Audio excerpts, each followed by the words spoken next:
Later on, I just heard that there was a Ford Rangers with no number plate. They were not branded and all that stuff. But when the community asked them what they are doing, because they were carrying guns, and then they tell the police guy that they were called by the Somalians. They are here to protect their shops. And then the people that they were there, they asked from the police, who is injured from the Somalians? And which shop was looted or something like that. There was no damage from their shop because the operation was only there by the tenants in the location, not by the shop sites. Researchers from the Stellenbosch University are coordinating a large international research project that's aimed at improving early diagnosis of tuberculosis meningitis in children. Experts say the disease poses a serious threat in countries with a high TB burden and limited specialized health care. The Precise TBM initiative has brought together experts from Africa and Europe to develop faster and simpler diagnostic tests to use in primary healthcare facilities. The project's coordinator, Professor Novel Chego. The nice thing about the tools that we are developing is that unlike at the moment where you have to use very expensive scans, expensive laboratory techniques before diagnosing, we're using it, the tests that we're going to be evaluating in the project are based on simple technology. High technical expertise is not required, it's easy to perform, they can be performed even at home, and they will yield results with no more than 15 minutes. You have a diagnosis compared to the current approach where it takes so long and so many visits. So we are hoping that if successful, this project, the tests that we're going to develop and evaluate in this project are going to change the way we drastically change the way we manage TB meningitis. Recapping the top story, the trial of alleged criminal cartel member Vuzumuzikat Matlala and his 4 co-accused is expected to get underway today at the Johannesburg High Court. For SAFM News, I am Anne Musa. It's a very good morning to you. In your SFM sports headlines, it's soccer. Spain are the world champions after beating 10-man Argentina in extra time. And in rugby, the junior Boks retained their world title, overpowering France. We'll have all the details around 6:30. SAFM, guiding you through the rush hour traffic. Good morning. A reminder, school's back tomorrow, so you get a little gap today, but there was a lot of traffic coming back, particularly into Gauteng yesterday. We saw really big volumes coming down that M1 from Polokwane, a few caravans in that queue as well, so a lot of people back after a break for school holidays. We'll be busy today, but we'll be back to normal chaos from tomorrow once those schools reopen for the new term. This morning, there is a crash scene. It's down by, between Villiers and Warden on the N3. It's on the Durban-bound side. Trucks involved. The Durban-bound carriageway is closed near Frankfurt-Vrede. You've got Durban-bound carriageway traffic being directed into a lane on the northbound. So there's an impact both ways there around Frankfurt and Vrede. Just be aware of that this morning. Joburg looks all right. No major problems at this stage. No overrun on any roadworks around the Bedford area. So the N3 is just flowing normally, which means it's busy coming into Heldnace. There are a couple of breakdowns on the N1 North going through Diepkloof down to Uncle Charlie's. That's likely to be slow as well. And if you're driving northbound on Durban's N2, just watch for a breakdown. It's in that usual spot there between Kwamashu and Gateway. The left lane is currently closed. And Cape Town, earlier crash on the N2 inbound before Jan Smuts Drive is being cleared. It's just left a little bit of traffic moving slowly coming in through from the N7 Jakes Curville exit. Also no lights, Baden-Powell, Strandfontein. That's likely to be busy as you get across the morning towards Muizenberg. With your traffic updates, I'm Rob Byrne. The National Briefing on SAFM. Clarity, context, and conversation. This is where the day begins with Kathy Mutlatlana on the National Briefing.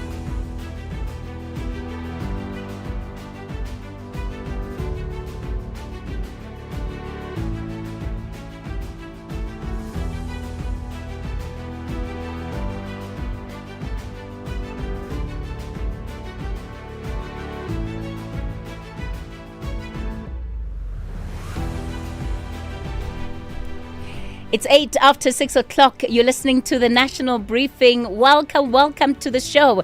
It's Monday, the 20th of July. We're starting off a brand new week. I certainly hope that you're fired up and ready for it. I'm Kathy Mutlahlana. I'll be with you until 9 o'clock. So if your weekend went into extra time in New Jersey, you are in good company. There'll be plenty of others. This is my confession. I didn't stay up to watch. But I know there are many other listeners who did. Don't cry for me, Argentina. The truth is I never left you. All through my wild days, my mad existence, I kept my promise. Don't keep your distance.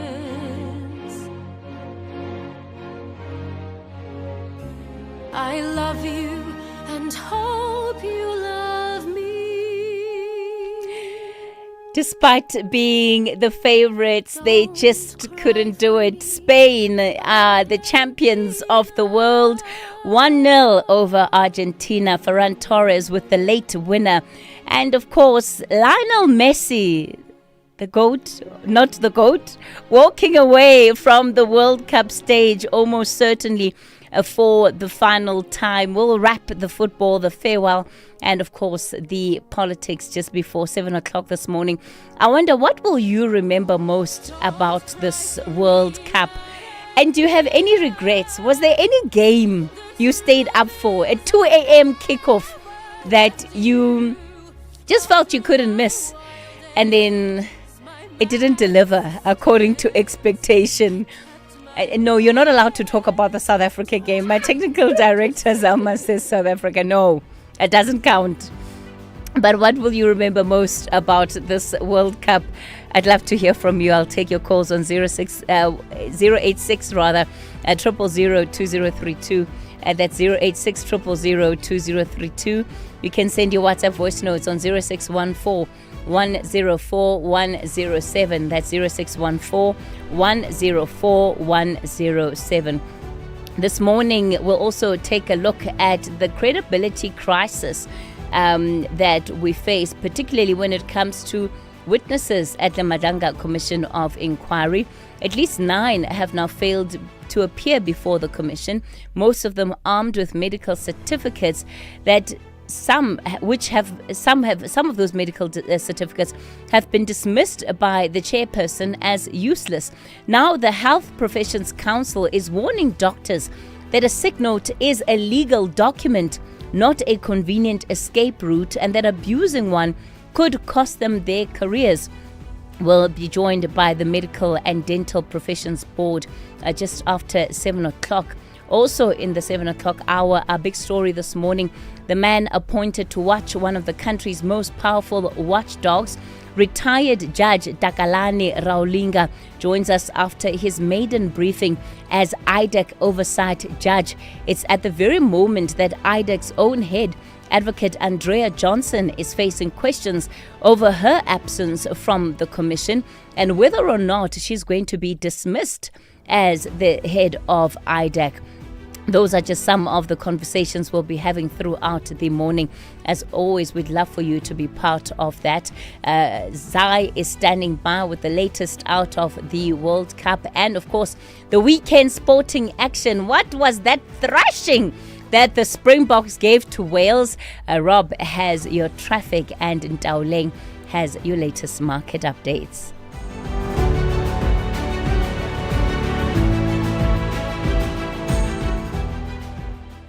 To save money, you'll wait for the off-peak season to book that holiday. So why not spend 10 minutes getting an Outsurance car insurance quote like 37-year-old Lerato, who saves $599. Outsurance, they are the best. That's a whopping 599 Rand saving on Lerato's 2026 Kia Sonet. Do it now. SMS out to 30754. That's out to 30754. Outsurance saves 43-year-old Ilana an unbelievable 349 Rand on her 2022 Suzuki Jimny. Yes, 349 Rand. And I dropped my previous insurer. If you don't save, ask for 500 Rand cash. Or 1,500 Rand if you've been claim-free and with the same insurer for 3 years. savings or cash, you have nothing to lose with Outsurance. SMS out to 30754. That's out to 30754. Licensed insured FSP. TCs and information online. Business leaders like to talk about jobs and economic growth. They are parents too. Yet they often don't talk about children. That's funny, because their future bottom line depends on how well we grow. Hold our hands. It's time to talk about real growth. Visit holdmyhand.org.za. You are listening to the National Briefing with Kathy Mutlatlana. 14 after 6 o'clock. Let's take a look at what's making front page news. I'll start with the Business Day. Spilling the beans on PIC blunder reads that headline. A Crow partner guilty of shoddy work in earlier audit. And really, it's a partner at accounting firm Crow, which is at the heart of the controversial 400 million rand payment by the PIC to BEE outfit Acapulco, who was recently sanctioned and fined by IRBA, that's the Independent Regulatory Board for Auditors, and they were fined for shoddy work. Now, Business Day has established that Gary Kartsunis was handed a 400,000 rand fine by IRBA in March, and it's after the auditing regulator found him guilty of shoddy work on a company he was tasked with auditing. Now, that sanction follows an investigation into Katsuni's and the quality of his work. And the reason why they're raising this alarm is because he was also the same individual who worked on the Acapulco deal in 2013, which led to the company receiving a 333 million rand loan from the PIC to buy a 25% stake in Lanceria. So the PIC and Acapulco hired professional services firm BDO to conduct the valuation, with Acapulco's stake coming in at 238 million rand. So that's just part of the investigative work that is being done by the Business Day. And, you know, all of this, of course, will add to all the investigations underway into that deal. Transnet seeks a private partner for Cape Town Port, and that's a story there around what is happening in the Cape Town Port, which was recently ranked as the worst performer out of 400 in the world. Can you believe it? It's kickstarted a process to bring in private sector cash and expertise to operate the key multipurpose terminal at the port. The Freight and Rail Group launching a request for proposals from a private sector partner to finance and build the terminal. It enables trade with at least 20 other countries. The front page of the Citizen this morning, this is what the Citizen is leading with. The headline reads, "You stole my future," and that story there. For 40 years, he slaved at a municipality, but now at 61, work is too scared to retire, rather. Because I won't get the pension I'm entitled to. A 72-year-old granny also is living that reality, getting only a monthly pittance because her job didn't pay over the employer and employee contributions to her retirement fund. So it builds into that story, right, that we've been watching, and that the National Treasury government has also been responding to, that despite the collections from workers, they've now found that these monies are not being handed over to pension funds, and it's really costing workers. And so the Citizen there having some stories of individuals that have been affected. The front page there is a picture of Princess Charlene of Monaco at the 2026 Monaco Red Cross Ball, looking ravishing. And the front page says, "Our Princess Bond girl look." On the front page of the Sowetan this morning, this is what the Sowetan has decided to go with. Why meat is so expensive, right? Have you seen the price of meat? Beef. I mean, I don't even want to talk about lamb. Who's still eating lamb these days? And it says that the industry blames livestock diseases, rising costs are as mince and beef cuts increased by more than 20 rand a kilogram than a year ago, with chicken also getting highly priced. SA households are forced to rethink protein ideas for dinner. And it goes deeper into that story. Just on the inside, the ANC to name Metro mayoral candidates. That announcement is expected to come just this week. And Frank Chikane is still emerging, right, as the Joburg front runner. At least that's what the reports are suggesting so far. And then the front page of the Star, Gunu's apology to Malema doesn't end court war. The EFF leader now wants social commentator sent to prison for 6 months. And it's over the comments that Ngizwe Mkunu made with regard to Julius Malema. And Malema approached the court on 4 occasions to prevent Mkunu from defaming him and compelling Mkunu to desist from making defamatory remarks against him. We've seen these happen over a period of time, and Mkunu really has had very harsh words for Malema. In some instances, he described him as a political devil, as a dead snake, etc., etc. And even though he has apologized and acknowledged the seriousness of his conduct, Malema says that this is not going to be the end of the matter. So certainly fighting to the end. As you can see, no agreement in terms of what the key or big story of the day is, looking at those front pages, but all of them going with very different stories. This is Kathy Mutlatlana on the National Briefing. Well, let's get straight into your weather. There are no warnings or advisories issued for today. In Pretoria, the weather's fine, 7 and 25. The expected UVB sunburn index is moderate. Johannesburg, fine, 6 and 21. Vereeniging, fine, 2 and 21. Mbombela, fine, 10 and 28. Polokwane, fine, 6 and 23. Mahikeng, fine, 5 and 23. Vryburg, fine, 4 and 24. Bloemfontein, fine, 1 and 20. Kimberley, fine, 3 and 21. Uppington, fine, 6 and 26. Cape Town, cloudy, becoming partly cloudy. Wind light to moderate north to northwesterly, 12 and 17. The expected UVB sunburn index moderate. George, fine, wind light and variable, 9 and 17. Gqeberha, fine, wind moderate westerly, 8 and 19. Kugombo City, fine, wind moderate southwesterly, 9 and 21. Durban, partly cloudy with isolated showers and rain. Wind moderate to fresh southerly to southwesterly, becoming light easterly from the afternoon, but light and variable in the evening, 16 and 22. The expected UVB sunburn index is high in Richards Bay. Morning fog, otherwise partly cloudy with isolated showers and rain.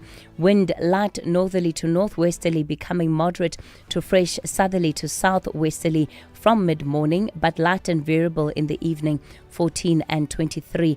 And in Pietermaritzburg, partly cloudy, a low of 6, a high of 20.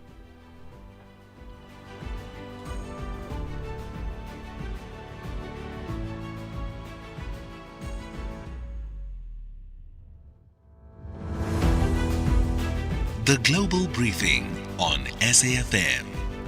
It's 6:22. Let's get into our global briefing for this morning. The Middle East is holding its breath. Reports say Iran has told Yemen's Houthi rebels to stand ready to choke off shipping through the Bab el-Mandeb Strait if the United States strikes Iranian power infrastructure. Now remember, that narrow stretch of water carries a huge share of global trade and energy. If it closes, we are also likely to feel the pumps here at home. Mikatekiso Kubai is a PhD senior researcher and South African research chair on African diplomacy and foreign policy at the University of Johannesburg. Mikatekiso, good morning to you. Thanks for your time. So, firstly, if we just start off with what is happening, right, when it comes to the latest threats. When you look at it, are we seeing a situation here where this conflict is escalating, and is the use of the Houthis a deterrent against Washington, or does it just escalate the conflict? Well, good morning, my sister. Thank you for inviting me. And also, I'm not the research chair. I work at the research chair. So I'm a senior researcher there. The issue of escalation, has been brought to bear only, a little while ago when the United States decided to relaunch attacks on Iran. That was escalation. Right. Remember that they had, agreed on a ceasefire. There was, a roadmap towards negotiating a permanent ceasefire, a permanent deal, that would also include things such as, non-interference in each other's internal affairs, non-aggression, lifting of sanctions, and all of that. And all of that was, quite, proper, proper, considering that it's the United States and Israel that attacked Iran in the first place, unprovoked for that matter. In fact, many experts call this, a war of choice by Donald Trump, and President Netanyahu and Prime Minister Netanyahu on Iran and so on. So the escalation, isn't now, with the Houthis. It's been, triggered, by the United States itself, because there was a ceasefire, and they resumed, attacks, on Iran only just a week ago. Okay. If we move on to Europe, President Macron has met with Chancellor Merz, this is in Germany, to reset the Franco-German relations. This is including along areas of defense, competitiveness, and the continent trying to stay on its own feet. Is this a genuine reset? Well, the thing with the EU, France and Germany are, the two very large economies of the EU. That, two influential, very influential bodies, parties in in EU politics, and right now the EU is facing significant challenges. Firstly, the EU is competing with both China and the United States, not only in terms of trade, in terms of technological prowess. It's also competing with the two in terms of influence, global influence, right? Europe, is no longer that, power, if you like, that, it once was, some decades gone by. And at some point, they feel they need to, do something to stymie that kind of decline, if you like. Not so sure, though, why they call it decline. Because they are still, quite a formidable economy. The European economy combined, isn't bigger than that of the United States, for instance. So it is a bit of an issue. It's a bit of a challenge to them. And some of these sentiments were echoed, in the outcomes of the G7, a summit held in Paris, held in France a while ago, last month, I believe it was. And so on. So if you read, some of the outcomes, the declarations and the statements coming out of the Leaders Summit there, you can see the constant use of independence, independence from both China and the United States. And yet President Trump was there at the G7. So they keep talking sovereignty, independence, and self-reliance, and so on and so forth, meaning, they want, a sort of a renaissance, if you like, in terms of industrial, prowess and all of that. So, yeah. Let's move on to Beijing very briefly. President Xi Jinping has launched the World Artificial Intelligence Cooperation Organization. Now, it's seen as a direct challenge to Washington. This is for leadership of the AI age. When you look at this body, is it China writing the rules of AI governance while the West continues to just argue with itself? Well, not necessarily. You will recall that China, started having discussions with the United States on AI governance during the Biden administration. You will recall the summit between President Xi and President Biden. I think they held it at Camp David, if memory serves correctly, in the U.S. President Xi visited, the U.S. There were discussions then, and they've been discussing between the two of them since then. They've had the similar discussions with President Trump, and so on. So the U.S. isn't out of the loop, if you like.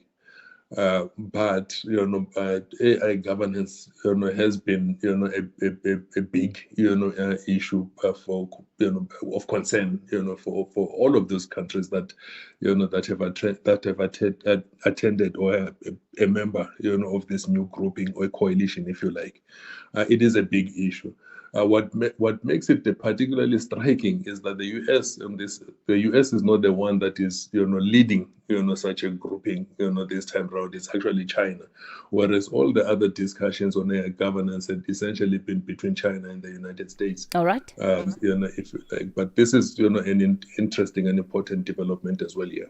Mikatekiso Kubai, let me thank you so much for your time. He's a senior researcher with the African Diplomacy and Foreign Policy at the University of Johannesburg. It's now 6:30, time for your latest news headlines.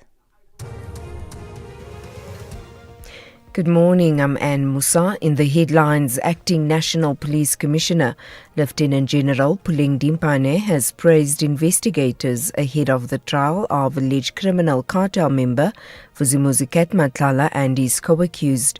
She's described the case as a major step in the fight against organised violent crime. The Matlanga Commission of Inquiry will sit behind closed doors today as it continues hearing the testimony of Witness M. The witness will continue testimony about one of the major drug busts in South Africa. And the U.S. military has launched a 9th consecutive night of airstrikes in the Middle East, targeting Iranian command centers, missile bases and drone launch sites.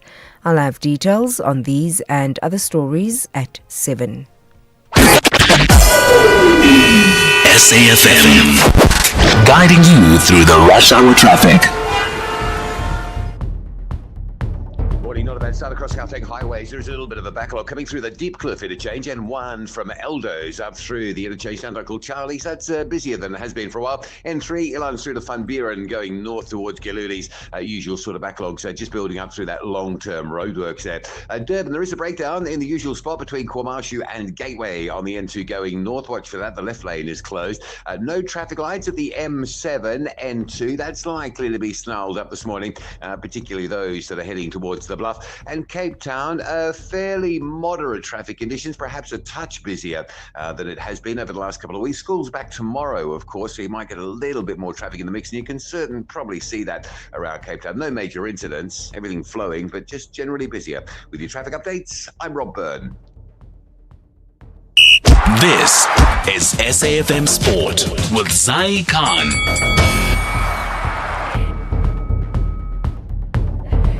It's 6:32. Zakan, good morning to you. Oh man, big goats, little goats. Did you see that? Did you see that those visuals of Lamine Yamal comforting Messi from young goat to old goat? I know. How is that? How sweet, right? Oh, Lamal, you are a man after all our hearts. Really. Well, I mean, he's still a boy, by the way. Just so we know.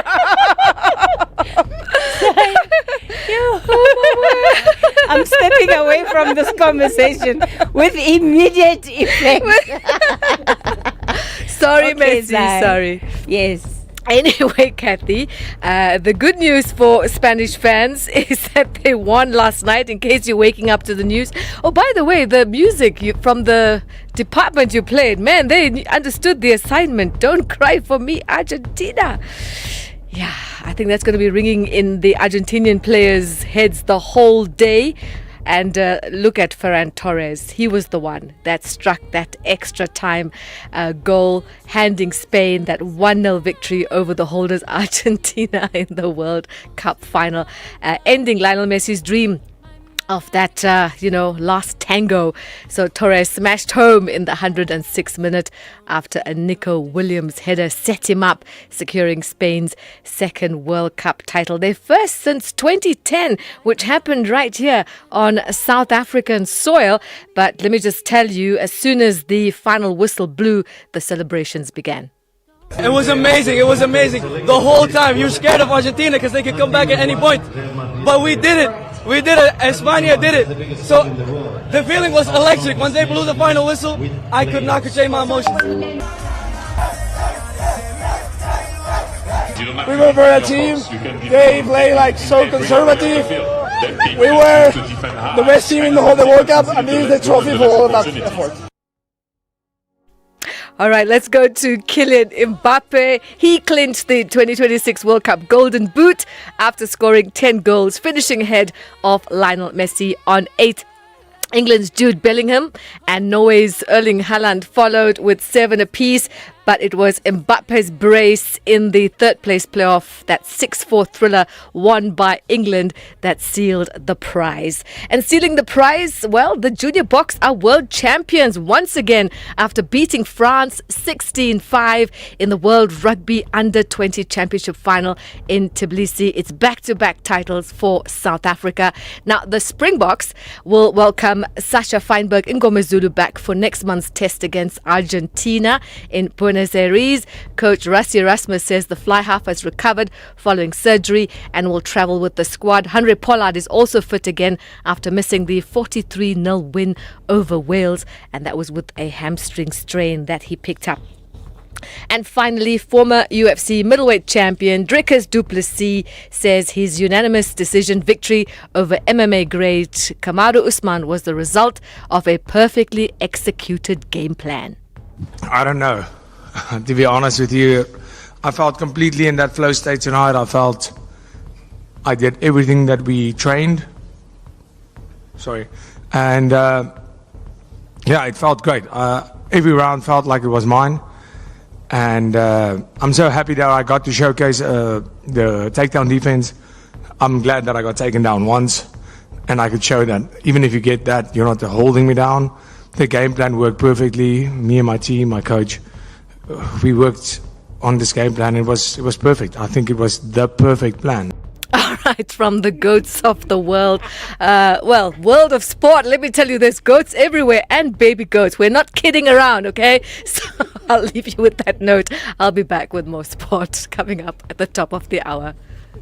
This FNB Market Brief is brought to you by FNB Business, empowering South African entrepreneurs with the relevant insights they need to grow and succeed every day. The Market Brief with Ndauleng Lechela on SAfm. 6:36. Let's get into a market update. Ndauleng, good morning to you. So remind me, Ndauleng, you were rooting for Spain, hey? Yes, I was. I wanted to say we won. Well, Congratulations. I was on the right side of history. Absolutely, absolutely. So we start off the week, unfortunately, with more security fears in Hormuz and what traffic there is likely to look like. But I think most importantly, the impact is going to have on oil.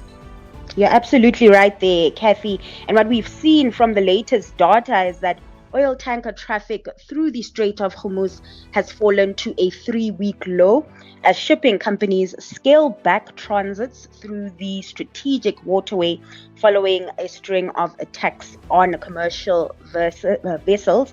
Now, the data from maritime experts note that ship movements dropped to just 8 last Thursday from 15 the previous day as operators reassessed the risks and crews grew reluctant to sail through the area.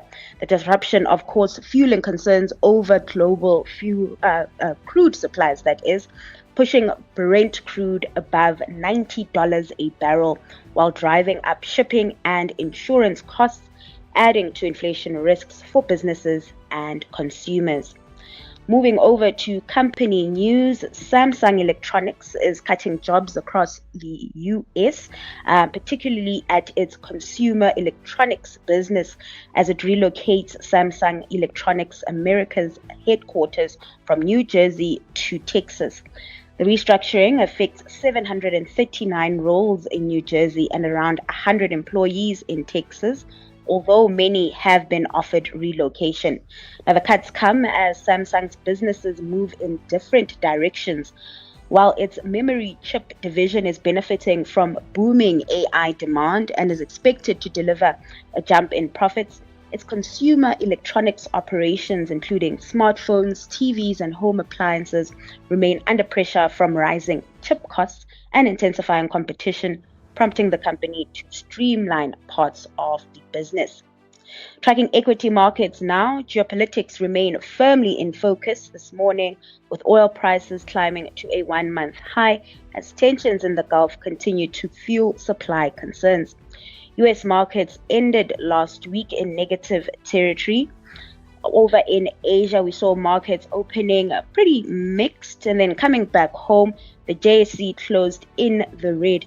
Attention here at home turns to the South African Reserve Bank's MPC meeting this week. And ahead of that decision, the rand is on the back foot at 16.51 to the dollar, 22.23 to the pound, and 18.89 to the euro.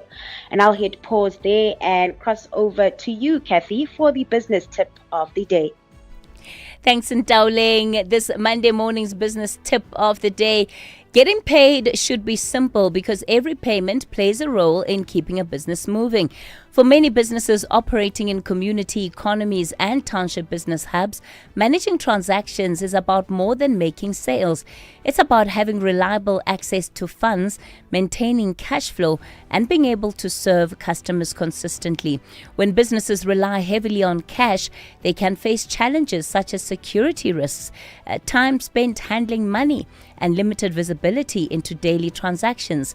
Increasingly, customers expect fast, convenient payment options, whether they're paying with a card, phone, or digital wallet. Businesses that can meet these expectations are often better positioned to attract and retain customers. This week, take a moment to look at how your customers prefer to pay and whether your current payment options are helping or hindering your business growth. We'll unpack this further on Wednesday. The FNB Market Brief was brought to you by FNB Business, your dedicated partner with decades of expertise building and growing South African businesses. FNB, help changes everything. FNB Business is proud to partner with SAFM's The National Briefing. We stand shoulder to shoulder with South African entrepreneurs and businesses because we know building a business is a 24/7 commitment. Whether you're managing cash flow, planning for growth, or navigating challenges, we deliver the sharp insights and practical solutions you need to move forward with confidence. From smart funding options to expert business advice, FNB Business is right there with you. Visit fnb.co.za/business. FNB, help changes everything. Africa in Focus with Advocate Sipho Mantula on SAFM. Refreshing morning to you, Advocate Mantula. We'll start off this morning taking a look at the elections in Sao Tome and Principe.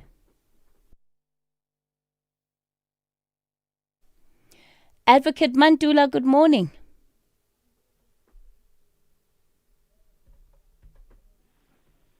All right, it looks like we've lost Advocate Mantula. I'm going to try one last time. Refreshing morning. Jumbo Africa is Yes, we've got you loud and clear. I'm not sure what is happening with that connection to Advocate Sipho Mantula this morning. But let's try and go and continue, because I do hear that you're back on the line now, and get into this election that took place, started yesterday in Sao Tome and Principe. Indeed, Sisketi and Jumbo Africa to the listeners once more. Sao Tome and Principe decided yesterday where President Villanova seeks a new term. A very small population, 142,000 eligible voters.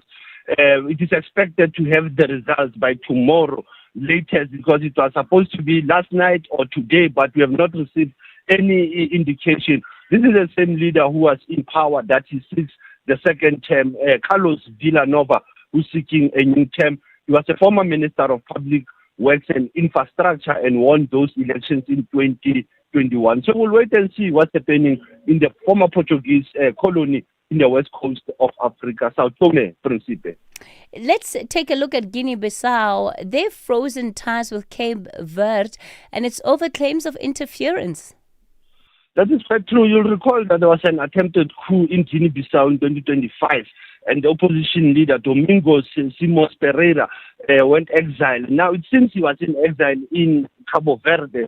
Now, Guinea-Bissau is saying that they will freeze their relation with them. Remember, that was the so-called coup in the palace of Umaro Sisco Mpalo. Now, Guinea-Bissau saying that actually, as Cape Verde, you were supposed to extradite Domingos Simões Pereira, who's been accused to have been financing that attempted coup that happened in Guinea-Bissau. And Advocate Mandula in Freetown, Sierra Leone, we're seeing women take up part of a formal employment, and this is turning into drivers. That is quite true. You will recall that Sierra Leone Freetown is having a rate of unemployment from youth to women hovering at 60% to 70%. Now, these women in Sierra Leone, they are the drivers of what they call KK, or in South Africa, Tuk Tuk, or in other countries like Ethiopia, Bashasha. It is for helping, it's for public transport security in this congested traffic in Sierra Leone, but also as a way of survival, coming from the growing number of women in Sierra Leone turning into KK driving as some of the opportunities in this challenging job market in West Africa. And let's get into our historical archive. We're looking at 20 July 1994. That was 32 years ago when the late President Dr. Rolihlahla Madiba Mandela paid his first state visit to our neighbor Mozambique, Maputo, where in that meeting he met with Joaquim Chissano. That's where they started to have what we call JPCC, the Joint Permanent Commissions for Cooperation. And that's where you can see there was the Maputo Development Corridor, the Joint Water Commission during that time. I think we still have those relations with Mozambique under Daniel Chapo and President Ramaphosa. Asante sana Sisketi, as we're still observing the International Mandela Month and the African Union Month. Clientele is here to safeguard you and your family with compassion because life happens. Be part of a family that truly cares. Our funeral dignity plans have helped South Africans bury their loved ones with dignity for more than 30 years. Let us help you create a meaningful tribute that honors your life and those of your loved ones. We pay out within 24 hours and you will get double accident cover with a clientele funeral plan. Our plans are affordable. Pick the option that suits your needs. Easy to apply, no medical examinations and no paperwork. SMS SAFM to 48031. That's 48031. Clientele Life is an authorized FSP and licensed life insurer. T's and C's online. Standard rates apply. 10 chefs, one title, and a life-changing opportunity. This is the Taste Master Professional. Weekly cooking challenges test their skills, teamwork, and ability to run a professional kitchen, all under the critical eye of renowned chef Bertus Besson. With over 800,000 Rand in prizes, including a brand new car to the value of 440,000 Rand, and the chance to lead the new Tastemaster Deli and Restaurant in Paarl. Who will rise up and claim this exciting new career opportunity? Find out on the Tastemaster Professional. Sundays at 7, repeat Saturdays at 4:30 and Sundays at 3:30 only on SABC2.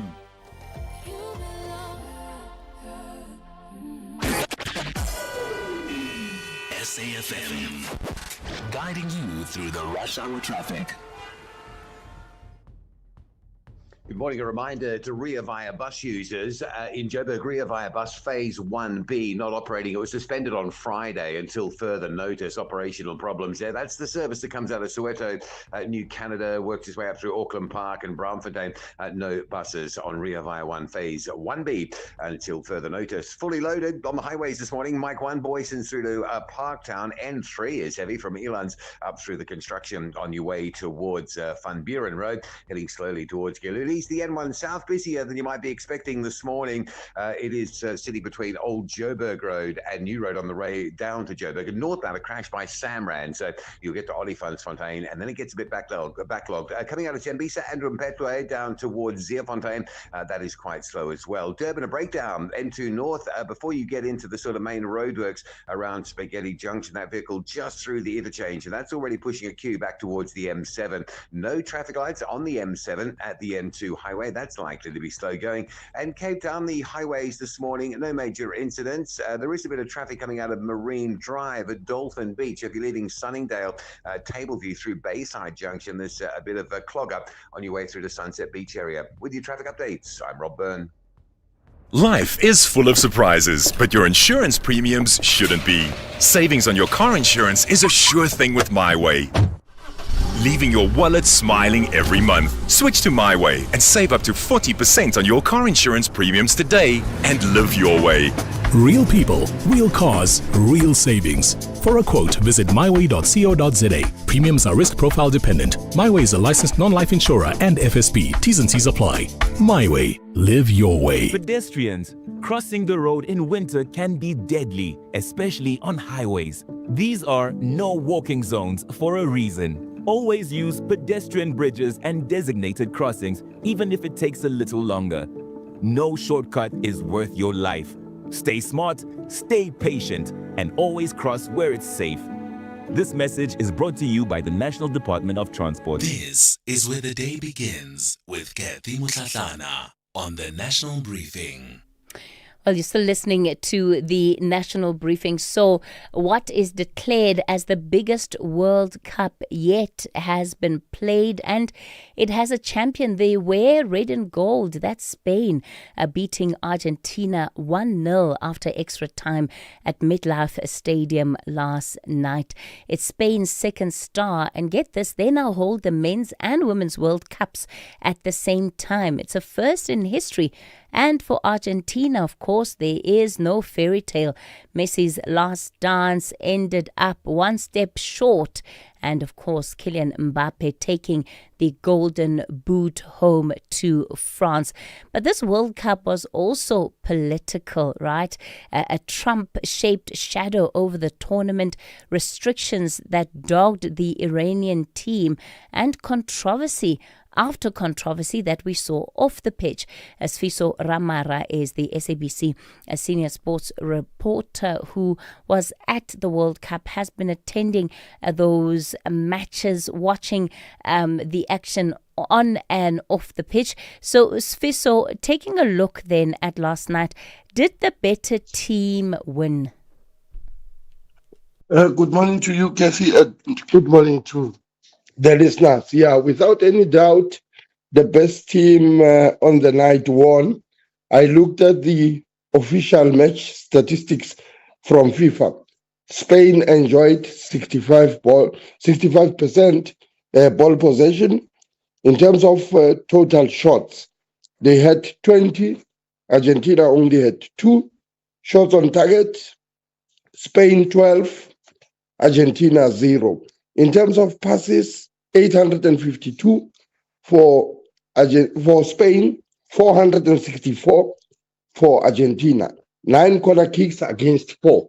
So those statistics, it's clear evidence that Spain last night were the better team, and they deserved to win. And congratulations to La Roja. Yeah, heartbreak for Messi, who's bowing out without back-to-back titles. Can we now settle the argument, or even how do we settle the argument, right, in terms of the greatest of all-time debate? Have the stakes changed?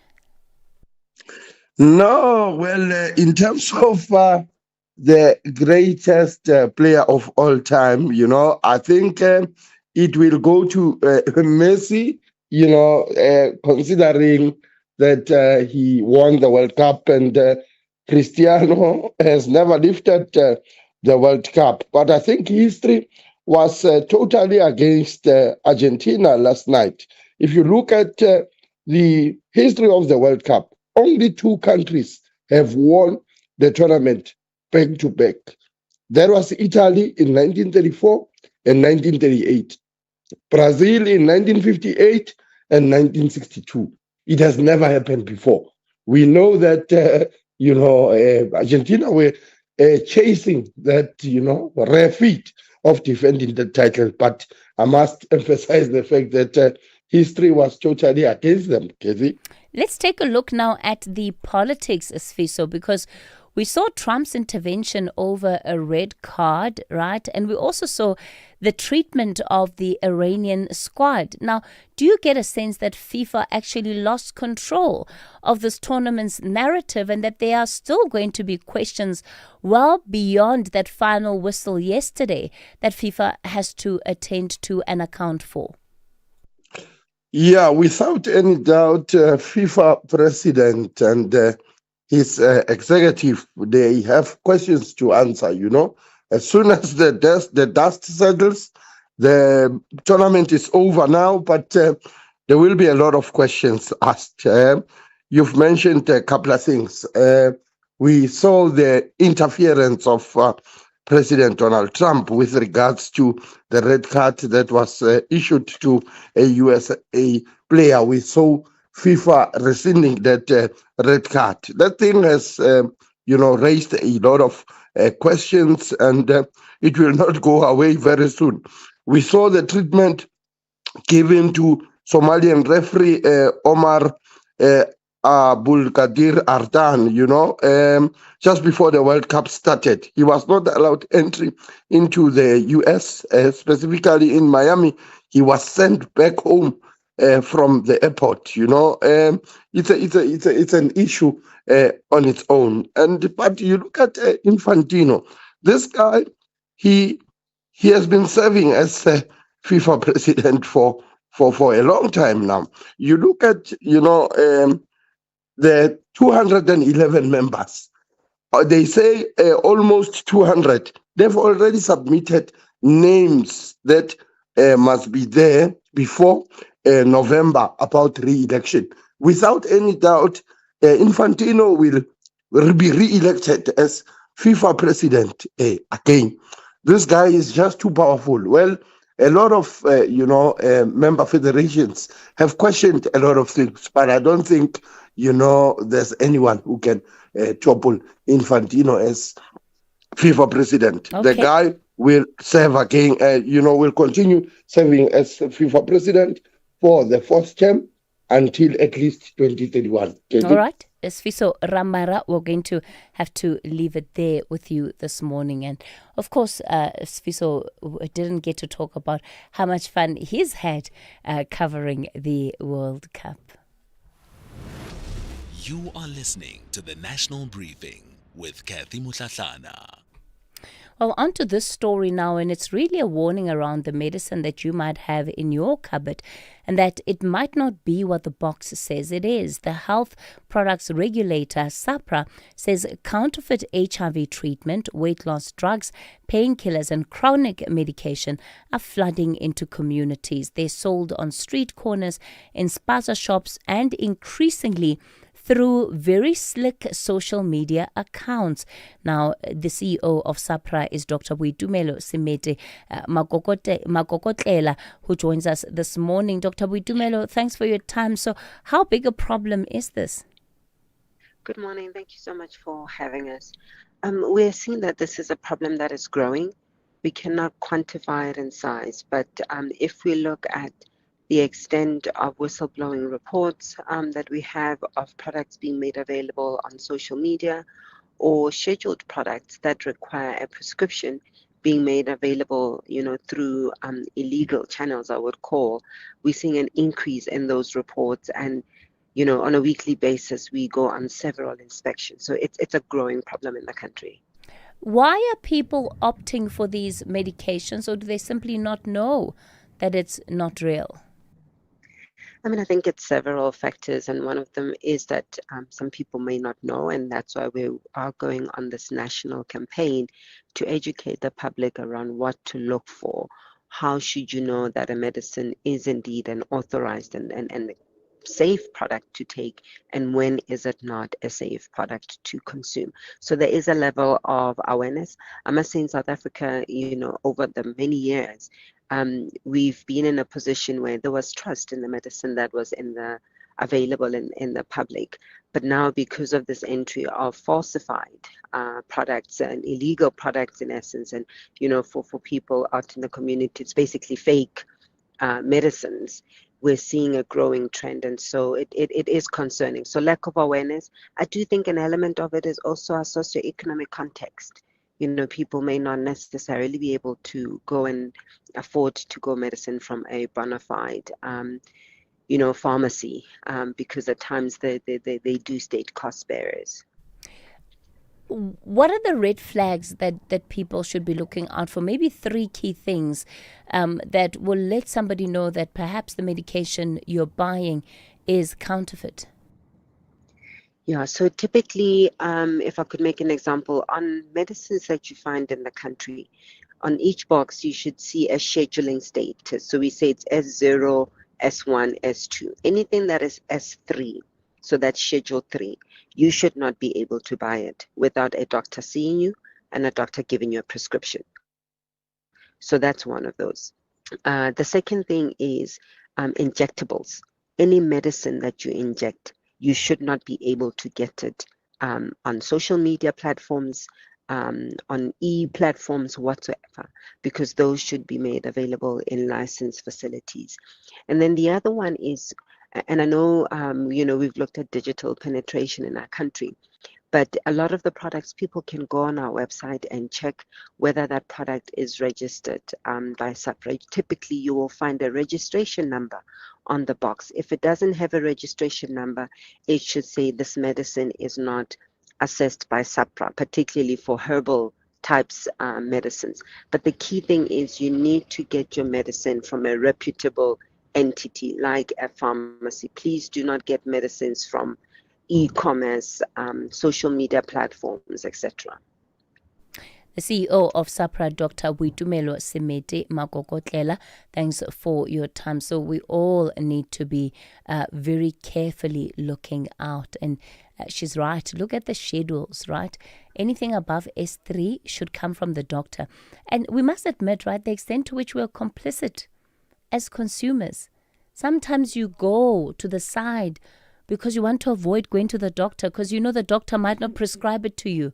So, but there's a danger in that. Let's be aware of the danger. It's 7 o'clock. Outsurance Essential is made for older cars. Claims are paid in cash within 5 working days, and you choose your own panel beater. SMS CAR to 43185. That's CAR to 43185.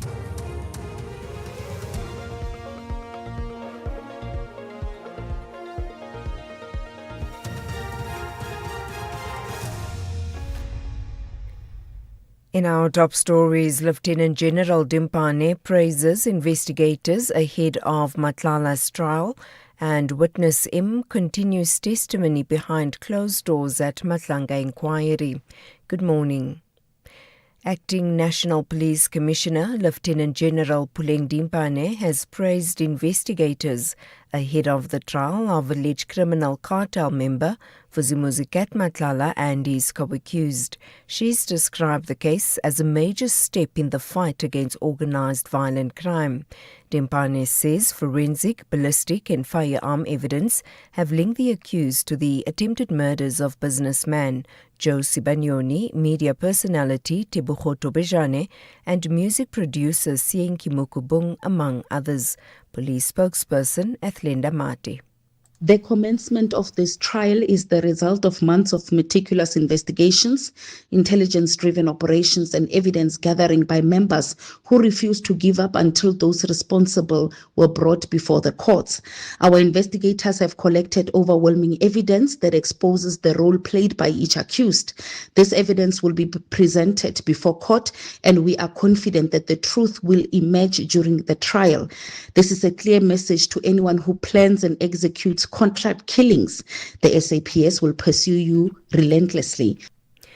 The trial of 62 alleged instigators of the July 2021 unrest is set to start at the Durban High Court today.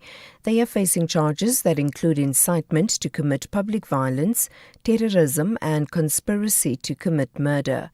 They remain out on bail under strict conditions. Despite previous delays over legal representation, Judge Jacqueline Hendricks ordered the proceedings to start, with the trial scheduled to run until the 21st of next month and the second session running from the 24th of next month to the 18th of September. 5 suspects are expected to appear in the Malmesbury Magistrates Court today on charges of the possession of an endangered species. Police spokesperson Dake Gwala says the suspects, aged between 28 and 53, were arrested on Friday after officers acted on a tip-off. The police were informed that the exchange would take place at a petrol station on the N7 in Malmesbury. They followed up on the information and waited at the meeting point until they spotted the maroon VW Polo. The suspects parked at the back of the petrol station and members swiftly closed in and conducted a vehicle search. In the boot of the vehicle was a white drum containing a female pangolin. The Madlanga Commission of Inquiry will sit behind closed doors today as it continues hearing the testimony of Witness M. The witness will continue testimony about one of the major drug busts in South Africa. Witness M has stated in an affidavit before the Commission that evidence implicates heads of state, drug syndicates, crime families, politically connected individuals and law enforcement officers. Sibahle Mota reports. Witness M says in an affidavit that if the contents of the supplementary statements are made public, it would place them and their family at serious risk. The witness further states that 2 vehicles were previously seen conducting surveillance outside their home, prompting arrangements for their spouse to be moved to a safe place. Witness M also says that making a full public disclosure would have devastating consequences for them and their family. The Commission is expected to resume public hearings on Tuesday. And finally, the U.S. military says it launched a 9th consecutive night of airstrikes in the Middle East, targeting Iranian command centers, missile bases and drone launch sites. Meanwhile, Iran claims to have hit U.S. aircraft at Jordan's Aqaba airport and reports that 2 oil tankers exploded while attempting to pass through the Strait of Hormuz. Speaking to reporters, the U.S. Secretary of State, Marco Rubio, outlined Washington's objectives. The only reason why the U.S. is conducting strikes is against assets of Iran that are being used to attack global commercial shipping. The Straits of Hormuz are international waterway, and they continue to launch against ships in that international waterway. So that's what you're seeing. That's what the objective of this mission, and that's what it continues to be. And we continue on a daily basis very successfully to degrade Iran's ability to target and ships. Recapping the top story, Acting National Police Commissioner Lieutenant General Puleng Dimpane has praised investigators ahead of the trial of alleged criminal cartel member Vuzumuzi Matlala and his co-accused. For SAFM News, I am Anne Musa. Theft, accident and 1 million rand third-party cover for your older car. Outsurance Essential has it all. Get a quote. SMS CAR to 43185. That's CAR to 43185. Your older car may not have voice control, but Outsurance Essential Car Insurance has got you covered. 48-year-old Andre pays only 450 Rand a month for his 2012 GWM Steed, gets claims paid in cash and chooses his own panel beater. Still paying new car insurance premiums for your older car? Get Outsurance Essential Car Insurance today for unfinanced cars older than 5 years and valued at less than 150,000 Rand. SMS CAR to 43185. That's CAR to 43185. Licensed insurer and FSP. T's, C's and information online. Very good morning to you. In your SAfm Sports Headlines, soccer. Spain are world champions after Ferran Torres' extra time winner, ending Argentina's reign. And in rugby, the Springboks are set to welcome back several senior stars, including Sia Kolisi. We'll have details around 7:30. SAFM, guiding you through the rush hour traffic. Pretty busy through Midrand this morning, 30 way out of Pretoria. There's the usual backlogs from Old Joburg down to New Road. And then if you're on your way to Pretoria, crash by SAMRadio. And that's got traffic backed heavily from as far back as Olifantsfontein Road. Also crash on the N3 running north between Linksfield and Modderfontein Road. So delays getting up through Gillies. Behind that N12 and R24 routes in from Ekurhuleni, pushing back towards that N3 north link at Gillies. Also the N3 between Elands and Van Buren, very heavy. And looks like a possible crash coming through from Protea Glad. It's on the N12 just past Klipsray Valley on your way towards the Golden Highway. Very slow going through there. Durban, 2 breakdowns on the N2 between the M7 and the roadworks up by Westwood Mall. So that's heavy. That run up through Spaghetti Junction's heavy. Another breakdown between Kwamashu and Gateway. So queue number 2, if you're on your way towards the airport, it gets heavy in those both locations north of the M7. There's a hold up on the M4 Southern Freeway coming into the Clarewood Jacobs area this morning. If you turn off the N2 from Prospector onto the Southern Freeway, that's slow. And Cape Town, no traffic lights. Marine Drive, the Dolphin Beach Hotel, that run in from Sunningdale through Bayside Junction, very heavy. Also a breakdown, N1 inbound at the N7 queues from Clattercliff Hill. With your update, I'm Rob Byrne.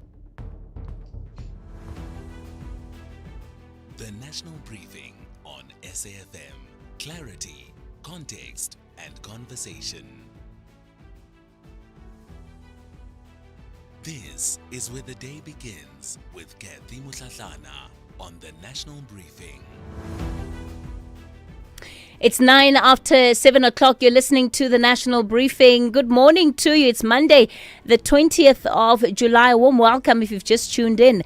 I'm Kathy Mutlatlana with you until 9 o'clock. Coming up in this hour, the man appointed to police the corruption police, a retired judge, Takalani Raulinga, gave his maiden briefing as IDEC oversight judge. We'll be speaking to him shortly. And then we'll also get into the Signode scandal. The HPCSA is now weighing in, saying doctors could lose their license if they sign off on dodgy medical certificates. And we also unveil our reality check guest this week, who's going to be joining us coming up at 7:40. Trust me, this is one not to miss. All of that in the next hour.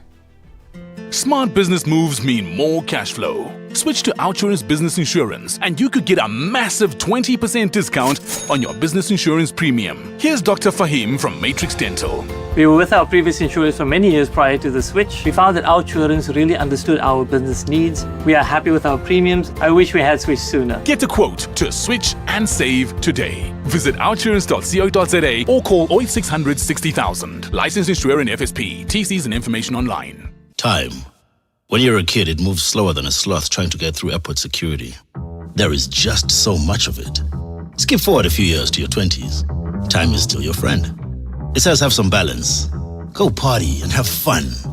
Then your 30s hit. And time suddenly steps on the accelerator like it's trying to catch a traffic light before it goes red.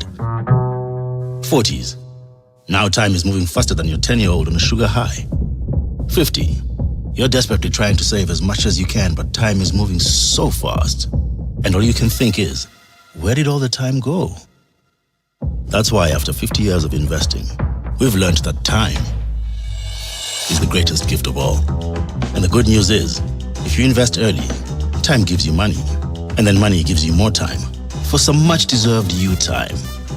Now, isn't that a compelling enough reason to invest? Ellen Gray. Long-term investing. Ellen Gray is an authorized FSP. Kathy Mutlatlana is streaming live now on Facebook, YouTube, and X at SAFM Radio. It's 11 after 7. Let's get straight into this story. So, a judge has been appointed over the brand new office created under the NPA Amendment Act. This is the IDEC Oversight Judge. It's to probe complaints against the Investigating Directorate Against Corruption, which is IDEC, and it will be investigating its prosecutors, investigators, and its leadership. Retired Judge Takalani Raulinga held his first briefing yesterday. He promised independence, confidentiality for whistleblowers, and justice without regard to status or affiliation. Judge Raulinga, good morning to you. Thank you for your time this morning. Good morning, Kathy. How are you? Good, thank you. So let's talk about this position and this office in particular.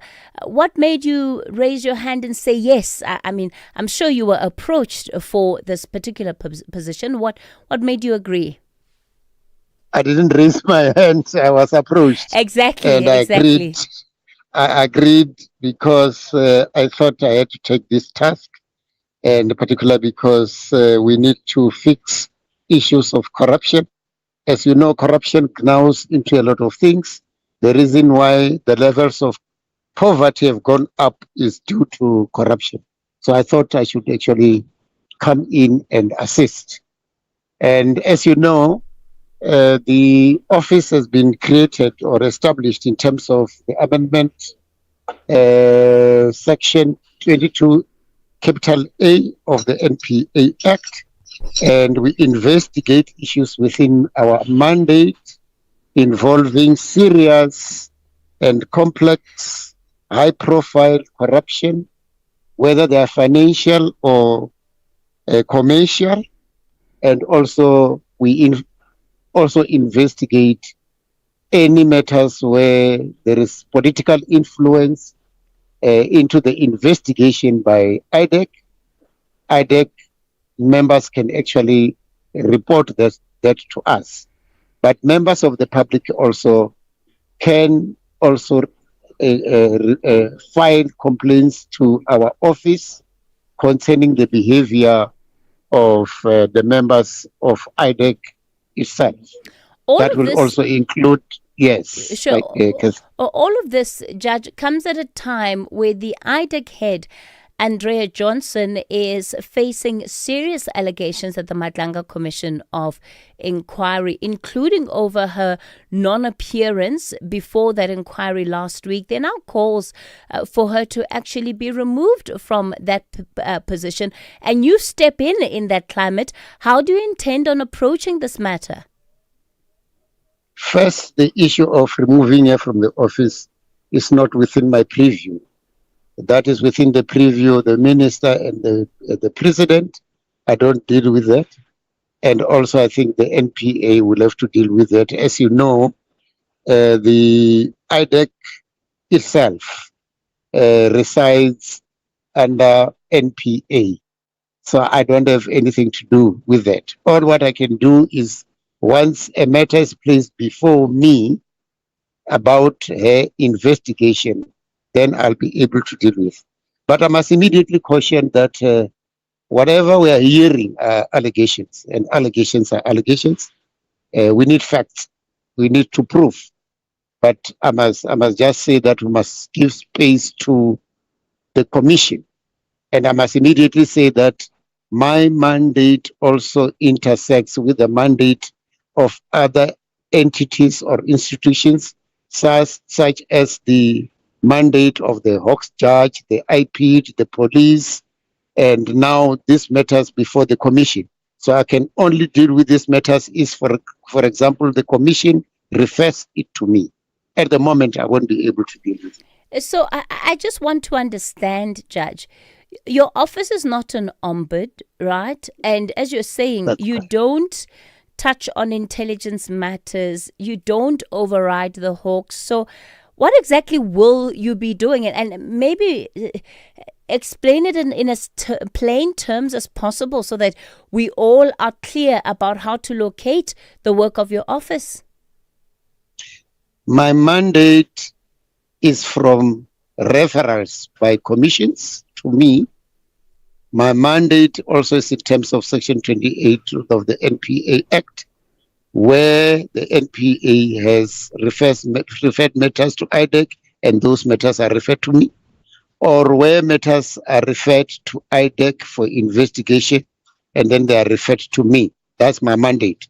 But also, that will come from the public, where members of the public complain about members of IDEC, and that will include even the head of IDEC itself. So that is where I get my mandate.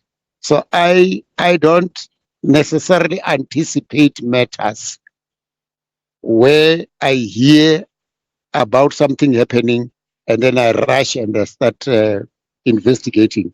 I wait for the matter to be filed. As matters stand now, we have received quite a few matters, and we're already busy investigating those matters. Is the matter of Andrea Johnson amongst those that you've received?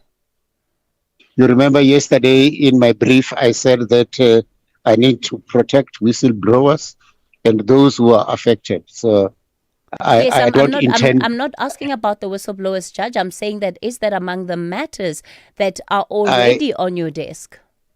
All what I want to say, Kathy, is that I said I must protect those who are affected, those who are reported, and those who are reporting. So at the moment, I won't tell you who is before me and who is not.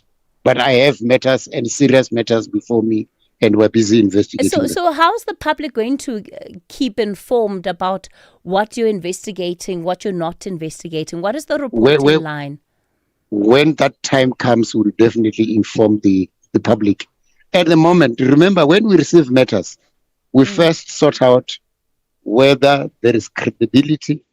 We sort out whether there is evidence. And once we are convinced, that is when we proceed with our investigations, and then we make a determination, and then we make reports. So the public will be informed as we continue. So if I can give an example, right? If somebody lays a matter with the Public Protector for investigation or the South African Human Rights Commission for investigation, it's very easy to keep track of some of those processes. So to what extent are you also going to be bringing in that level of transparency to acknowledge that, yes, we have received a complaint to this matter, we are investigating, but of course you take whatever time you need to run the due process? We have just set up the office and we only started working last week, and we're busy with all those issues. And in due time, and I can give you in matters of days or weeks, we'll come back to the public again and inform them. All right. Judge Ralinga, one of the issues that you have had to deal with, and you faced this at yesterday's briefing, was your association/affiliation with the ANC. In fact, this forms the very grounds that the MK party now has lodged a formal objection with the Justice Minister over your appointment. What's your response to this? I think first with the ANC, even before I became a judge, I declared that I was a member of the ANC, and that when I realized that I was acting judge and I might be appointed, I relinquished my membership with the ANC long ago, many years ago. I did that. Now I also know that you are going to deal with the issue of my proximity to the president. So also, you remember, I became a judge before the president was even a deputy president of this country. So when I realized that happened in 2014, I then decided to make sure that there is no close proximity between me and the deputy president then. And I can tell you, in 2014, the president and I only met once at a funeral. After he was president, I've only met him twice, also at a funeral and at an award on education, because I deal with matters of education. So the president and I don't have close proximity. We don't meet. There was a time when we spent, I think, maybe once or twice in a year. I can tell you that. And when we speak, we are talking about our own things, just to ask, how are you? How are the children? We are not talking about government issues. He doesn't ask me about judicial issues. But we don't talk. I mean, we spend sometimes 6 months without even talking. So the point, I think, Judge, where those questions emanate from is about the independence that you'll be able to exercise, at least to the extent that whatever investigations that you run are not going to be influenced by your political relationships, and that this is going to be clear of that, because it's part of the reason why we have the Madlanga Commission in the first place. And that's the assurance that I think people are looking for. I've been a judicial officer for more than 40 years. And at that time, I was a friend to him. I've been a judge for 19 years. At that time, I was a friend to him. There's never been a time when anybody raised any doubt that I am impartial in all matters that I've done. Kathy, I've written about 140 judgments. In all those judgments, nobody said I am biased, or neither was I found guilty by the JSC for being biased, or anybody reported that because of my close proximity, I didn't deal with the matter properly. So I've got proof for that. Besides, due to my training, I can actually be above those issues. Okay. I would know how to be impartial due to my training. I don't want to take you through what training I received, and I said it yesterday, and I don't want to repeat that. No. But due to my training, I trained in a manner, judges are trained in a manner that even if there is an application to recuse yourself, you would know exactly what to do and what to say. All right. So we are above that. Judge Raulinga, we're going to leave it there then for this morning. He is the Independent Directorate Against Corruption Oversight Judge appointed, and that announcement made yesterday. So listening in is Dr. Jean Redpath, a senior researcher at the Dula Oma Institute. Jean, good morning.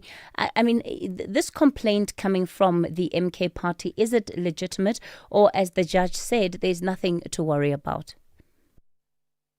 Well, I think the judge is right to say either he is not qualified to be a judge or he shouldn't have this position. If a particular matter comes before him, which might impinge upon his impartiality, then he can always decide to recuse himself, appoint someone else to lead an investigation. So, they're traditional ways of dealing with this kind of problem. In terms of the work that he's been tasked with doing, the oversight over IDAC, what in particular would you want him to be looking at so that the function of this office is also effective? Well, as the judge correctly states, this is a complaint-driven office. So if there are concerns around a person who has evidence of serious unlawful infringement of their rights caused by any person in the IDAC office, they can complain. And any evidence of improper influence or interference, hindrance, or obstruction, they can also lodge a complaint. The judge must then task his team to make an investigation into those and then file a report, which must then go to the minister and to Parliament. So what we're seeing here is it was a structure created when the IDAC was created. In fact, 2 years ago, more than 2 years ago, the structure was created in the legislation. And in the same way that the Department of Justice took a very long time to capacitate IDAC, this office is still not capacitated. It's been more than 2 years since the legislation was passed. And so, that it's not up and running yet, which is of some concern, in the same way that it was of concern that IDAC wasn't up and running properly for a long time.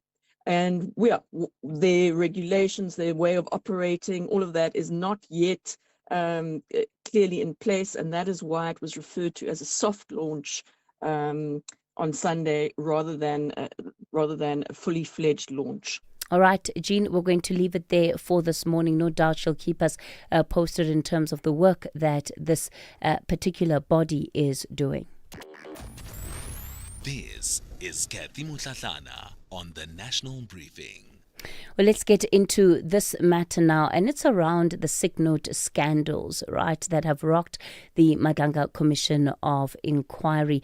The HPCSA issuing a statement to say that these documents are legal documents, and doctors who signed them can be held accountable, especially where improper information has been put there. Professor Arthur Rantlwane chairs the Medical and Dental Professions Board.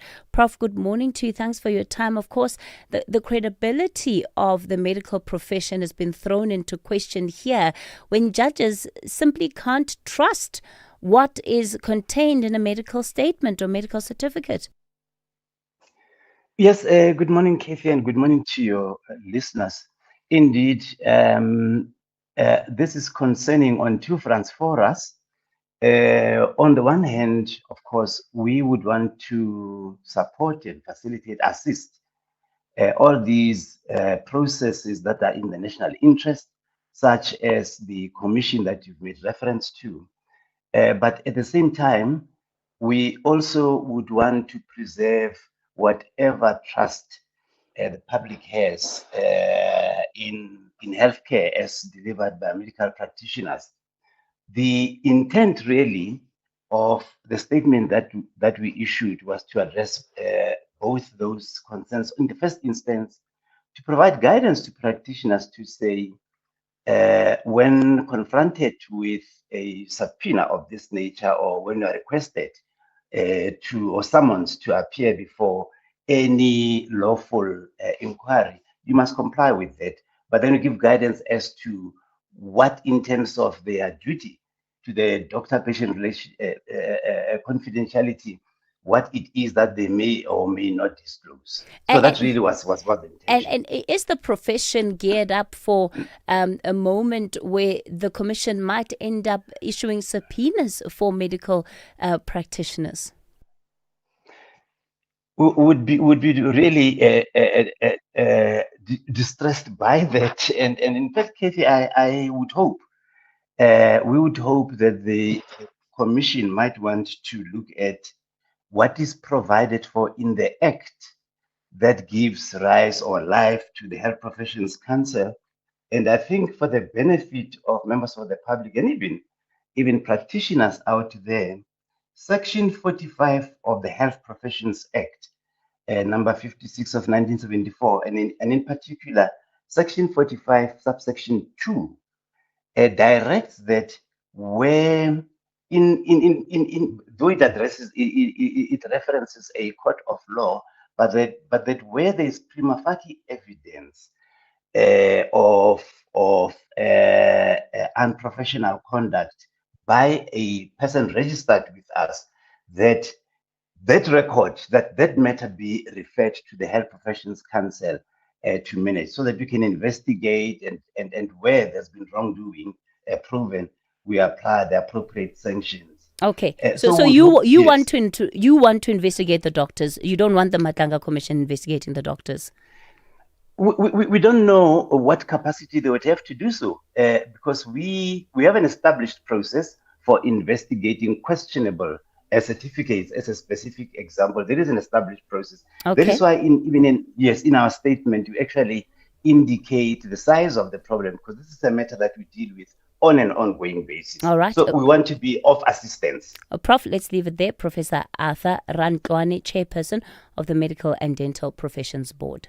Durban, the promenade is calling and the purple wave is taking over the East Coast. It's time for the Hollywood Bets Durban 10-kilometer road race on Sunday, 30th of August. Whether you're chasing a personal best or walking for the vibe, let's turn the city purple along our beautiful coastline. Entries are filling fast. Visit HollywoodAthleticsClub.co.za and secure your spot today. If you can't make it to the start line, catch all the action live on SABC2 and SABC Plus from 7 a.m. Brought to you by SABC Sports.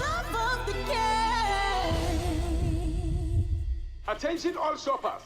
Our supermarket shelves are full of unhealthy food. It's often hard for me to know which foods are good for my family. The information on packaged food is complicated and hard to understand. I wish we had easy-to-understand warning labels on foods high in salt, sugar, and saturated fat. We have the right to know what's in our food. Support front-of-package warning labels on unhealthy packaged foods. Sign the petition on heala.org. That's HEALA.org.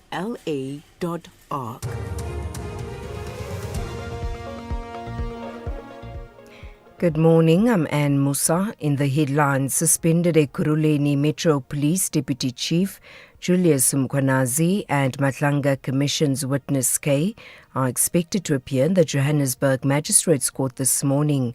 They are the last two of the suspects arrested in the 15 million rand precious stones theft case. Acting National Police Commissioner Lieutenant General Puleng Dimpane has praised investigators ahead of the trial of alleged criminal cartel member Vuzumuzikat Matlala and his co-accused. She's described the case as a major step in the fight against organized violent crime. And the Nigerian military says it has foiled a mass abduction attempt at a girls' school in northeast Borno State. Early yesterday morning, fighters from two separate rebel groups launched a coordinated attack on the school. I'll have details on these and other stories at 8. Outsurance is in the business of saving you money on your car insurance premium. If they can't, ask for 500 Rand. SMS out to 30754. That's out to 30754. SAFM, guiding you through the rush hour traffic. Back to work Monday, ahead of back to schools tomorrow. So it's all starting early today, but it'll get crazy tomorrow. We kick it off in Pretoria with a crash on the M1 South going through Linwood Road towards Athbury. That's heavy traffic marching back towards sort of Stormful Road territory. M1 North towards Pretoria through Midrand, a crash at Samrand. That is jam-packed going up through Olifantsfontein. That's a heavy queue. You might want to off-ramp somewhere like New Road and Taylor Pretoria Main Road. You probably get through a little bit quicker in that one. The N1 from 14th Avenue up to Ravoni is slow. The Mike 1 Boysons through Santon, N3 queuing at Germiston into Bedfordview, and then Bedfordview up through to Edenvale. So certainly plenty of traffic around. Also crash coming out of Protea Glen and Lenasia on the N12 before you get to the Golden Highway exit. So that's busy as well today, Joburg bound.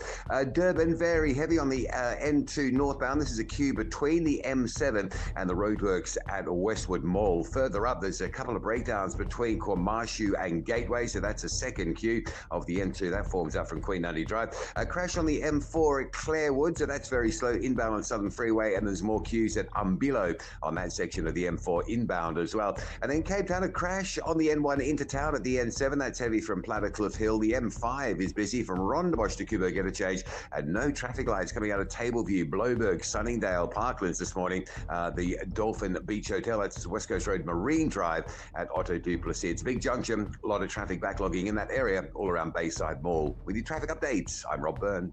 Outsurance will go out of their way to try and save you money on your car insurance. If they can't, ask for 500 Rand. SMS out to 30754. That's out to 30754.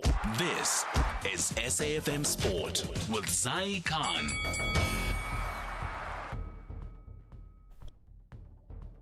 All right, Zach Khan, good morning again. Good morning. So our listeners are wanting to weigh in on the conversation we've been having, especially following Spain's win last night. Oh, this year I'm off to sunny Spain. Yeah, viva España.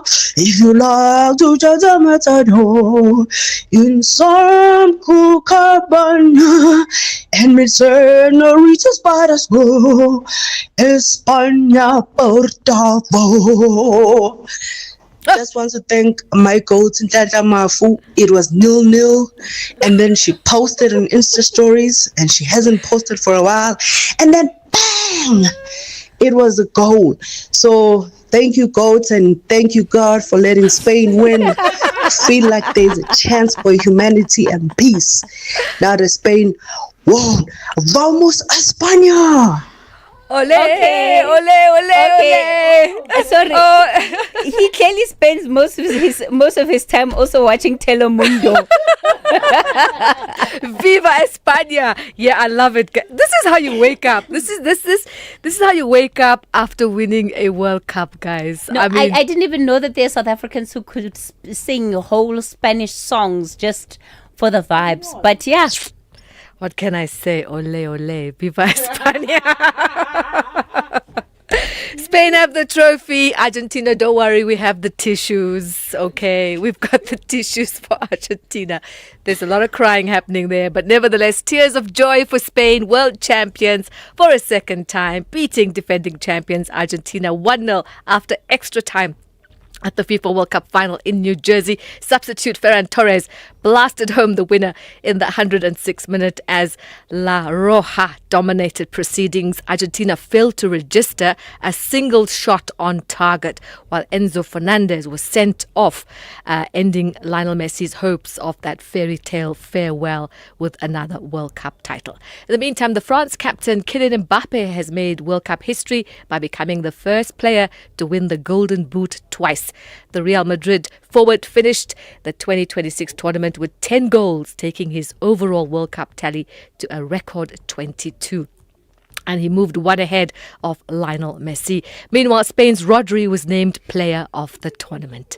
Let's go to the box. They could welcome back Captain Sia Kolisi, Ibn Etzebeth, Luatayaka and Sasha Feinberg in Ngomezulu for next month's clash against Argentina.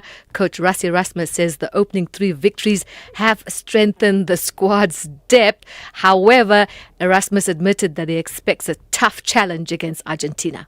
Will be maybe someone say now, guys will be a week off. Then 26 guys will go to Argentina, 16 guys will stay behind, 1 or 2 rehabbing, and they will start training for the New Zealand. A few coaches will stay behind with them. So Argentina is going to be tough. We like Wales, they say they had our number a few times. I think our biggest loss was against Argentina, and we've been together since 2018. So we're just building our game, trying to build our game. I think today was another step. In the meantime, the junior box are world champions once again, beating France 16-5 in the World Rugby Under-20 Championship final that took place in Tbilisi, Georgia. Let's go now to some more good news for the youngsters, but we've got New Zealand's Ryan Fox. He's completed a remarkable comeback to win the 154th Open Championship and capture his first major title of his career. The 39-year-old birdied the final hole at Royal Birkdale to finish 10 under par, edging American Cameron Young by a single stroke. Yes, Fox. When I turned pro, I think the goal was just to get on a major tour, to be honest. I think I said to my team last night, at dinner, if you'd have given me my career up till yesterday when I turned pro, I would have jumped at that. I don't know what to think now, to be honest. Be sitting in front of you guys now as the champion goal for the year is a bit crazy. So I said it earlier, surreal. All right, that's your national briefing sport. We'll swing back to power at the top of the hour. I'm Zai Khan. The Market Brief with Ndauleng Lechela on SAfm. Well, let's get into our market update for this hour. And Daoleng, consumers are facing higher pork prices. It's as supply tightens. So what red meat is going to be left behind for us to eat? Red meat, white meat? Pork is what? Pork, white meat?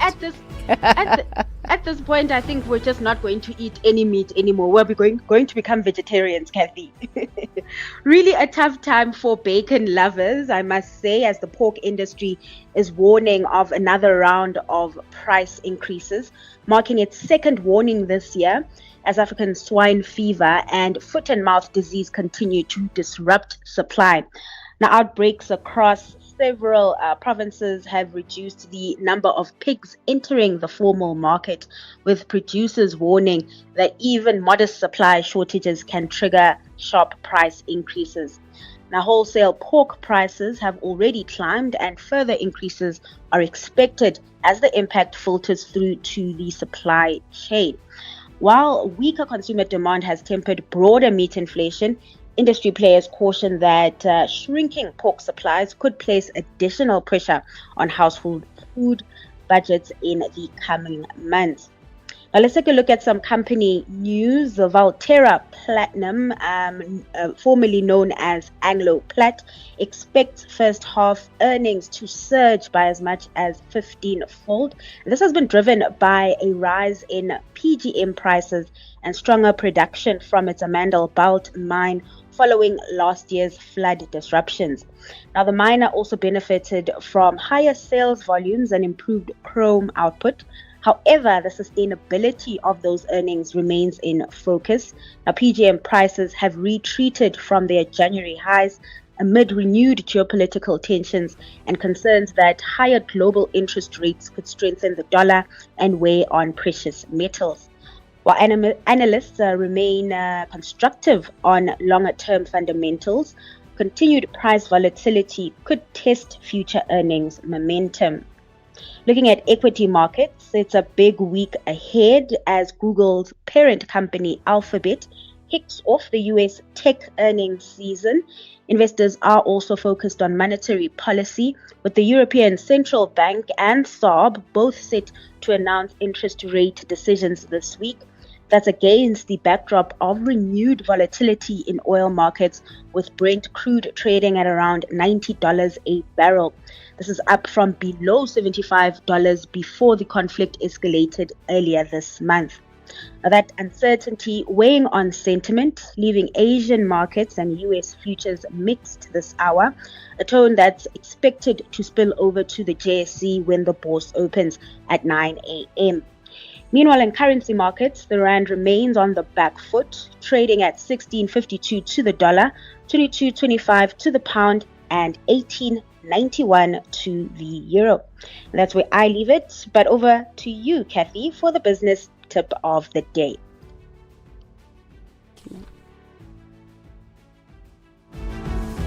Thank you for that, Ndaoleng. So the F&B business tip for this Monday: getting paid should be simple because every payment plays a role in keeping a business moving. For many businesses operating in community economies and township business hubs, managing transactions is about more than making sales. It's about having reliable access to funds, maintaining cash flow, and being able to serve customers consistently. When businesses rely heavily on cash, they can face challenges such as security risks, time spent handling money, and limited visibility into daily transactions. Increasingly, customers expect fast, convenient payment options, whether they're paying with a card, phone, or digital wallet. Businesses that can meet these expectations are better positioned to attract and retain customers. This week, take a moment to look at how your customers prefer to pay and whether your current payment options are helping or hindering your business growth. We'll unpack this further on the F&B Business Interview on Wednesday.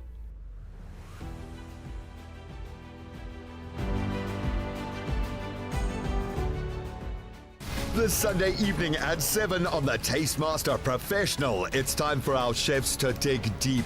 Tasked with creating a dish inspired by their own journey, they'll need to balance emotion with exceptional cooking. Featuring guest judge Chef Peter Duncan from the renowned La Petite Colombe, who will tell a story worth remembering. Find out on the Tastemaster Professional. Sunday at 7, repeat Saturday at 4:30 and Sunday at 3:30 only on SABC2.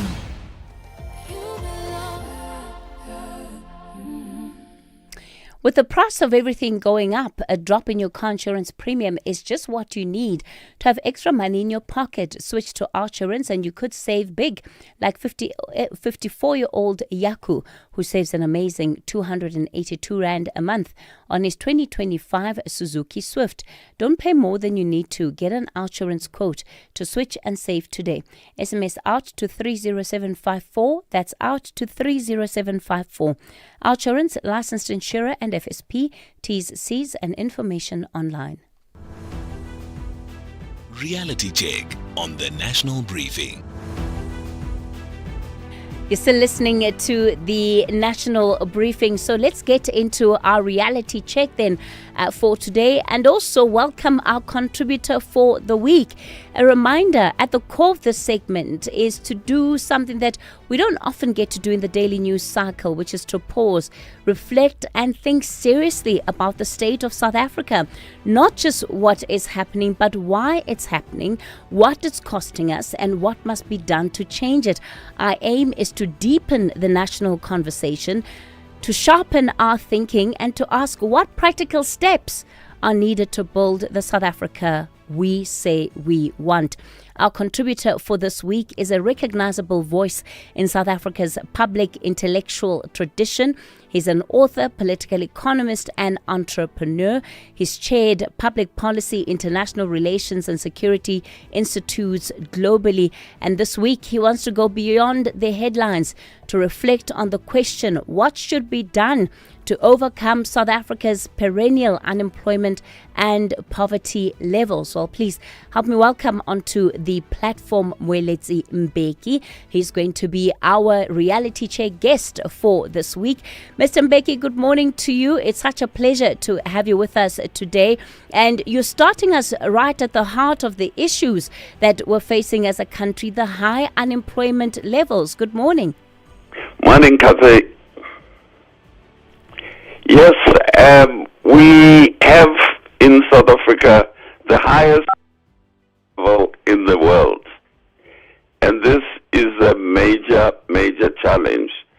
So what I will try and do this morning is to address the issue of why do we have the highest unemployment in the world, and why do we have the huge levels of poverty that we have in South Africa. All right, Mr. Mbeki, I'm going to do this. The line to you is not great. In fact, it's distorting somewhat.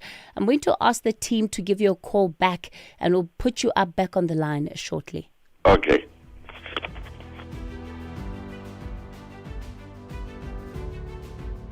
So while we do that, let's take the latest traffic with Rob. SAfm, guiding you through the rush hour traffic. Situation on the M1 North through Midrand towards Pretoria easing after an earlier crash by SAmRadio. The N14 Krugersdorp Highway queued up and stacked up between the R55, the Pretoria West exit, and the Bruckfontein interchange. Crash on Pretoria's N1 South at Linwood. That's heavy from Stormful Road. If you're joining from Montana, once you get into Stormful Road, it all gets a bit heavy. And a crash on the M1 North at Ravonia. So delays coming up from Randburg this morning, looking quite heavy. N12 Benoni through Boksburg is slow, and then the N12 and R24 routes jammed up pretty solidly into Galulis, and a crash coming through from Protea Glen and delays this morning N12 before the Golden Highway exit, causing delays towards Joburg. A lot of traffic all over Durban, lots of incidents this morning. A crash into south at Queen Nandi, that's very slow. Two breakdowns between Kumashu and Gateway, northbound backed heavily from Queen Nandi as well. Pressure between Spaghetti and Umgena Road both ways, and the M4 Southern Freeway issues at Jacobs and at Umbilo. There's big traffic on the Southern Freeway heading up into Durban side this morning. Cape Town traffic light problems at Valhalla Holt and Viking Way. That's out. That's all very slow. Also, the lights out at Dolphin Beach. So Marine Drive badly backed up this morning, leaving Tableview. That's having an impact on Otto du Plessis and Bloberg Road around the Bayside Junction. And the other side of Tableview, quite heavy Bloberg-Kuberg Road junction pressure all over that one. With your traffic updates, I'm Rob Byrne. Reality check on the National Briefing. You're still tuned in to the National Briefing. Let's get into our reality check. Mr. Mweletsi Mbeki, our contributor for the week. Mr. Mbeki, I certainly hope that the line is going to be better this time around. And you want us to look a little bit more deeply into the unemployment problem and the poverty levels that we face as a country, and trying to understand structurally what is leading to some of these problems. Yes, Kathy, this is what I would like to talk about under the slot to this morning. The greatest challenge that South Africa faces today, during the last 100 years, our politics, we have been dominated by nationalism. So we have a problem of nationalism in the body politics of South Africa. But nationalism is being rejected by the population of South Africa. So what you are getting in South Africa that is emerging is what I call a political vacuum. Because nationalism came into effect in 1924 when the National Party got into power. If you remember, we had an organization called the National Party, which left us with the legacy of apartheid. That was one of South Africa's oldest nationalist parties. It was formed in 1914, 2 years after the first nationalist party, which was an African nationalist party, which was the African National Congress, which was formed in 1912. So from 1924, the politics of South Africa were dominated by these two political parties, both of which are nationalist party. And I will explain briefly what nationalism is. So from 1924 to 1994, we had rule by the Afrikaner nationalists of the National Party. They took a break during the Second World War because they did not want to join the war against the Nazis in Germany. So they stepped out of government, but they came back in 1948 and stayed on up until 1994. The second, in 1994, there was, of course, the first democratic election. And in that democratic election, the National Party only got 20% of the vote. So that was the first rejection of nationalism by the voters of Afrikaner nationalism. But we had another nationalist party, which was the African National Congress, which said it had better solutions for South Africa than the National Party. But it came into power with a huge vote in 1994, and this vote increased even more in 2004, but it started declining after 2009, and so what we have is that our politics have been dominated by nationalism, but the population and the voters are now rejecting nationalism. And this is creating a political vacuum because there is no party of sufficient weight to replace the nationalist parties. The Democratic Alliance reached its peak in terms of its vote in 2014 when it got 22% of the votes. It hasn't increased since then. So what the problem we're having in South Africa is the decline and the rejection of nationalism by the voters is creating a political vacuum. Now, this political vacuum is being occupied by, amongst others, organized crime, which is what we are seeing with the Madlanga Commission. This vacuum is also being organized by what I call political charlatans who have miracle cures such as March and March, who are promising the country that the population, that they have instant solutions.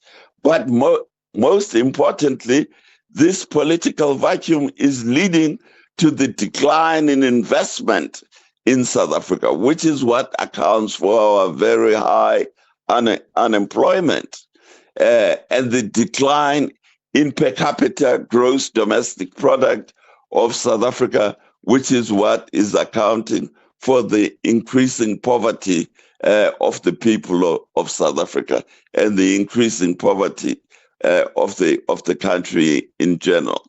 So what is nationalism? Well, nationalism is a grievance-driven social and political movement.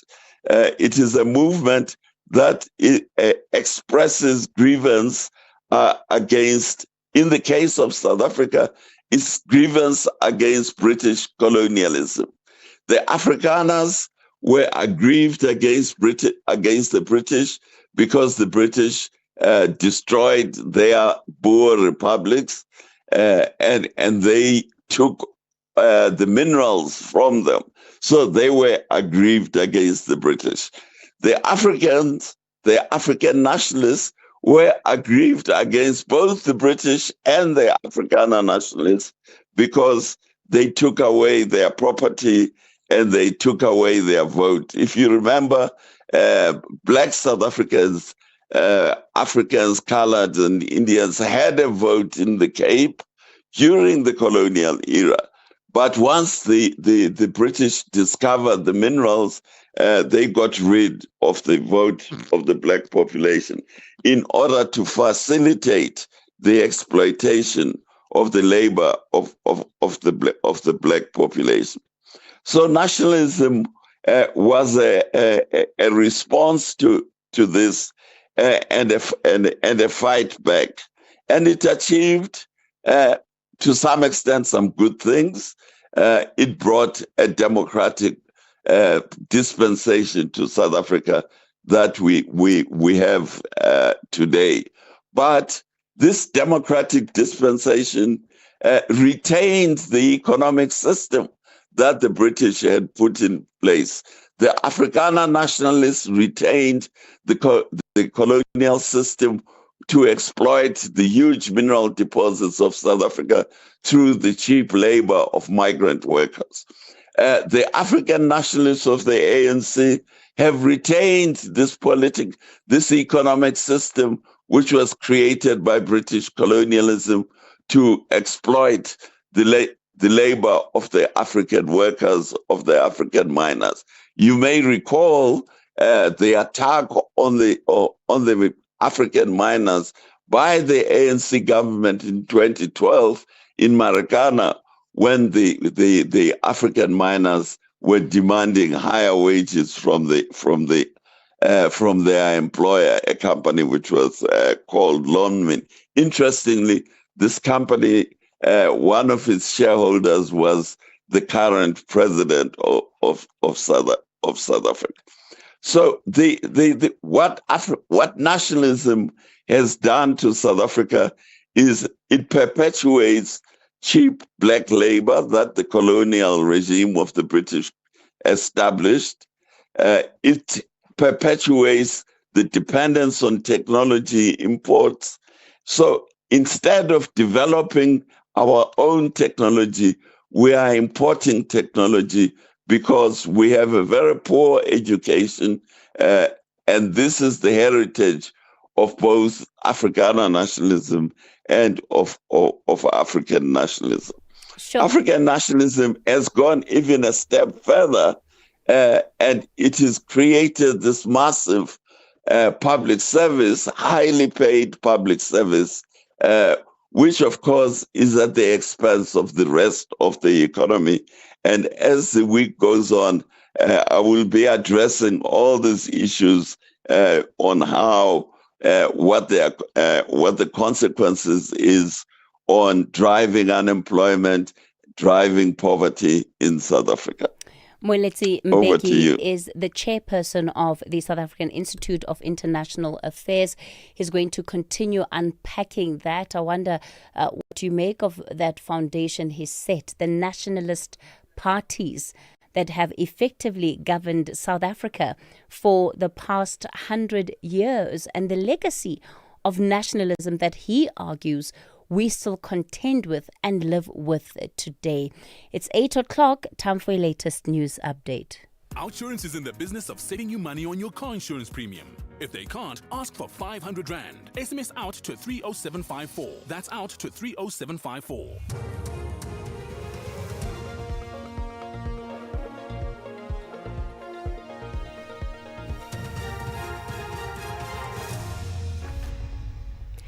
In our top stories, Julius Mkwanazi and witness K to appear in court, and Lieutenant General Dimpane praises investigators ahead of Matlala's trial. Good morning. Suspended Ekurhuleni Metro Police Deputy Chief Julius Mkwanazi and Matlanga Commission's witness K are expected to appear in the Johannesburg Magistrates Court this morning. They are the last two suspects arrested in the 15 million rand precious stones theft case. One suspect has since died and another, a businessman, had charges against him dropped. Mkwanazi and his former girlfriend, Witness K, were arrested on Friday. The two other accused, suspended Ekurhuleni Metro Police Officer Adrian Mackenzie and former EMPD officer Kershali Strolls, were granted bail of 5,000 rand each last week. Acting National Police Commissioner Lieutenant General Puleng Dimpane has praised investigators ahead of the trial of alleged criminal cartel member Vuzumuzi Ketnatlala and his co-accused.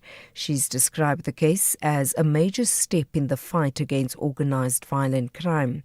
Dimpane says forensic, ballistic and firearm evidence have linked the accused to the attempted murders of businessman Joe Sibanyoni, media personality Tebogo Tobojane and music producer Sienki Mukubong, among others. Police spokesperson Athlenda Mate.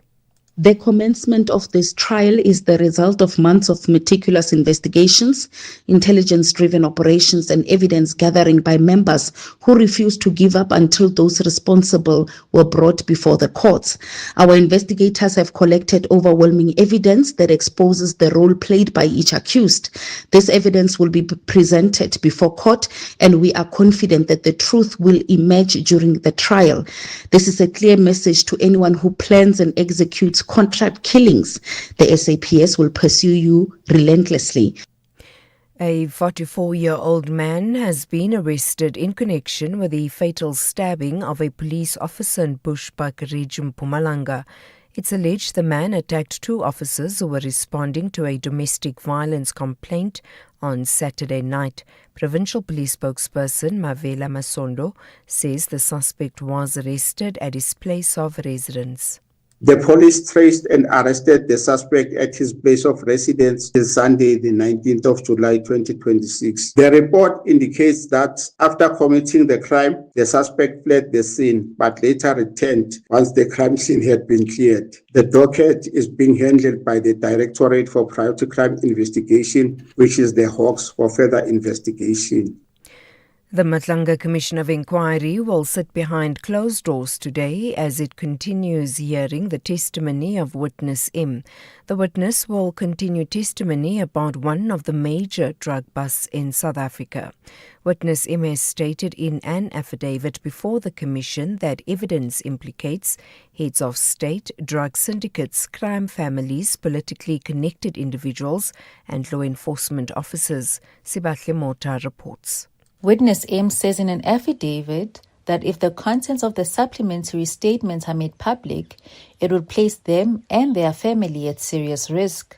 The witness further states that two vehicles were previously seen conducting surveillance outside their home, prompting arrangements for their spouse to be moved to a safe place. Witness M also says that making a full public disclosure would have devastating consequences for them and their family. The Commission is expected to resume public hearings on Tuesday. 4 suspected extortionists are expected to appear in the Bishop Lavis Magistrates Court on the Cape Flats today. They face charges of extortion and murder. Police spokesperson Ndake Gwala says the suspects allegedly terrorized Paza shop owners in Bonteheuwel by demanding protection fees and forcing them to close their shops. She says the men are also linked to the murder of a 31-year-old Spaza shop owner last week. Police arrested 3 of the suspects during an intelligence-driven operation. The Nigerian military says it has foiled a mass abduction attempt at a girls' school in northeast Borno State. Early yesterday morning, militants from 2 separate rebel groups launched a coordinated attack on the school. The BBC's Simi Jolasu has more. The army said suspected militants tried to storm the federal government girls' college in Monguno at around 1:30 on Sunday morning. Police officers guarding the school, which was being used as temporary accommodation for polytechnic students, repelled the attackers. 46 students were evacuated to a nearby military barracks for medical checks. The army said some students were killed after being struck by gunfire from the attackers during the fighting. The military said it is now investigating claims that suspected collaborators may have helped the militants gain access to the school. Recapping the top stories, suspended Ekurhuleni Metro Police Deputy Chief Julius Mkhwanazi and Matlanga Commission's witness K are expected to appear in the Johannesburg Magistrates Court this morning. They are the last two suspects arrested in the 15 million rand precious stones theft case. For SAfm News, I am Anne Musa. Outsurance will go out of their way to try and save you money on your car insurance. If they can't, ask for 500 Rand. SMS out to 30754. That's out to 30754. Groceries may be getting more expensive, but when you switch to Outsurance, you could actually drop the price of your car insurance premium and save money. You could save big, like 37-year-old Lerato, who saves a whopping 599 Rand a month on a 2026 Kia Sonet. Ready to drop your current insurer to switch and save with Outsurance? Get a quote today. SMS out to 30754. That's out to 30754. Outsurance, licensed insurer and FSP. T's, C's and information online. It's a very good morning to you in your SAfm sports headlines. It is rugby. The Springboks welcome back Siya Kolisi, Ibn Etzebeth, Lutyaga and Sasha Feinberg, Mgome Zulu. And in soccer, Spain's World Cup victory from a different angle. We'll bring it to you at around 8:30. SAfm, guiding you through the rush hour traffic. Good morning. The M1 in Pretoria stays heavy. This crash at Linwood Road this morning has got traffic backed across all lanes, all the way back to Storenville Road. It is exceptionally heavy. Bigger volumes today, and all of that traffic coming out of Montana gets to Storenville, comes to a dead stop, as I say, across all lanes, right through to Linwood Road. If you can avoid that, you'll avoid a massive hold-up today. Joburg's M1 North under pressure from Bayers Nordia, round to a crash up by Rivonia Road. That looks really heavy today. The N12 and R24 routes in from Ekurhuleni slow. The Mike 1 under pressure from Parktown, moving through towards the Grayson Drive off-ramp. Very busy around Durban today. Crash on the N2 South at Queen Nandi Drive, or between Queen Nandi and Inanda Road. So that's heavy. And then you've got a breakdown between Umgeni and Spaghetti Junction. So two queues going south. Going north, there are two breakdowns between Komashu and Gateway. So the N2 North from Queen Nandi is heavy. And then the Southern Freeway with an earlier crash at Clarewood and an obstruction at Umbilo. Southern Freeway inbound is just under a bit more pressure than you might be expecting this morning on that way to central Durban. Cape Town collision, N1 inbound at the N7. That's heavy coming in from Plattercliff Hill territory. Although traffic is starting to move a little bit better, it is still very busy. A lot of traffic coming through Kraaifontein, Brackenfell this morning on that section of the M1 inbound, and no traffic lights on the West Coast Road Marine Drive at Dolphin Beach. So you've got Marine Drive, West Coast Road, Bloberg Road, Otto du Plessis, everything backed up into that junction. With your traffic updates, I'm Rob Byrne. The National Briefing on SAfm. Clarity, context, and conversation. This is where the day begins with Kathy Mutlatlana on the National Briefing.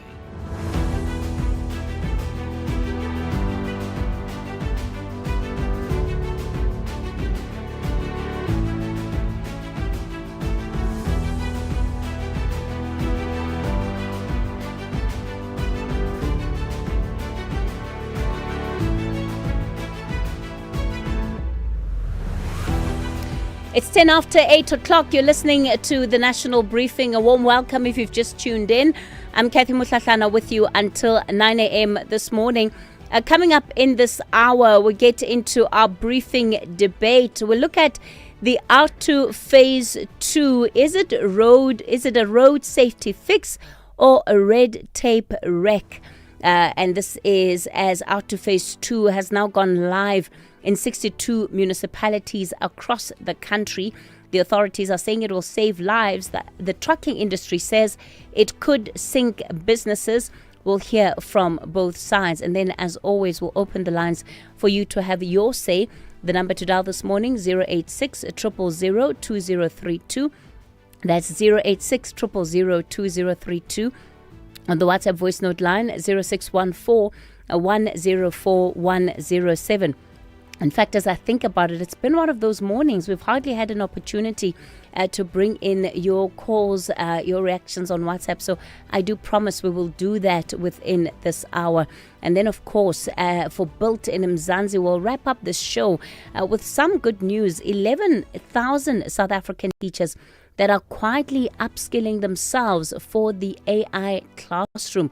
We'll find out exactly what is happening with that particular project. Of course, I'm already seeing lots of your reactions and responses, including to our reality check guest for the week. We'll take all of that a little later in the hour.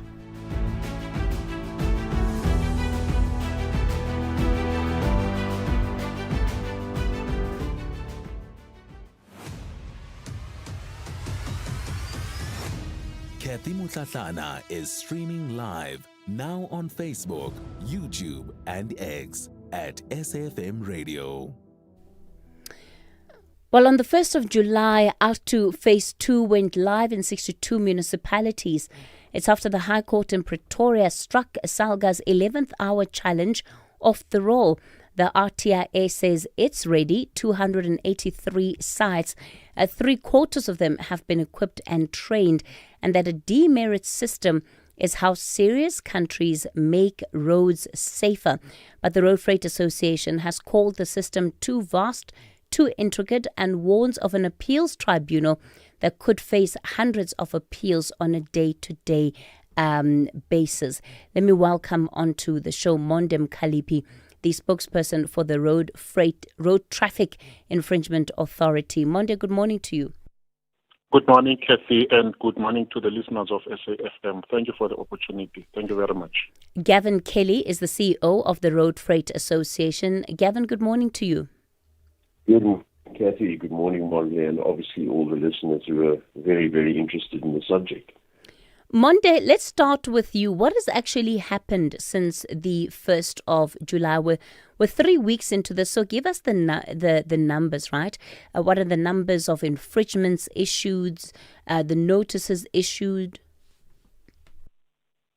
Good morning, Kathy, once again, and good morning to Gavin. Well, from the 1st of July 2026, as you have rightly pointed out, the Phase 2 of the implementation of the Adjudication of Road Traffic Offences Act, which is ARTO, has come into effect in 60 municipalities. That is in addition to what we have had before, which was in Tshwane and in Johannesburg. So we have got a total of 62 municipalities now where the system is active. And what has actually happened is that prior to that, we have engaged in the process of ensuring that traffic officers are trained so that they are familiar with the system, its implementation, and we have also provided equipment to the different municipalities who are affected by the rollout. And there's also been a process of ensuring that all of them are connected to the natives.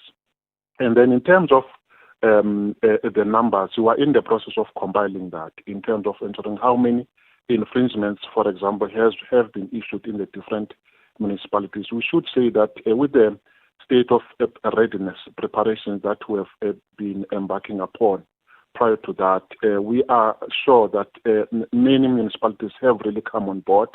We have been receiving reports from all of them, and as the Road Traffic Infringement Authority, we are in the process now of ensuring that all that information is collected so that it can be presented to the countries to say the system has been successful. Yes, of course, the system has been very much successful because we have tested it in 2 jurisdictions in the country, and that is in Tshwane and in Joburg. And the evidence that we have in front of us tells us that the rollout of Phase 2 is also going to be very successful. And as we speak now, no glitches have been experienced. All the issuing authorities have been implementing the system with great success, and numbers are beginning to trickle in terms of how many infringements have been issued, and also how many of those need to be handled by the Road Traffic Infringement Authority.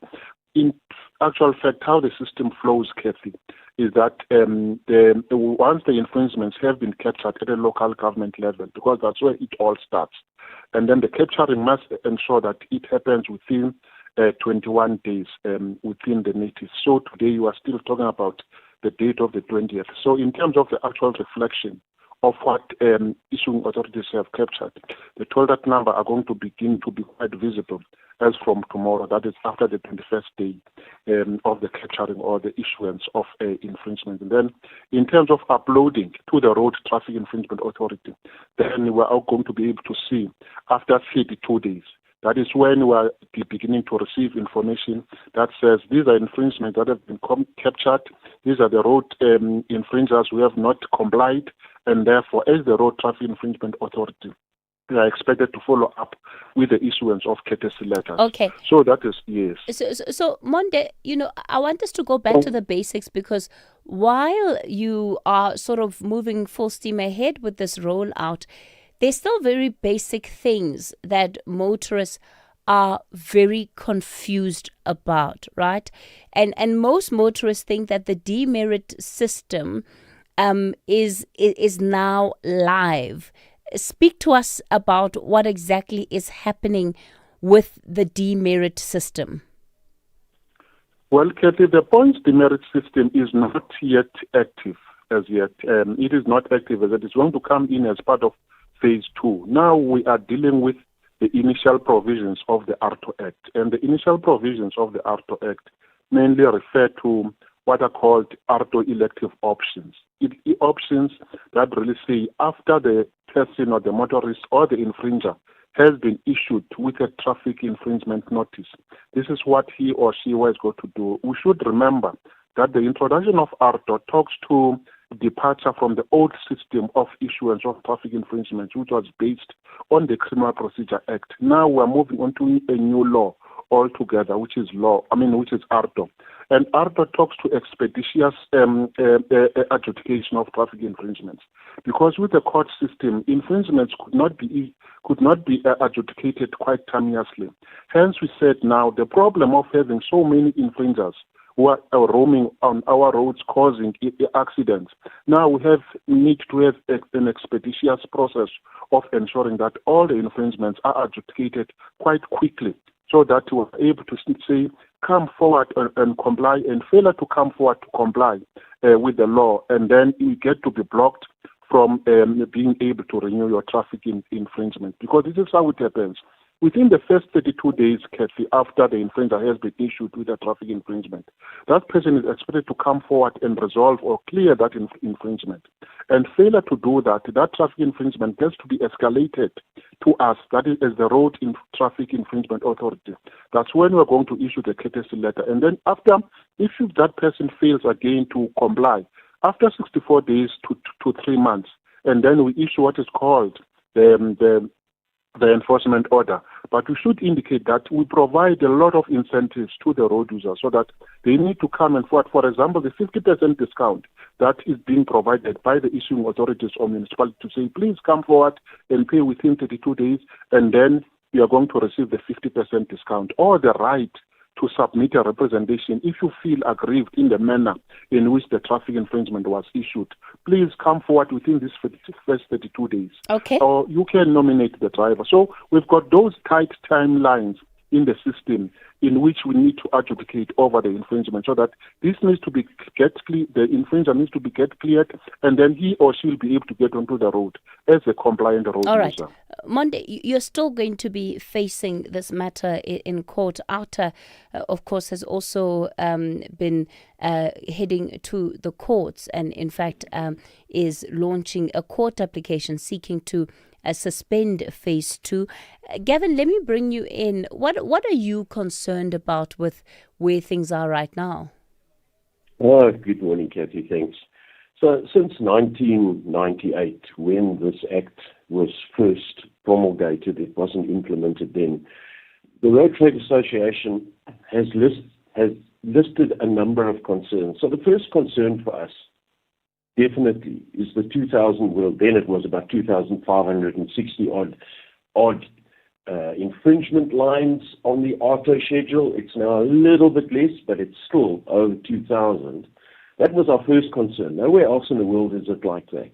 It's only about 20 lines that are in the various demerit point type of systems around the world, 20 to 24, depending on the country, because the system is aimed at changing behavior, not in South Africa.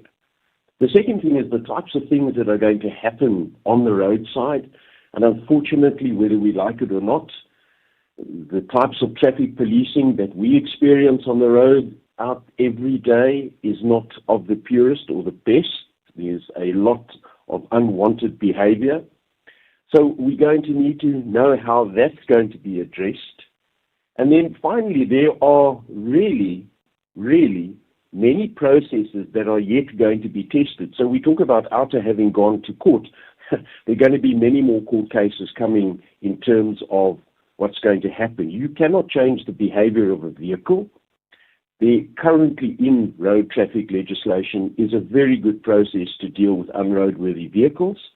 Now to put onto those vehicles points that don't expire over 3 months, so you've got to wait 3 months for every point over your 15 points, that is going to be an administrative and business nightmare, where companies are going to have vehicles locked into non-utilization, and the companies are going to struggle, especially those companies that only have 3 or 4 vehicles.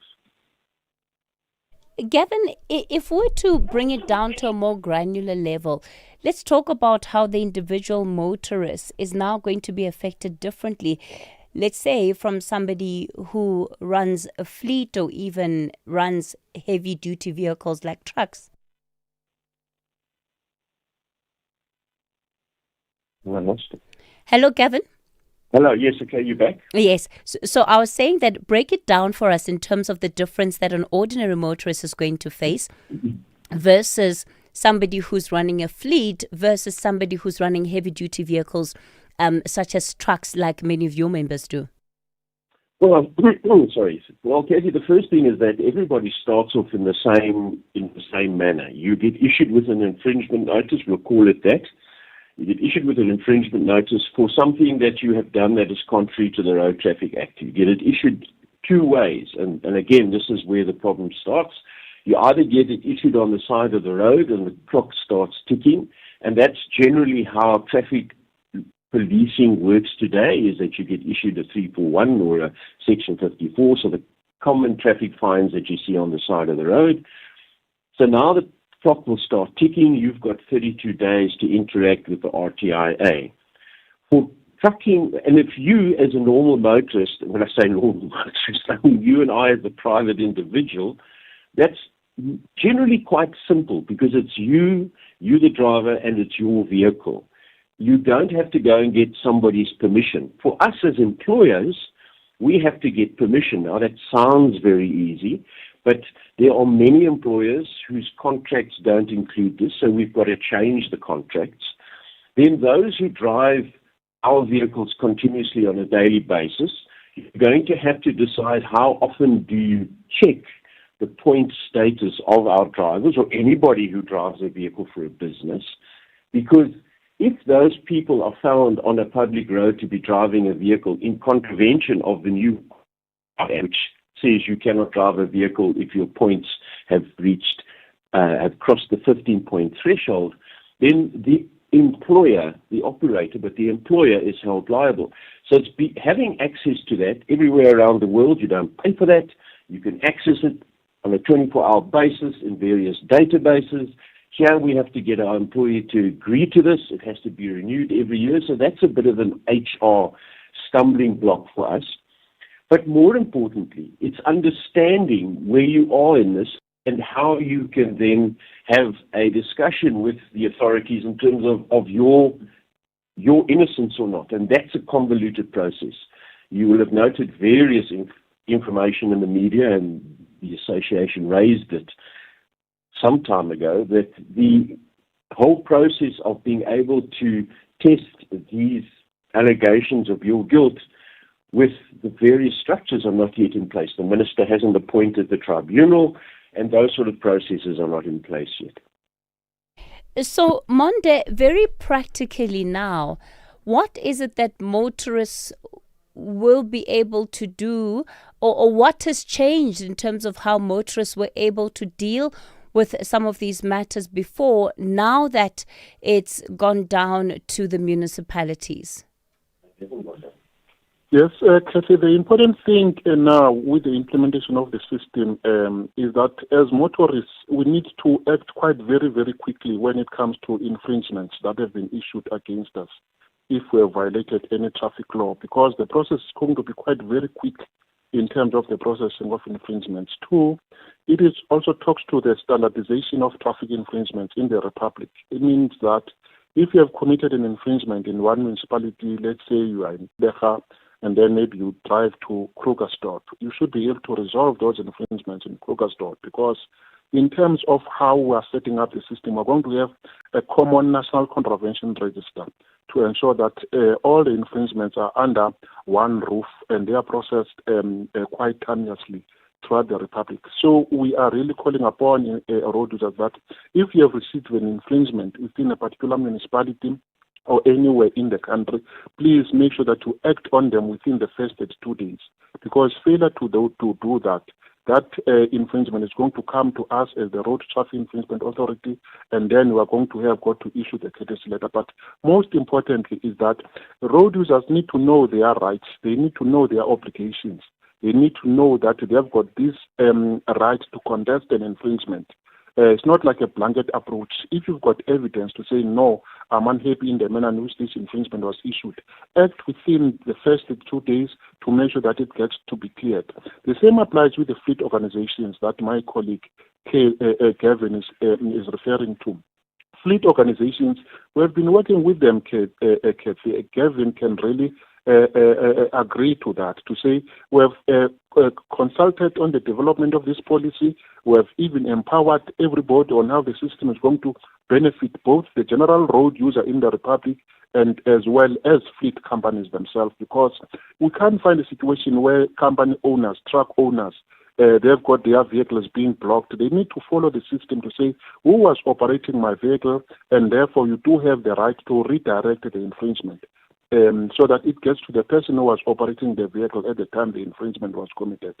So we've been working very closely with everybody. Nobody is going to be adversely affected, but at the end of the day, the person who's going to benefit from this legislation is the general road user, because there's going to be change in terms of the behavior, there's going to be better use of our roads, and we're hoping for a decrease in terms of fatalities that occur on our roads. Is the central database live already?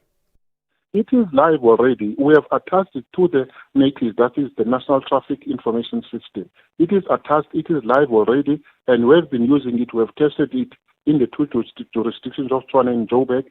So now the process of standardizing infringements in the country is already underway, and we know exactly who committed an infringement where, and in terms of the time, we know exactly when should that in particular infringement get to be escalated to the RTIA, and when should issue what is called the enforcement order, because this is why it is going to build to KC. Failure to comply is going to lead to enforcement orders being issued, that is being blocked from transacting on the NATIS.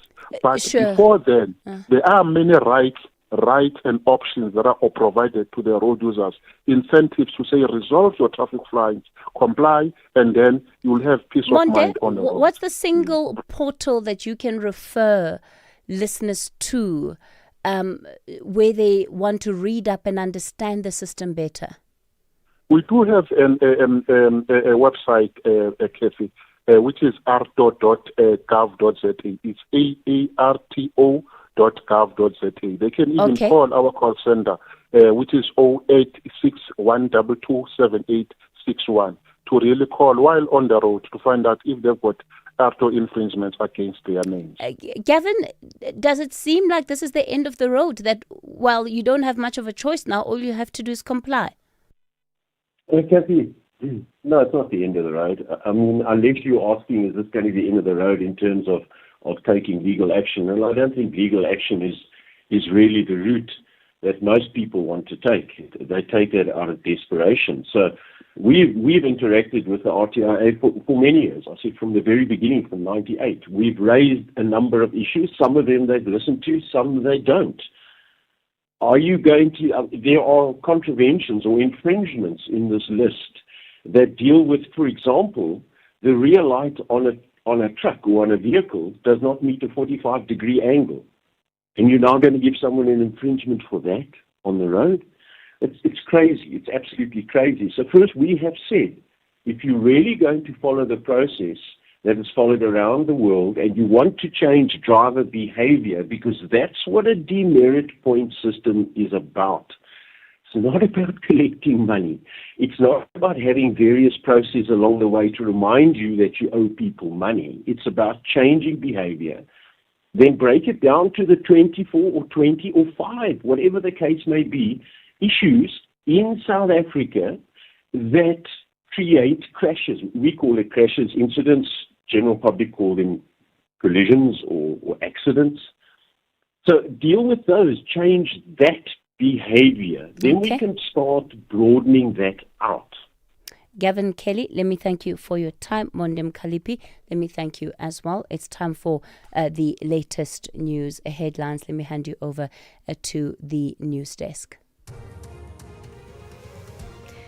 Good morning, I'm Anne Musa. In the headlines, a former Mfuleni local municipality fleet manager is expected to appear in the Vanderbijl Park Magistrates Court this morning. The 42-year-old was arrested in connection with an alleged 16 million rand municipal vehicle fleet tender corruption scheme. Suspended Ekurhuleni Metro Police Deputy Chief Julius Mkhwanazi and Matlanga Commission's witness K are expected to appear in the Johannesburg Magistrates Court this morning. They are the last two suspects arrested in the 15 million rand precious stones theft case. And the president of the Ohanedze Ndi Igbo South Africa chapter, Dr. ABC Okoko, has denied allegations that the Nigerian government has left its citizens stranded in South Africa. I'll have details on these and other stories at 9. SAfm, guiding you through the rush hour traffic. Good morning. Good news from Pretoria. The crash on the M1 South at Linwood Road is being clear. That big backlog of traffic has now been released through. Collision in Joburg on the M2 westbound. It's on the link to the Mike 1 North at Crown. That's pushing a queue all the way back to Benrose. N12 and R24 routes particularly heavy as you come into Galuli's interchange. And that collision on the N12 between Protea Glen and Golden Highway exit at Eldo still causing delays. The backlog there on that N12 Joburg bound as you come through that Klipspruit Valley Drive exit on your way towards the Golden Highway, towards that crashing. Durban, the breakdowns between Kormashu and Gateway have finally been cleared. There is now a crash, though, on the N2 South before Spaghetti Junction. That stays slow from around about sort of Inanda Road territory. M13 heading through Pinetown towards the Paradise Valley to join the M3. It's very busy. And a crash on Victoria Embankment at Joe Slovo Street coming off the M4 onto the Esplanade, all backed up as a result of that as well. Cape Town, no traffic lights. Marine Drive at Dolphin Beach, that stays heavy. Along that West Coast Road Marine Drive option, I think a lot of traffic out of Tableview avoiding it, going the other way, clogging Bloberg Road down to Kuberg Road. With your traffic update, I'm Rob Byrne. This is SAfm Sport with Zai Khan. Zai Khan, good morning. So focus on the Springboks. Yeah. Not enough noise made about the Springboks and the thrashing they gave Wales on Saturday, right? Yeah, we were just focusing on the big goats and the baby goats. Now we're going to go from to the big box. Okay, we've even covered the baby box. We've covered it all, Kathy, this morning. So let's just talk about the noise we're going to make for our team. They are the goats themselves, but they're called the Springboks, okay? They're set for a major injury boost ahead of next month's Rugby Championship clash against Argentina. We've got captain Siya Kolisi, Ibn Etzebeth, Lot Yaga, and fly half Sasha Feinberg and Ngome Zulu. All are expected to return from injury after the world champions opened the Nations Championship with a bonus point victories over England, Scotland and Wales. Let's go to Lionel Messi, and his World Cup career appears to have ended in heartbreak after Argentina's 1-0 extra time defeat to Spain in the final. Fans in Buenos Aires were left in tears, many saying the loss marked the end of an era for the 39-year-old. Despite the disappointment, thousands still gathered at the obelisk to salute the defending champions, while supporters in Messi's hometown of Rosario celebrated his remarkable international career. Onto cycling, and Belgium's Remco Evenepoel claimed a memorable victory on stage 15 of the Tour de France, outsprinting the race leader Tadej Pogacar to his first road stage win at the Tour. But the biggest drama came when the two-time champion Jonas Vingegaard crashed with a suspected broken collarbone, handing Pogacar a commanding 5 minutes lead in the general classification. Let's go to South Africa's Dricus du Plessis. He's eyeing a return to the top of the UFC after an impressive unanimous decision victory over former welterweight champion Kamaru Usman in Oklahoma City. The former middleweight champion says the win keeps him firmly in the title picture. There's not a world where I would have lost tonight. I said that. There's no world where I lost tonight. If I had to cut off a limb to beat him with, I would have done that tonight. You know, that loss against my last fight, losing that fight, I hated it. I absolutely hated it. And desperation is not the word. But I'm a winner, and losing doesn't sit well with me. And finally, Formula One, Kimi Antonelli has strengthened his grip on the Formula One World Championship after winning the Belgian Grand Prix at Spa-Francorchamps. The 19-year-old Mercedes driver held off Ferrari Charles Leclerc to claim his sixth victory of the season. With Max Verstappen completing the podium, Antonelli now leads the standings by 50 points after teammate George Russell. He crashed out on the opening lap following contact with Lewis Hamilton, Hamilton finishing fourth. But here's the race winner, Antonelli. Pace was a lot higher than practice. Max in the first inning was keeping up, and then obviously Charles had great pace as well on the hards. Also so much deployment difference between all teams, and as well, you know, we were strong in certain part of the track, but then weak in others. So definitely was not straightforward, but I'm very happy with it. That's your sport on the National Briefing. Buckle up. We have John Gericke. He'll be up at around 12:30 with more sport on SAfm. I'm Zai Khan. Imagine if you could save time like you save money. A second here, a minute there. Type a little faster, walk a little faster. Or you could stop scrolling on the internet. Just think of all the hours you'll save. Now what if you could take all that time and invest it? Watch it grow. Until eventually, one day, you'd have so much time that you wouldn't know what to do with it all. But unfortunately, time doesn't work like that. It can't be stored or banked. And unlike money, you can't make it back. That's why after 50 years of investing, we've learned that time is the greatest gift of all. And the good news is, if you invest early, time gives you money. And then money gives you more time to do whatever you want to do, even if it is scrolling on the internet. Ellen Gray, long-term investing. Ellen Gray is an authorized FSP. Call SAfm now on 086 000 2032.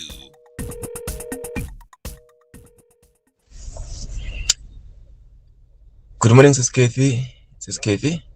My question is, why the president is not disbanding the IDEC and take those people to work for NPA, as you've seen the allegations of corruption in the IDEC. Thanks from Andile in Willowvale, Eastern Cape. Good morning. I honestly hope this judge hasn't been appointed just to sit on eggs and we wait for little chicks to come out.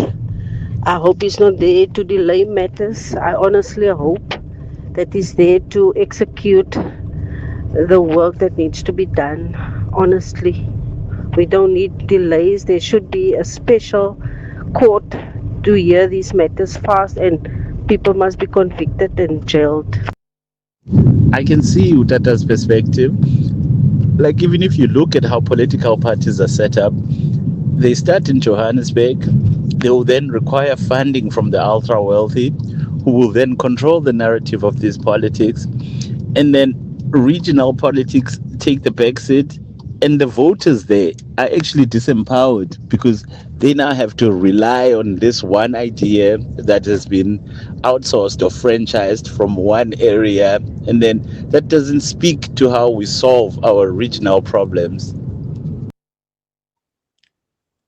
Hi, Kathy. Good morning. Mafuta, Kathy. Mr. Mbek's analysis, Kathy.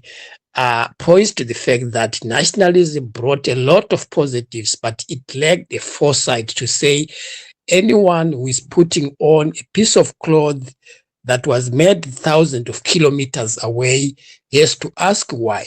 We lack the self-sustenancy, that self-dependency, and the policies that promote that. That's what we lack. So one on the African continent and in South Africa in particular, Kathy. Hi, Kathy. There's nothing speedily and there's nothing that beats what the courts used to do about ARTO. And as far as I'm concerned, they're not ready. So if someone gets a traffic fine and you are not the driver of the vehicle, there is the option on the ARTO website where you can move the traffic fine to the person that was driving the vehicle. But that option does not work. It still requires you to go and queue to fix that. So they're not ready. And we are going to be getting demerits on traffic fines that we didn't do. Yeah, look, I think that there's still a lot that obviously is going to have to be figured out. I use that in sort of inverted commas when it comes to the rollout of R2 Phase 2. And as you can hear, they're taking it in steps, but perhaps to share your experience, right? That's the best way to know how the system is working. Share your experience as you go to municipalities, as you try and renew your driver's licenses, as you try and pay your traffic fines, because in sharing those challenges, then we might be able to test whether the system is working according to implementation or as set out by the Road Traffic Infringement Authority.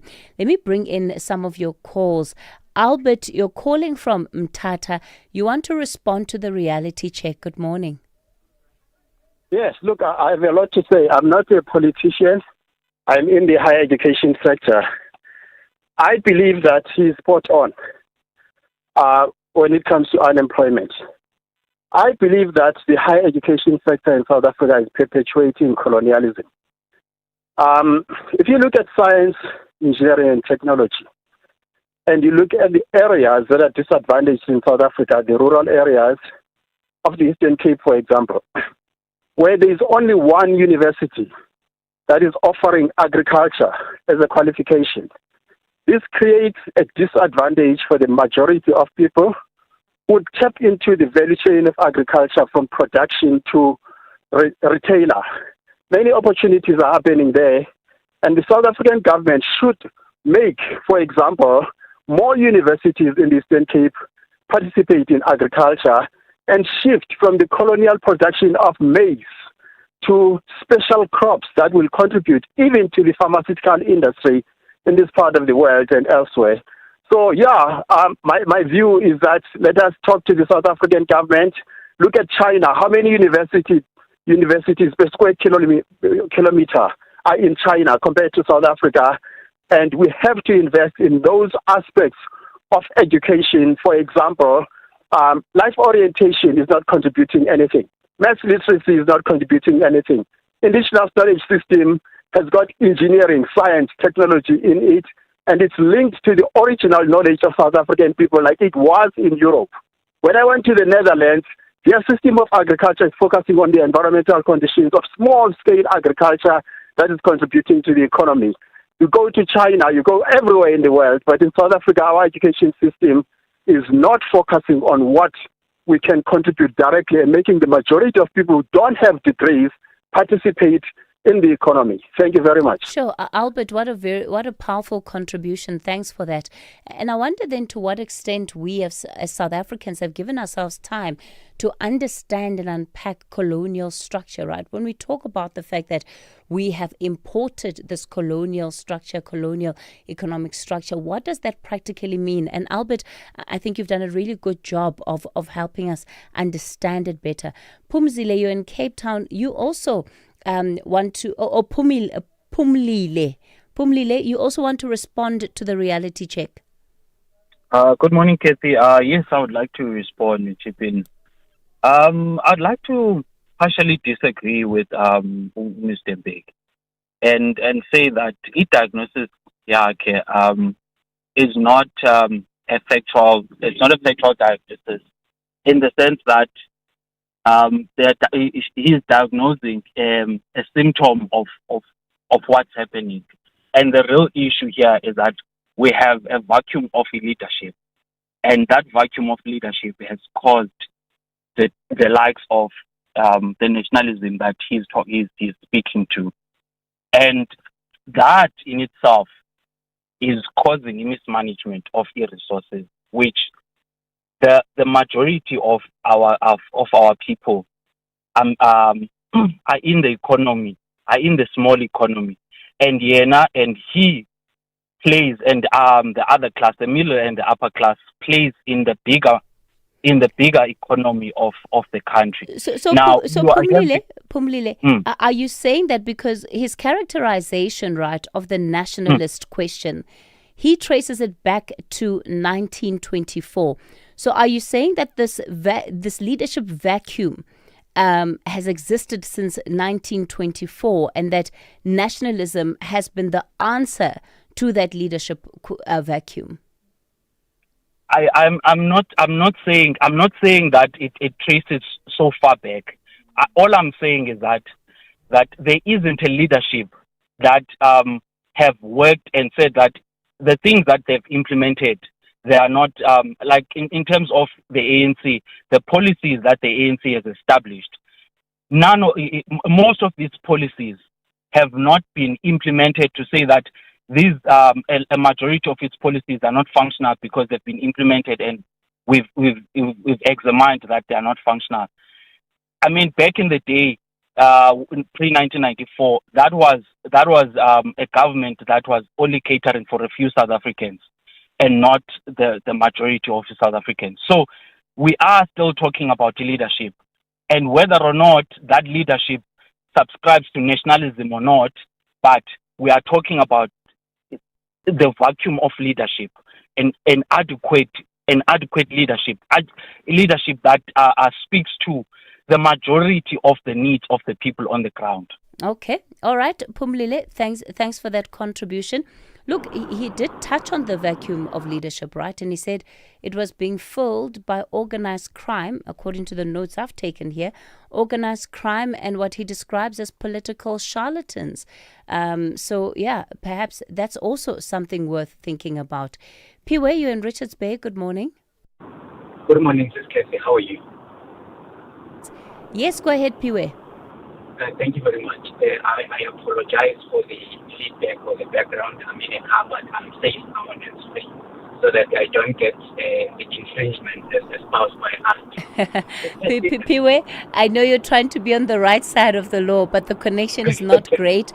So what I'm going to do, I'm going to put you back through to our producers just to see if we can't get you up on a different line. While we do that, Rob Byrne is standing by with the latest look at your traffic. Rob, good morning. SAfm, guiding you through the rush hour traffic. Good morning. A reminder of the unrest down at Mount Frere. Both sides of Mount Frere along the N2 has been blocked with protest action. There is now some looting of trucks that have been stuck in those queues, so that's not good to see. There's also trucks and buses that have been used to, they've been commandeered by the protesters and used to block the road. And of course, the protesters depart with and disappear with the keys. So not only is the road blocked with burning tyres and the normal protest, but all these large vehicle obstructions. It will take a while to sort it out. It looks like in some parts motorists are getting through sort of using some residential routes, but if you don't really fancy it, aim to get through Mount Frere later today rather than this morning. Joburg traffic situation, the M2 inbound from Benrose to Crown still busy with a crash scene there just at the Crown interchange. Collision on the N3 north at Giluli, so that stays bad coming through from Germiston. N12 in from Edenvale towards Giluli is very busy as well. N1 North Radberg up to William Mandela, that's still pretty static on that run from Randburg up to Fourways. N1 coming out of Pretoria, on your way to Joburg looks decent now. Earlier crash scenes are out of the way and even the volume has eased up. Durban collision on the embankment going through towards the city centre. That's slow from the M4 Southern Freeway off-ramp. M13 from the bottom of Fields Hill through St John's down towards the N3 Paradise Valley. So if you're coming out of Pinetown wanting to get towards the N3 using that M13, that's already quite bad. And Cape Town, just a reminder, no traffic lights on Otto du Plessis at Dolphin Beach. So coming off the West Coast Road out of Tableview stays busy. N1 full of traffic this morning. Kraaifontein, Bracken Brackenfell, Plattekloof to Coburg, and then again Woodstock over the elevated freeway. With your traffic update, I'm Rob Byrne. This Sunday evening at 7 on the Tastemaster Professional, it's time for our chefs to dig deep. Tasked with creating a dish inspired by their own journey, they'll need to balance emotion with exceptional cooking. Featuring guest judge Chef Peter Duncan from the renowned La Petite Colombe, who will tell a story worth remembering. Find out on the Tastemaster Professional. Sunday at 7, repeat Saturday at 4:30 and Sunday at 3:30, only on SABC2.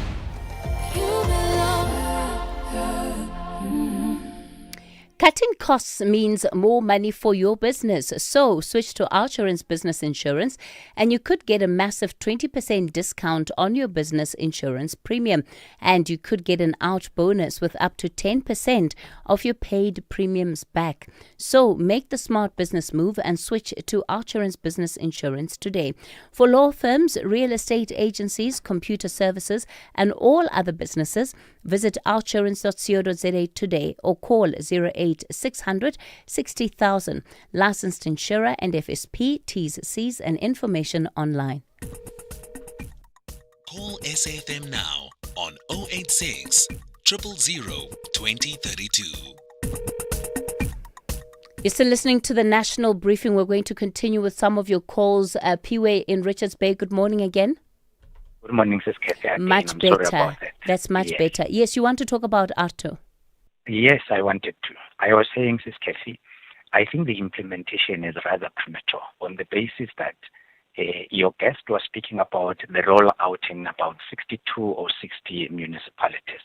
Now, the essence of a piece of legislation is to standardize, and it must be covering the entire country if it's a South African law, for instance. Now, in terms of municipalities, I think we have about 257 municipalities. Now, if you say then ARTO is standardizing traffic infringements, then it say it's premature in the sense that it has not covered the essence which it's supposed to, which is supposed to be a national legislation. The second part is again what your guest was saying, in terms of saying systems have not been rolled out in all municipalities. For instance, in my municipality in Richards Bay, I know for a fact there was a councillor there as well. When I think about last year, the report was being introduced, it was failed on the essence of the law not being understood, but also the systems not being rolled out. So I think the implementation part is rather premature as opposed to the piece of legislation. We welcome it, however, it's still premature. It must tick all the boxes as espoused by the other guest that was negating it. That's what I wanted to put on this case. Thanks for that contribution, Piwe. And that's why it's also creating so much confusion with motorists too. Let me go to Durban. Manukelani, good morning to you. Good morning, Casey. Thanks for taking my calls. Yes, sir. Go for it. You know what, Katie? I'm very devastated to hear such a great guys like Gavin Cayley speaking about the compliance. Yet we're still in a dire situation whereby his own member, they refuse the driver to exercise their fundamental right outlining in a section 23 of the Constitution of the country to join or form a union of their choice. And secondly, we are still waiting for the answers as the Department of Transport to give us the breakdown.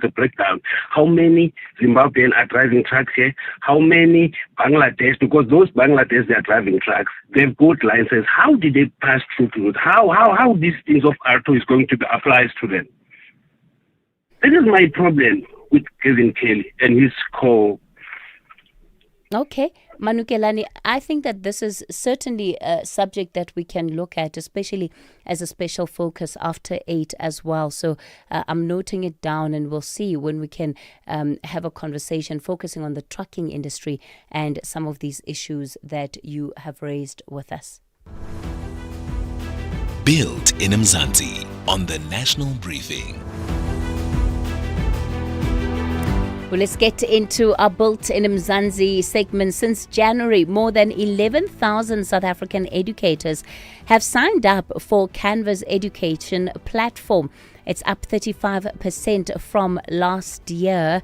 And on Wednesday, the South African Council for Educators will be signing a formal partnership. This is with Canva to drive teacher professional development. So Bianca Sibia is the marketing lead at Canva South Africa. She joins us now. Bianca, good morning to you. Thanks for your time. So it's quite a significant jump, right? A 35% jump in a single year. What's driving this? What problems are teachers trying to solve with some of your AI tools? Good morning, Kathy, and to your listeners. Thank you so much for your time. The numbers are definitely massive. I think the most important thing that I want listeners to understand is that the teachers need time. And that time requires them to be able to have the resources on a daily basis to deliver the curriculum to the students so that they're able to then produce the best results for every single year. And I think the work that we're doing within Canva specifically is around signing with SACE, which is the South African Council of Educators, to address the 13.6 million learners in our public schooling system and 600,000 educators who are the ones that are helping them, obviously, to get through the pedagogy. So the partnership is really, really important for us to be able to create practical pathways to support these teachers. And that is through everything from the professional tools within Canva, how they apply the digital tools, how they utilize AI, and how do they then improve the daily classroom practice to ultimately benefit the learners. And there are millions of them that obviously I've mentioned before. So we're very excited about this partnership. So is this training teachers on how to use AI or how to teach alongside AI? Because sometimes there's also thinking that, teachers will actually do less work, that they'll let the AI do the teaching. All they have to do is maybe get a bit involved with the marking, get a bit involved with some of the other admin issues that also take up so much more of their time. It's definitely a combination of both. So something that we've noticed through all of our visits to many schools is the teachers do complain about the fact that they spend roughly 7 hours a week just doing administration. So if you were to look at AI as a tool, one, to be able to then absorb certain pieces of curriculum, which traditionally would have been on paper, it's to then say, how do I utilize my voice as a teacher to change this particular piece of spelling curriculum that I need to deliver in the classroom, and create it in a manner that is more visually appealing for the students to actually pay attention and also to collaborate in a classroom environment. The second piece is when it comes to administration, when it comes to marking, managing reports, dealing with student engagements with their parents, as an example, and giving feedback. There's a lot of work that we can help with regards to training those teachers to understand how to better implement those so they can do what they do best, which is teaching. Most importantly, connectivity and data costs are often the great equalizer killers because there isn't equal access to that. How is this affecting particularly schools that are barely online, that perhaps don't have Wi-Fi at their institutions? Look, we're very aware of the fact that connectivity is an issue. So one of the fabulous things that we launched earlier this year within Canva Education is the app is also available within offline mode. So this doesn't stop the teachers from necessarily being able to affect how they deliver their lessons on a day-to-day basis, because they can do that without necessarily having access to Wi-Fi. So that's the one piece. And then the second piece is from a broader, what does it mean in terms of the classroom and how they are able to deliver their lessons? That still will be able to continue because of the offline mode. What's great about the tools is that it gives you full access to not just using visuals, you can also use your voice. There's collaborative opportunities for them to develop lessons with the students as well. And most importantly, it's tracking the results and the impact that it's having on the students as well. So the AI is essentially, it's a tool within the delivery. It's not the harness or the main point that is allowing them to be able to deliver the lesson plans. Bianca Sibia, marketing lead, Canva South Africa. She says all teachers need is time. That's true. They need time to learn, time to adjust, time to understand. What is this AI all about? And this creates an opportunity for them to do that. We're out of here. Up next, the Daily Discourse with Joanne Joseph.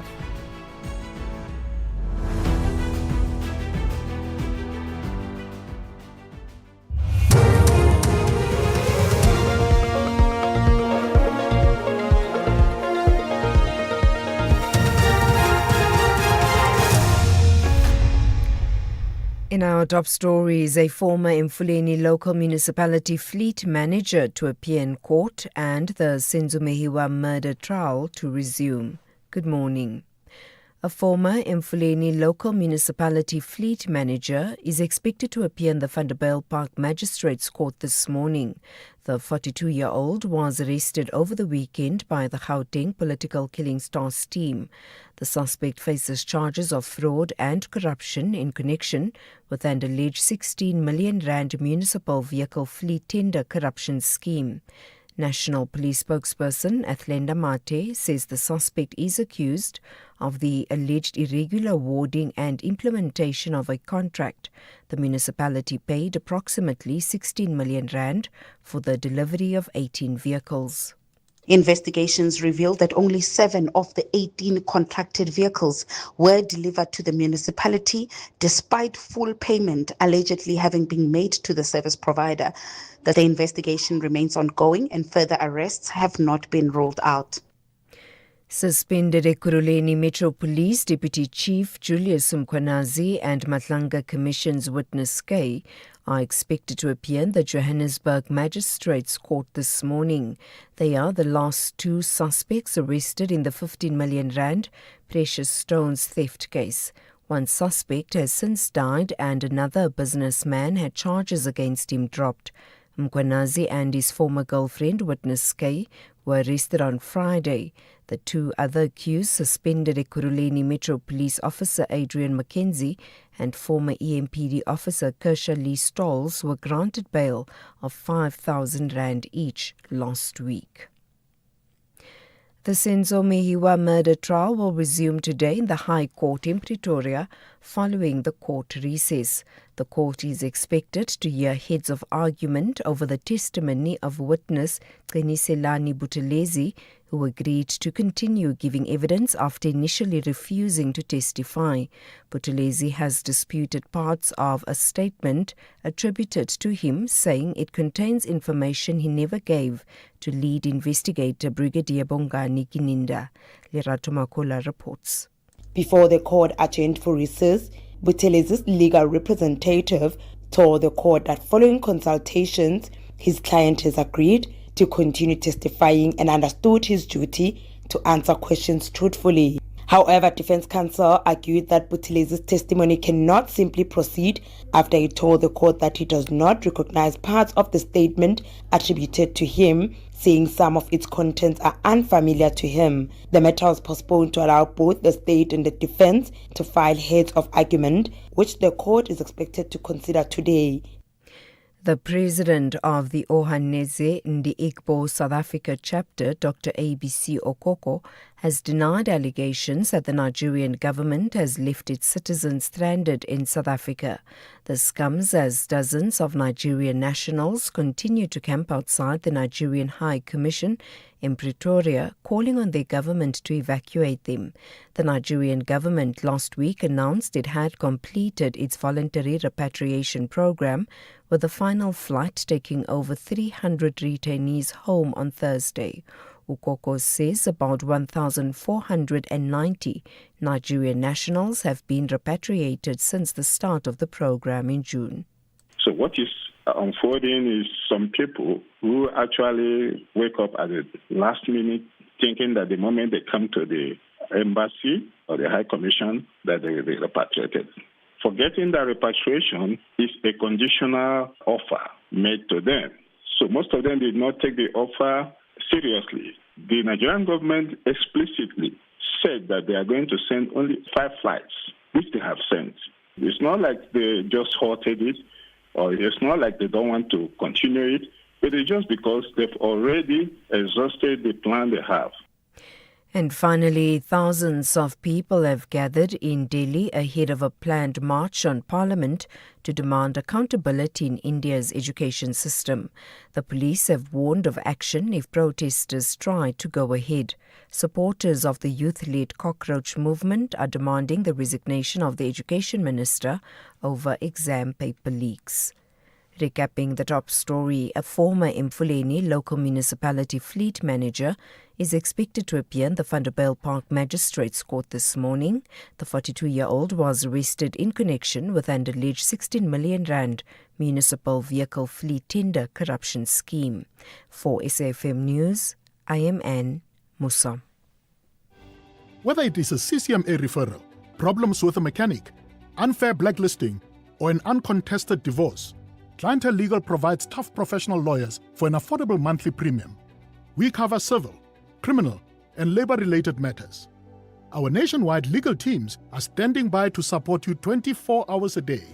Plus, all plans include a bail benefit of up to 5,000 rand, and we'll go to the police station and pay it for you.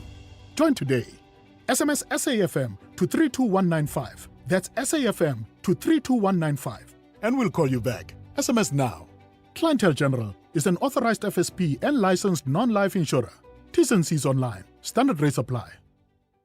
Dr. KM Kosa Online Medical Services recognizes the importance of your time. Instead of waiting in doctor's offices or traveling, you can now take advantage of telephonic consultation, prescribed medication, and sick note right from your comfort of your home. Starting from just 330, access prompt and expect advice convincingly from your phone. Our team of qualified nurses, doctors, and medical health professionals available 24/7. Contact us at 063 838 1495.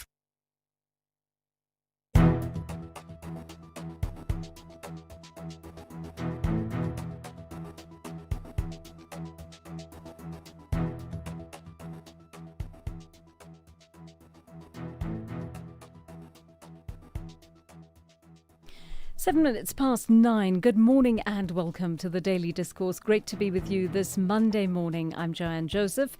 The team is with you. Melissa and Guinea, we're producing the show and taking your calls. Mark on sound. Tuso is behind the camera this morning.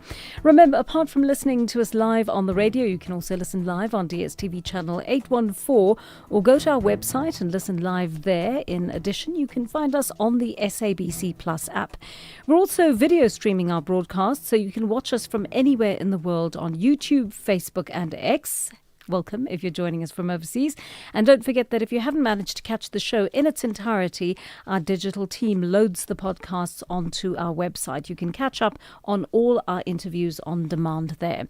We always start the show with an open line. Our studio line number 086 000 2032. Our WhatsApp line 0614 104 107. Keep those voice notes short, sharp and audible. And of course, let me tell you what is coming up in the next hour and a little bit later on in the show. We can look forward to an interview with David Mahlobo, the Deputy Minister of the Water and Sanitation Department, and he's going to be speaking to us about the plans to fix the water problems in Hammanskraal. I mean, these problems have persisted for years. I would estimate that we've been working on the story intermittently over a decade. And we are so tired of hearing of deaths resulting from cholera outbreaks and all manner of difficulties that community in Hammanskraal has had over the non-delivery of water over the years. It's been a long drawn-out saga, and it looks as though there is finally a plan to start putting in place all sorts of things. They're going to look at boreholes. There's a water treatment plan and so on that we're going to speak to the Deputy Minister about. Give us a call if you are in Hammanskraal and tell us how this idea was introduced to you, whether you feel it is going to make a material difference to your life. And I ask that because it's wonderful to have plans afoot and policies and that kind of thing in place. We don't actually know whether any of this is going to reach fruition at this stage. So I will ask the Deputy Minister this, but I'd like your experience on the ground. Please give us a call or send us a voice note from that area to let us know how you're doing there in terms of water. And then this was an interesting one because Justice Madlanga, you remember, kind of seemed to reach the end of his tether last week when he heard that the IDAC head, Andrea Johnson, was not going to make it to the commission as a witness. She'd been called that morning, but she got ill on the morning, seemingly, and sent a doctor's note that Justice Madlanga referred to as useless. He said it's one of those meaningless notes that you get that doesn't give you any of the details. So we're going to be drilling down with the South African Medical Association chair to find out exactly exactly what is required in terms of a doctor's note, how doctors give it, for what reasons they give it, what process they have to go through before they give a doctor's note, and whether there's a possibility at all that certain doctors are doing this, fraudulently, essentially, and not ensuring that the proper steps have been covered before they hand out a doctor's note. Some of them may be giving them dishonestly as well. There have been doctors known to be selling doctor's notes in the past, and these complaints do come through, and you have organizations like SAMA and the HSPCA dealing with this from time to time. So we'll chat to them about that. And then this Coburg nuclear leak sounded a little concerning, but there was a media briefing yesterday, and Eskom said, well, there's nothing to worry about. The radiation was very low and it was contained, but there were 3 different leaks that occurred, one at the end of June and 2 and then this is actually a very sad story. Talk about undocumented people. There are thousands of children in this country, thousands of children who have never had an identity document of any kind, not a birth certificate, not an ID, nothing identifying them. And it really is holding them back in terms of what they are able to do. You can't get into school without a form of identification. You can't write certain types of exams without that. There all sorts. It has a knock-on effect with all sorts of things that you may want to sign your child up for if you do not have that certificate. So we're going to find out about these undocumented children. They are South African children. They were born in the country, but there is no proof that they actually even exist. The Daily Maverick did a special on that, and so we're going to pick it up with them. We'll have a conversation about the piece that they wrote on that. A little bit later on in this Mandela Month, talking about the issue of maintaining the Mandela Archive, the foundation, the Nelson Mandela Foundation, has decided that it's going back to a group of recordings that we as the public have never heard. And these recordings were actually made when Long Walk to Freedom was being put together, right? Often this is how it'll happen. Your journalist or writer will interview the subject, and you'll get hours and hours of either footage or audio from that, and you'll try and preserve that. And consequently, we've got tons of it that just hasn't made its way out into the public domain.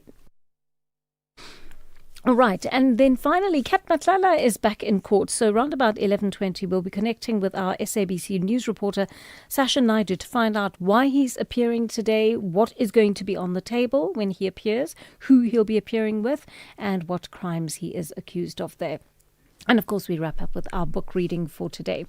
Right now, let me take some of your calls and your voice notes. I'll start with a voice note. A very good morning to you, Joanne. Please help me, Joanne. I would like to understand what will happen to the witness that will appear alongside Julius Mkhwanazi, the one who appeared in the Madlanga Commission. I believe her identity was hidden from the public. So now my concern is, now that she will appear in court today, will her identity be revealed? And what will happen? I'm just concerned about her safety, that's all. Thank you. Yeah, this lovely. is Luzuko in the Eastern Cape. Thank you so much for that. That's a great question, and I don't know the answer to that yet. So we're going to have to put that question to our reporter, to Sasha Naidu, a little bit later on, and hopefully he'll be able to fill us in on how they hope to manage that. Let's take a call from Sintu in Midrand. Sintu, good morning. Sister, how are you? I'm so well, thanks. Tell me what's on your mind. Yes, man. Thanks very much. You know, my sister, man, I don't know what is happening with these politicians, especially the Premier of the Eastern Cape, the former chairperson, Oscar Mabuyane. You know, I was listening to him during this Mandela Day. His utterances shocked me, you see, in relation toward this march-on-march vision about the South Africa. Because he created an impression that South Africans are xenophobic, South Africans are assaulting people, South Africans are Afrophobia, all those issues. You see, instead of focusing on the real issues that are affecting our people. We have made an example that Mandela went to Algeria. Did Mandela go there to open businesses? Did Mandela go there to sell drugs, as it is alleged that most of the Nigerians are selling drugs? You see, I'm tired of this thing that we owe Africa is a lot, because South Africans brought this freedom, although there was also an international solidarity in relation to our quest for freedom. But we don't owe anyone, because when we are fixing our own country, we want to make sure that government listens to our plea. I think the biggest gift South Africans can do for Mandela on the 4th of November is to vote the ANC out of any sphere of government, because these people are not doing anything for our people, because they are protecting these because we are fighting for illegal, unregistered immigrants. Because I've been saying this to your show, Joanne, quite for some time, but these politicians seem to be gaslighting South Africans in relation to these matters. I really do not know what needs to be done right now. Instead of supporting South Africans and making sure that the African continent to convince, to tell those governments that they must be able to make sure that the conditions for their people are well secured, are good, so that these people cannot come and invade the South Africa. You see, I really do not understand. And people of the Eastern Cape should make it a point that in these forthcoming elections, by the way, I'm from Eastern Cape, but I'm based in Joburg, to vote the ANC out of this government. Really. Thank you. Thank you very much. Thank you very much for your call. Fix in Cape Town is on the line to us. Morning, Fix. Good morning, Joanne, your producers, and to your listeners. Joanne, look, to raise the issue of this guy that called just now, the recent caller. What he's saying is true, and we've got a problem with the people that are actually running from other provinces right now as we speak to Western Cape. And I'm happy with what has been done by investigating the Home Affairs officials, because it's proving that most of those people are actually claiming to be independent. They have actually received the documentation illegally, so from Home Affairs officials. Because there's a lot of these guys here in Cape Town that are actually buying properties using the very same documentation that they actually bought from the corrupt, from the Home Affairs. Now, but you know, they actually fixed. There actually should be. There's Home Affairs has an inspectorate, right? And Home Affairs has an inspectorate. I'm sorry, man, you're cutting. You need to move away from here. You're cutting, man. I hardly hear you. No. Can you say this again, man? I'm saying Home Affairs has an inspectorate, right? And that inspectorate actually has the ability to distinguish between fraudulent documents and documents that have been legitimately obtained. I've got a problem with the network. I'm cutting. Oh, okay. Well, Fix, we're going to have to let you go. Yes, I can hear you. I can hear you now. I can hear you now clearly. Okay, but I'm saying Home Affairs has the ability to tell. Government has a way of telling whether documents are legitimate or not. And Sure. Hopefully one is able to then verify with government whether those documents are fraudulent or not. If you consult government, say for example you're someone who wants to rent out a property, you are able to then find out. You could go to a police station or you could ask for help from government, just verifying whether those documents are authentic or not. Thanks for your call, Fix. Colin in Cape Town is on the line to us. Colin, you want to talk about the Hammanskraal Water Project? Hi. Yeah. Good morning, but before I start there, do me a favor, Joanne, just remind your listeners, some of them voice messages are so soft, I've got to turn up the volume on the radio, you know what I mean? Yes. Some of them are very, very soft. Looks like they're too lazy to talk or put their mouth to the mouthpiece or whatever it is, I don't know, lying in bed, but a bit louder the voice messages. Okay, thanks. Thank you. Yes. Some politicians amuse me. I don't even amuse you, because I was listening to your president talking about the Hammanskraal opening up its water system. Yeah. He said to the audience there, you mustn't listen to our promises. Watch what we deliver. That is what counts. I thought to myself, it took years and years now for that water system to be rectified. And you had to call outside help and all that. You know what I mean? Yes. To get it fixed. And now it's fixed. Now you're taking all the praise, Mr. President. Hey, you're taking all the praise. It's the same as like Herman Mashaba. 2 years ago he promised that he's going to use his own money to get the people out of the Lily mine. I would like you to get Ms. Sharma and ask him what happened to that promise that you get the people out. You get the, yeah, they marched, I think it was Friday or Saturday, marched, demonstrated, Action SA, to get the people out of the Lily mine. These politicians, though I'm angry sometimes, but when I listen to him, I have a bit of a giggle. Thank you, Joanne. Thank you, Colin. I find my temperature rising. On the contrary, I don't find them funny at all. I find them highly offensive, given what they've done to people and how they've allowed people to live and forced people, compelled people in many ways to live post-democracy. It actually makes me angry, Colin, to be honest. All right, we'll take a short break here. We'll take more of your calls and your voice notes when we come back. Looking for exclusive content, live events, and special broadcasts like the Madlanga Commission? Then connect to the all-new SAfm Connect stream. The Madlanga Commission, live and uninterrupted from 9:30 Monday to Friday. SAfm Connect brings you more of the conversations that matter. Listen anytime, anywhere by visiting connect.safm.co.za or stream directly on SABC Plus at sabc-plus.com. SAfm Connect. More conversations, more access. There's much more coming.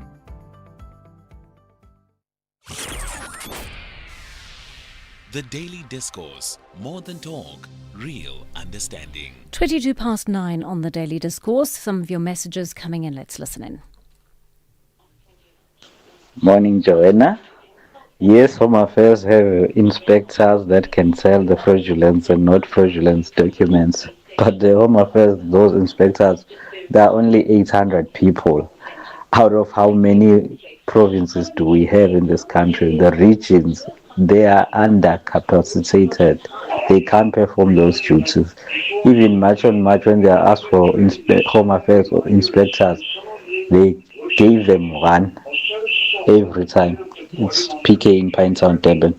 Yeah, PK, I think you're spot on there. I mean, and that is one of the limitations, that it's very, very difficult indeed to get Home Affairs to jump to it, essentially, and demonstrate agility. But what I was simply saying was that we should be able to differentiate between documents that are fraudulent and documents that are legitimate.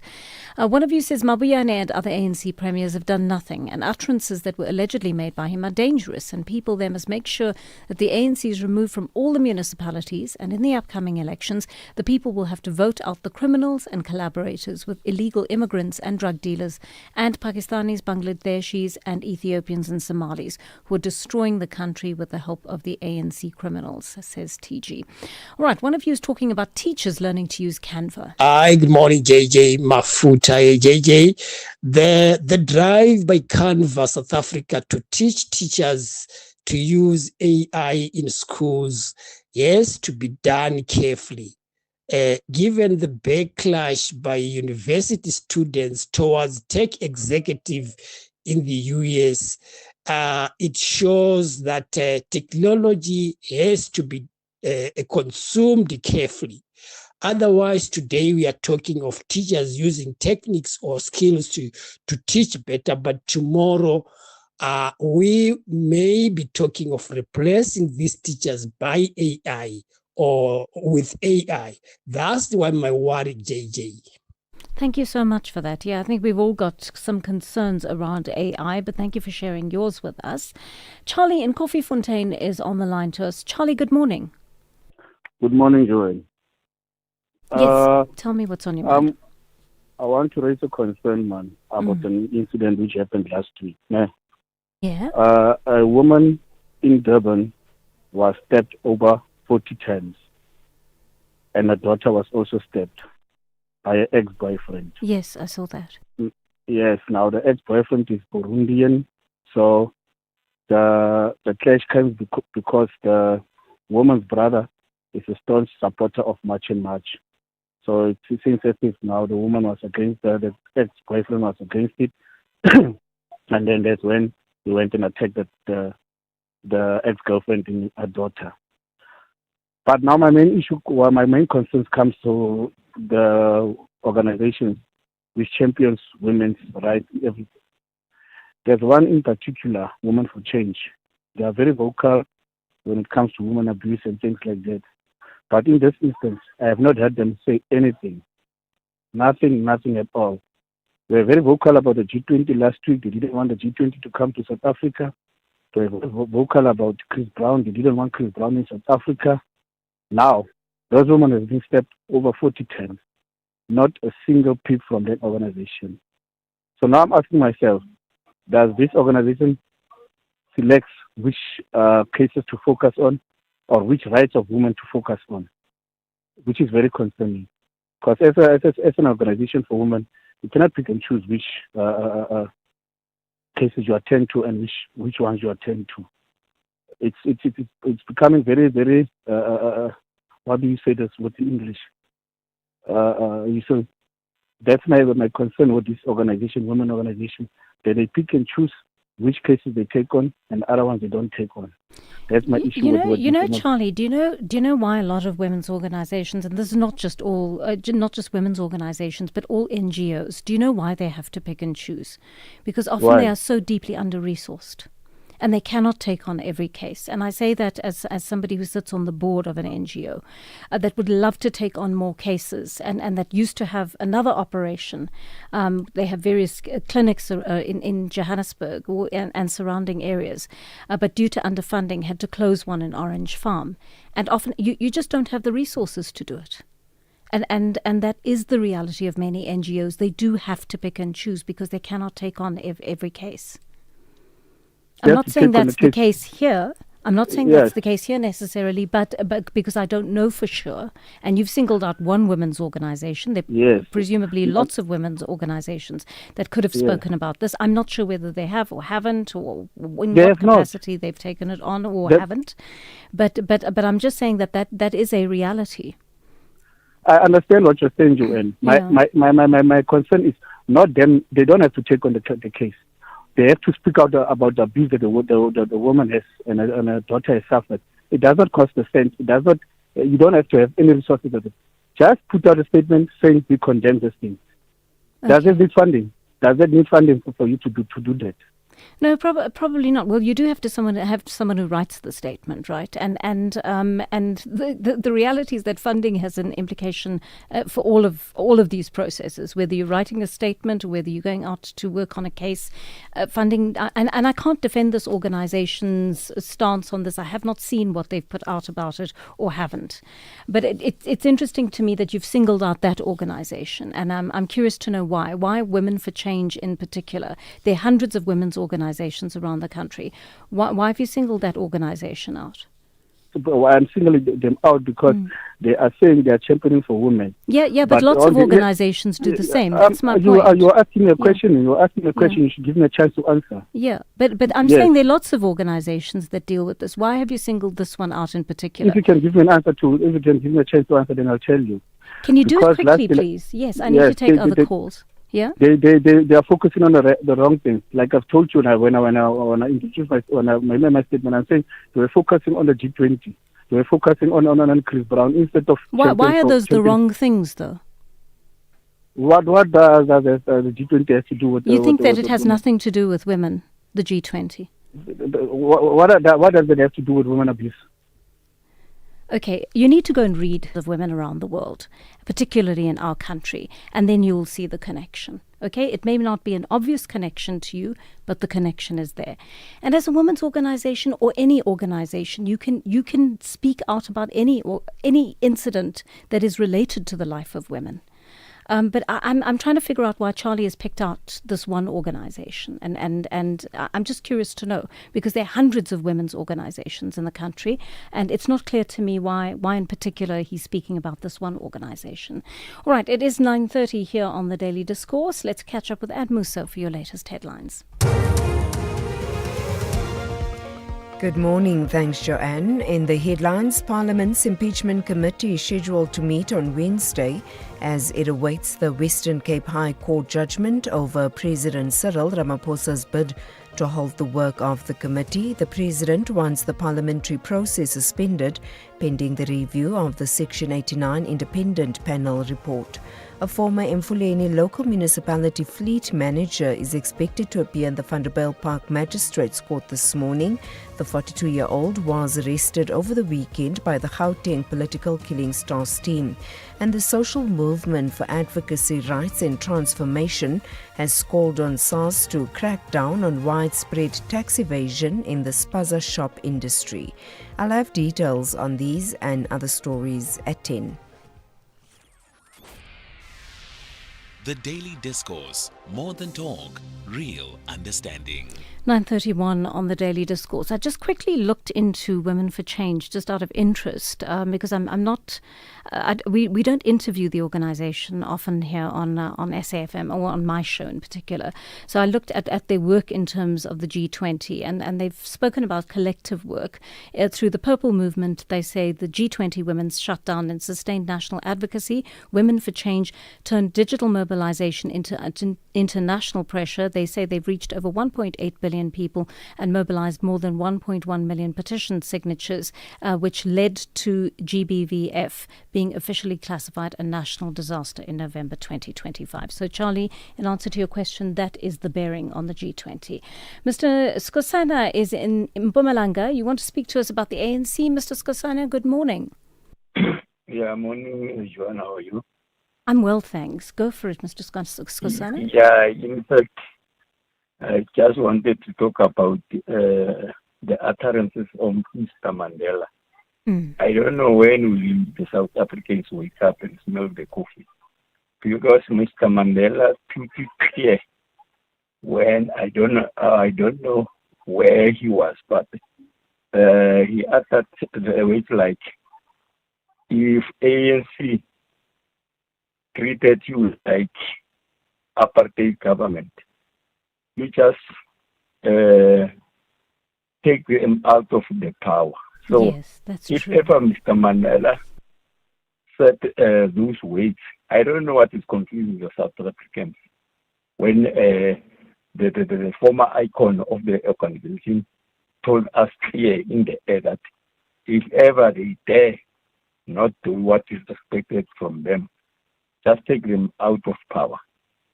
And another point I do is, Joanne, I spoke to Ashraf last week about a referendum. So I don't know how factual is it, because I just bumped into Power FM one of the days where the presenter was answering a certain caller saying that referendum was banned by the CODESA. So I'm just begging that bring the authority people so that whether indeed a referendum was banned, and if it was banned, why should we be bullied? Because I take it as a bullying tactic. Why should the politicians decide for us? It's exactly what is happening here in South Africa. Because so such a lot that is bad that is happening, that should be decided by a referendum. All right. Thank you, Thank you very much, Mr. Skosana. Thank you so much for that. Let's listen to this voice note on the issue of Hammanskraal. Hi, Jen, Gwenny here. Jen, I get so mad, like my blood boils when I see the president in Hammanskraal. The people of Hammanskraal don't deserve what's going on. They struggle so long with Edwin Sodi eating the money. Millions and millions have been spent, and the guy is just free. Like this nothing that was done. There were multiple projects that were scheduled for Hammanskraal until to date. Why can't they extend the pipe from Montana, from Pyramid? Shucks. Thank you very much for that. And Joseph in Hanover is on the line to us. Joseph, hi there. You want to talk about Arto? Yes, morning, Joanne. Joanne, you know what worrying about our lot of things they are putting in us South Africans, this Arto, this point system. Yes. Tell me what about the foreigner truck drivers? They don't do public like us. They drive it with that tag. It's like a tag. That license is like a tag. It's a plate. The tag is hard. You can't even bend. So tell me, how going to affect that drivers with the points? Because you can't give them a ticket. You can't do nothing because it's not on the system in South Africa, which means that law, they more oppress us South Africans. It's our government because they drive here with us. Okay, They they belong to organizations like the Road Freight Association and that kind of thing, and they're working for companies, right? So presumably it can be taken up through those companies. And my understanding is that you can absolutely be ticketed, regardless of whether you have if you're caught with documentation or without documentation. Obviously, then that would lead to an arrest and deportation. But if you have the correct documentation, of course, you would have to be subject to ATO, like every other driver on the road. Juan, you know what? They already is existing now, Arto. So they're still driving with us without public. Without public, we pay public each and every after 2 years. I pay public. I go there by traffic department. I do the public every 2 years. They don't pay public. South Africans, they pay public. And that's law, they oppress us. We feel that's why sometimes long ago I said, you know what? So in South Africa, where you have got a document, you've got an ID, I think it's a sin. Okay, thank you. It's better if you haven't got to do whatever. Okay, Joseph. Now I hear what you're saying, but my understanding is that if you don't have the correct documents, you are going to be arrested unless you manage to bribe a police officer, right? And the police officers are South African employees, right? They're employees of the state, and so one should not be able to bribe them. But there should be consequences, of course. If you don't have the correct documents, you should not be able to work. You should not have a work permit, and that is. It's just that the law has got to be applied. That's the bottom line. All right, we are heading for 20 minutes to 10 here on the Daily Discourse. Let's take a short break. When we come back, we'll speak to the Deputy Minister of Water and Sanitation. Life is full of surprises, but your insurance premiums shouldn't be. Savings on your car insurance is a sure thing with MyWay. Leaving your wallet smiling every month. Switch to MyWay and save up to 40% on your car insurance premiums today and live your way. Real people, real cars, real savings. For a quote, visit myway.co.za. Premiums are risk profile dependent. MyWay is a licensed non-life insurer and FSP. T's and C's apply. MyWay. Live your way. Missed your favorite SABC education program on SABC Radio? With SABC Plus, you can catch up on all your favorite SABC education programs anytime and anywhere. On your phone, simply open the SABC Plus app, tap on demand, select radio, find SABC Education, select the podcast of your choice and press play. Or if you're on your computer, visit the SABC Plus website, www.sabcplus.com. Click on demand, choose radio, scroll to the SABC Education podcast section, select the podcast of your choice and press play. It's simple, convenient, and always available when you are. Brought to you by the SABC Education. Enriching minds, enriching lives. Business leaders like to talk about jobs and economic growth. They are parents too. Yet they often don't talk about children. That's funny, because their future bottom line depends on how well we grow. Hold our hands. It's time to talk about real growth. Visit holdmyhand.org.za. You are listening to Joanne Joseph on SAFM. 20 minutes to 10 on the Daily Discourse, and after a wait of 10 long years, the water woes of Hammanskraal in Tshwane may soon be over. Government has launched a new National Water Access Acceleration Programme, which was announced on Saturday. Deputy Minister of Water and Sanitation, David Mahlobo, joins us with the details. Now, Deputy Minister, good morning and welcome. How will this programme solve Hammanskraal's long-standing water problems? Joanne, thank you so much to you and to your listeners. We're very pleased that His Excellency President Ramaphosa, after he announced his intervention and created a National Water Crisis Committee.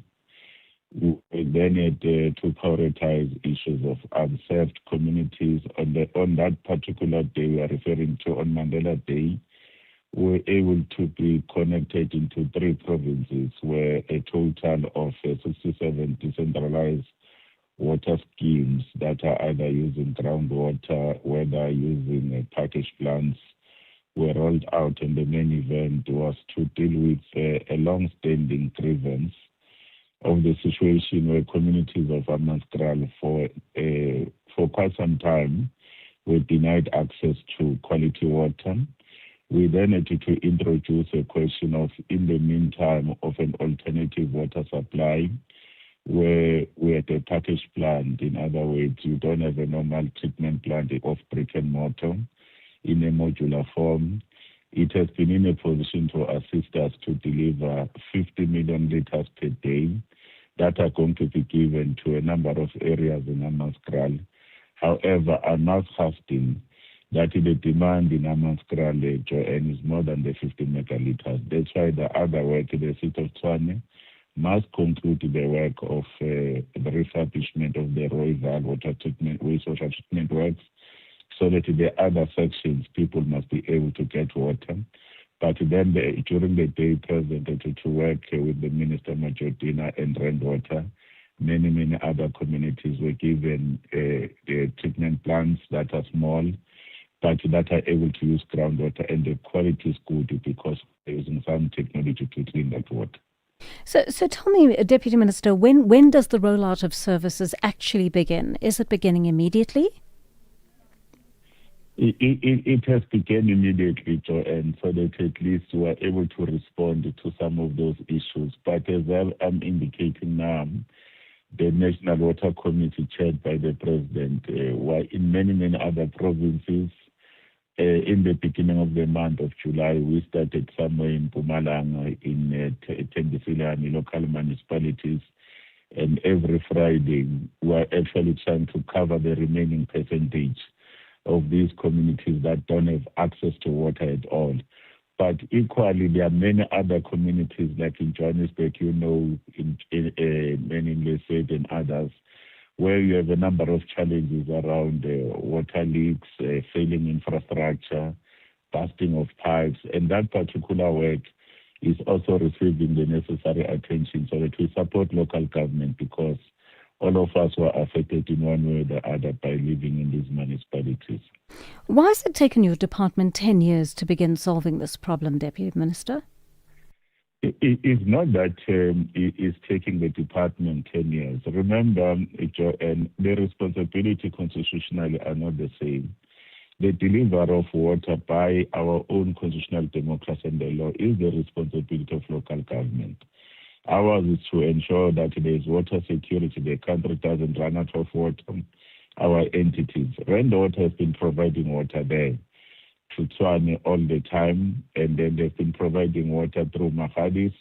The problem you had is that Tshwane had a problem of its wastewater system, which is called the Rooiwal. That Rooiwal is where most of the effluent comes into. It gets into the system of Timber plant. The Timber plant, the water is there, but the water has been contaminated. Remember the challenges we had of a cholera outbreak, many issues of groundwater pollution. Then national government had to come in just to support a struggling municipality. That's why the President directed the Minister Mthuni and myself at a time were to start the intervention of, say, where would we get the water? That's why we appointed Mahadis. It's part of the support of national government to support the other spheres that are struggling. The very same thing we're doing with eThekwini. Remember, eThekwini was a mess. It was struggling. President had to put in an intervention called the Presidential Working Group. Right now, we're doing the same when it comes to Johannesburg, whether Nelson Mandela, to support the municipalities. That's why he has prioritized the issue of fixing local government, the President, because if we don't fix local government and say it's their responsibility alone, the country will lose the biggest opportunity for investors. The rights of access to water and other services will be compromised. if national government doesn't support or intervene. But essentially, Minister, what you're saying is that this is a problem. We know it's a long-standing problem. And in your exact words, you've said people in these communities have been denied access to quality water for years. Why does it take government so long to intervene? Why do people have to die before national government intervenes to sort out a problem that cannot be managed by the municipalities, by the local government or the provincial government? Remember, the national sphere of government is not a big brother. We work in terms of the law. And in terms of the law, we needed to be able to support them. So, Minister, sorry to come in there, but you're saying you will stand back, you will watch because the law says it's their responsibility. It's either the municipality's responsibility or if it's provincial government's responsibility. You'll stand by and watch people die. So as to observe the law and not intervene immediately. Is that what you're saying? That's not correct, Joanne. We can't act arbitrarily. Firstly, remember, government is supporting local municipalities. In this instance, we give them grants. One, as an example, have been getting a grant called USDG, Urban Settlement Development Grant. And the percentage of that particular grant, it goes to water and sanitation, which is 1/3. And we've been closer to them, supporting them over some time. For certain political reasons, people at a time, they were not actually accepting the intervention and support by us. I remember Premier Makura and myself, we once took Tshwane, put it under administration. They went to court at a time, refused to cooperate. But the current leadership in Tshwane is prepared to work within a cooperative governance framework. That's why the government has been in a position to come in and assist. But in certain instances, after support is not being accepted, there is always a provision in law, like the President says, in terms of Section 139, where we come in and intervene and take over. Sometimes they allow us to come in and support them, like we go to Mfuleni in terms of Section 63. You go to KwaZulu-Natal, Mkhanyakude, eThekwini. There are those particular issues. But the fact of the matter that you're a national government, it doesn't give you the authority just to come in without a proper process. What I don't understand, Minister, is I would well understand if your intervention occurred within a year or two of some of the terrible things that have occurred in this municipality, right? And you said, okay, we cannot stand back for a year or two and watch people die in this municipality. But you wait for 10 years for the permission of the municipality or for their invitation to come in and help when you can see that there's a very clear problem.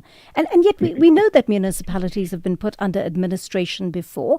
We know that that has happened in several other provinces. Why do you not take control? You are national government. You have more power than any of the other municipal officials in charge here. Why do you not step in before people die and say we need to support you in terms of putting you under administration or assisting you with the agility of your work because you're clearly unable to do it? Why do you wait for terrible things to happen to the residents of areas like Hammanskraal and sit back as spectators and watch this before you actually intervene? Do you not have the power as national government to intervene? Let me indicate to you, that's not correct that we wait. Firstly, when there was would you say 10 years? 10 years is not a wait for the people of Hammanskraal. No, that's not true. Joanne, fortunately, I've been around in the water sector, including in the ministry. So I know we took them to court. We opened up cases on the issues of the pollution that was caused by the Rooiwal water system and other systems. That's what we did. Secondly, we brought in support of DBSA and ourselves. We produced a plan to assist them to fix the system that they are fixing right now. But when the incident of that water contamination happened and the pollution happened, remember we're on the ground. President sent us on the ground. That incident, we even did an investigation by our Water Research Commission, highly trained scientists, where they were looking at the source of this cholera outbreak. And the results were very clear that it started in a police academy. Someone was coming from another province that caused that particular problem. It was not water related. But equally at that time, we were able to use rainwater open up the system of rainwater in terms of the main line where water was clean, they started to use water cutting. And as you know, the position of the department, we don't want live water cutting because it gets exploited. Then there's issues of corruption and vandalism.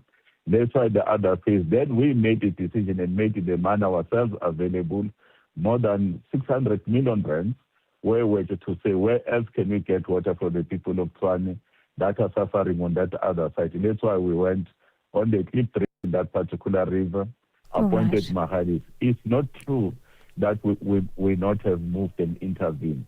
All right, thank you very much for speaking to us this morning. David Mahlobo, Deputy Minister, Department of Water and Sanitation.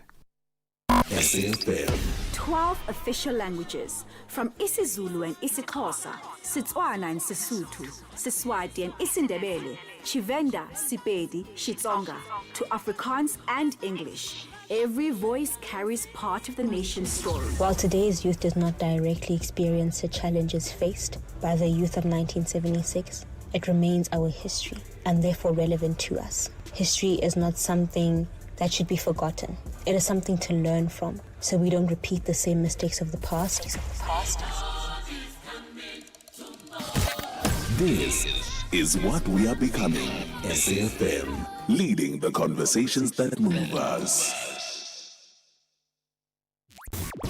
Mandela is more than a chapter in our history. And as I have always done, He's a reminder of courage over fear, I will do what I can within the discipline of the broad movement. dialogue over division, For peace and democracy, to which I belong. hope over despair. This Mandela Month, celebrate the values that unite us. Only on SAfm. You are listening to Joanne Joseph on SAfm. 8 minutes to 10 here on the Daily Discourse, and Justice Madlanga seemed quite exasperated last week about IDAC head Andrea Johnson's medical certificate, which he described as useless. Johnson had been expected to appear before the Commission that morning, but she informed them on the morning that she'd taken ill just before her appearance. Johnson is one of several witnesses who've provided medical certificates to excuse themselves, but many are raising doubt as to how authentic some of the medical certificates actually are. Joining us for clarity on this is South African Medical Association Chairperson Dr. Mvuyisi Mzukwa. Dr. Mzukwa, good morning and welcome to the Daily Discourse. What sort of process does a medical practitioner have to follow before issuing a medical certificate? Good morning to you, Joanne, and to your listeners, and thanks for the opportunity. Now, a medical certificate, as you can imagine, is a medical legal document and not merely an administrative form. But before issuing one, a medical practitioner must personally assess the patient through an appropriate clinical consultation. This includes taking medical history, performing a relevant physical examination where it is indicated, and considering any necessary investigations and applying that professional judgment, clinical judgment. But obviously, the certificate must be based on facts obtained during the consultation and should accurately reflect the practitioner's opinion regarding that patient's fitness for work or other activities. And it should never be issued without appropriate clinical basis. How far must a medical physician go to ensure that the recipient of the certificate finds it legitimate? Well, without really delving into the current matter, before the Commission, it is important that, to highlight that the value of a medical certificate lies in its compliance with professional and legal requirements. Now, a legitimate medical certificate should clearly identify the practitioner, the patient, the date of examination, period for which the patient is considered unfit, and whether this opinion is based on the practitioner's own examination. It should be signed by the practitioner and include the practitioner's practice details and registration number. Is the physician signing the certificate compelled to provide details of the ailment from which the patient is suffering? Well, no. Patient confidentiality is a fundamental ethical and legal obligation, as you may imagine. A doctor is generally not required to disclose the diagnosis or details of the patient's medical condition on a medical certificate. But in most cases, it is sufficient to certify that the patient is medically unfit for work or other responsibilities for a specified period of time. If the patient is comfortable to have this information divulged, can the doctor include the specifics of the patient's condition? Yes, it's possible. If the patient provides informed and voluntary consent, the doctor may include relevant clinical information or the diagnosis. Even then, only information that is necessary and relevant for the intended purposes should be disclosed. But, doctors should always apply the principle of minimum necessary disclosure to protect the patient privacy. Justice Madlanga has been considering looking into the legitimacy of the certificates he's receiving from the doctors, and that may include subpoenaing them. What would that process entail? Would you be in favour of it? Well, any recipient who has or legitimate concerns like the commission, regarding the authenticity and the validity of a medical certificate may seek verification through appropriate legal and regulatory processes. But depending on the circumstances, this could include requesting confirmation that the certificate was issued by the practitioner concerned, seeking clarification where appropriate and lawful, or referring the matter to the relevant regulatory authorities like the HPCSA or investigative authorities. Obviously, HPCSA would go that route if an issue is referred to them. So that you deal with fraud or professional misconduct if that is suspected. So such investigation should respect the due process and patient confidentiality. Obviously the rights of all who are involved in this. So you're saying something interesting because it dovetails with what the HPCSA said on my colleague Kathy Motlatlana's show this morning. And they've essentially said it's their responsibility to be looking into matters like this, and they are happy to help the Madlanga Commission to do this. But are you saying that this should not be done by the Madlanga Commission itself, that the Madlanga Commission needs to work through a medical regulatory body like yourself or the HPCSA? Yes, SAMA is a voluntary national medical association, but the regulatory body is the HPCSA. So the Madlanga Commission should be using that body to obviously investigate, and if there's any issues of misconduct, then they can be dealt with by that. But obviously, they can subpoena any medical practitioner, before them and, ask the relevant questions. But obviously, things cannot be disclosed on TV and all these things. It should be followed as regulatory legal processes. Are there instances where a recipient can reject a medical certificate? Yes. There are instances where, a recipient of a medical certificate may question or reject medical certificate if there are reasonable grounds to believe that this is fraudulent or incomplete or even altered. It does not comply with applicable legal or professional standards, or even raises legitimate concerns regarding its authenticity. Now, but a rejection should not be arbitrary. I think, Joan, we must highlight that. Where concerns exist, they should be ideally be addressed through appropriate verification processes rather than just assumptions. All right. Thank you so much for putting us in the picture there. That is the South African Medical Association chairperson, Dr. Mvuyisi Mzukwa, talking us through the process, really, as to how a medical doctor ends up issuing a certificate, what processes must be followed, and what ought to be done if the certificate is under suspicion by a legal entity of not being authentic or being fraudulent in some ways. And I'd be very interested to hear from you how you feel about what's been put forward both by the HPCSA on Kathy's show this morning and mine, that organizations like SAMA and the HPCSA should become involved in this kind of thing. Or should Justice Madlanga simply summon the doctor before him and ask the questions that are required to ensure authenticity of these medical certificates? Give us a call on our studio line 086 000 2032 and tell us what you think. That brings us to 10 o'clock on the Daily Discourse, and Musa standing by with your latest news bulletin.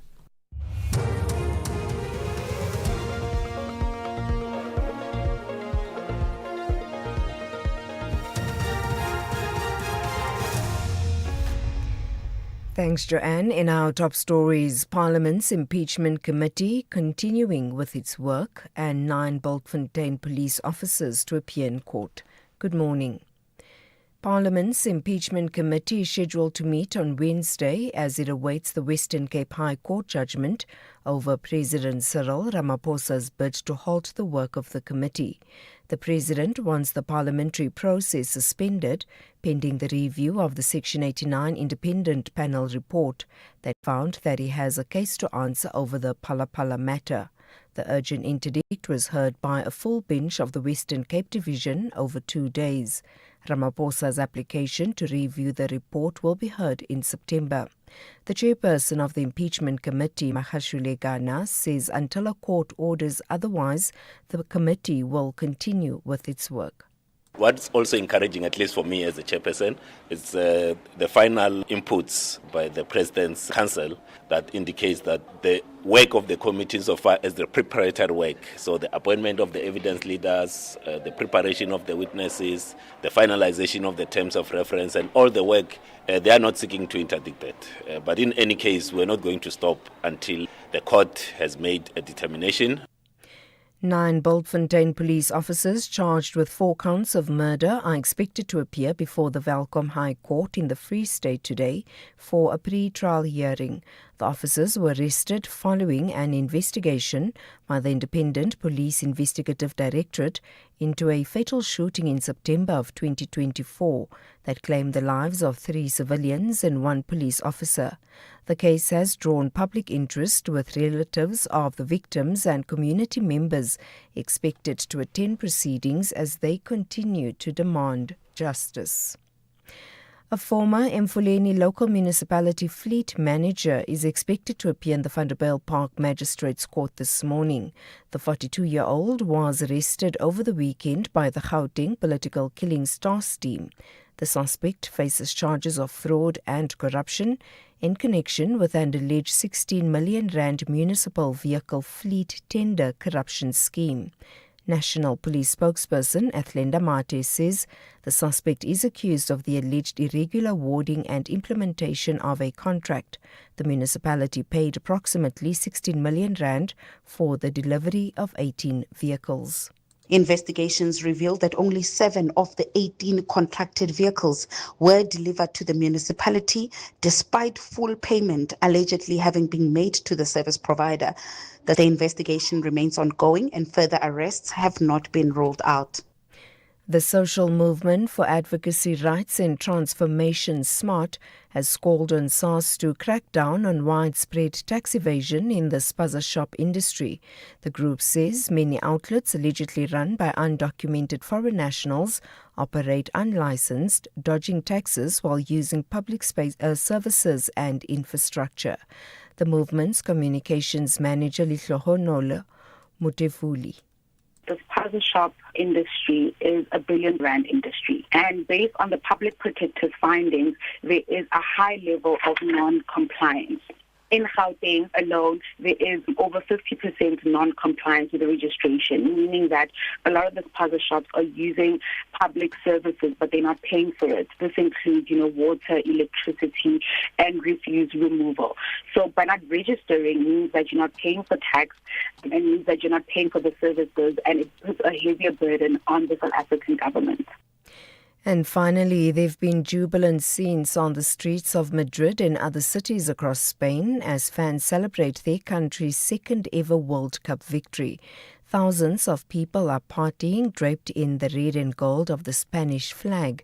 These Spain supporters are celebrating in the capital, Madrid. It feels so nice. I'm so happy. I'm so glad that Spain finally won the World Cup for the second time. It's so glad. So it feels so nice to be around here and to be around all these amazing people. I'm very happy because we just showed what we are, the best in the world. I travelled to see the match here in the streets in Madrid.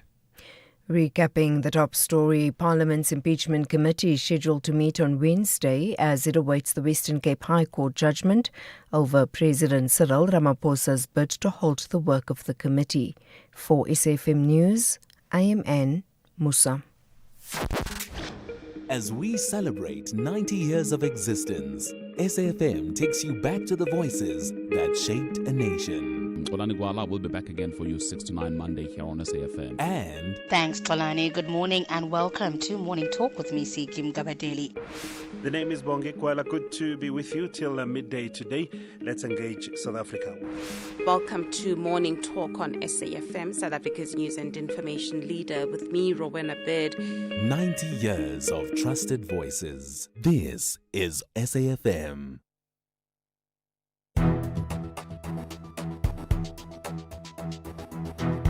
The Daily Discourse on SAFM. Weekday mornings from 9 to 12. 6 minutes past 10 on the Daily Discourse. Good morning and welcome to the second hour of the show. I'm Joanne Joseph, guiding you through the big stories of the day. We're having lots of interesting conversations. In the next hour, we're going to be talking about the issue of the Koeberg nuclear leak. It occurred 3 times between June and July, and we're going to find out exactly what happened there. And then we're talking a little bit later on about what the Daily Maverick is calling the invisible children. They've been speaking about South Africa's late birth registration backlog and what that has done to the lives of the children and the parents involved. I'd love to hear from you on that as well. In the last hour, we spoke about the issue of medical certificates, stemming, of course, from the Madlanga Commission and the proliferation of medical certificates that appear soon before a witness is about to testify, preventing them from going before the Commission, of course. And it seems that Justice Madlanga is getting quite tired of it. I'll take your calls and listen to some of your voice notes on that. Jerry in Joburg is on the line to us. Jerry, good morning. Good morning, Joanne. How are you? I'm so well, thanks, Jerry. What do you think about this medical certificate issue? I listened to the Register of Health Professional Council this morning, also a medical association. I believe that Justice Madlanga is doing an excellent job, but he should stay in his lane. For him to say medical certificates are useless, it is not his competence. Not at all. I think he was out of order. He cannot give clinical opinion anyhow because he's not clinically trained. What he should do, he must approach the regulator if he has a problem with certain things. The courts depend on the expertise of health professionals for so many things because it is not their expertise. So I think it was uncalled for him to say medical certificates were useless. No. We cannot say that his job is useless. All right, Jerry, thank you so much for that. I'm sitting on the fence in regard to this because I see the role of the HPCSA and I see SAMA's role in this, and I see that it's their mandate. And is Justice Madlanga not moving outside of his mandate or his scope, but also spending time on something that maybe isn't central to his focus? These are all of the thoughts that are circulating in my mind right now. Let's listen to a voice note on this. No, Joanne, I don't think Madlanga should crack its head against the wall trying to deal with the criminals that are running to hospital and buying doctors to issue fraudulent certificate. It's very difficult. It's a long process. They would rather make provisions for them to appear whether the time of the commission has lapsed or not, so that there should be outstanding issues that will fall within a certain period of time, maybe for a year after the Madlanga Commission time has lapsed. Otherwise, they are not going to win because they cannot justify scrutinizing authenticity of certificates issued by doctors. It's going to be very hard. So they should just give enough time for them to come back and testify. Thank you for that. Then one of you is commenting on the interview we did with Deputy Sanitation Minister David Mahlobo about the situation, the water situation in Hammanskraal. Yes. Ask him, JJ. Ask him, JJ. It is their excuse to say sorry when they've done a damage for neglecting our people. Ask him, JJ. Trying my best. Hi, Jan. Kwena here. I'm going to keep coming back with this issue of Amaskara because it I don't even know. I don't have a word for it. Amaskara, I asked them why there's no prosecution concerning the contractors in Hamaskara, including the tankers, the water tankers, those mafias. Why we don't see any movement in terms of that prosecution? There's a big borehole by Temba next to Jubilee Mall. That project, since it's stuck like that, why we don't see people being accounted, come into account, be accountable for these issues? ANC has failed us. They've supported themselves. They've ate from the poor. They are not even ashamed. Now they send the big fish, which is the president. Yeah, and of course, you can't ignore the fact that this is all happening before an election. So the skeptics among us are looking at the timing of this and saying, how convenient. All right, 11 minutes past 10 on the Daily Discourse. And of course, we promised you this. Energy Minister Kgosientsho Ramokgopa saying there have been 3 separate nuclear for the public to be concerned during scheduled maintenance on the 30th of June, the 2nd of July and the 7th of July. Radioactive contamination occurred, but it appears to have been contained. Let's find out more from Eskom Nuclear Officer Velaphi Ntuli. Mr. Ntuli, good morning and welcome to the Daily Discourse. Please just explain to us in layman's terms exactly what happened in the last week of June and the first week of July during these incidents. Good morning, Joanne, to you and your listeners, and thank you for having us and giving us the opportunity just to clarify what has been happening at Quebec.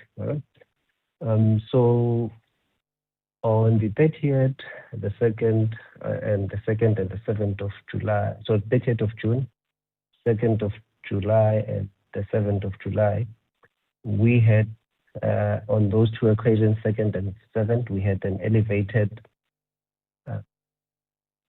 airborne activity. Right? So we are calling, or I hear it being called an incident. It was really an incident. It is something that we expect as we do our eddy current testing. So what is that? We have steam generators that we have replaced in the last outage. So coming into this outage, we have to look at those systems and see if they are still within design specification. So for you to check the steam generator, they have over 1,000 tubes in them. You use a technique called eddy current testing. And this eddy current testing is known worldwide to generate airborne contamination. So it's part of what we do, all right? So we did have that airborne contamination, and as it is expected, and that's what we have been dealing with. So I hear it being referred as an incident, but it's really not an incident. So then what happened on the 2nd and the 7th, it was when we were conducting this eddy current testing, because one of our our portable ventilation system lost power due to a failure. Then this contamination or airborne activity left the tent where we normally confine it to, to containment. So it's still within our containment building. And that's what we had to deal with, So when that happens, because we do have area monitor alarms around there, so when that happens, we then withdraw our people, we understand what is happening, and then we let them back to work. So in essence, that's what happened in both instances. So we did have issues with the portable ventilation system. On the first incident, we know that the cable was bent. On the second incident, we temporarily lost power to the device, and that's why we had that second instance. But in the bigger scheme of things, is what would happen. All right. How low was the radiation in each of these cases, Mr. Ntuli? Yeah. So yesterday we managed to share the results. So the highest workers, when we measured their dose and what they were exposed to, is about 20 microsieverts. All right. And if you work in a nuclear power plant, you are exposed to those, so because we work in a facility that has radioactive dose, we get trained, and once you go into a containment area, you will get those as part of that. The limit is 20,000 microsievert, and the 4 workers, which were the highest out of the population that we had that we had measured, it was about 20 microsievert. So you could see that it's very low compared to what the annual limit is. So there are no long-term effects for the staff who were in that vicinity?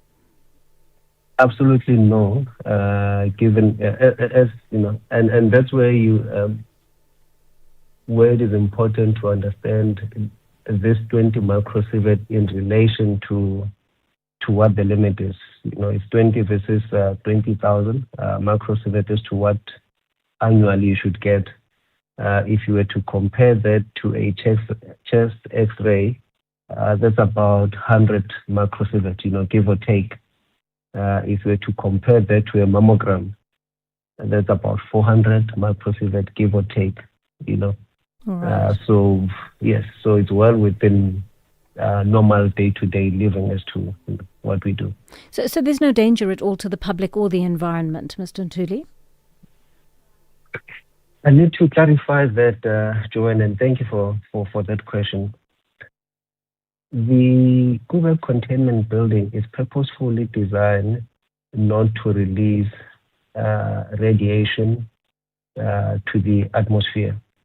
So as we operate that building, we keep it under what we call negative pressure. So it means it's under vacuum. So it's sucking air from the external environment into the containment. All right. So every time we know, even if the door is open in that building, there is no air getting out of the building, but it's just sucking air from outside to the inside. So that helps us and ensure that there is nothing that gets released to the public or to the environment either. So nothing was released for the environment via that part. The other pathway that you might get, of radiation contamination, getting to the public, it would be somebody that's contaminated, then, unmonitored going out. We have over 6 measuring instruments and devices that detect and ensure that each and every one of us that work at Quebec, when we leave that site, we are free of contamination. So both streams or both pathways as to how they, contamination could get to the environment, they are monitored, they are clean, and every worker that left, monitored by at least 6 devices, there was nothing. And also at all time when we had this airborne, our containment was under negative pressure, so nothing was, released to the environment. So. All right. So you're happy that nothing untoward occurred there that could harm the public. Thank you for speaking to us there. Eskom Nuclear Officer Velaphi Ntuli. Missed your favorite SABC education program on SABC Radio? With SABC Plus, you can catch up on all your favorite SABC education programs anytime and anywhere. On your phone, simply open the SABC Plus app, tap on demand, select radio, find SABC Education, select the podcast of your choice and press play. Or if you're on your computer, visit the SABC Plus website, www.sabcplus.com. Click on demand, choose radio, scroll to the SABC Education podcast section, select the podcast of your choice and press play. It's simple, convenient, and always available when you are. Brought to you by the SABC Education. Enriching minds, enriching lives. Do you know what our problem is? We have a problem? You're a little clingy. Clingy? Every time I start getting somewhere, you want me. But I need you. You can't have all of me. I need a little room to grow. So what are you saying? Put me in a Nedbank 32-day notice account. Give me some time. I'll come back better. Open a Nedbank 32-day notice account on the Money app and bank your money this July savings month. Go to nedbank.co.za. See money differently. Nedbank. We're a licensed FSP and registered credit provider. T's and C's apply. Drivers, that smoke ahead is not just smoke. It's a wall, thick, blinding, and deadly. Never drive into felt fire smoke crossing the highway. You won't see stopped vehicles until it's too late. Pull over, turn on your hazards, wait it out. One decision can save lives, including yours. See and be seen this winter. Brought to you by the National Department of Transport. The Daily Discourse. More than talk, real understanding. 20 minutes past 10 on the Daily Discourse, and earlier we had that conversation about medical certificates being brought before the Madlanga Commission and how and whether the Madlanga Commission ought to test the authenticity of them. One of you says, "Hi, Mrs. JJ," very, very formal. I think for people before court, an independent practitioner appointed by court should be deployed to establish a second opinion on the diagnosis. This might prevent people faking the medical certificates to avoid legal attendance. But I'm also delighted, thank you for that message, and I'm delighted that our Health Minister, Aaron Motsoaledi, listens to the show regularly, first of all, and secondly, calls in when he wants to comment on these issues. Minister, good morning. I believe we have you on the line to us. What are your thoughts about this issue of medical certificates and the Madlanga Commission, Minister? Morning, Joanne. Morning to the listeners. It's not really my thought. It's exactly what should happen. Firstly, I do not understand. I heard from last week people becoming judges on this matter and criticizing Justice Madlanga. There's nothing wrong he did. It is within his right to say so. A medical certificate, Joan, is not a sacrosanct document. You can challenge it. And in fact, employers are empowered to challenge medical certificates if they suspect that there's something wrong. The onus lie on the person who's producing it and the doctor who wrote it to come and prove that is authentic. It doesn't mean that if you are an employer, not even just a judge like Judge Madlanga, that you can just accept a medical certificate willy-nilly.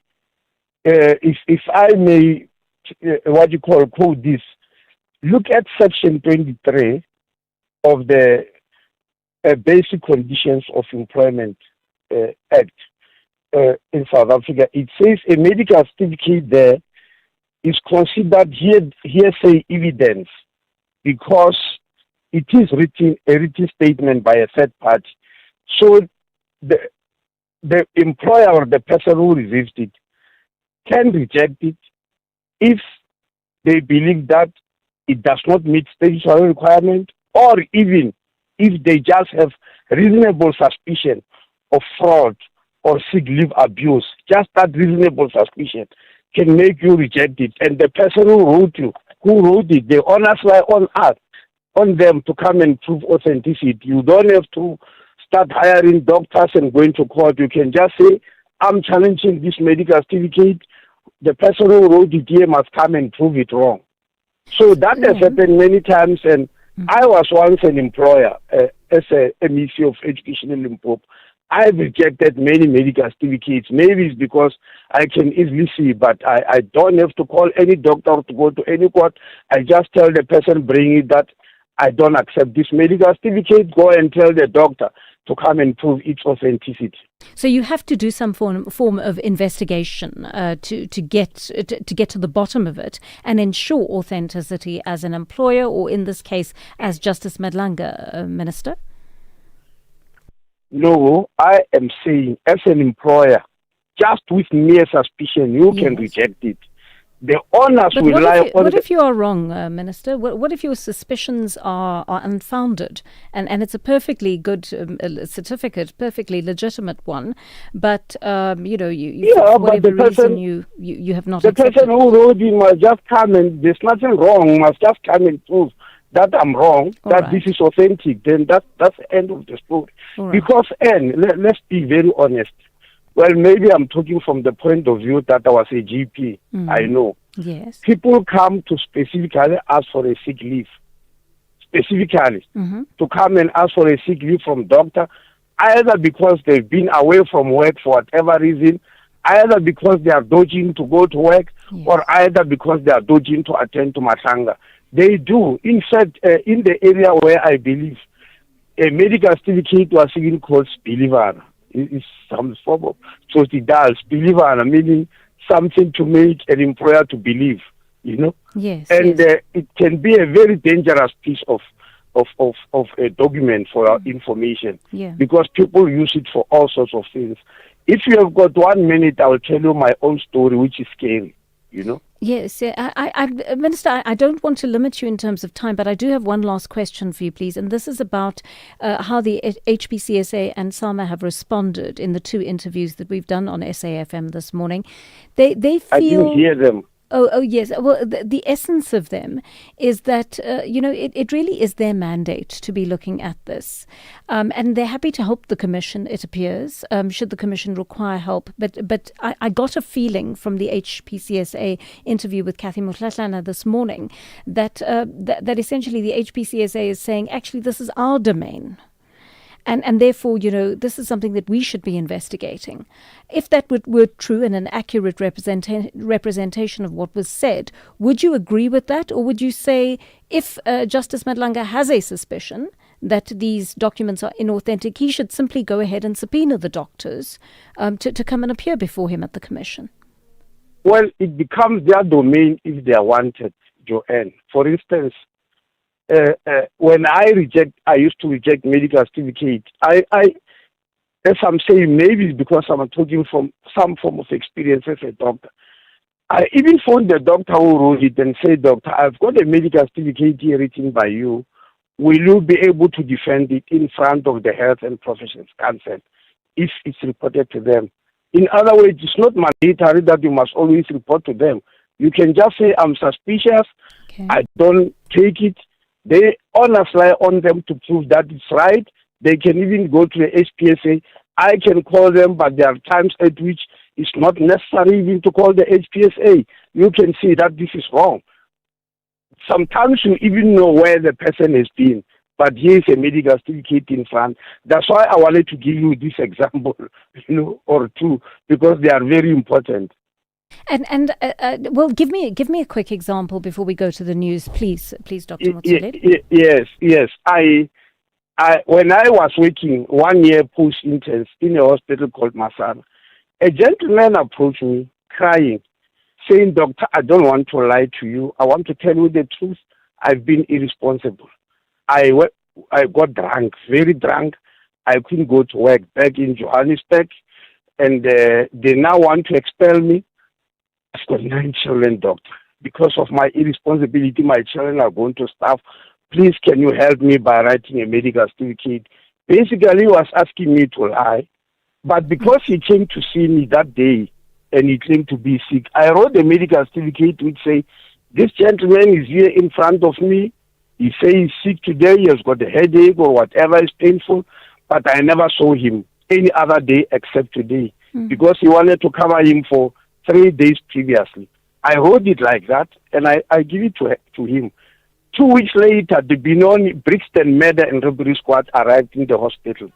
That man was involved in armed robbery and murder on those days in which he was claiming to have been drunk and his children going to suffer and all that. If I wrote it the way he wanted, I was going to be an accomplice for murder. That's why the murder and robbery squad arrived. To me, they didn't go to any doctor or HPSA. They arrived in the hospital and said, Doctor, this is said, you have written it. Can you write an affidavit to prove that this is right or wrong? They even told me, if you cover those 3 days, we're not going to wait. We're going to arrest you now because it means you are an accomplice to murder, because we have got evidence from the people who were involved with that murder with him that they were all there. We have got written evidence and we have proven it. So this one we know is a lie. You don't need Health Professions Council or Medical Council or what, is a lie.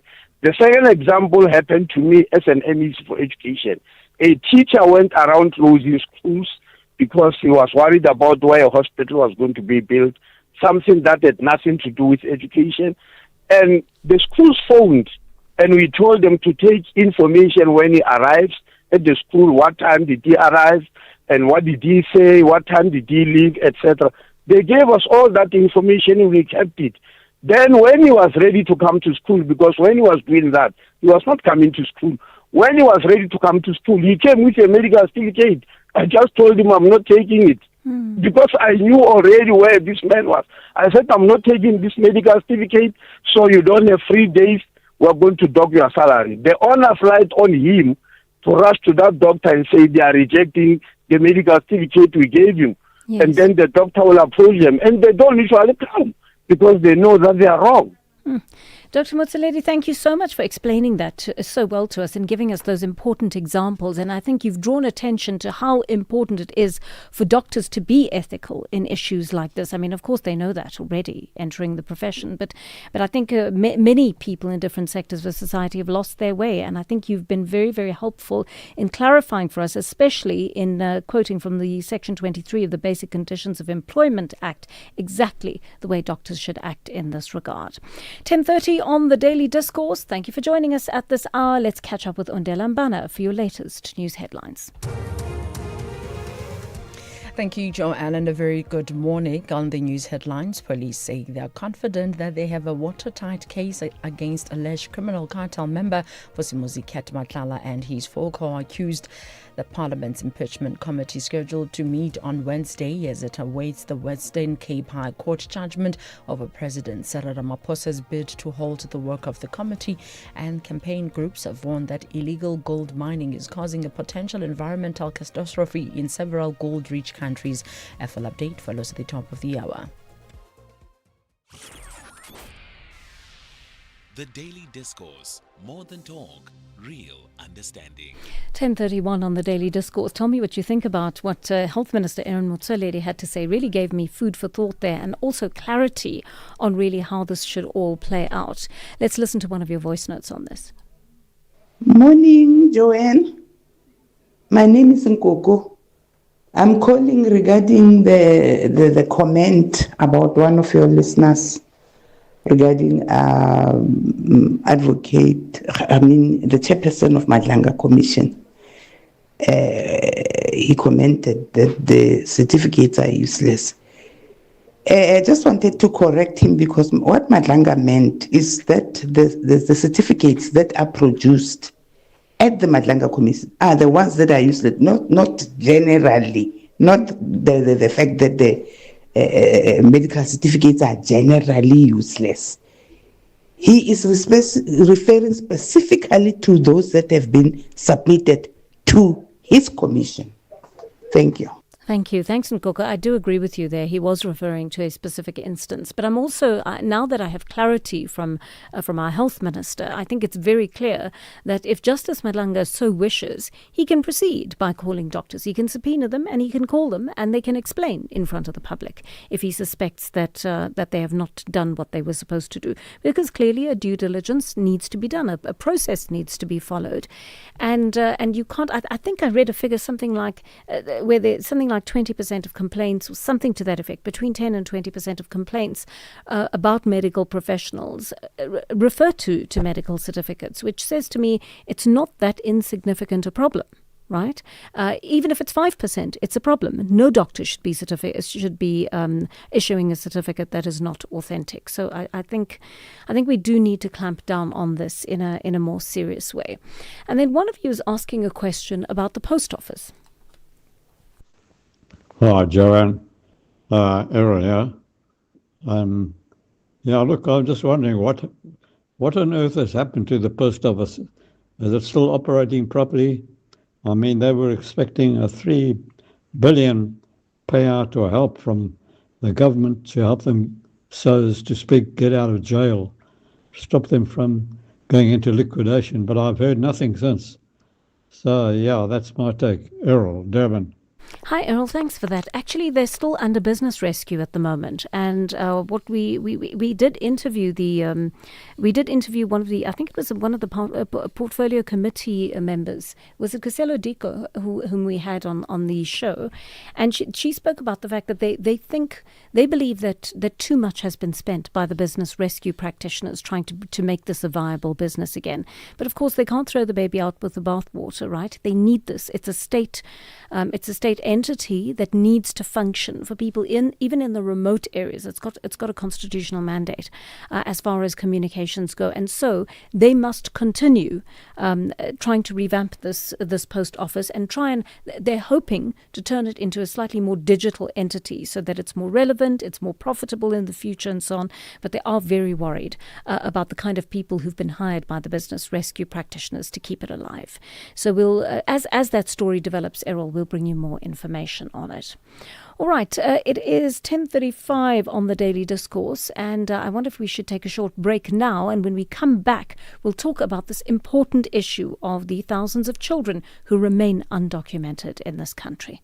Add a card. Love it. Let's clear your card when I get. For real? Yeah, bo. With my cashback from MyWay, I will be getting 10% of my premiums back for staying claim-free for 2 years. So I'll have some extra cash to spoil you and let you live your way. Dad, you're the best. Real people, real cars, real rewards. For a quote, visit myway.co.za. My cashback is a feature on qualifying products paid after 2 claim-free years and all premiums paid. Premiums are risk profile dependent. MyWay is a licensed non-life insurer and FSB. T's and C's apply. MyWay. Live your way. Attention all shoppers. Our supermarket shelves are full of unhealthy food. It's often hard for me to know which foods are good for my family. The information on packaged food is complicated and hard to understand. I wish we had easy-to-understand warning labels on foods high in salt, sugar, and saturated fat. We have the right to know what's in our food. Support front-of-package warning labels on unhealthy packaged foods. Sign the petition on healer.org. That's HEALA.org. You are listening to Joanne Joseph on SAfm. Just after 25 minutes to 11 on the Daily Discourse, and Cecile van Wyk, Senior Attorney at the Legal Resources Centre, is joining us to speak on this issue. The Daily Maverick having run a really heartbreaking story, I think, about thousands of South African children who literally have no identity. They're among thousands who don't have any legal evidence to prove their existence because the Home Affairs Department hasn't got round to issuing them with the vital documents they need to move forward with their young lives. Senior Attorney at the Legal Resources Centre, Cecile van Wyk, who's involved in this case, is with us to explain the dilemma. Ms. van Wyk, good morning, and thank you for your time on the Daily Discourse. How is it that thousands of South African-born children have ended up in a situation where they have no documents to prove they were born here? Yeah, good morning. Thank you so much for having us. That's a very complex question, I think, that has multiple avenues.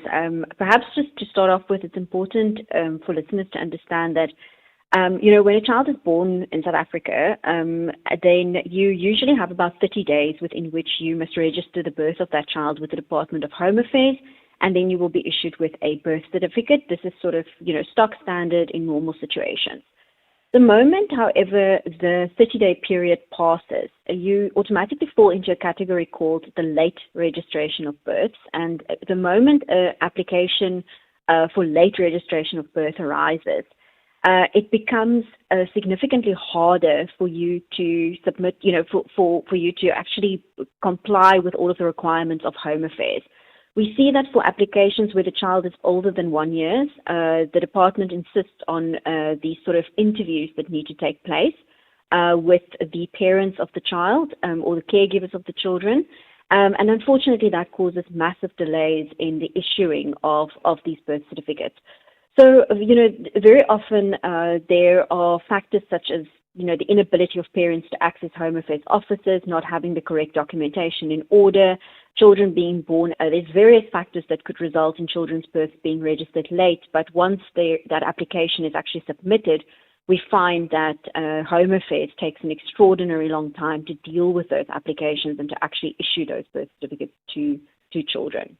So you can well imagine in a country like ours where areas are far-flung, sometimes people can't afford to get to a Home Affairs office. Sometimes they may not know what the legal process is. They may not have the level of ability to be able to get the documents together, right? And that's not uncommon in our country. Many people just don't have access to technology, to transport, to even the ability to read the requirements of Home Affairs. Why is there not more assistance at that level to help the families that may not be able to either access that information or provide it to government? Yeah. I will say, in defense of Home Affairs, they definitely try to impart the importance of early birth registration. And very often there might be mobile officers that go into these far-flung communities to try and assist these parents. However, those services are not accessible everywhere. And it really is important that Home Affairs sort of tries to make it more accessible to people, not make, send out mobile officers that can actually go into these areas and try and assist people at that level. What we, however, find is that even if people do access the officers, once they are there, they often struggle to provide the correct information. So Home Affairs is very rigid in the type of documentation that they require for these birth registrations. And very often people they don't have the documents themselves. So for example, if you've got a parent, if a mother, for example, is undocumented herself, so she doesn't have an ID document, the birth of the child cannot be registered because Home Affairs refuses to register the birth of a child where the parent does not have an ID document. And maybe that mother was never registered. If you've got, for example, teen mothers who themselves might not have birth ID documents yet, their children's births don't get registered.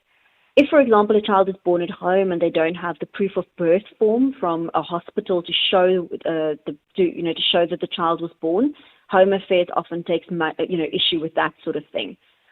We know that, for example, in a lot of our rural areas, because of migrant labor, children are born in rural areas and then often left with family members like grandparents while the parents go off to work in the cities.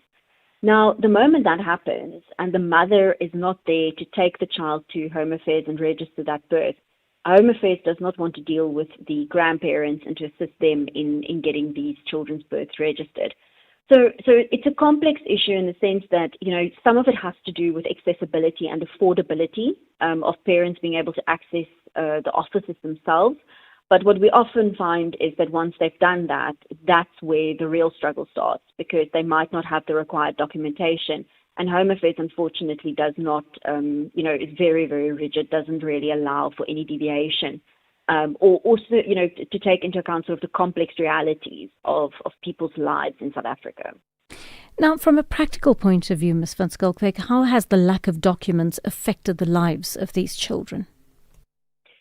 I mean, if one thinks about sort of what you use your ID number for on a daily basis, and if you've got children, what you use that birth certificate for, you can start to think, oh, what is the practical impact of not having that? So what we've seen with our individual clients is that some of them have struggled to access school because the schools often insist on having birth certificates, although that's not a legal requirement to gain access to education. We see that happening. They struggle to access things like early childhood development centers because they want the birth certificate of the child.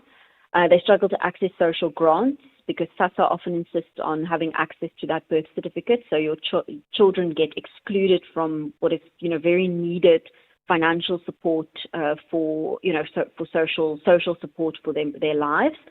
They often, we've seen one of our clients, for example, the child has been unable to be adopted and has been stuck in the adoption process for quite a number of years because the child does not have a birth certificate. So the reality is it's also got this sort of little bit of a knock-on effect, right? So even if you access all of those services, even if you grow up, you're not going to be able to get an ID when you turn 16 because you need a birth certificate for that. And without an ID, we know that access to things like tertiary education, work opportunities become very limited. So, for example, these children can't, they can't get a cell phone contract. They can't open a bank account, very, very simple things that we take for granted. The longer the undocumented status remains, the bigger the impact becomes on the life of the child and eventually the grown-up. And I understand you're representing the Children's Institute and a group of South African parents in a court case to get Home Affairs to fix these systemic problems that have resulted in years of delays in the late registration of these births. How does one begin solving a problem of this magnitude? What do you want Home Affairs to do? Yeah, so the application that was before the court, the Western Cape High Court on the 10th of June, dealt with we represented about 16 individual parents and children who had applied for birth registration and were caught in this backlog. Some of them had waited up to 7 years for their applications to be decided. The moment we issued the application, of course, Home Affairs started running around and sorting out, the individual applicants' issues. So that question was no longer before the court. But what the court really had to look at was the question of the systemic nature of this problem. We know that from the own evidence provided by Home Affairs to Parliament in 2023, that the backlog at the time sat at about 250,000, and the Children's Institute had data to show that we're looking at about a similar number at this point. And the idea is, that this is a backlog that exists, that is getting bigger, and every day people are added to that backlog, people who apply now and are waiting for these applications to be decided. And we want Home Affairs to take action to address it. So what we want the court to do is to put in place what we call a structural interdict that would compel Home Affairs to take steps to diagnose where the delays lie in their own processes, and to come up with a plan as to how they're going to be attending to this backlog, and to actually allocate resources and budget to the problem, so that it doesn't grow further in the future, but also that this backlog can be dealt with expeditiously, and that people can be given their birth certificates. And let me be clear on this, Ms. van Skalkwyk. Are these South African parents and children, when you refer to the 150,000 children, are there undocumented migrants among them, or is there any other variation, or are these South African-born parents and children, citizens, maybe not on paper but in reality? Yeah, I think there's a perception that people often think that people who are undocumented must be migrants. They must be people who are not of South Africa. The reality is, and we don't have a breakdown exactly of what that 250,000 looks like, but we, from our own sort of research on this, the predominant, overwhelming group is of South African citizens. All right. Because the sections under which you apply for these birth certificates under the Birth and Death Registration Act, that is the sections allowed for the South Africans to apply. So these are children who are South African citizens, born to South African parents, but are undocumented because the Home Affairs just simply haven't issued them with the actual birth certificate that they're entitled to. So has Home Affairs put forward any reasons for why they've denied these children the documents they require?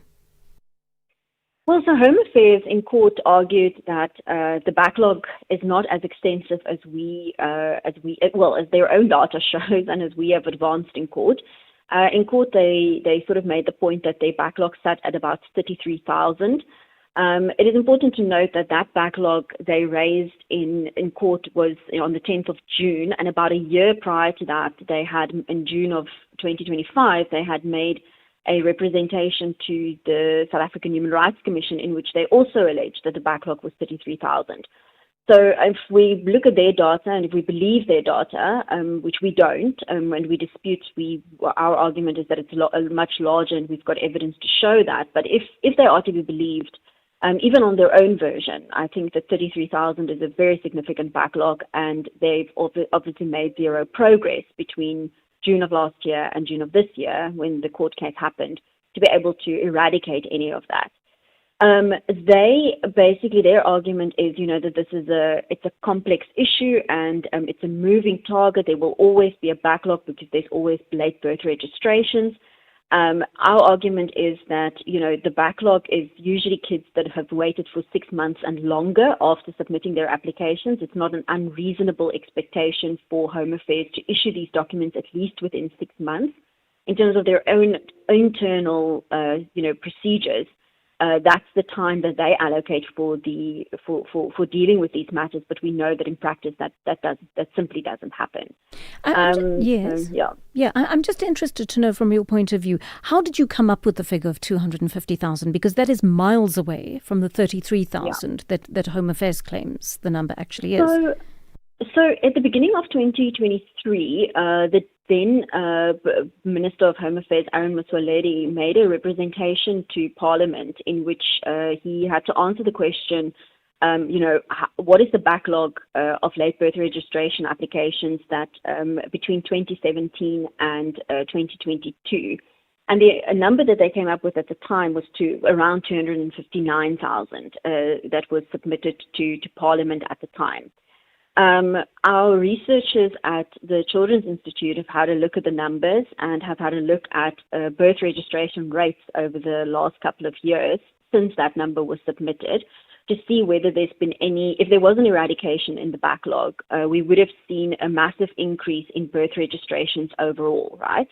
So that 250,000, if it was now moved down to 33,000, we would have seen an enormous increase in birth registrations over the last couple of years with this backlog being dealt with.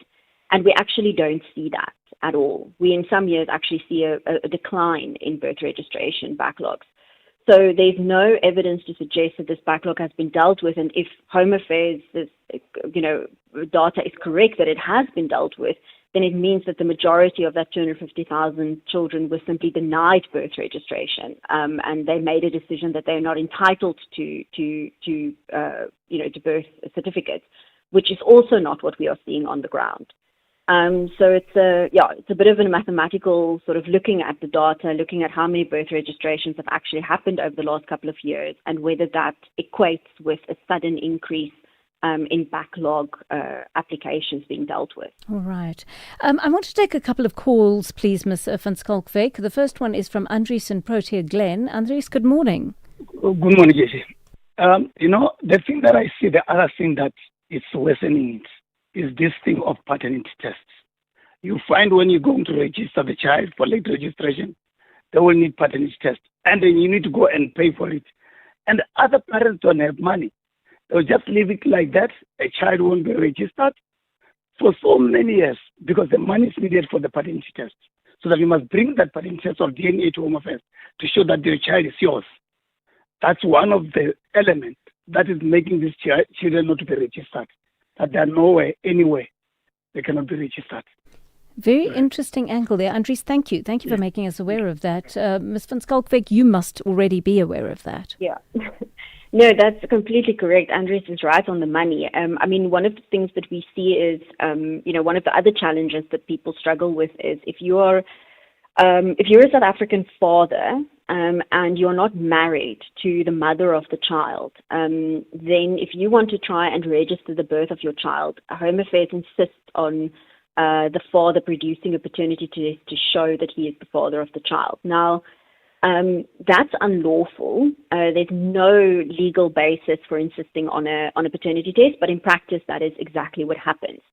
If parents are married, of course, if you're married to the mother of the child, then there's a legal presumption that you are the father of the child. But if you're not married, Home Affairs insists on the father producing a paternity test. And as Andries rightly points out, those things are very expensive, and Home Affairs also insists on those tests being conducted at certain laboratories, which means that if you are situated in a rural area and you've got to travel very far, very often it's not just the cost of the paternity test itself, which runs between 2,000 to 3,000 rand.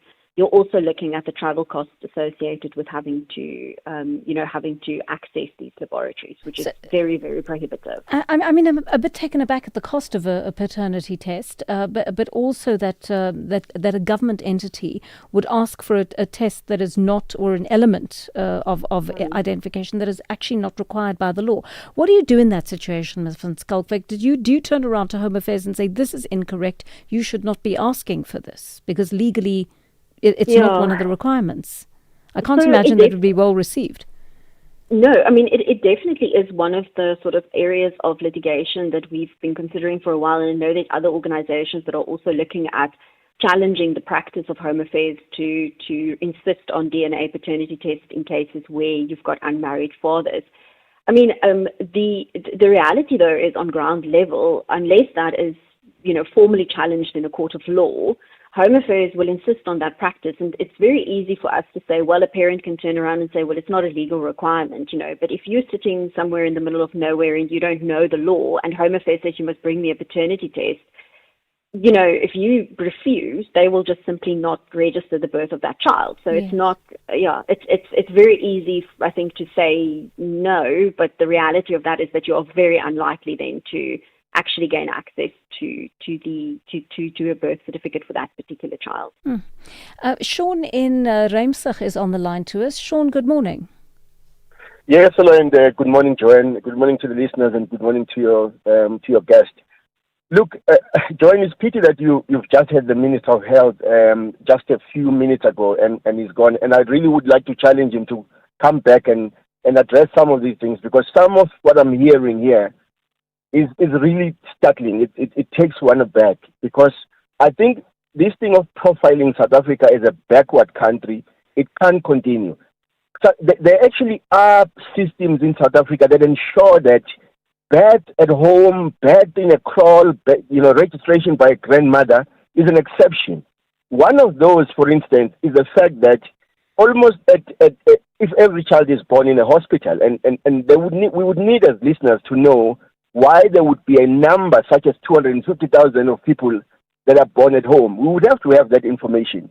A few minutes ago, you asked Joanne if these guys are South African, and respectfully, I want to argue that the answer was not very convincing. You've got to be responsible and know who these people are in a situation where the country is dealing with, in some instances, stolen identity, mistaken identity, all kinds of situations that eventually make sure that a person has an ID, has a birth certificate, that shouldn't have that document in the first place. You've got a Chidima situation that the country is dealing with. You have to be responsible how you come to a tally of 250,000 or any other number. Otherwise, it creates a problem for a country that is dealing with what it's dealing with right now. Even, in fact, if you go to traditional leadership, there are processes to ensure that a child is, a mother or a father or a parent is able to say, I live here, this is my child. There are those processes. So we've got to have a convincing answer, unfortunately, from your guest as to how she gets to 250,000. It can't be that she says she doesn't have a breakdown of this number. We demand that this breakdown is there so that we can then say, even as we campaign, we say, government, please move fast in ensuring that these South Africans have IDs. But when, or rather, birth certificates. At this stage, when the breakdown is not even clear, but the matter is in court, I think it's a little bit of dereliction. I think it's a little bit irresponsible. We do need a better answer than that. All Thank right. you, Joanne. Ms. van Skalkwyk, how do you respond to Sean's allegation that you're going in with a number that you've acquired willy-nilly, so to speak? So just to be very clear, the number of 250,000 is not a number that we or our clients came up with. That is the number that Home Affairs provided to Parliament when it answered the question as to how many applications are outstanding, how many people have submitted applications and are waiting for birth registration to occur. So this is not a number that we came up with. This is a number provided to us by the Department of Home Affairs, right? It should also be noted, Sean, that the number of 250,000 are not 250,000 people who are necessarily born at home or who were not born in hospital. Most of those people were born in hospital, have proofs of birth from the hospital, and they've applied and they are waiting for Home Affairs to give them the birth certificate. So these are people who meet the requirements. Home Affairs have accepted their application for birth registration, and we are waiting for Home Affairs to process those applications. Now, what's very important to note is if they were not entitled to receive birth certificates, so for example, if they were people who did not have, who were not South African, who did not have the required documentation, Home Affairs would never have accepted their applicants. So these are applicants who meet all the requirements of the law. They've proven that they are entitled to a birth certificate under South African law. They've submitted it, and they are now waiting for Home Affairs to process that applications and to issue the birth certificate, right? So, I think it's very problematic, this sort of narrative, that these are foreign nationals, that they are people who come here who are not entitled to the birth certificate. What's very, very clear here is that of this 250,000, which is Home Affairs' own number, right, those were applicants who meet the requirements of the law, and Home Affairs has accepted their applications and are now in the process of having to provide them with birth certificates. All right. Just a quick one, because we're running out of time here, Ms. van Skalkwyk, but one of our listeners says he has a child with a Zimbabwean lady and he can't get his child a birth certificate. What can he do? Where can he go? So if he himself is a South African citizen, then he should be able to register the birth of the child. If he's having issues with that and he's unable to do that because Home Affairs is denying him that, then he can approach either the Legal Resources Center or the Children's Institute, and we can try and look at his specific circumstances and see how we can assist. All right, thank you very much for that. We will put you in contact with him. Cecile van Wyk, Senior Attorney at the Legal Resources Centre. Thank you very much for that feedback in the last half hour. That brings us to 11 o'clock here on the Daily Discourse. That means Ondela Mbana is standing by with your latest news bulletin.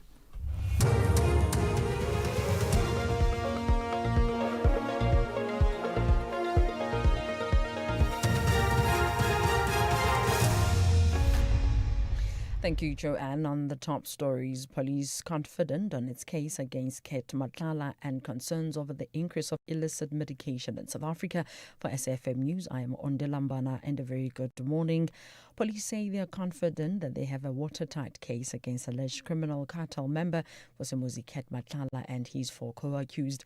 Matlala is accused of orchestrating 3 failed assassination attempts targeting his former girlfriend, Tebogo Tobejane, businessman Josie Banyoni, and music producer Sinki Mokubong, popularly known as DJ Vetis. The accused highly anticipated trial is expected to get underway at the Johannesburg High Court this morning. National Police spokesperson Atlenda Mate. We are quite confident that we are bringing a watertight case before court. You will recall that this case stems from the Amanswar case, in which 3 hitmen on that particular day were arrested. An AK-47 and 2 pistols were seized from that particular hit.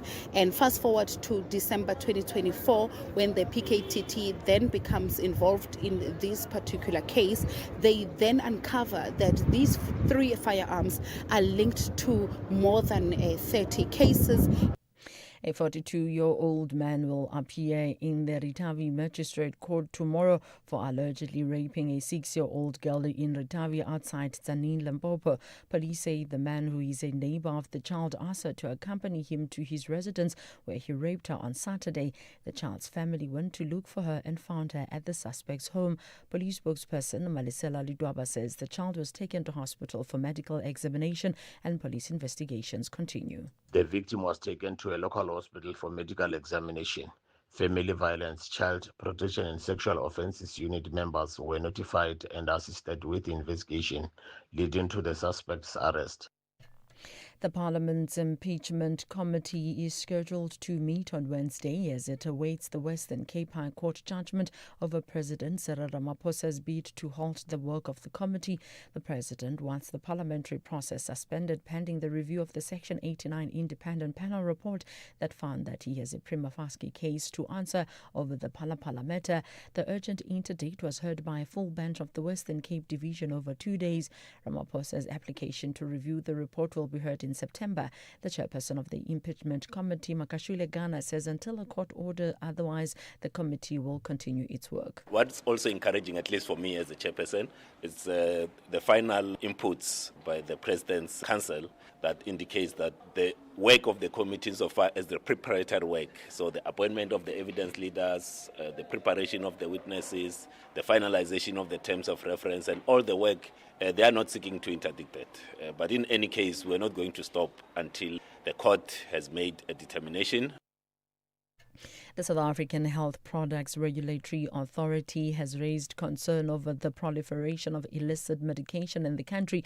SAPRA says organized criminal syndicates are flooding the South African market with fake medicines, which include weight loss injections, antibiotics, painkillers, and medication used for chronic illnesses such as HIV. SAPRA CEO Boitumelo Simete Makokotlela says they will embark on a nationwide awareness campaign to dismantle the illicit market, removing unauthorized products and ensuring that patients know how safely access approved medicines. So typically on medicines that you find in the country, on each box you should see a scheduling status. So we say it's S0, S1, S2. Anything that is S3, so that's Schedule 3, you should not be able to buy it without a doctor seeing you and a doctor giving you a prescription.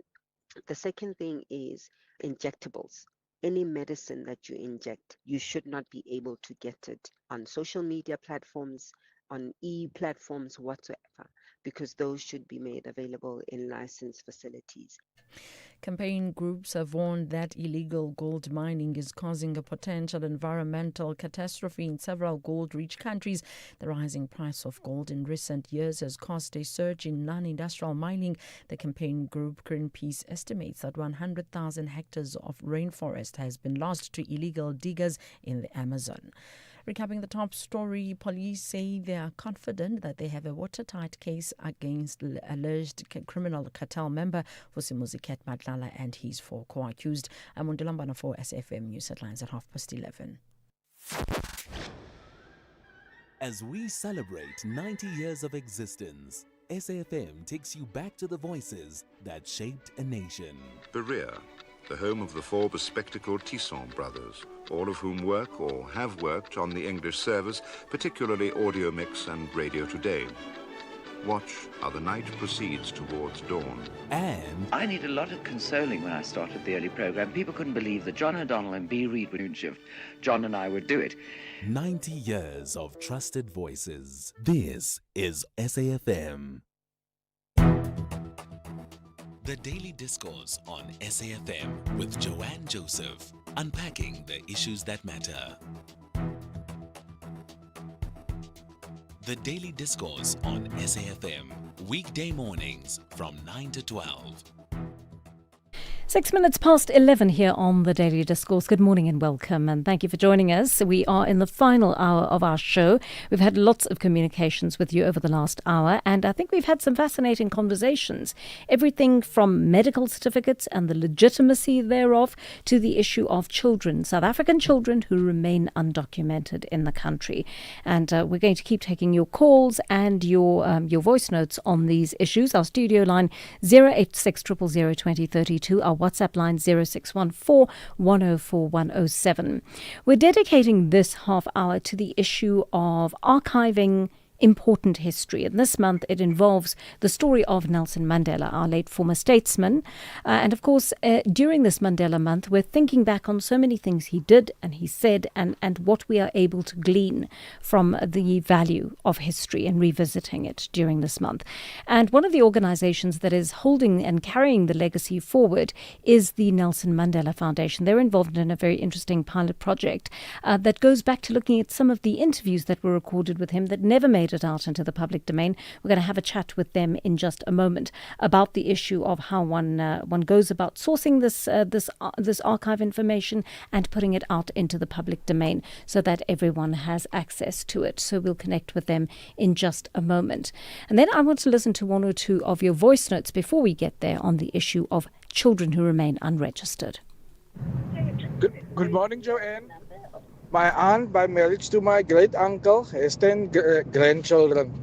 I think 6 of those children are not registered. And the sad part is all of them stay with my aunt. They get old age grant. And because they don't want to stay with the mother, because the mother don't feed them. But 6 of them they were never registered at birth. Thank you, Joanne.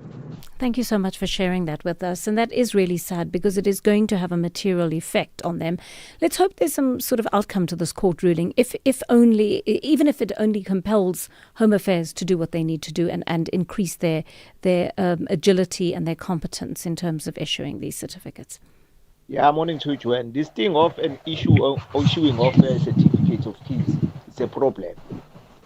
We have a problem. We've been sent by Home Affairs pillar to post when we try to find a certificate for a kid. She was born. She never had a certificate, and now she's turning 17. May I ask you a question to your guest? What she must support to do because she doesn't have a certificate to make an ID. Morning to you. Good morning. You know what we will commit to doing there is we will put you in contact with our guest. And the reason I want to do this is because that child is soon going to be writing matric. The fact that she's 17 tells me that if she does not have that ID, she's not going to be able to write a matric exams next year. So we must try to do what we can to help your family in that regard. Let's put you in contact with Ms. van Skalkwyk. It's actually Cecile van Skalkwyk. And let's see if we can get this included in her application, or if she can guide you to be able to get the process on the go. Thank you very much for communicating with us on that.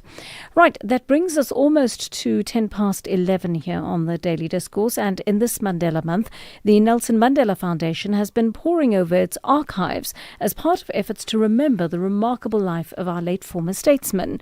One of its many resources involves the conversations recorded between Madiba's biographer, Richard Stengel, who produced his lengthy biography, Long Walk to Freedom. Stengel conducted hours of interviews with Mandela, which haven't been heard before, but the foundation has now begun a pilot project to allow that invaluable historical information to re-enter the public domain over time. Head of Archive and Research at the foundation, Razia Saleh, joins us to tell us more. Ms. Saleh, good morning and welcome to the Daily Discourse. Please talk us through this wealth of material which has existed for some time but hasn't been heard before. Good morning, Joanne and your audiences. So in 1992, Rick Stengel was appointed to help Madiba finish his autobiography, Long Walk to Freedom. So Rick Stengel came to South Africa and he spent many hours with Madiba just talking through his life. And that he recorded that on a tape, and then he deposited it with us a few years ago, I think in 2009. And it's a rich resource. Madiba talks about, all sorts of aspects from his birth right up until at that point. So it's a very rich resource of Madiba recounting his own life history. And we've partnered with Ferguson Media to package it into sound bites for a younger audience. And we're just piloting one at the moment. So it's looking at, it's trying to make Madiba very, he's such an iconic person, but in the video, there's very human. So this is really interesting for a younger audience. We're all too aware that many young people may be familiar with the basic outlines, the public aspects of the legacy of Madiba, but they aren't fully aware of the personal stories that shaped him as an individual. How is it important to be able to delve into that and present it to young people on the platforms on which they are daily engaging? Ms. Saleh, are you still with us?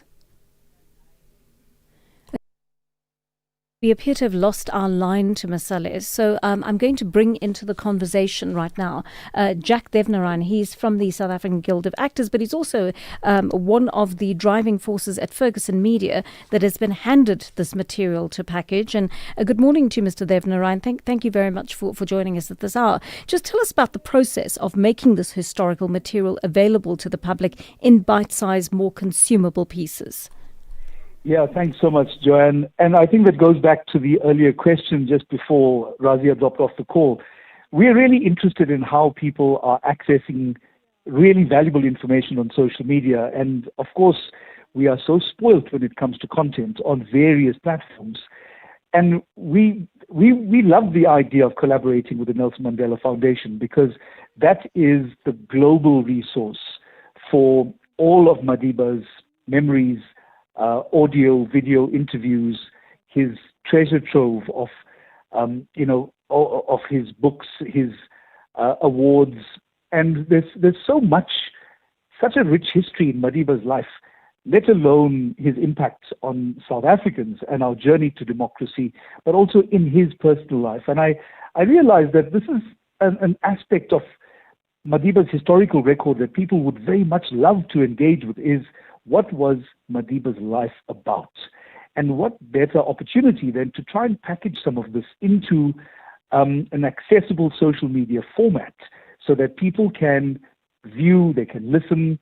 The Richard Stengel lost tapes, as they're called, and they were never lost really. They were accessible through the Mandela Foundation.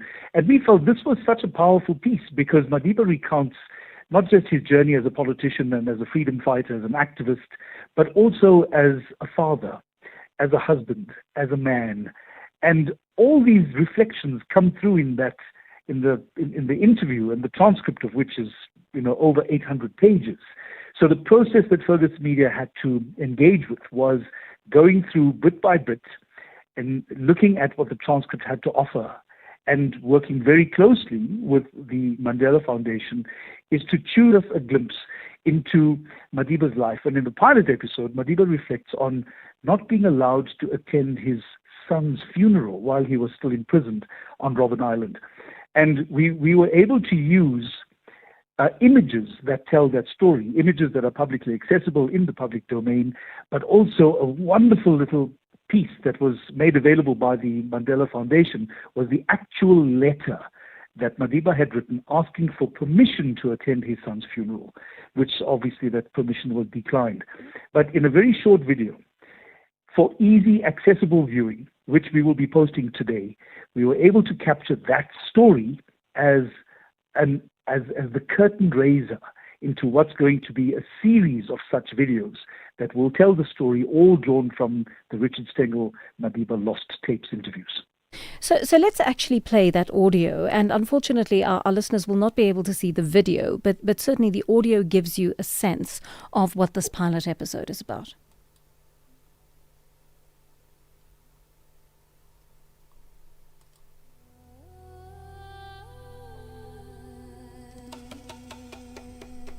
They got a telegram from my second son, and they told me that the brother had died. That's what happened. The announcement was just a telegram. They called me to the reception office and told me this, and I just took the telegram and went back. And I asked for permission to attend the funeral, but that was refused. He just tried to comfort me, to say, well, what has happened has happened. It's a dreadful thing.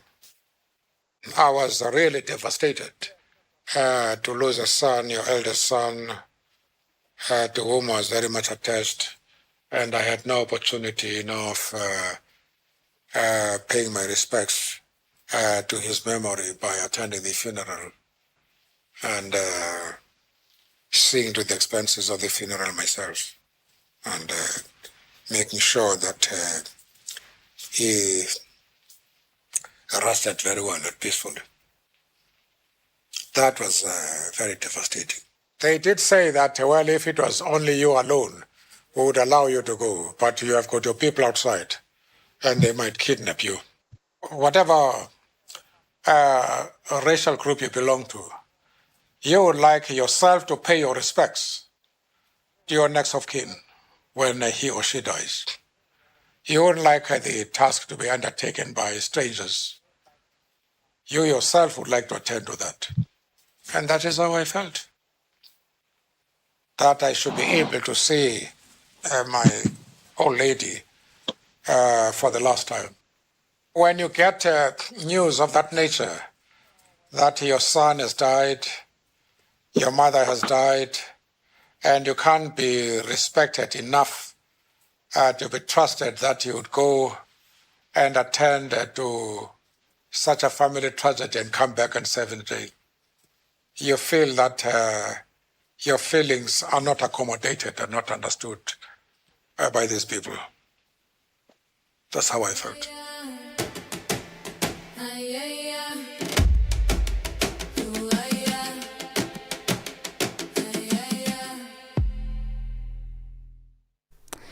That is a very, very moving extract indeed. And Ms. Sale, we lost you a moment ago, but I'm glad we've got you back on the line, because certainly it gives you a sense of not the statesman and not the public figure that we were so used to seeing post-democracy, but the human being and the cost of being behind bars while the life of his family and sometimes the deaths of his family members continued outside of jail. Ms. Sale, do we have you there?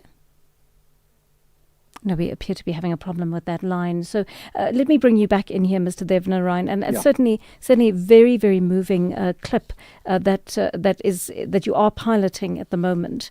That tells that very personal story and shows a side of Madiba that we didn't often see. We didn't often see the vulnerable side of him, but you certainly hear it coming through in that audio.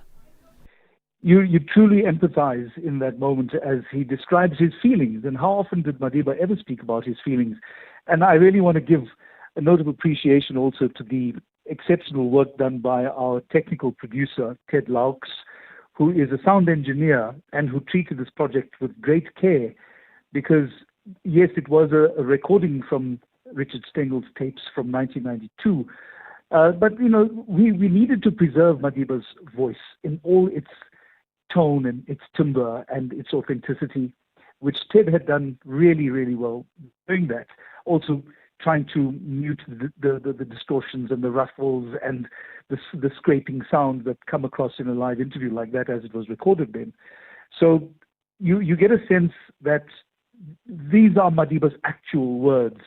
And to get a sense that in the course of these interviews, which go on for many, many hundreds of pages, that Madiba reflects on so many aspects of his life, and especially the parts of his life that we didn't normally get access to.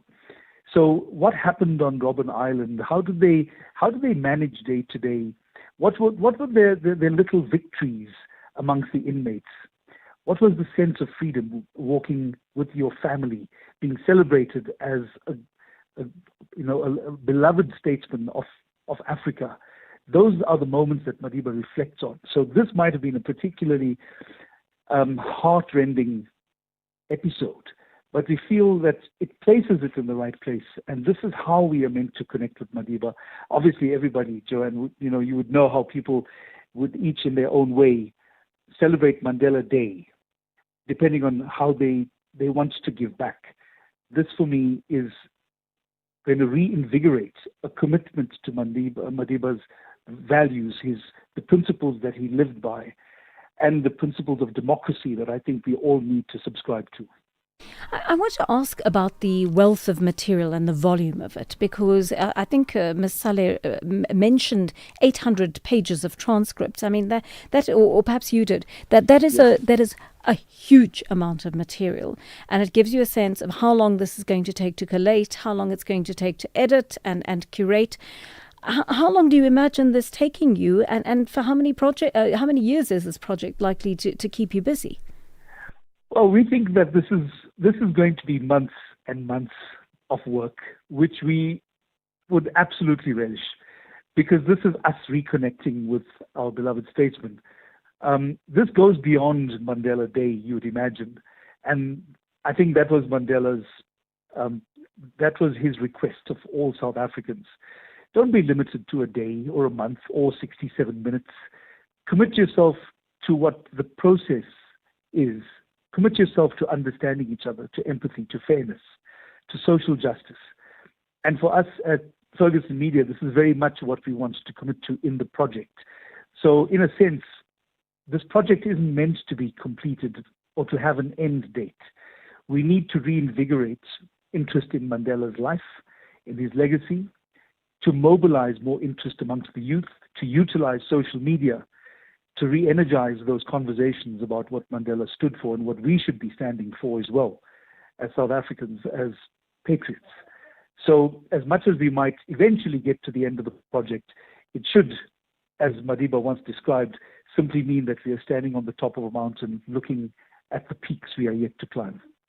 Jack Devnarine, thank you so much for speaking to us, a partner in Ferguson Media, who is driving that media project for the Nelson Mandela Foundation. In case you missed it. People think consent is this deep, monstrous thing, but I hope that we make consent sexy again. It is sexy to have a consensual interaction with somebody. The audience is a part of the play in terms of they become the jury. So they decide who they think is innocent and who they think is guilty. I left it open and subjective for them. My hope is that when they have discussions with themselves or with other people, that they think about why they think this person is lying or why they think this person is telling the truth. It's a story about consent at the Free State Arts Festival. Director Caitlin Forbe. That was The Full Circle with Bridget Masinga. The Daily Discourse, more than talk, real understanding. 24 minutes past 11 here on the Daily Discourse, and I promised you earlier that we were going to bring you an update on this, the trial of alleged criminal figure Vusimusi Kat Matlala and his 4 co-accused getting underway in the South Gauteng High Court earlier today. Actually, it was not the South Gauteng High Court, it was the Commercial Crimes Court, as I understand it. And he, of course, has been accused of orchestrating 3 failed assassination attempts targeting his former girlfriend Tebogo Tobejane, businessman Joe Sibanyoni, and music producer Sienki Mokubung, popularly known as DJ Vetus. Now, the alleged assassination attempts are believed to have occurred between August 2022 and January 24. Sashin Naidu has been live from the court throughout the morning, and he's with us at this hour. Sashin, good morning to you. So many legs to the Kat Matlala story, and this is yet another one. Please just remind us of the allegations around these alleged hits that Matlala is being accused of orchestrating. Hi, good morning, Joanne. Yes, we are here at the Johannesburg High Court, where the trial of Kat Matlala and his 4 co-accused is expected to get underway shortly. So the charges actually stem from 3 assassination attempts. That is the first on Joseph Sibanyoni in 2022. Then we had the failed assassination of his then girlfriend Tebogo Tobejane in 2023, and also the failed assassination of DJ Vetis in 2024. So in total, they are facing more than 20 charges, all 5 accused, and that entails conspiracy to commit murder, attempted assassination. Some of them are facing possession of illegal firearms and ammunition, whilst others are also facing possession of money laundering and fraud as well.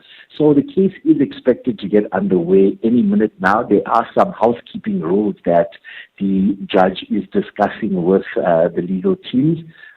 We do understand that most of the legal teams are in fact ready to go ahead today, but only once we do see court proceedings beginning, we will hear whether or not this highly anticipated trial will eventually get underway today.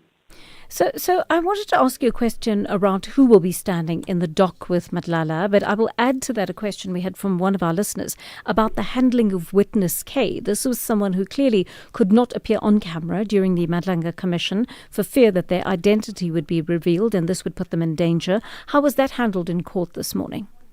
So these are actually quite separate cases, that of witness K as well as this of Kat Matlala. So here Matlala is actually standing accused with his wife, Takani, 2 alleged hitmen, as well as one other person who was in fact alleged to have been distributing the money from Kat Matlala to the alleged hitmen. So all 5 of these accused will be appearing in the dock together, as they have always done since the beginning of this case towards the end of last year. So all of them will be in the dock. They will be, appearing on camera, and none of them will actually be, or their testimonies will be heard in camera. We do see here in court at the moment that Joe Sibanyoni, who was one of the victims, is here, as well as Tobejane. She is also in court. The only one person who isn't here is DJ Vetis, and he was, understood to be the last person on that assassination list of Kat Matlala in 2024. So hopefully, seeing as though almost everyone is here, we will actually go ahead with the trial quite soon. Will the accused be expected to plead today, Sashin? Well, according to what we have heard, it is understood that the accused will be pleading today. But when we did speak to their legal teams, in the weeks before this trial, they did indicate to us that all of them are in fact going to be pleading not guilty to the charges against them. All right, thank you so much for putting us in the picture there. Our reporter Sashin Naidu, live to us from the court there, and it is the South Gauteng High Court that I'd mentioned. It's not actually the Commercial Crimes Court. But he's going to be monitoring that case for us. Sashin Naidu, our SABC News reporter, telling us that the case hasn't got underway yet in earnest. We understand that that is still to happen. The judge taking care of some housekeeping rules before they actually begin the trial itself. So right now we understand as well that a couple of people are in court today. One of them is Tebogo Tobejane, and Joe Sibanyone is another one. And those are the people who are claiming that these assassination attempts were linked to them. So we're going to keep watching that for you, and do keep your tabs on SAFM over the course of the day. You will no doubt get an update on exactly how it has played out in court over the course of the day. You know, even when researching and writing these stories, you've got to pay very careful attention to what leg of the Katmatlala investigation this is. You know, you've got to keep tabs on this so carefully, because there are so many crimes right now of which Katmatlala is accused, and so what we're going to try to do is keep you in the picture as to exactly what the network of issues is that he is facing. All right, that brings us to 11:30 here on the Daily Discourse. On Delambana's got your latest news headlines. Thank you, Joanne. On the news headlines, police say they are confident that they have a watertight case against alleged criminal cartel member Vusimuzi Ketmatlala and his 4 co-accused. The pre-trial hearing of 9 Belfontein police officers accused of 4 counts of murder has been postponed to the 5th of October in the Welkom High Court in the Free State. And President Cyril Ramaphosa says his administration is determined to resolve the water crisis in the country in honor of the late former President Nelson Mandela. A full update follows at the top of the hour. The Daily Discourse. More than talk, real understanding. 11:30 on the Daily Discourse. I want to play some of your voice notes and take your calls. Remember the studio line number 086 000 2032. Our WhatsApp line 0614 104 107. Here's one of you commenting on the issue of medical certificates and the Madlanga Commission. Good morning, Joanne. Good morning, Joanne. Joanne, I'd like to differ with what Mr. Mutwaledi said, Dr. Mutwaledi said earlier, with regard to medical certificate. What we are arguing here is what Mr. Madlanga said.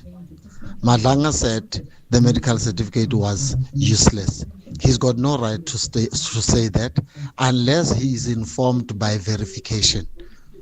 Before verification, you cannot willy-nilly say something is useless when you don't have any medical capability or any medical authority to verify that. Any person that has got a medical certificate, the employee has got the right to reject, but you cannot reject without verifying. I thank you. Eddie in KZN. Eddie, I agree with you. I think that legwork needs to be done to establish, just so that you stay within the law, right? It needs to be done to ensure that that the doctor did not simply issue it without having a legitimate cause to do so. I do agree, and I think one of the questions we did manage to answer is that Justice Madlanga would not have to go via the HPCSA or the SA or SALMA, the Medical Association, to determine whether they could investigate this. He can simply follow up with the doctor himself, or his colleagues at the commission could as well. This is a voice note on the lack of IDs. You remember that legal organisation taking government to court over the fact that it says 250,000 children in the country who are South African by birth do not have identity documents. Good morning, Joanne. The issue of birth certificates and children without documentation. I'm one of those children who grew up without documentation, and I can tell you that what it does to you psychologically is something that you really will take time to recover from. And there are things that when done at school you can't participate in because you don't have the documents.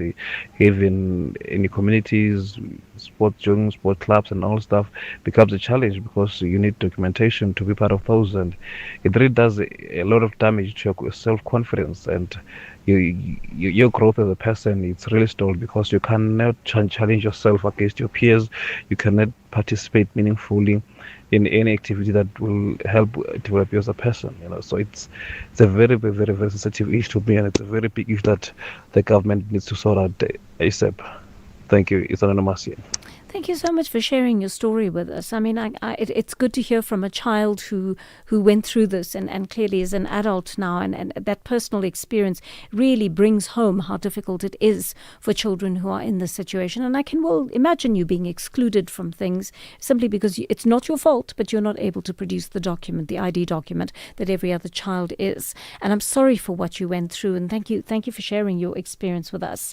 Let's take some calls now. Churchill in Mdata is on the line to us regarding the issue of medical certificates. Churchill, good morning.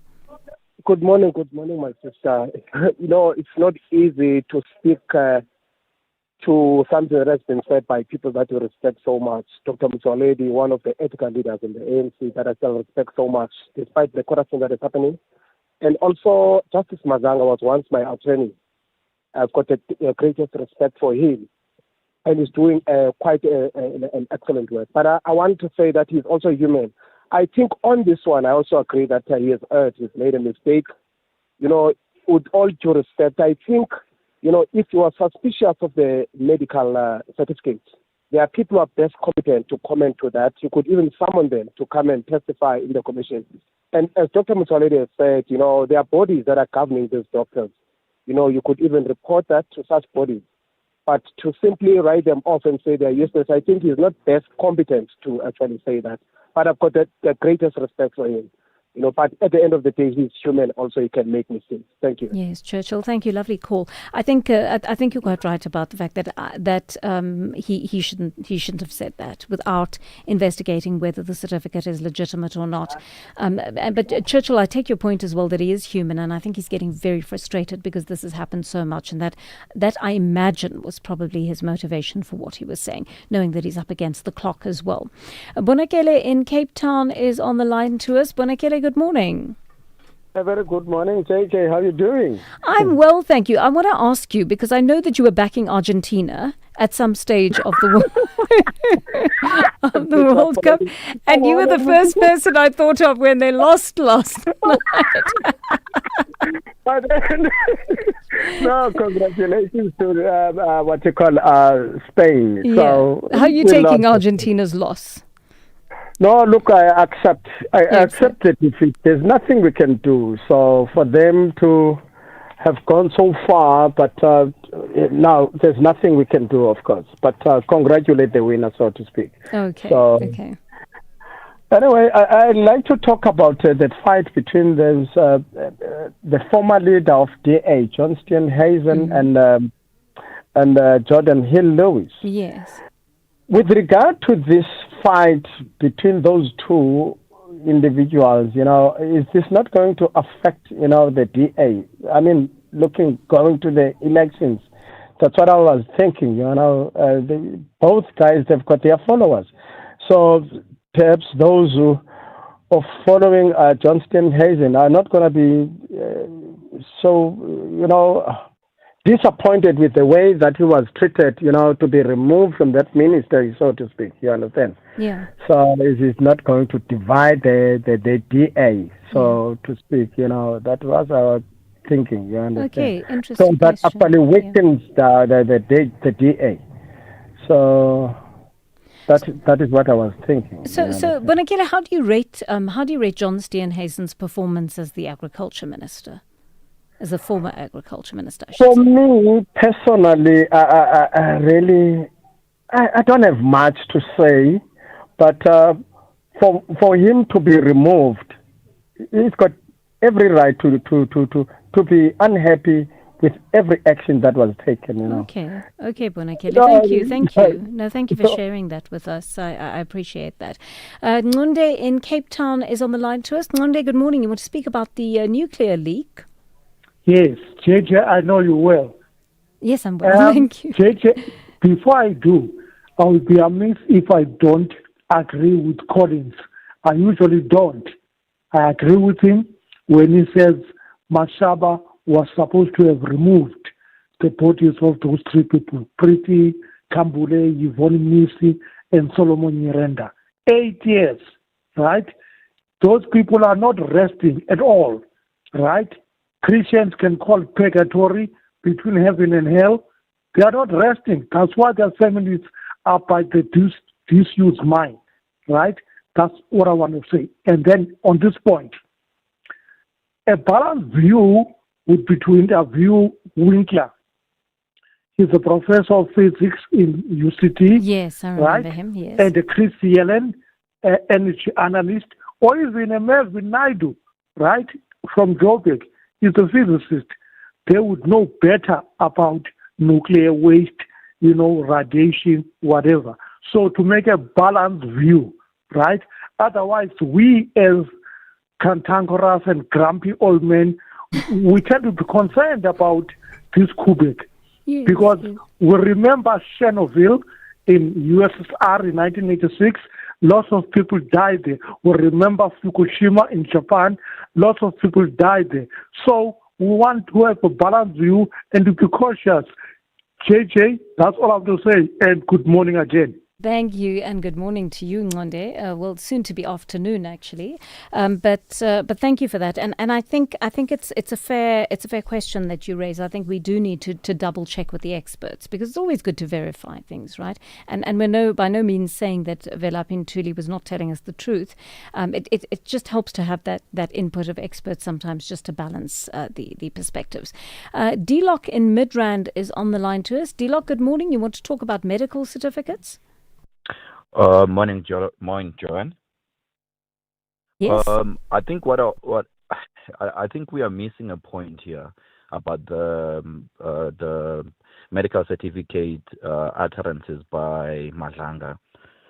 What we're missing there is that if you hear that interview or that his assertion, he says that the medical certificate is useless, and then he qualifies it by saying, to the effect that it does not bear the details that are supposed to be in a medical certificate. So it is not that he's questioning the validity of the certificate. Yeah. It's just that he is saying the certificate will not assist the or it does not assist the commission because there's details that are supposed to be in that medical certificate that are not in the medical certificate. So I think we are just getting angry over us not listening to exactly what was said. Interesting, D-Lock. Thank you for clarifying that, because I wasn't sure what details he was actually referring to. It's not clear to me, and I would like to know what he actually meant by that. Did he mean the doctor's details weren't there? Did he mean the dates that the doctor was visited weren't there? What level of information was missing?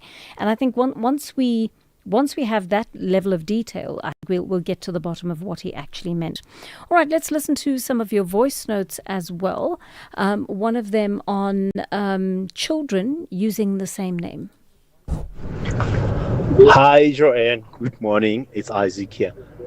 I was once a chairperson in SGB in one of the primary schools there. Plus minus about 10 children were using one name, of which they're all from Zimbabwe, but they were using one name in different classes. How did we arrive here? Some is corruption, some is, I don't know how to call it, the laziness of parents, or they just decided so. But you can't just keep on blaming the government sometimes. Parents need to stand up. How can 10 children use one name? It's bad. It's Isaac. Yeah, that's crazy. And clearly there was something afoot there. No doubt whatsoever about that. But I wonder, but that's a different issue. It's a different issue to the one that we spoke about today. You're talking about children who were possibly undocumented migrants and then used unlawful means, their families used unlawful means to actually get that name. Today, we spoke about the issue of South African children who are undocumented citizens, right? And that certainly is a huge concern as well. Good day, Joanne. This is JG in the Val. Last week, Friday, you interviewed two brilliant business owners, two ladies who are in agriculture and agro-processing. So, I've been trolling your your social media platforms, including the YouTube, hoping to at least get their names. Mm-hmm. I could not. I wonder if it's me that is looking in the wrong places or it is not there. But the essence of my WhatsApp is to basically, please, if you can assist me with their contact details somehow. I have a project that I need them to sort of assist with in Orange Farm, and the other one is in Gen First, because they did say that they were looking for people to supply the tomatoes for their dry tomato supply. Thank you, Joanne. Sure, bye. Okay, no problem, JG. What we'll do is we'll give them a call because they were lovely women and they're doing so well with their business. So a couple of things. We'll put you in contact with them. We will contact them for you. And then if you don't mind, we will give them your number. All right. I'm sure you're not a serial killer, but we just want to make sure that they are happy with receiving your number, and then they can contact you. And the other thing is, if you're ever looking for a podcast, JG, or any of you, please go to our website, SAfm.co.za. You scroll down, you'll see a little box that says podcast, and you click on that, and there you see all the podcasts for the different programs. So as long as you know the date, roughly when it happened, sometimes the caption of the podcast gives you a clue as to how, whether it's the one that you want to listen to or download, and you'll find all of them there. So most of our work ends up on the website, and you can find it all there and listen back. All right, let's take a last voice note before we say goodbye. Good day, Joanne. This is JG in the Val. Last week, Friday, you interviewed two brilliant business owners, two ladies who are in agriculture. I'm afraid I've played the wrong voice note again. Here is the actual one I wanted to read out. Good morning, Sis Jojo. The problem when we arrive at Home Affairs is the issue of DNA, since in South Africa we share a baby with a Lesotho lady and we are unemployed, says George from Vicksburg. So George, hopefully that issue is one of the issues that will come up in this court case, because the lawyer told us quite clearly you should not be asked for a DNA test in that circumstance whatsoever. All right, we will leave it there for today. Thank you so much for joining us and for all your communications over the course of the morning. We'll do it all again tomorrow between 9 and 12. Over to the book reading next, and then we will hand over to the fabulous Sakina Kamwendo for Update at Noon. See you tomorrow. Take care. Bye-bye. With the ever-changing financial landscape, it can be difficult to make sense of all the moves at times. Join me, Jimmy Moyaha, on the SAfm Market Update with MoneyWeb, Mondays to Thursdays, 6 to 7 p.m, as we break down the key market trends, top financial stories, and smart investment insights, all in one place. It's everything you need to stay financially informed and ahead of the curve.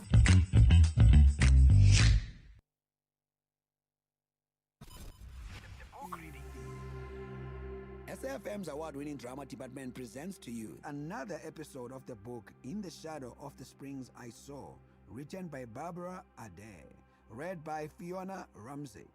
This is a radio broadcast edit. Please note that the views expressed in this book are not that of the station. Listeners' discretion is advised. The building in 2nd Avenue is 2 stories high. It is painted a bright turquoise. There are no signs that it has aged, for the turquoise is smooth. It is unmarked. The signage on and above the blue wall is red. Above the 3 large open doors to the building is the word Solly's in capital letters. Then to the left is a hanging sign. It does not look at the street, but rather faces up the road towards a sign that says Olympic Club. Underneath the words Olympic Club is a picture of a naked woman who has long, straight hair. The writing that faces this sign is orange, set against a white background. It says Solly's Textiles. And then painted onto the walls are 3 signs in blue lettering against a yellow background. The first says upholstery fabric and vinyl upholstery sheets. The second says taxi flooring and carpets, motor car seats and fabric. And the third says haberdashery dress and church fabric. At the entrance to the building, just before you step into the shop, is a security guard. He does not hold a large machine gun, but if you look closely, he has a bulge underneath his jacket, a handgun, for he is there to guard the shop and Solly. Solly has a long beard. He wears a white skull cap, as all Muslim men who are believers do. He sits behind the raised counter. Next to him, Also behind the counter is a young woman. She is not or does not appear to be Muslim. It seems that she is an employee. But what are appearances? The eye deceives, and stereotypes tell just one story. Amazing! I have been looking for material like this for a while.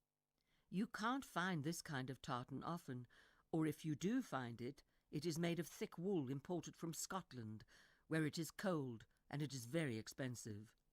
This is fantastic. It is light, some cotton in it, I think, but I love the tartan pattern.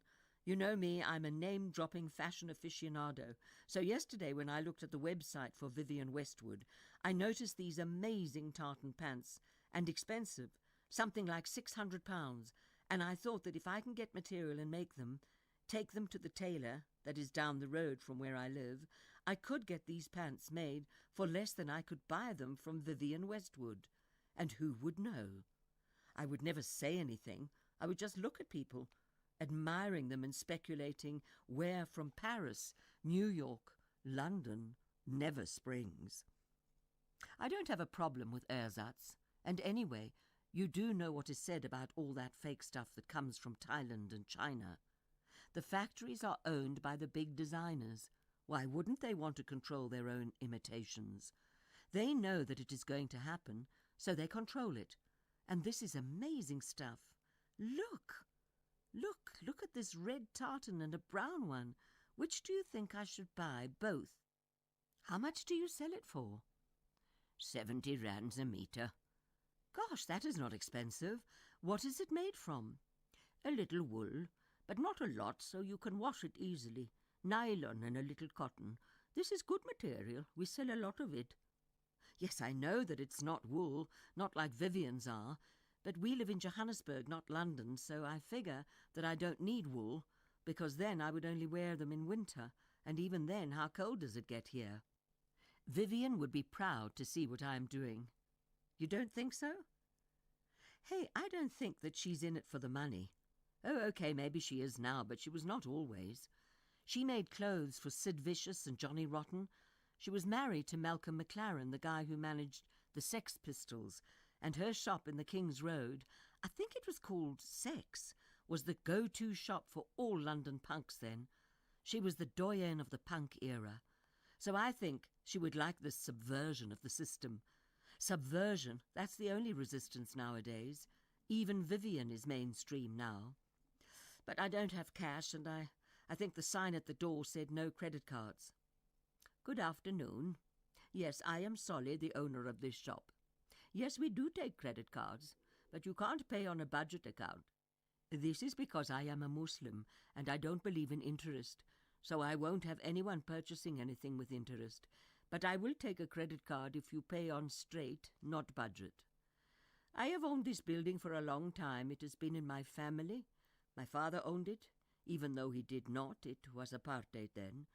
No, there is no upstairs, so you can't go up there. There are some workmen on the roof, but you don't want to go up there. It is dangerous. They are fixing the tiles. Yes, this shop, my shop, Solly's Textiles, has been here for a long time. We do everything, dress material, tablecloths, curtains, everything, and we are well known because we have been here a long time. People know this, so even though they don't live in Springs anymore, they still come through to buy the material. We have a lot of clients. They come from all over. Even the taxi drivers come to buy for minibuses. And Christian women. They buy so that they can make dresses to wear to church. And my prices are cheap. I like this place, but I do not like the club that is next door to the shop. Oh, they drink alcohol there, and often there is noise. Thank you. I will take the tartans, both of them, the red and the brown. No zip. The waist will be elasticized. How much do I need? Fine. 1.25 meters, so how much does that make it? Perfect. I will take it to a tailor and make the perfect Vivienne Westwood creation. To B, from A, Ree Springs. The longer I stay here, the more I begin to think that this town is a gold mine. Although there is no more gold in it, All the mines have closed down. They closed in the early 90s when it began to be less profitable to mine in the area, so they just closed up and left. And they left a people behind. And then the people left too. Left for, I suppose, what they would call greener pastures. And now other people live here. New people who do not know what gold smells of. But it is a gold mine, for me anyway. Yes, a gold mine. I can hear you saying to yourself as you read this, how can this be more than just a dump? Another Detroit. And I imagine a theme park. There are so many amazing buildings in this town. The Springs Hotel, the court chambers, the most fantastic examples of this architecture. I haven't seen so many examples of this type of design since I looked at photographs of Miami. Yes, America. Miami, it has a lot more of this kind of buildings in it, of course. Of course it has a lot more. It is in America. Sometimes I dream of being an American. Do you? And then I think that, yes, I can be one. You can be one here, in this town, in Springs. If a man works hard and makes his way to the top of the mountain, he can even make his way into the White House. Dreams can come true. They can. In America, it is the land of the dream. And here, I can also make these dreams come true. Create hopes and desires and fantasies. A small cat walks on the balcony next door. It is orange and has a white face. From where I stand, I can see that maybe it is a he, has long hair. I think that if he were to rub against velvet trousers, he would leave his mark behind, his orange hair. He makes me think of that movement of the cat, the pas de chat, the step of the cat, or the jump of the cat. The small orange cat jumps to catch an insect, possibly a moth. The pas de chat is a travelling sideways jump, where while in mid-air the legs are bent, with the feet as high up as possible and the knees apart. In Russia the cats are different. There the cat jumps a jump where the legs are thrust out backwards, not forwards. I watch the small orange cat jump. I can't tell if he's Russian or not. But why was I writing about cats and movement? Maybe because I'm watching this small orange cat. Maybe because I can feel how the town could move backwards and forwards and jump if it was a dream town. A theme town for all movement is authentic. In fact, I am beginning to think that reality is no longer relevant to our lives. A conversation about two very famous people. Two ordinary people sit down and over a cup of coffee talk. They are just two people, a tabula rasa. You can make of them as you please, for the only thing that you know is what you see and hear.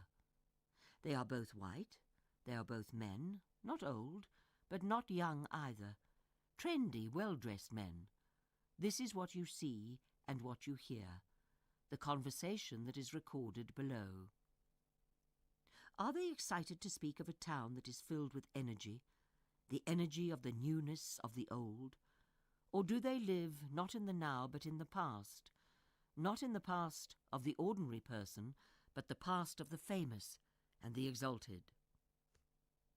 I went to Springs the other day. Interesting place. Old in that many of the buildings are Art Deco, and new in that most of the residents there are recent immigrants. Went into the buildings and spoke to some of the people. The place is fascinating to me. That is, to others, I suppose, a cesspool. The only thing exciting about Springs is that some very famous arty people come from the place. What? James Phillips and Nadine Gordimer, they both come from Springs. Oh, I didn't know that. I didn't go there looking for the famous anyhow. I just spoke to ordinary people. So you were just looking at ordinary people, animals in the zoo even, though your focus was on the cages, the Art Deco cages. Do they want your voyeurism? Famous people, I figure that they like the voyeurism, even if they don't say they like people to want them, to applaud them. That's my view, anyway.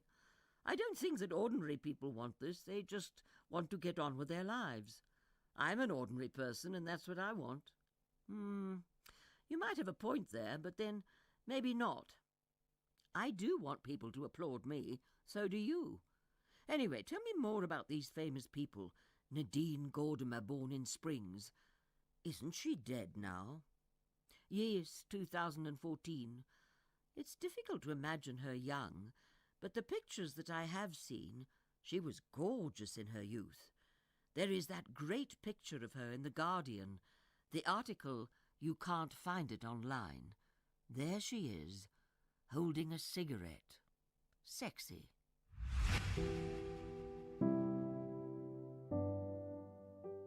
That was another episode of the book In the Shadow of the Springs I Saw, written by Barbara Ade, read by Fiona Ramsey. The book is available online and in all leading bookstores countrywide. It is broadcast on SAfm at 11:45 Monday to Thursday on the Daily Discourse. It is produced for the station by Vovi Patala, technical production Wiseman Manwele, Nanda Koza, and Toma Puru.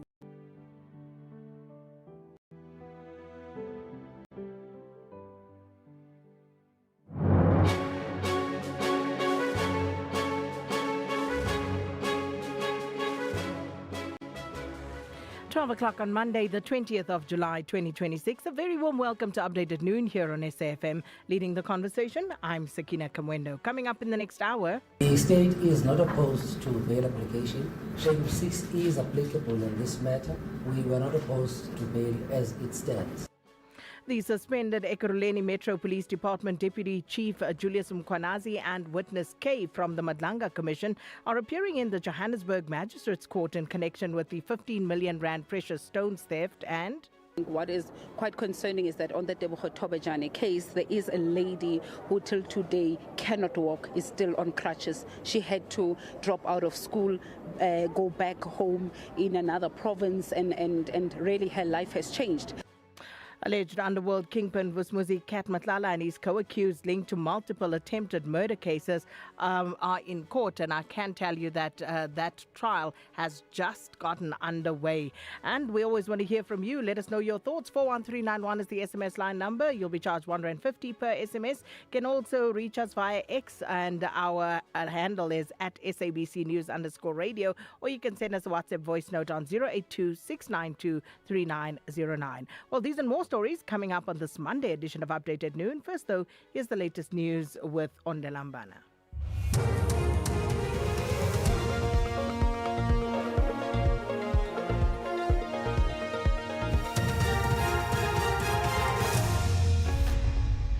Thank you, Sakina. On the top stories, state will not oppose bail in Mkhwanazi's theft case, and police confident on its case against Kat Matlala. For SAfm News, I am Ondelambana, and a very good day.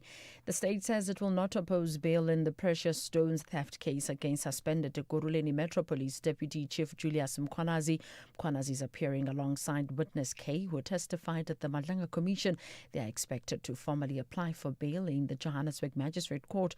The accused were arrested on Friday for their alleged involvement in the 2023 theft of precious stones at a house in Houghton in Johannesburg.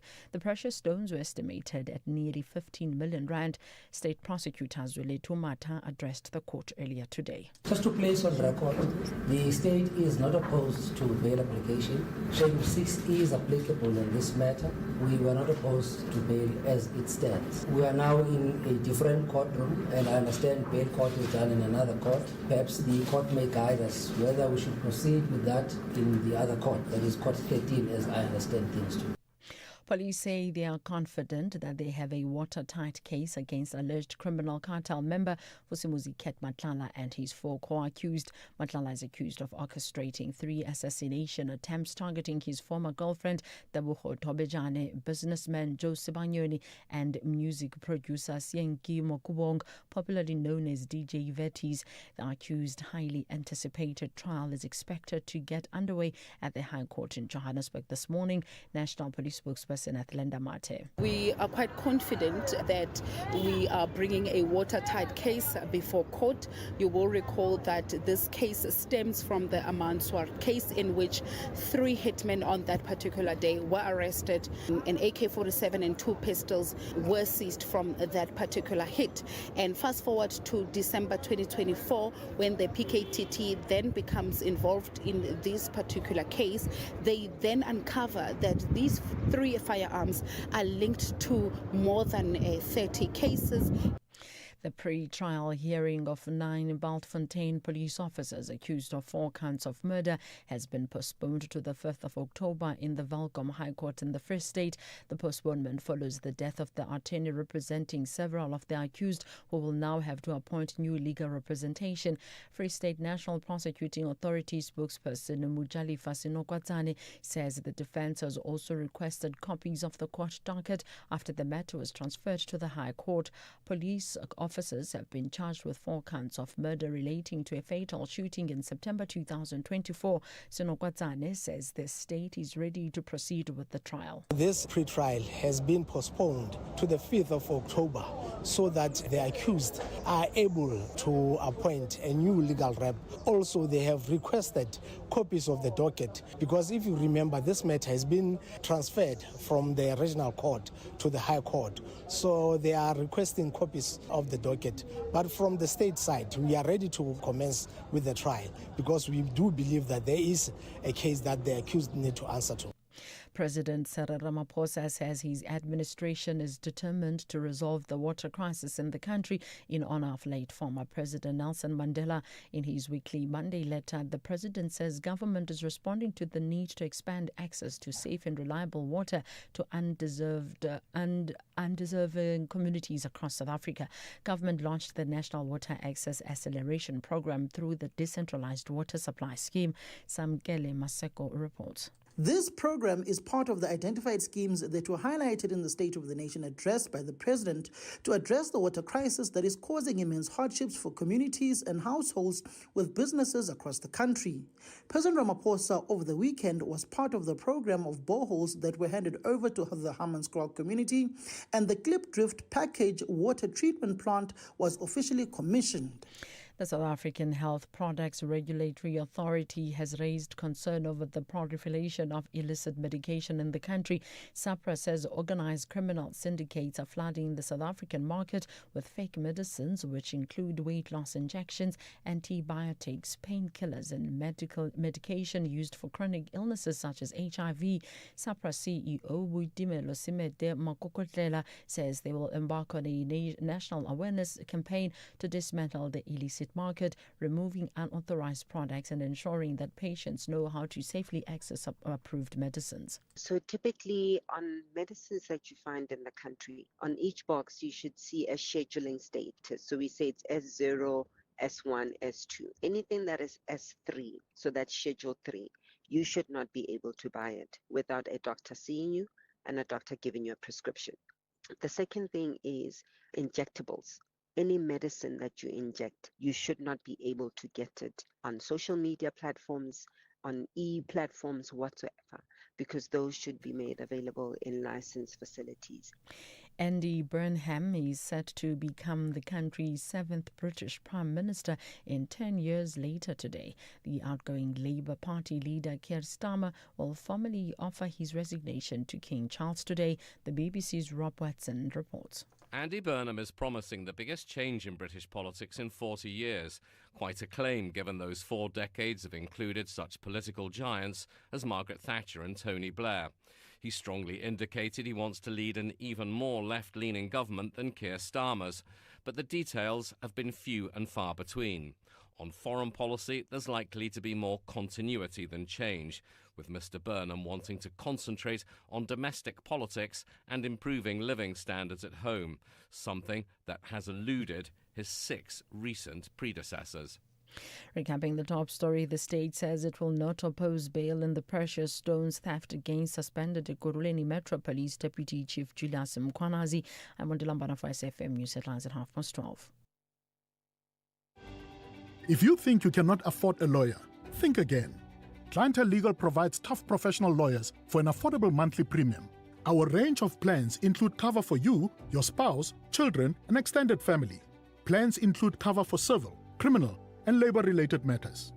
Whether it's protection orders, gender-based violence, uncontested divorce, or poor service, your clientele legal lawyer will be there to assist you.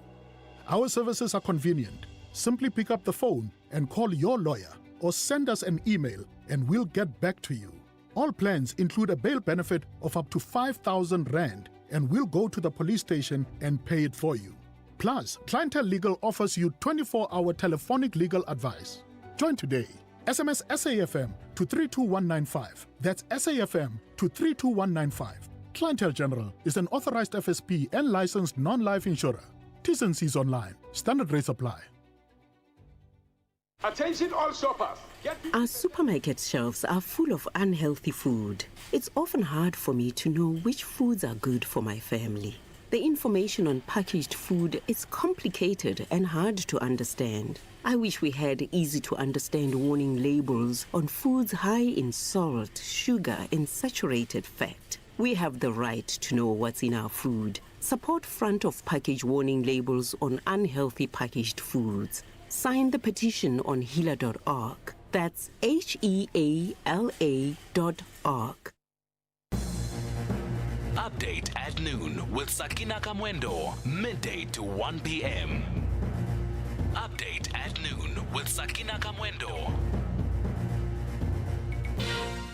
It's 10 minutes after 12. Good afternoon, everybody, and welcome to Update at Noon. Well, quite a busy day, especially in the courts this morning and going into this afternoon. And we'll bring you up to speed on a few of these court stories. So just to give you a sense of some of the court stories that are on the diary today, the one that literally just got underway is the trial of Vusumuzi Matlala and his co-accused. And this, of course, relates to several attempted murder charges against Vusumuzi Matlala and his co-accused, and those are some of the charges that are linked to the attempted murders of his former girlfriend Tebogo Tobejane, musician DJ Vetis, and also Joe Sibanyoni. And I can tell you that Tebogo Tobejane and Joe Sibanyoni are actually both in that courtroom this afternoon, but they are still busy on some housekeeping issues in that court, and we'll take you there in a short while because those proceedings are proceeding and they got underway just a short while ago. And one of the other cases we're also watching, former Mfuleni, I should say, local municipality fleet manager has been arrested in connection with an alleged 16 million Rand municipal vehicle fleet tender, and this is of course a corruption scheme that played out there. And what had happened was that the municipality had ordered and paid for 18 vehicles, or was it 16 vehicles? 16 vehicles, I think. But then, of course, they paid in full, but only 7 of the vehicles ultimately arrived at the municipality. And this is where the fraud and corruption scheme comes through. And you'll also remember that there was another official from Mfuleni who actually blew the whistle on this, and she was subsequently murdered, assassinated, as it were. And that case is currently underway in the Vanderbijlpark High Court. So we're going to take you to get an update on that one as well. And then some of the other stories that we are watching. Julius Mkwanazi, the suspended Ekurhuleni Metro Police Department Deputy Chief, and Witness K. You'll remember Witness K from the Madlanga Commission. Well, they were arrested on Friday, spent the weekend behind bars, and they are appearing today in relation with the stone of the precious, this theft of precious stones that Witness K actually testified about at the Madlanga Commission. Those stones were worth just under 15 million Rand, about 14.9 million Rand, and they were stolen in that raid that was conducted at a residence in Killarney in 2023. And then, of course, there are quite a few other court stories. And the Madlanga Commission today is sitting, but Witness M is testifying today, and that evidence heard totally in camera because Witness M, as we understand, will be implicating heads of state, drug syndicates, also politically connected individuals in their testimony. So that is taking place behind closed doors. And those are just some of the stories, and let's get you underway. Sakina Kamwendo on SAFM. All right, we're going to start you on the Vusmuzi Kat Matlala and co-accused court case. And this, of course, the trial is currently underway in the High Court in Johannesburg. Matlala faces charges linked to the attempted murders of a businessman Josie Banyoni, a media personality Tebogo Tobejane, musician DJ Vetis, among others. And the acting National Police Commissioner General Puleng Dimpane has praised the investigators for linking the accused to all of these cases through forensic, ballistic and firearm evidence. As I said, those proceedings got underway a short while ago, still busy with housekeeping, so let's listen in.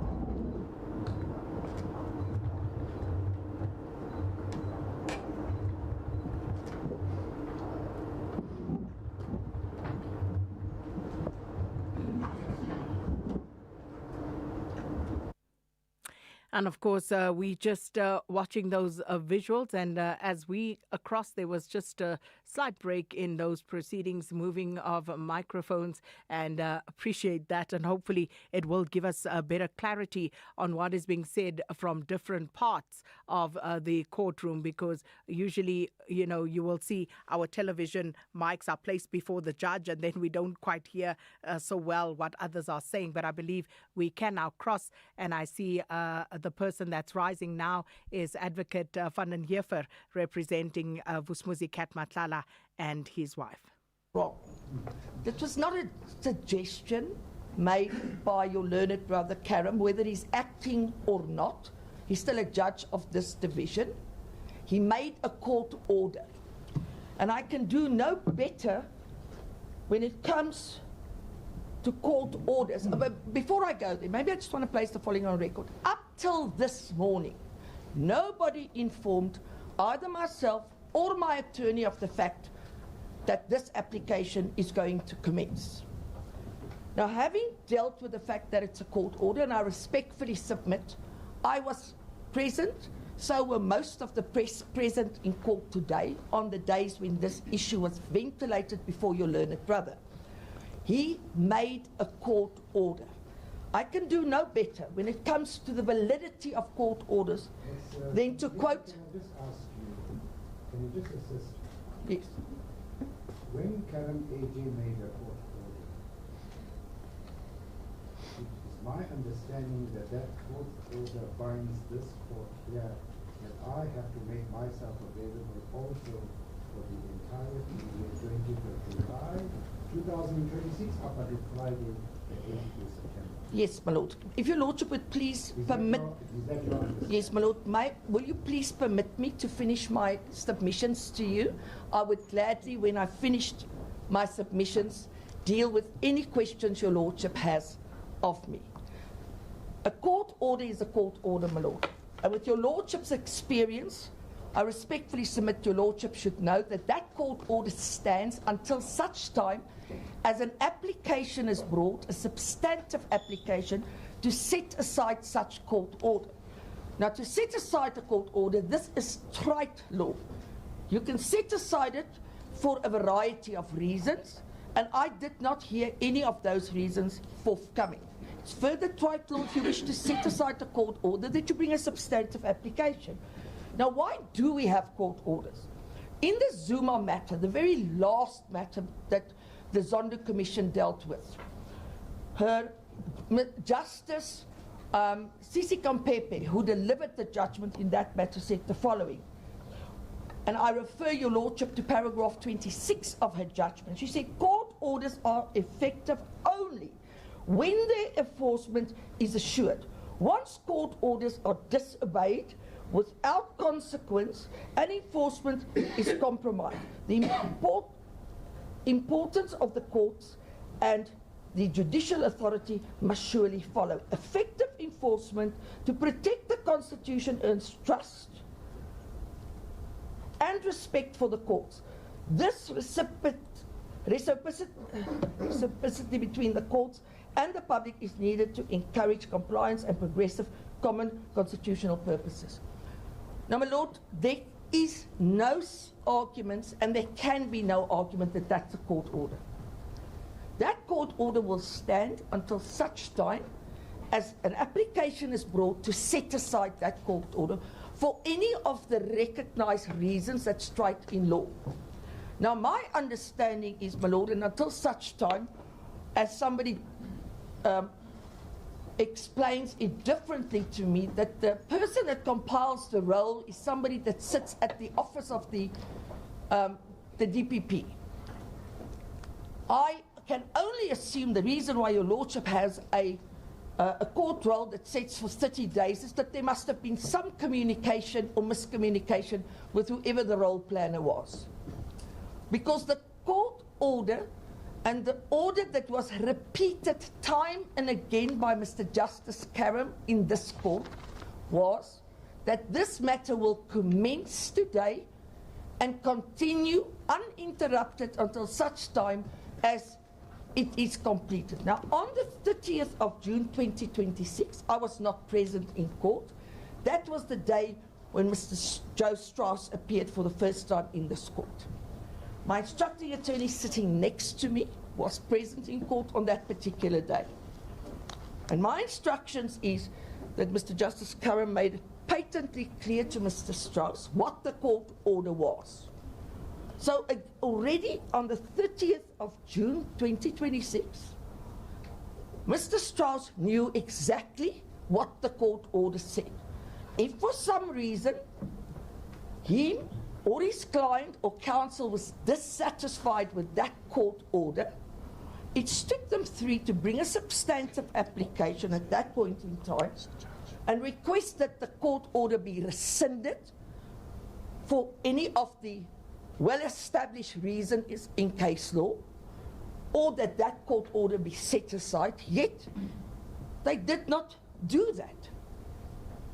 And I respectfully submit, my Lord, again, as the law is straight, that until such time as a substantive application is placed before your Lordship, setting out cogent reasons, dealing with the various factors that is there in common law, giving us an opportunity to properly respond, that court order stands, and your Lordship is bound by that court order. That is the law. We do not unnecessarily want to be obstructive and not understanding a colleague who booked himself in a different matter and has now come in this matter.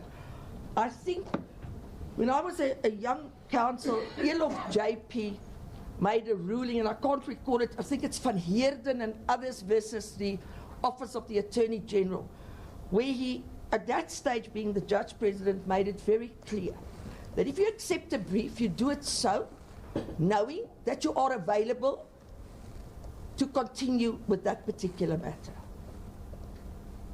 I'm not without sympathy for my learned friend and for his predicament, but unfortunately the position is that this matter is set down for trial, including on the days that he says he's unavailable to hear the matter. When that court order was made, my learned friends, all sitting to the right of me, were present in court.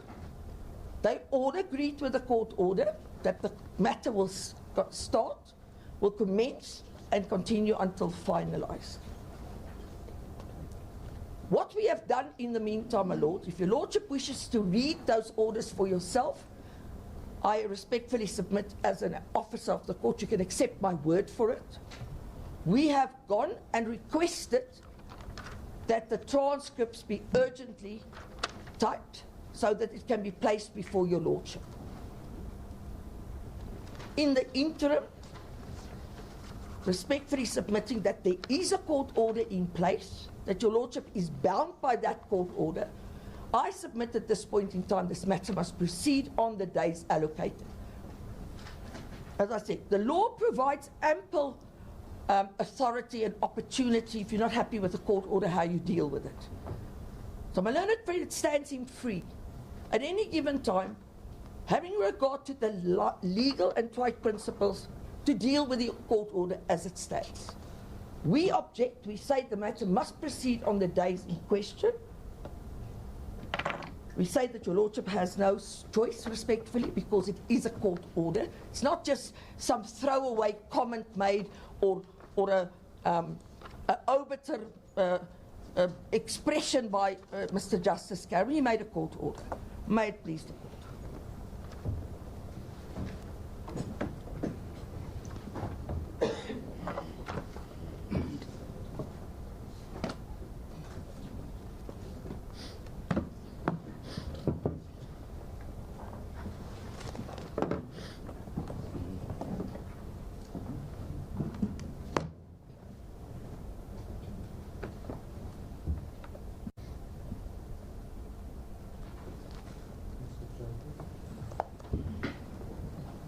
As the court pleases, my lord, in respect of accused number 5, we are leaving the issues in the capable hands of this honorable court.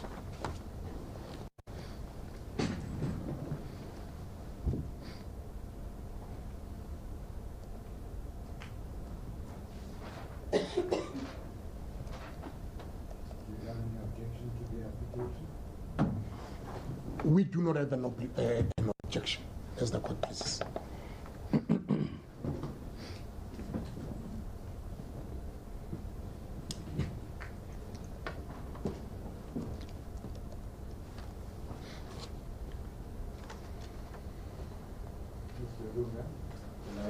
We, in principle, do not have an objection. I can add, my lord, that I can confirm what Mr. Kisson conveyed to this court. I, in fact, went through my notes and I found a short note that I made there on the side, indicating the dates that were already then placed on record. So, a short note that I made there on the side, indicating the dates that were already then placed on record. So, and I am aware that Mr. Kisson... So, if I understand you, are you then saying as far back as what, June or February? Yes. That the parties were already informed that the matter is not going to proceed in that period? That is that what you are saying? I've got a note on that. February or in June? That was in February, my lord. February. So, at that stage, that was the note that I've made. And that's on the one aspect. The second aspect, my lord, is my understanding was that if the trial would continue, it would continue for this term. I agree with my learned friend there. And on my calculation, we have 30 days, which was allocated as an estimate for the duration of the trial, as the court pleaded.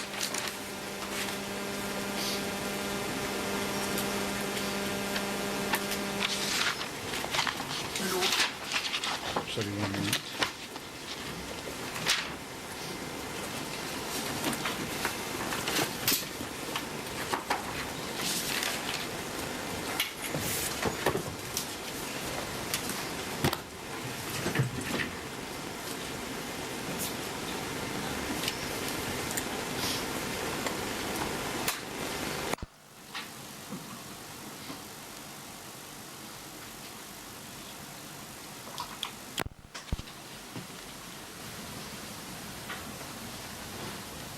Sorry, Mr. Rui said you have no objection. I have no objection.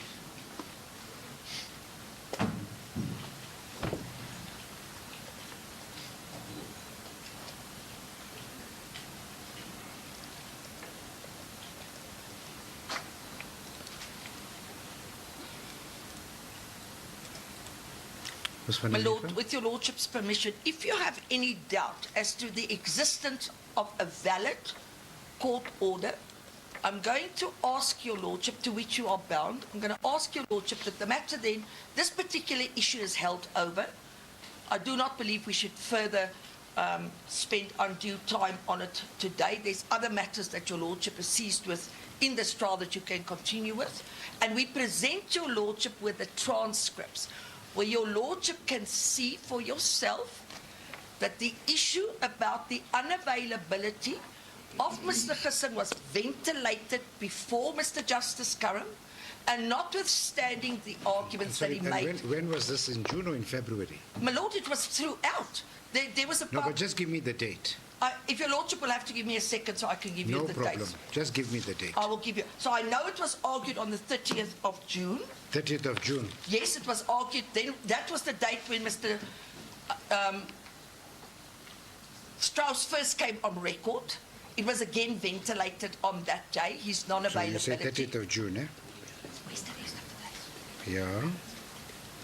And each and every appearance from the first date, the issue was raised time and time again. Mr. Gisson is not available. The matter can't continue by various attorneys appearing or counsel appearing. Mr. Justice Curran had due regard to the arguments that were presented to him. And notwithstanding the submissions placed before him, he made it clear that the court order is there, the court order should be obeyed. He's made his court order, and the parties are to adhere to the court order. This was said on each and every, your Lordship has in front of you the court file. You would notice that there's a number of dates on which we appeared. On each of those dates, I inform your Lordship, as an officer of the court, this issue of Mr. Gisson's non-availability was argued. It was Justice Curran had regard to those issues. He was alive to it. He heard the arguments, and nothing was persuasive enough for him to change his court order at that point in time. On the 30th of June, on the 30th day of June 2025. 26. 26. Yes. This is the order of the court. Per Karam AJ. It reads as follows. The matter is postponed for trial to 20 July 2026. Number 2. The NDPP is ordered to respond to the reps made to it business on 10 July 2026. In custody, accused number 5 for bail, extended and warned. Then the date is incorrect. My attorney gave me the date. If your Lordship would Let's go to the 17th of June 2026. Karam AJ. So now we're going backward, okay? Yes, my Lord. By agreement, matter is postponed to 30th of June 2026 to confirm funding by accused 1 and status of reps by accused number 5, to which no response has been received by NDPP. Accused 1 to 3 in custody, accused 4 and 5 on bail, extended and warned, accused 5 excused from attending. That was on the 17th of June. 2 days before that, on the 15th of June, Karam AJ, by agreement, matter is postponed to the 17th of June 2026 for accused 1's attorney to appear. Mr. Radebe is given leave to withdraw, gives court undertaking to hand to accused J7 endorsed that accused 2 will receive medical attention at the prison in respect of his eyes. Accused 1, 2, and 3 in custody, accused 4 on bail and extended, accused on bail and extended to trial date, accused 5. That was the 15th of June. 26th of February, I think that's where we'll start from. It says,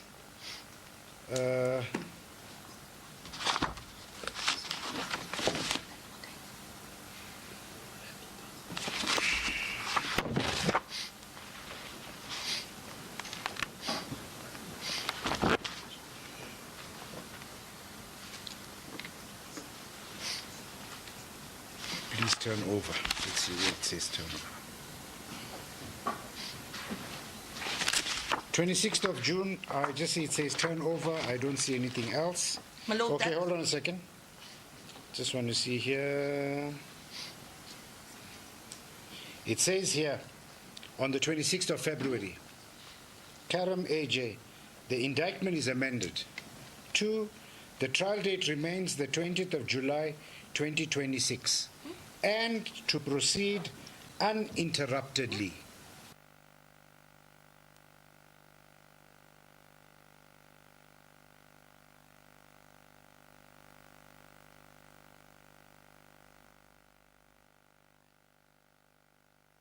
Our apologies. There seems to be just a bit of a problem there, a slight technical issue with the sound quality to that courtroom.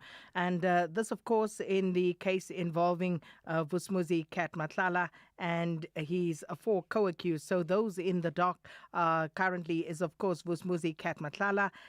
He's joined by his wife, Tsakane Matlala, Tiego Floyd Mabusela, Musa Kekana, and Zandile Ntabiseng Nzama. So Tiego Floyd Mabusela and Musa Kekana, they are allegedly part of the people who were responsible for the hits that were put out on several people that include people like DJ Somebody, DJ Vetties and the like, and attempted murder hits on the TV personality and former girlfriend of Vusmuzi Katmatlala, Tebogo Tobejane, as well as Joe Sibanyoni. And these are interesting names because Joe Sibanyoni, you'll remember, is facing another charge of extortion of his own in a different court. That was another matter that we also focused on a few months ago. And you listen to the Madlanga Commission, and some of these names came up in evidence at some point. So let's take you back to the court as Advocate Annelien van den Heefer, who is representing Vusmuzi Katmatlala and Tsakane Matlala, is insisting that proceedings go ahead. So let's return you to that courtroom. In this matter, then I'm going to ask that the matter stand down so that my client, we can prepare a substantive answer to your lordship under oath as to why this matter should not be postponed on those particular days, which deals with my client's prejudice in this matter, if the matter is to stand down, to deal with the submissions that were made before, to deal with the fact that counsel, meaning myself and my attorney, had to turn away work and work that I was already allocated for this period, and it was placed on record, that work was passed on to other counsel to do. And also to deal with the relevant case law about availability when you ask, at this point, when you take on a brief, what the law says pertaining to that particular issue. So if your lordship is so inclined to deal with it in that matter, then I ask Is there anything further, Ms. van der I ask the Heefer? opportunity that we then respond to that application substantively. May I please? Thank you. I've heard you.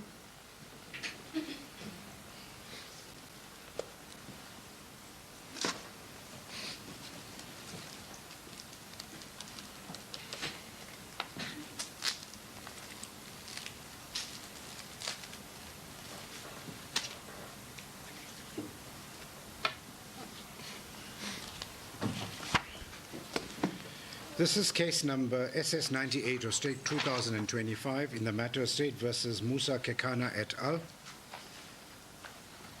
The matter is set down for trial today, Monday, the 20th of July 2026, and it is undisputed, as per the court roll, that this matter is set down for 30 days for term 3 2026. At the commencement of the proceedings, Mr. Geseng, who appears on behalf of accused number 1, duly instructed by Mr.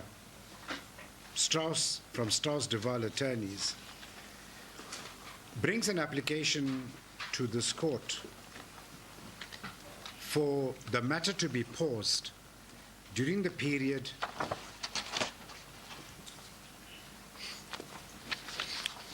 Tuesday, the 11th of August 2026, up until Friday, the 28th day of August 2026.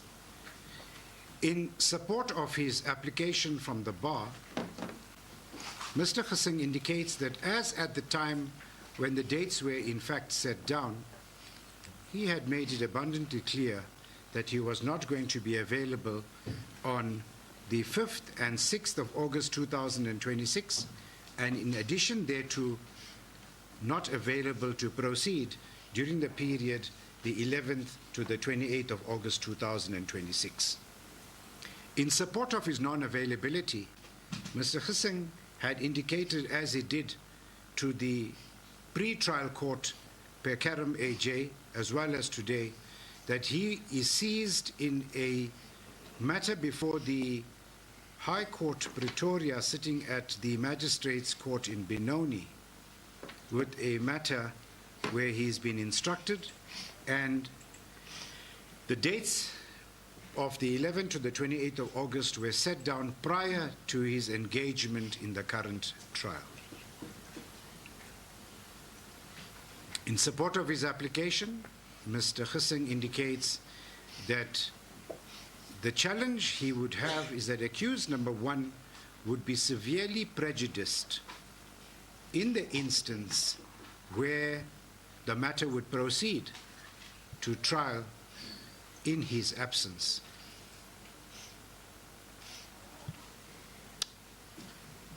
In broad strokes, the application that Mr. Hissing brings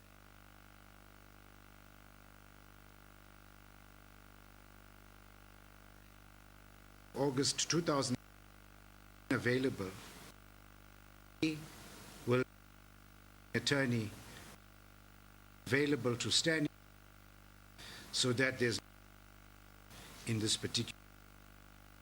He seeks the indulgence of this court for not to attend the proceedings and to have the proceedings paused during the period Tuesday 11th to Friday the 28th of August 2026. That is how the court understands it in broad strokes. Mr. Hissing also points out during the course of his application that if one calculates the dates, it would in fact, if he were to be granted the indulgence, it would still amount to the 30 days, and to that extent, no real substantial prejudice would be suffered to any of the accused persons before this court. That, in broad strokes, as the court understands, is the application by Mr. Hissing for pausing the matter on the close of business Monday, the 10th of August 2026. The attorney for accused number 2, Mr. Nardis Grovier, indicates that he does not have any objection for the matter to stand down during the period 11 to the 28th of August 2026, and he also confirms on record that at all material times, counsel for accused number 1 had made himself crisply, clearly, and unambiguously clear on the previous occasion before the pre-trial court of his non-availability during this particular period. In essence, this application is not opposed by accused number 2. Ms. van der Heever, who appears on behalf of accused number 3 and 4, vigorously upon the order made by the pre-trial court that this matter should and must proceed during the period Monday 20th of July 2026 up until Friday the 18th of September 2026. The court pauses to mention that it has looked at the court file and confirms the ipse dixit of Ms. van der Heever that the court had indicated that this trial is set down for hearing uninterruptedly during the period 20th of July 2026 to proceed uninterruptedly. The order of the court reads as follows. It says, the trial date remains the 20th of July 2026 and to proceed uninterruptedly. It doesn't give a date as to when the matter is to come to an end in term 3. It just says it must proceed uninterruptedly. The court has carefully listened to the submissions made by counsel for accused number 3 and 4 and has carefully also considered the objection raised for Mr. Hissing to be granted the application to have the matter paused for a period of 3 weeks. And that, in broad strokes, as the court understands, is the submissions made by counsel for accused number 3 and 4. Mr. Chauke appears in behalf of for accused number 5, indicates that he, in essence, does not have an objection to the application for the pausing of the matter at the instance of counsel for accused number 1 to be granted, and indicates that he will stand by any order of this particular court. That now brings me to Ms. Leroux, who appears on behalf of the state. Ms. Leroux has indicated that she also has a note that she made previously during the period from February 2026 through the different dates of counsel for accused number 1's non-availability, and in essence is not objecting to such an indulgence being granted. That, in essence, is the argument that has been raised for and against the grant of the application brought by counsel for accused number 1. The court places on record that it insisted on dealing with this particular aspect right at the outset and the commencement of the trial in order to become bogged down and to avoid being bogged down with any interlocutory issues that could raise its head during the course of the evidence that was being led in this trial. So despite the suggestion in chambers that this court should deal with this application upon or about the 5th or the 4th of August 2026, it was the view of this court and considered view that it would be inappropriate in the circumstances, because each and every single party before this court should and must know with certainty as to what is going to happen moving forward. One can't leave this matter hanging in the air. I now turn to the application as well as the opposition to such an application. And for one moment, I place on record that I accept that my brother Karam AJ had indicated that this matter should run uninterruptedly from Monday the 20th of July 2026. And therefore, in the circumstances, this court is of the firm view that it is unnecessary for any party to produce a court order or the transcript, for the court has accepted that this is what that court had intended. Now we move to the point where this court, sitting as the trial court, is seized with this matter. In addition to the duties that this court has to listen to the evidence and to pronounce in the matter, it also is tasked to case manage the matter in order to ensure that there's a smooth flow of the evidence and that no party is being prejudiced. And at the cornerstone of this application and the opposition, the court simply has to carefully balance the constitutional rights guaranteed to the accused persons before this court, and that is the right to a fair trial, the right to a speedy trial, and for the court to determine if there's going to be any prejudice which is going to be suffered. And if prejudice is going to be suffered by a party, what order a court can make to avoid such prejudice, and that is only on the basis if there is prejudice being suffered. So in the circumstances, the court is of the view and clear that it accepts the order or the note made on the court file that the matter must carry on uninterruptedly. But today, this court is now faced with an application, and under those circumstances, it has to carefully apply its mind to what is before the court for practical purposes for the movement of this trial from the start to the end. The question is, are accused number 3 and 4 going to suffer prejudice if the matter is not going to continue during the period 17th to the 28th of August 2026. And to that extent, the simple test the court must go back to is a simple mathematical computation of the dates that this matter will be sitting.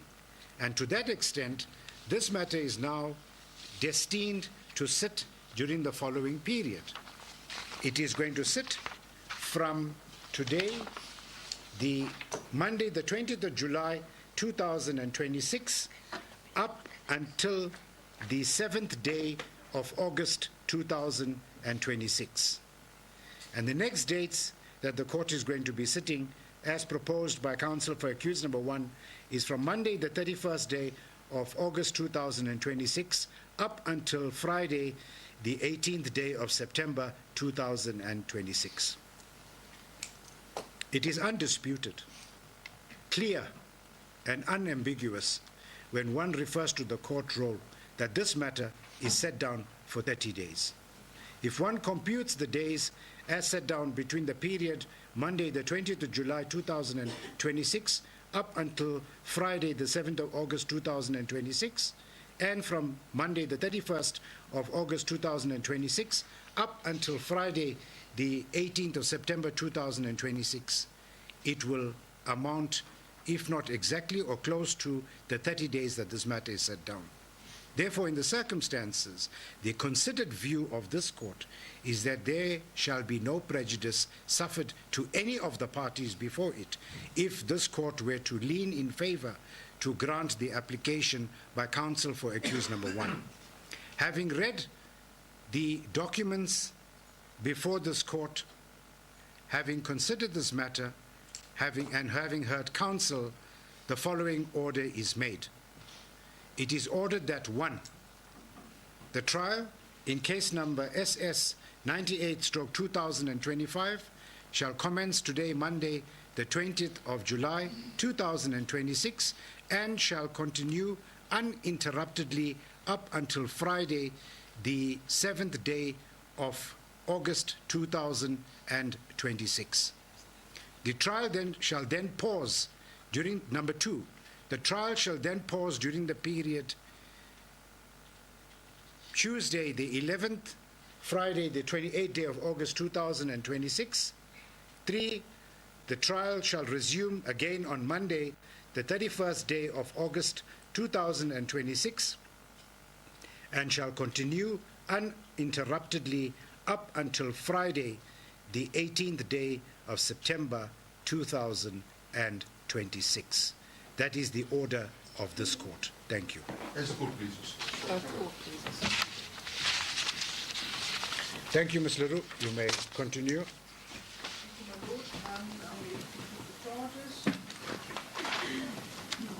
Sorry, just bear with me for one moment, please.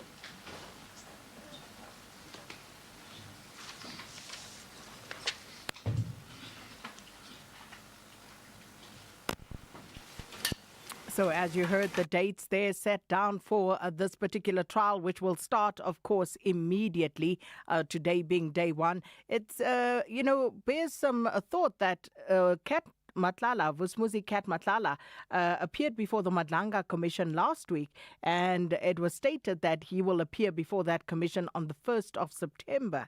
Now, with the new dates established during this new court order by the presiding judge, how is that going to impact the proceedings of the Madlanga Commission? And this is, of course, what needs to be asked. But the proceedings continue in the court there. And, of course, it's going to be interesting. I can tell you that the legal representative for Vusmuzi Kat Matlala and his wife, Tsakani Matlala, are not pleased with these developments. And it also makes you ask, so what makes this court order different from a previous court order that had also established exactly when things should proceed? Let's take you back into that courtroom.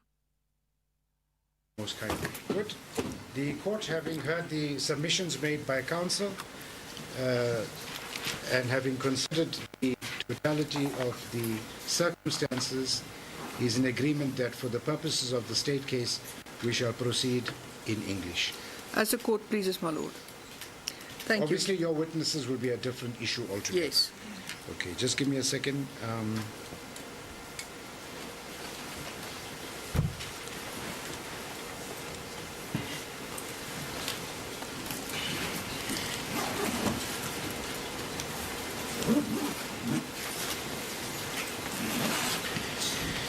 Can I just perhaps also inquire from counsel, since we have taken some time this morning to deal with matters in chambers, and we're starting with the plea proceedings, would you perhaps be kind enough to allow us to complete the plea proceedings and don't take the long adjournment for now? No objection. I've got no objection. No objection. No objection. Thank you. Thank you so much. Thank you, my lord. Sorry, count one is to put to accused number 1, 2, and 3. That's correct, okay, my just lord. give me a second. Okay, just bear with me.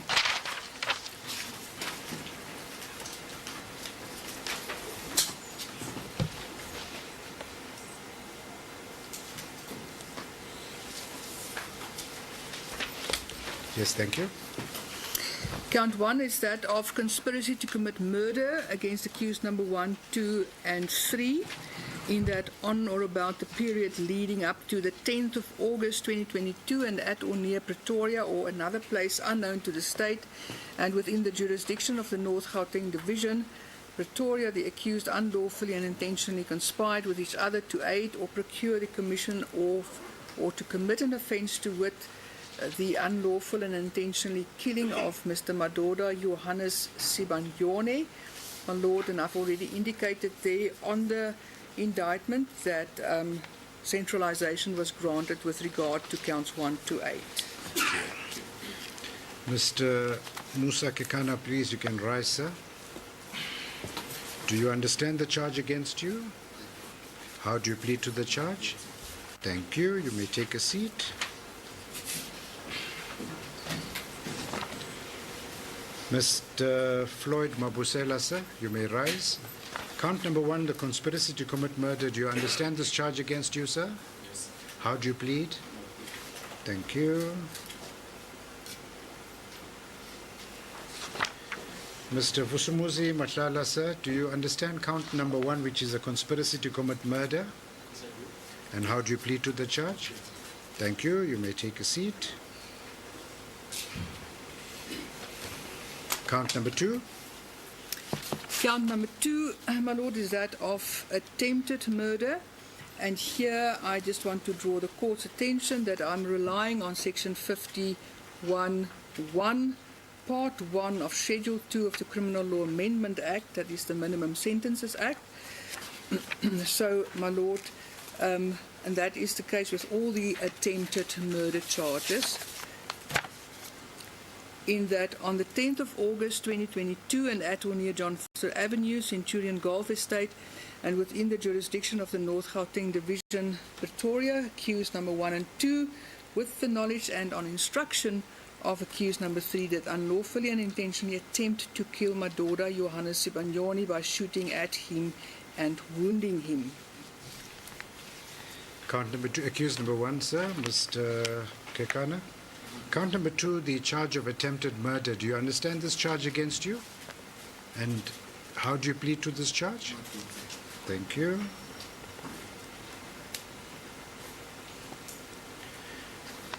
Accused number 2, sir, you may rise.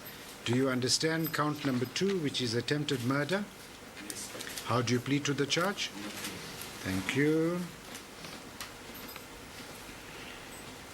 Accused number 3, sir. Do you understand the charge against you? How do you plead to the charge? Thank you.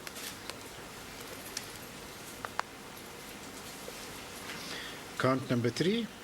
Count 3 is also attempted murder, in that on the same time, date and place. Sorry, 1 second, Ms. Leroux.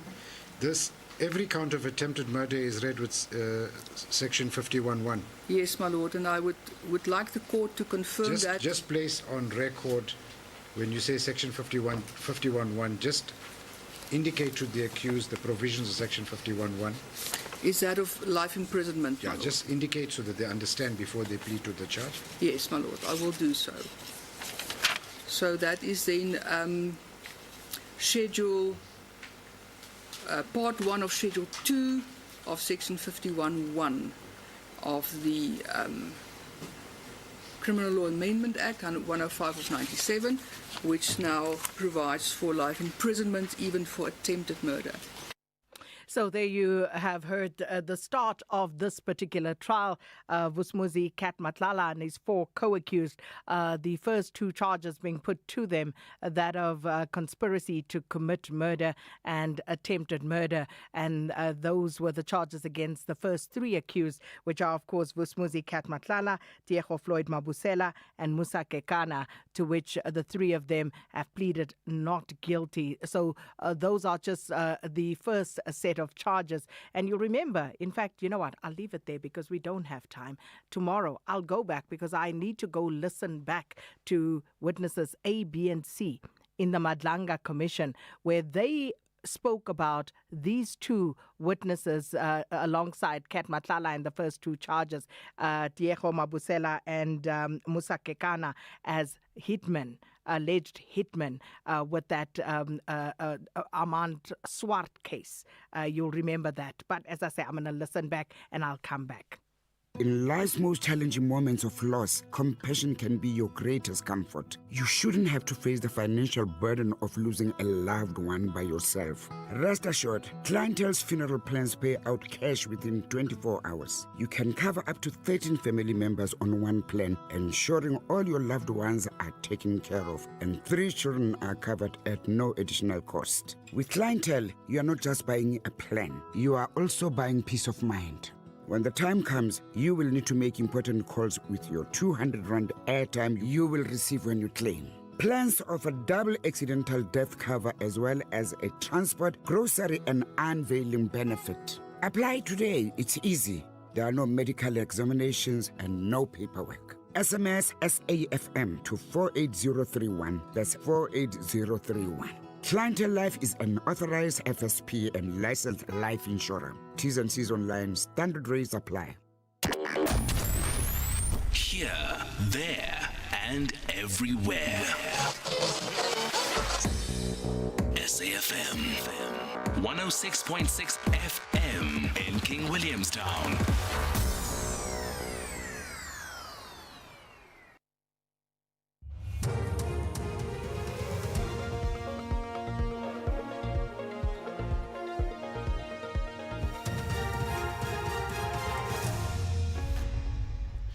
Thank you to Sakina and the team on the top stories. Court closes Mklenge's reopened inquest and state will not oppose bail in Mkwanazi's theft case. For SAFM News, I am Ondelambana and a very good day. The Pietermaritzburg High Court has closed the reopened inquest into the 1981 death of Durban human rights lawyer Griffith Mklenge. Judge Peter Bezuidenhout has ruled that an inquest cannot be held after a criminal trial already determined who was responsible for the death. It was the first time in South African legal history that the Justice Minister directed that an inquest be reopened after a criminal trial. A 16-year-old boy is expected to appear before the Children's Justice Court at the Namahale Magistrates Court today on 2 counts of rape. Limpopo police say the teenager was arrested after he allegedly raped his 2 siblings, aged 12 and 8, at their home in Namahale outside Palabora. Police spokesperson Malisela Lidwaba says the incident was reported after one of the children informed their mother, who reported the case. The mother of these children then reported the incident to police and both victims were taken to a local hospital for medical examination. A case of 2 counts of rape was opened and community members were involved and managed to apprehend the suspect and handed him over to the local police. He was then arrested. The state says it will not oppose bail in the precious stones theft case against suspended Ekurhuleni Metro Police Deputy Chief Julius Mkhwanazi. Mkhwanazi is appearing alongside witness K, who testified at the Madlenga Commission. They are expected to formally apply for bail in the Johannesburg Magistrates Court. The accused were arrested on Friday for their alleged involvement in the 2023 theft of precious stones at a house in Harton in Johannesburg. The precious stones were estimated at nearly 15 million rand. The state prosecutor Zweli Tumata addressed the court earlier today. Just to place on record, the state is not opposed to bail application. Schedule 6 is applicable in this matter. We were not opposed to bail as it stands. We are now in a different courtroom, and I understand bail court is done in another court. Perhaps the court may guide us whether we should proceed with that in the other court, that is court 13, as I understand things to. President Cyril Ramaphosa says his administration is determined to resolve the water crisis in the country in honor of late former President Nelson Mandela. In his weekly Monday letter, the president says government is responding to the need to expand access to safe and reliable water to undeserved communities across South Africa. Government launched the National Water Access Acceleration Program through the Decentralized Water Supply Scheme. Samkele Maseko reports. This program is part of the identified schemes that were highlighted in the State of the Nation address by the President to address the water crisis that is causing immense hardships for communities and households with businesses across the country. President Ramaphosa over the weekend was part of the program of boreholes that were handed over to the Hammanskraal community, and the Klipdrift package water treatment plant was officially commissioned. Health officials in the Democratic Republic of Congo say the number of confirmed Ebola cases has risen to more than 2,300, with at least 930 deaths. The health ministry says more than 700 patients are in hospital or isolation. The World Health Organization says the epidemic is spreading rapidly and the true number of deaths could be higher as many people die before reaching health facilities. The health ministry also says response teams are stepping up surveillance and contact tracing as the outbreak spreads across 5 eastern provinces. Recapping the top story, the Pietermaritzburg High Court has closed the reopened inquest into the 1981 death of Durban human rights lawyer Griffith Mxenge. I'm on Dilambana for SAFM News Headlines at 1:30. Durban, the promenade is calling and the purple wave is taking over the East Coast. It's time for the Hollywood Bets Durban 10-kilometer road race on Sunday, 30th of August. Whether you're chasing a personal best or walking for the vibe, let's turn the city purple along our beautiful coastline. Entries are filling fast. Visit hollywoodathleticsclub.co.za and secure your spot today. If you can't make it to the start line, catch all the action live on SABC2 and SABC Plus from 7 a.m. Brought to you by SABC Sports. Smart business decisions save money. Switch to OUTsurance Business Insurance and you could get a massive 20% discount on your business insurance premium. Here's JC from Blonde Hair Studio. I was with my previous insurer for many years before switching over to OUTsurance Business Insurance. I'm really happy with the premium I'm paying now, and switching was definitely one of the best decisions for my business. Get a quote to switch and save today. Visit outsurance.co.za or call 0800 60,000. Licensed insurer and FSP. TCs and information online. The Full Circle with Bridget Masinga, Monday to Friday, 1 to 3 p.m.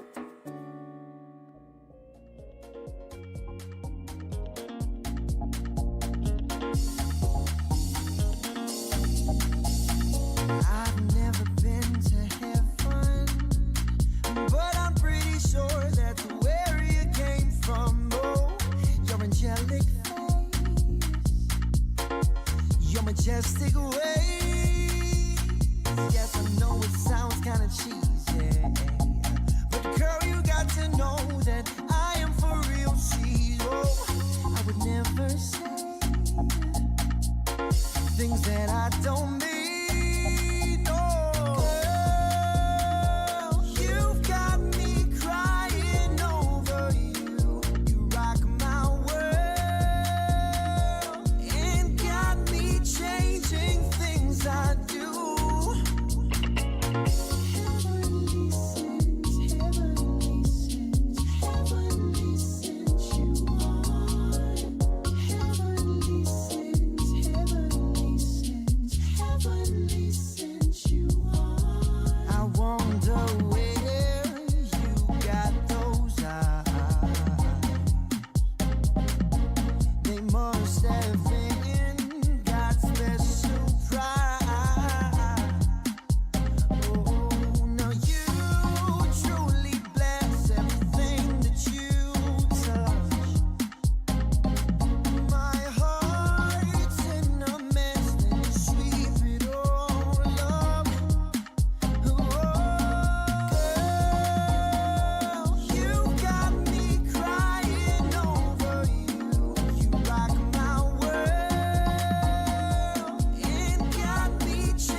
that's where you came from. Oh, your angelic face, your majestic ways.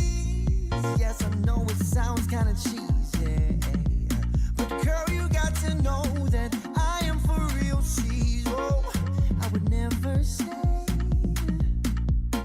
things that I don't mean.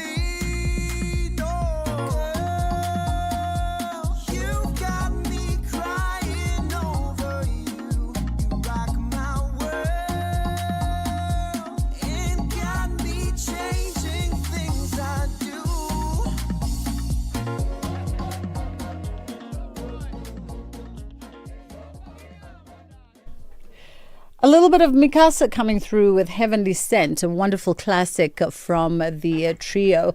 It's Mo, Joao, and is it Mr. Duda? Dr. Duda. Oh, yes. Yeah. He's, yes. Umo, yeah. Love the boys. They were performing out in London, UK this past weekend for Scatterlings Festival. We chatted to the folks from Scatterlings on Thursday. Could have been Friday. No, it was Thursday. We chatted to them ahead of that concert that took part as a part of Nelson Mandela Day celebrations, of course. And it happened out at Trafalgar Square with the none other than the incomparable Paul Muriadia emceeing the day's festivities. Hope you had a great Mandela Day. I know some of you tried to be out and about in action, serving your 67 minutes of Mandela Day. My team went out and continued what we began on Friday with Caroline Steyn. So they joined some of the activations on the weekend. I was firmly plonked on my couch for the better part of the weekend, highly focused on my square that we began crocheting. And if I can give you a progress report, I meant to bring it in today just so you could see the visual progress report. But there's been a lot of progress. My square is now quite big. I would say my square is now probably around 45 to 50 centimeters, and it's missioning along very nicely. So maybe before the end of the month, we'll have a full-blown blanket. Who knows? There's a lot happening by way of the news cycle. Of course, that much-anticipated case today, Kat Matlala and the other accused are sitting in Johannesburg. I see the proceedings have now just started. It took a while because there was some, consultation happening between the legal teams and the sitting judge in chambers for the better part of the morning. So around 12, they still hadn't begun. I think they just started within this hour, of course. It's such a sad sight to see when, it's husband and wife. I keep thinking about their kids, husband and wife standing together in the dock facing multiple counts, including attempted murder, because I'm just like, what happens to the children in these situations when you took these actions without thinking about the potential repercussions and the consequences of your actions. And of course, also there, Tebucho Tobejani, who in part started the snowball effect on Vusmuzi Kat Matlala, also in court this morning. We want to catch up with Spatle Mota around the Madlanga Commission, what's happening then. Of course, we know that Vusmuzi's appearance has been put on hold so that he can focus on the criminal cases before he starts to sit at the Madlanga Commission in a couple of weeks. And then we're going to be catching up around Basadi in Music Awards. It's continuing to honor women's contribution in music. On the other side of two, for careers and workplace, we're looking at the true purpose of HR. We're trying to understand its role and how to navigate it, particularly so as an employee. Let's take a quick pause. We come back with Spatle Mota. You are listening to The Full Circle. So we're getting some requests on WhatsApp for folks wanting us to dip into that court case, but you can definitely go on our new application, SAFM Connect, download the application. It's on SABC Plus by way of extension, and then you can listen to the full-blown court cases, Kat Matlala, Madlanga Commission 24/7 at your leisure. So SAFM Connect is where you can go for that. Sbahle Mota, how are you doing? Thank you, Bridget, and thank you so much for having me. I'm good. Let's catch up on day 143 at the Madlanga Commission. What do we know? What's been happening? How did we kick off the week? So, Witness M is back at the Madlanga Commission, and as you know, previously they've applied for their evidence to be heard in camera behind closed doors. So we haven't really heard anything, and I don't think we'll even get the transcripts unless it's in the final report. But what we do know is that, Witness M is set to testify, or is testifying rather, about a major drug bust, and they have previously indicated that it implicates politicians, law enforcement, agencies. It also implicates heads of state. So that's sort of the testimony that I believe the Madlanga Commission is listening to now, and I'm not sure if Witness M will actually be concluding their testimony before the Madlanga Commission. But what they have cited in their affidavit is the fact that they believe they've been under constant surveillance, and hence why they've requested for the Commission to have their testimony heard in camera, even citing that, at one point they've had to move their spouse out of the house that they were living in just for to take them to a more safe place, rather. And these are the reasons why their application was granted and subsequently heard behind closed doors. Yeah. And Witness M, all we know, is a business person that is testifying. And the commission, I guess, trying to figure out whether or not themselves, as well as some traffic officials and some SAPS members, actually intended to take this cocaine for themselves, or had, means to gain from this rogue cocaine bust. No, definitely, because if you've seen the sort of evidence that we've traversed, either from Ayrton or Port Shepstone, it's seemingly a lot of the senior police officials who may have been involved in intercepting that sort of consignment have been scrutinized. And even in Ayrton, if you remember, there were 3 police officials who had arrived on the scene and even arrived with an informer. And what we do know, or what the perception is that these 3 police officials got onto the scene and they were ready to take these consignments with them without following the necessary channel. So a lot of, I believe, Witness M's testimony will definitely focus on that and drop a lot of names. And it will be quite interesting to hear, what they allege in their affidavit, to say that it even implicates heads of state. And it will be interesting to know which head of state does individuals speak of, and what sort of evidence they are delivering against these heads of states that they have cited. We've also seen Independent Directorate Against Corruption's head, that's IDAC, Advocate Andrea Johnson, who's returned back to work, and she's been subpoenaed by the Commission. We're anticipating that she should be appearing at the Commission tomorrow. Yes, we are anticipating that she may present herself before the Commission tomorrow. And as you know, last week we were all ready for her testimony, but then her lawyer pitched up saying that she had been rushed to hospital and could not make herself available because she was not feeling well. So this is what we are anticipating. And as you know, the evidence against her is very implicating, if I could say that, because she has been implicated in trying to protect Feroz Khan and defeating the end of justice, rather, in that she handed Khan very sensitive information relating to a case that he has been charged with, which is intimidation and assault. So I think a lot of her testimony will speak to the credibility of the IDAC, because, we even heard from Mr. Parayachi the sort of investigation that they launched against General Dumsani Khumalo, as well as Dineo Mugwili and the other 5 crime intelligence officials. So I think her testimony will largely be around that and just the credibility of the IDAC.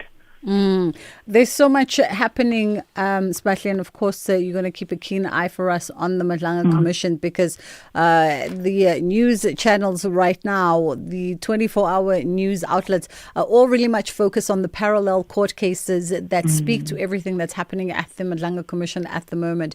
Sbahle Mota, thank you for the time, SABC News reporter. And if you cast your eyes on SABC News 405, you'll see obviously we are covering live Kat Matlala's appearance appearance as accused number. Well, he's seated at spot number 3, but I thought he was accused number 1 for this. I thought it was Kat Matlala and others, but it seems as though he's seated at accused number 3 spot.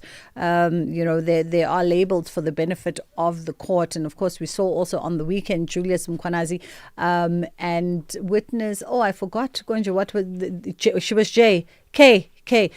His alleged girlfriend also being arrested in connection with that precious jewels heist that happened as well. One of the many events that have been ventilated at the Madlanga Commission.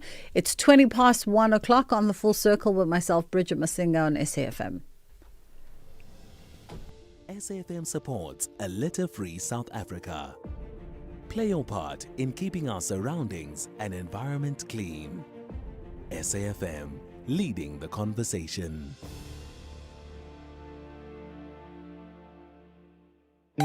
Bridget Masinga on SAFM. All right, we're catching up with founder and CEO of the Basadi in Music Awards now, Hloni Modise Matau.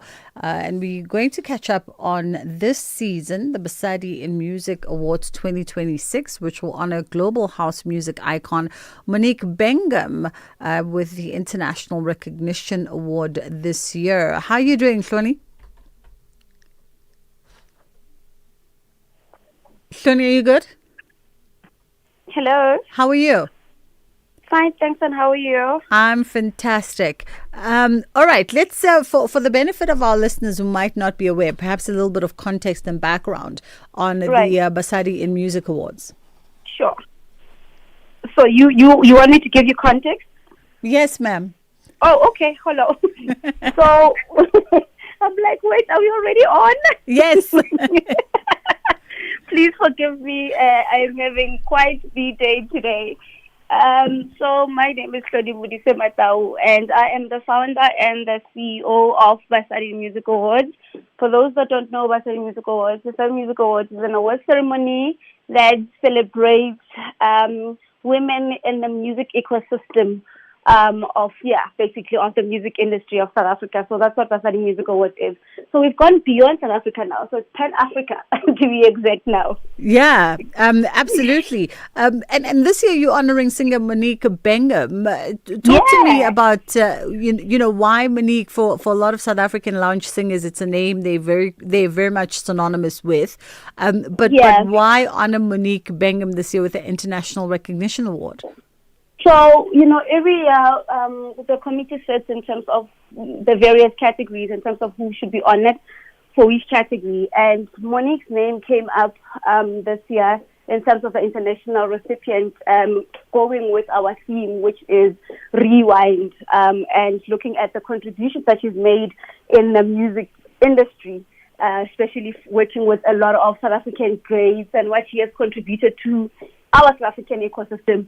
The committee then felt like she would be deserving of this accolade for this year. And I totally agree with them. She has contributed so much in the music space. I mean, I know I was so young at the time, but I never went to a dance floor and there was no Monique jam that was blasting through the music speakers at the time. So she really has contributed. And I really think it's her time. She's very deserving of it. Very deserving. Yeah. Let's talk about some of the highlights. You say this year you are celebrating your 5th anniversary under the theme Rewind. So if we have to rewind back to the last 5 years and just look at the highlights for yourselves as an organization, Basadi in Music, reflecting also on some of your previous honorees in music and, how far the awards have come.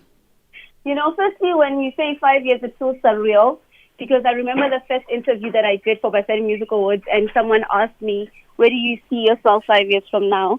And my answer at the time was that, perhaps we could have a board, a nominees board that has a Cardi B and a Boy T competing in the same category because I've always seen Basadi Music Awards as a brand that's going to eventually reach the global stages. So when you look back, year one, there's so many great memories. I mean, having to be able to honor most women in a space has just been such a huge blessing. I think one of the very first events that we did was honoring, the legends, where we honored people like your platform ones, Mom Abigail Kupega, Mom Marilo, Mom Messi Pake, everyone in the same room sitting there. That's a historical moment, I suppose, something that, I'll carry in my heart for a very, very long time to come. Being able to honor Mom Angelique Kijo as a lifetime achievement recipient was also one of the biggest highlights. Your mom Letters, your mom PJ Powers, your Dr. Rebecca Malupes, being able to open up the awards themselves to get, because we usually were a one night affair, and now we are a 2-night affair, where the one night is now focused on the queens that work behind the scenes to make sure that the music industry is what it is today, and then have, the music night. So there are a lot of highlights that we've accomplished in such a short time, in a short space. So in every year, I suppose I am quite intentional in terms of, okay, what are we going to be doing this year to try and stretch ourselves in terms of us growing? So this year, the Pan-African element then became that is okay.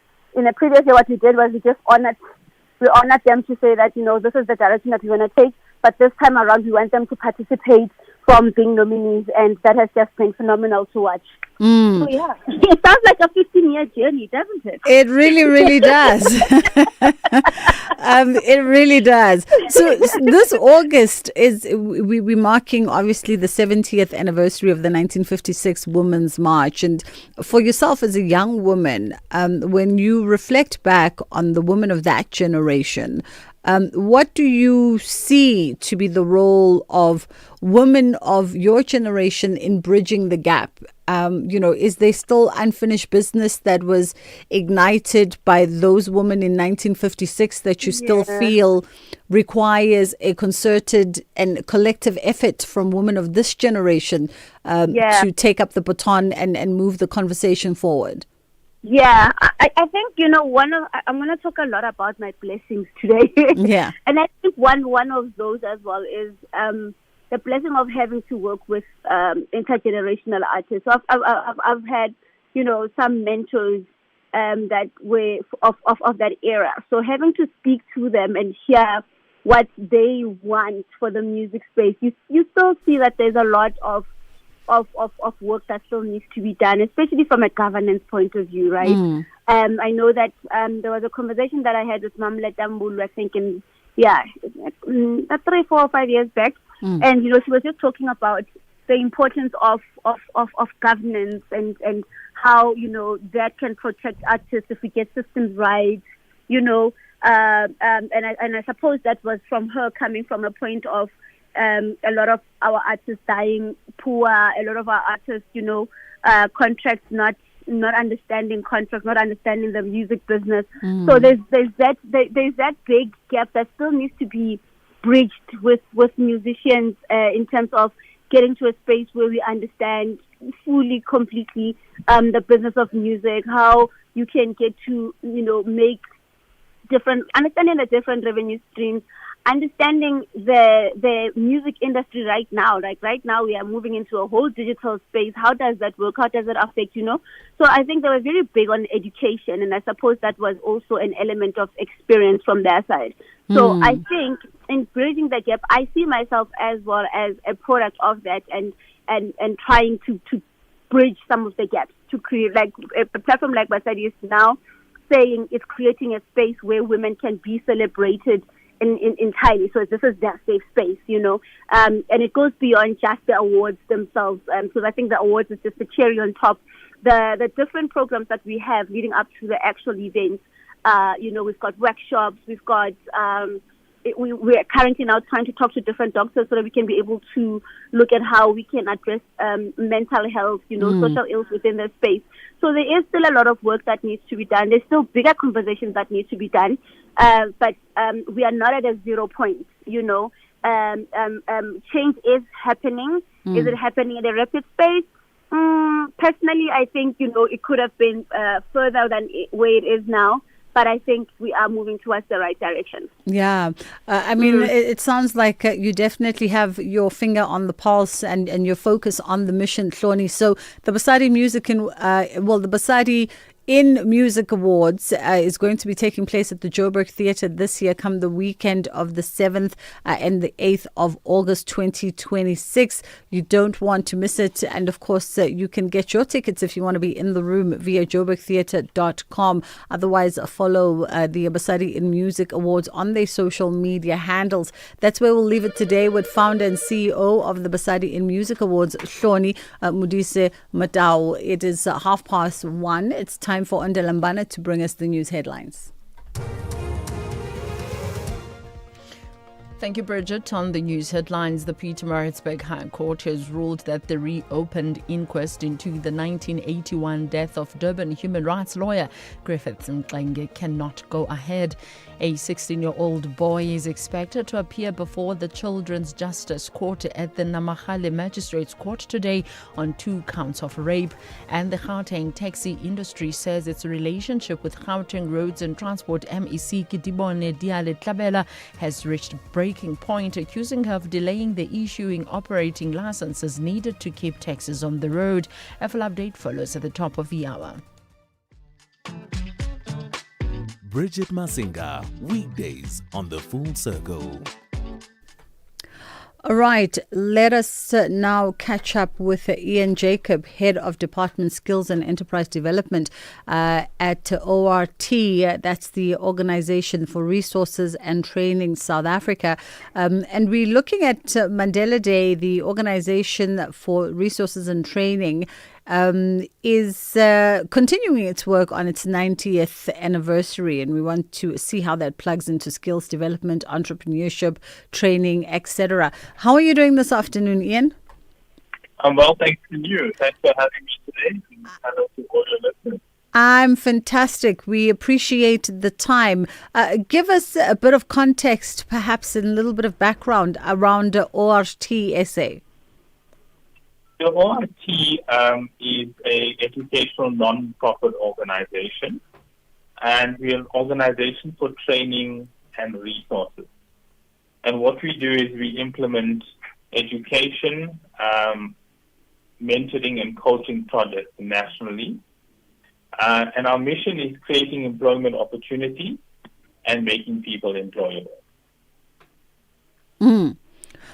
Talking about making people employable, taking employment opportunities and making people employable, let's reflect on, the state of South Africa. We know that we have one of the highest unemployment rates globally, affecting South African youth.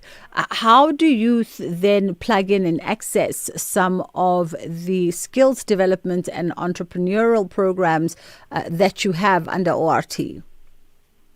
Okay, so we work very closely with corporate companies to implement a BE solution. And what we do is we identify needs within the community that can increase the chances of employment. So our programs are aligned to entrepreneurship, which is aligned to our mission. So we teach different types of operational skills for business. We also run mentorship programs. And we run short learning programs to develop their skills to operate and run a business. On the skills element, we run multiple ICT and digital training courses, both in person and online.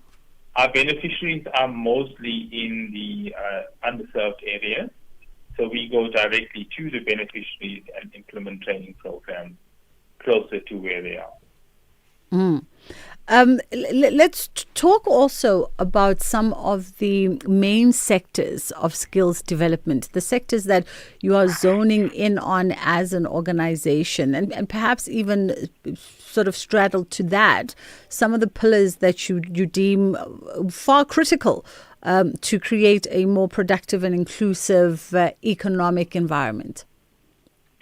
Okay, so we're looking into work readiness programs. So preparing youth to get into the job market, so giving skills such as soft skills like communication, your time management and preparation for interviews. On the ICT-related programs, we offer programs such as cybersecurity analyst, cloud administrator. So we're looking into the future and the jobs of the future, and we are aligning our programs that will meet the needs. Ian? Yes? Yeah, I thought perhaps your train of thought was still going to continue.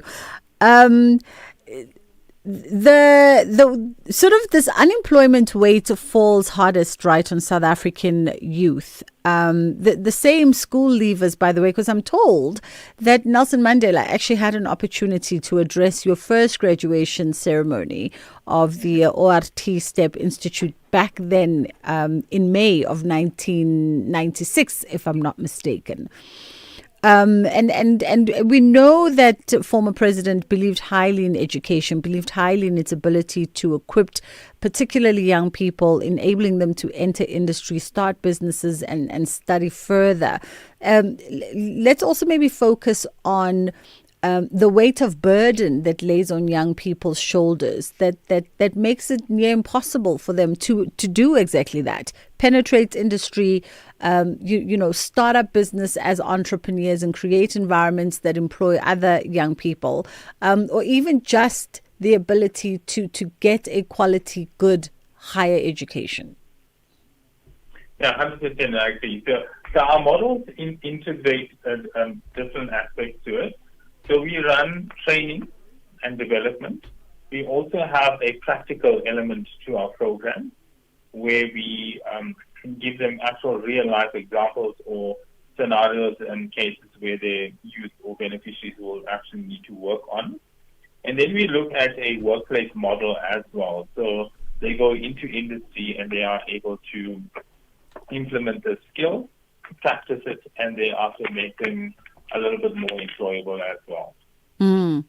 And in the years that you've run the various programs, can you enlighten us around just the impact that you've seen and the data that speaks to that and some of the social progress that you've seen? Look, across the board, we like I mentioned, we implement for employment and creating employment opportunities around entrepreneurship. Mm.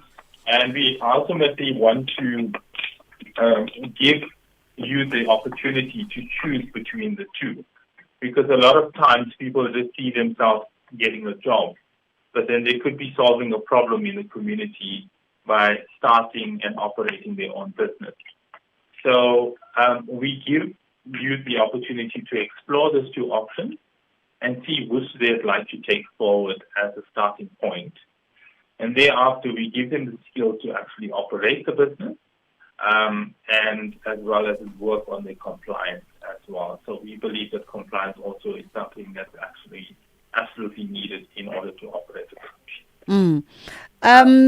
Let's also just for folks that might want to sort of become more familiar with the work that ORT is preoccupied with and maybe even organizations that can plug in. I presume that there's room for organizations to reach out to you personally or the organization personally and see whether or not there's avenues for them to plug into some of the programs and some of the work that you do. 100%. So we would not be able to do what we do if it wasn't for our stakeholders and collaboration. So collaboration is key. As I mentioned, we implement projects nationally. We have offices in the Western Cape as well that focuses on ECD. So we should any organization be interested in contacting us, you're welcome to contact our business development team. They can contact our offices on 011-728-7154 or email us at info@ortsa.org.za. Wonderful. Ian Jacob, thank you so much for the time. Head of Department Skills and Enterprise Development at ORT, and that's Organization for Resources and Training. You can find them at ortsa.org.za. It's 2 o'clock. Let's take a quick break here. We'll be back on the other side. Outsurance is in the business of saving you money on your car insurance premium. If they can't, ask for 500 Rand. SMS out to 30754. That's out to 30754.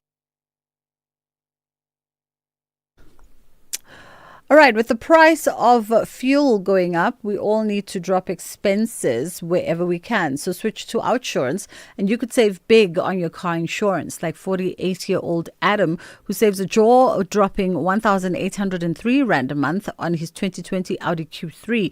No matter what happens in the economy, Outsurance is still committed to dropping prices and saving you money. So get a quote today by SMSing out to 30754. That's out to 30754. Outsurance is a licensed insurer and FSP, and T's and C's do apply.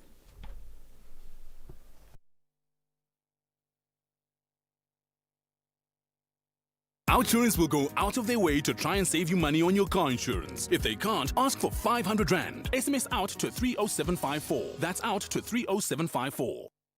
With the ever-changing financial landscape, it can be difficult to make sense of all the moves at times. Join me, Jimmy Moyaha, on the SAFM Market Update with MoneyWeb, Mondays to Thursdays, 6 to 7 p.m, as we break down the key market trends, top financial stories, and smart investment insights, all in one place. It's everything you need to stay financially informed and ahead of the curve.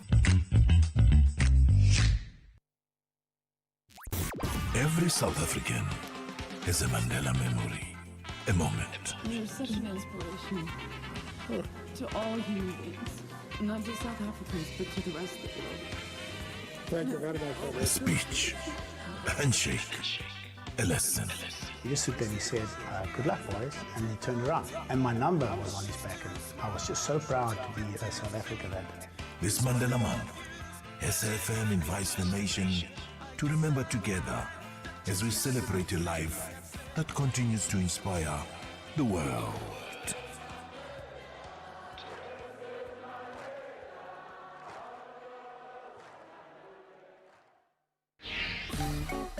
You are listening to The Full Circle. All right, it's just gone 2 o'clock. Okay, battling under the pressure because you want a few of the highlights from today's setting, right? Kicking off that big case with Muzi Matlala and his wife Tsakani, as well as a few other accused are appearing and facing combined 25 charges that are linked to 3 alleged assassination attempts between August 2022 and January 2024. So the charges include attempted murder, conspiracy to commit murder, possession of illegal firearms and ammunition, and of course money laundering. And Matlala is also facing separate fraud and money laundering charges that are linked to a Tshwane District Health Services tender that was awarded to his company, Medicare 24 Tshwane District. It's a long story, but basically the attempted murder charges relate to the alleged hits that was targeting actress Teboho Tobojane, who's in the courtroom today, and taxi boss and businessman Joe Ferreira Sibanyoni, who was there earlier on in the morning, but unless he's changed his sitting position in the courtroom, I don't see him at the moment. And music producer Siunuki Mokubong, known as DJ Vetis, if I'm not mistaken. So let's dip you into the beginnings of today's proceedings. It's not going to be standard protocol for us to run with this case live. We just thought, just for the purposes of today, let's dip you in for a moment, and then we'll come back a little bit later and try and unpack it with one of our SABC News reporters. I just want to be certain that we are on the same page and that we are not. So, count 1 is conspiracy to commit murder. It's not really the provisions of any minimum sentence. That's correct, Sir, my Lord. Count 2 is attempted murder, read together with 51-1. That's correct, Sir. Count 3 is attempted murder, read together with 51-1. Count 4 is attempted murder, read together with 51-1. Yes, correct, my Count Lord. 5 is attempted murder, read together with 51.1. Yes. Count 6 is attempted murder, read together with the provisions of section 51.1. Yes. Count 7, illegal possession of prohibited firearm. What does that tell me? My Lord, that is 15 years. Count 7. Yes.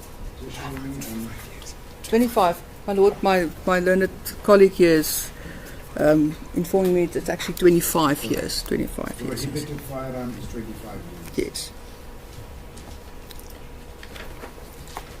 Mr. Hissing, are you disagree? No. Thank you. I agree. Thank you. Well done.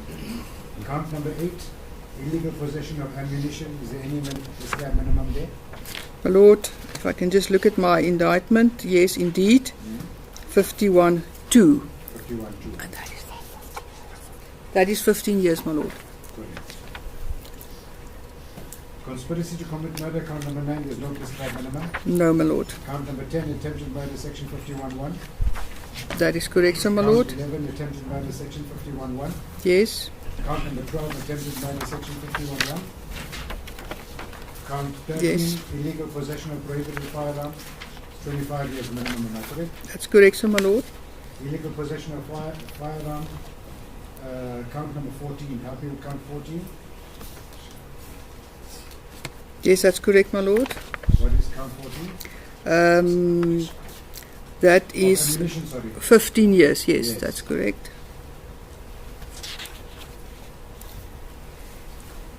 Count number 15 is money laundering, section 51, subsection 2. That's correct, sir. Count number 16 is money laundering, section 51, subsection 2. Yes. Count 17 is money laundering, section 51, subsection 2. Yes. Count 18 is fraud. That's correct, sir, my Lord. No prescribed minimum. No, my Lord. Good. Count the alternative, count number 18, attempted to defeat the administration of justice. No minimum. No minimum, my Lord. Count 19, conspiracy to commit murder. No minimum. That's correct, sir, my Lord. Count 20, attempted murder, section 51.1. That's correct, sir, my Lord. Count 21, attempted murder, section 51.1. That's correct. Count 22, attempted murder, section 51.1. Yes. Count 23, illegal possession of a prohibited firearm, 25 years. That's correct, sir, my Lord. Illegal possession of ammunition, 15 years. Yes. Money laundering. That's also 15 years, if I'm not The penalty mistaken. provision is there on page 16, money laundering. Yes. You've seen that. Yes, my Lord. Indeed. So we are all on the same page. Correct, my Lord. Good. Right. Let me hear you now on case number 1. Court please, thank you. Thank you, my Lord. I confirm on behalf of accused number 1. Sorry, 1 second. Give me a moment.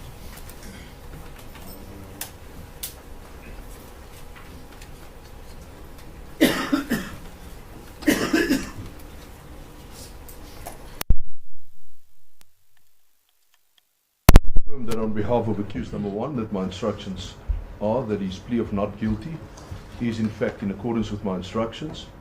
Charges pleaded upon. I further confirm that no plea explanation pursuant to the provisions of section 115 of the Criminal Procedure Act will be made, and that is my instructions that the accused elects to remain silent and put the state to the proof of the elements as proffered in the various charges contained in the indictment. Court pleases.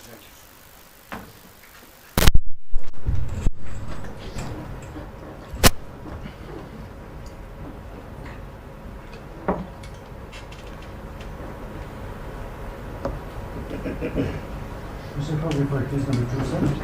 May it please the court, my lord, I confirm that in respect of counts 1 to 17 and 19 to 25, the plea of accused number 2 is in accordance with my instructions. There is no plea explanation at this stage of the proceedings.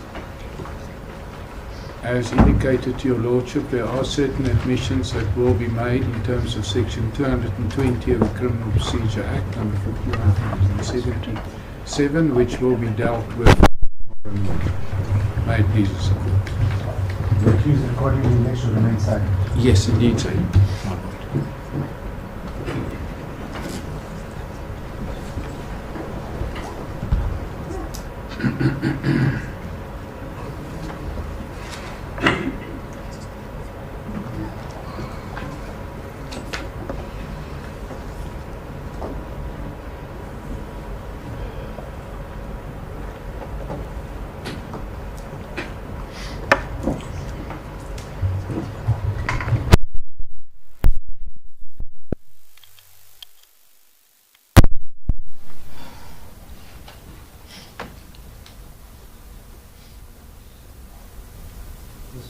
May it please the court, my lord.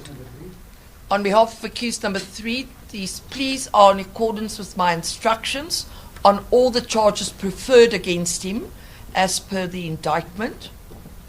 The accused vehemently denies his involvement in any of the allegations set out in the charges, and the state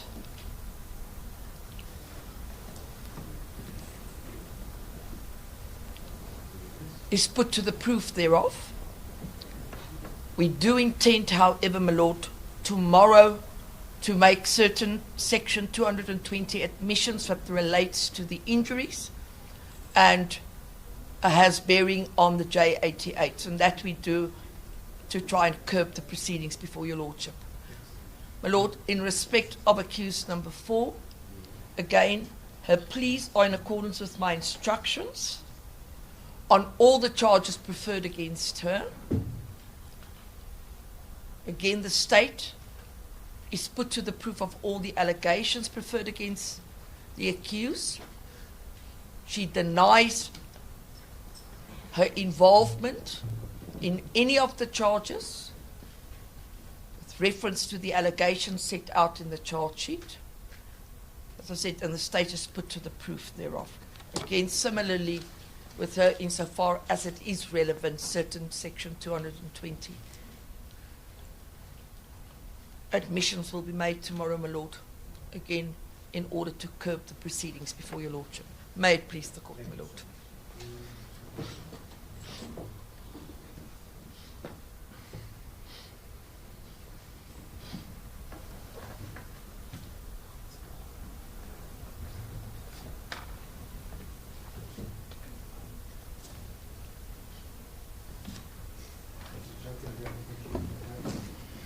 As the court pleases, my lord, in respect of charge number 15, 16, and 25, the plea is in accordance with my instructions. There are certain admissions that we will make, and we will also make our submissions tomorrow in the morning. However, in respect of the others, the accused will exercise her right to remain silent.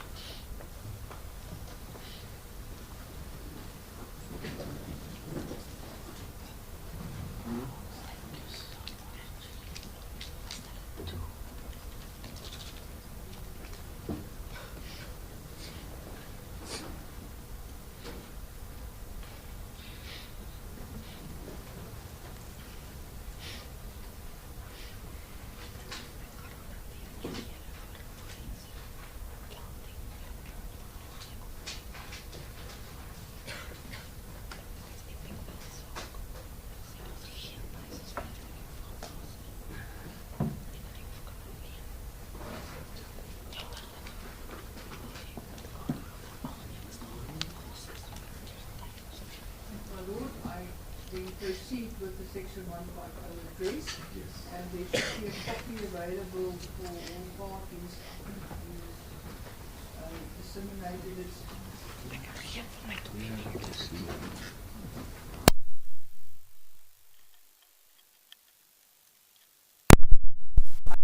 But we can't seem to find those documents. No. In all the documents that you left this morning, it's disappeared somewhere here. Lord, I made 8 copies. Do I need to withdraw what I said this morning?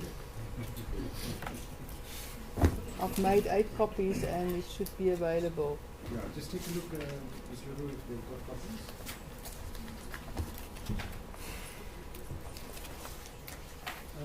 Councillor supporting the following. So we were trying to keep you in the loop, at the very least, allow you to get the first day context of this court case happening live right now. But it just seems as though after that very prolonged start this morning with all the legal teams being in chambers, what we are hearing from the compromise sound, you can hear that it just seems as though the environment in itself is not quite ready for a live broadcast. And then over and above that, it seems like the legal teams themselves are actually not quite ready for day one from just the few words that we picked up here and there. There seems to be a lot of shuffling and a lot of muffling and missing files and people really just not having themselves in order from a preparation perspective, but also just from a broadcasting perspective as well. It's not as crisp and as clean as we've become accustomed to these live court broadcasts. So we did try, Pella out in the Northern Cape. We tried for you. Unfortunately, we have to abandon it there. It just was not making for great content and definitely not making for crisp audio either. Let's take a quick musical item and then we'll come back at the top of the hour with Ondela and your 2 o'clock news, and then at 2 o'clock we'll dive into our usual programming.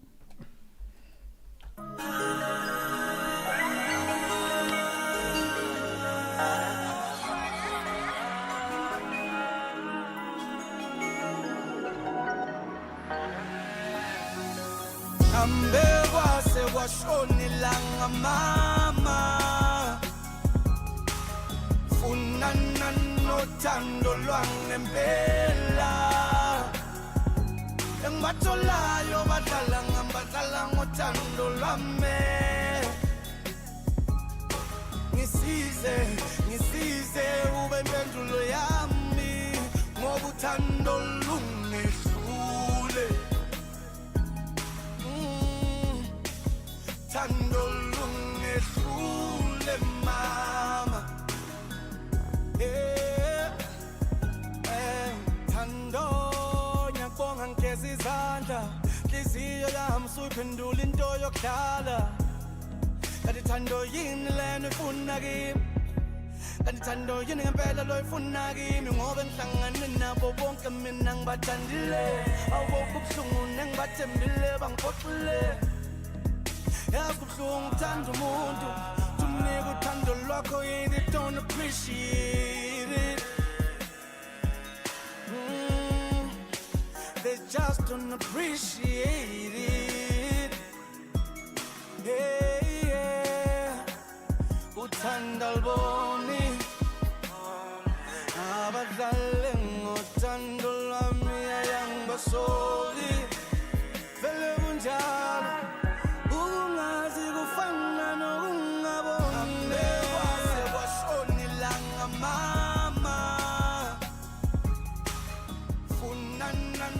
Thando lwangempela, engibatholayo badlala ngothando lwami. Ngisize ube impendulo yami, ngoba uthando lungehlule. Thando lungehlule mama.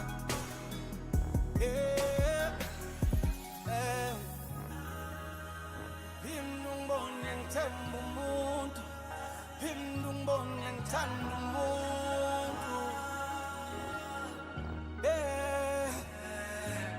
Ngithi uphinda ungibone ngithanda umuntu, phinda ungibone ngithemba umuntu, phinda ungibone ngithatha ithemba lami ngilibeka kumuntu wasemhlabeni. Ngabathanda bonke kodwa ungathembi noyedwa, noma umthanda umuntu thanda ubuyele nganene. Ngoba umuntu akuyena owakini, umuntu okujikele mini, thatha kimi le ndlela ngiyayazi mina ngihambile, isothandweni lawo nendabuko ugcine limele. Vula amehlo vala inhliziyo, semhlabeni lana gcwele ilingo. Ambekwa sewashonilanga mama, funana unothando lwangempela engibatholayo badlala ngothando lwami ngisize ube impendulo yami ngoba uthando lungehlule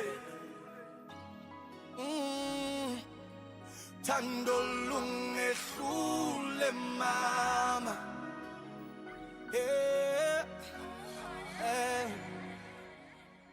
All right, a little bit of Java konje. Yes, Java Mama. They want me to reflect on the World Cup, but listen, Ondelambana is coming. Desperately, they're trying to convince me. Mark, my technician, my producers. I'm saying to them, after Bafana got sent home, I checked out of the World Cup. I was not invested in the World Cup after that at all. So this whole connecting the picture from UNICEF that was taken of the player, the young player, what's his name? I even forgot his name, who plays Yamal, who plays for Spain, when Mercy gave him a bath as a baby. I know that they won the competition to have a picture with a young Mercy that was run by UNICEF, and I couldn't be bothered. Hey, guys. I'm seeing all of y'all saying all over social media that, Argentina deserved to lose and Spain did it for the underdogs. I saw Andile Ngube tweeting, Spain did it for the underdogs and for... I was like, really? Were you that invested after South Africa got knocked out? Andre Lambana is coming through with the news.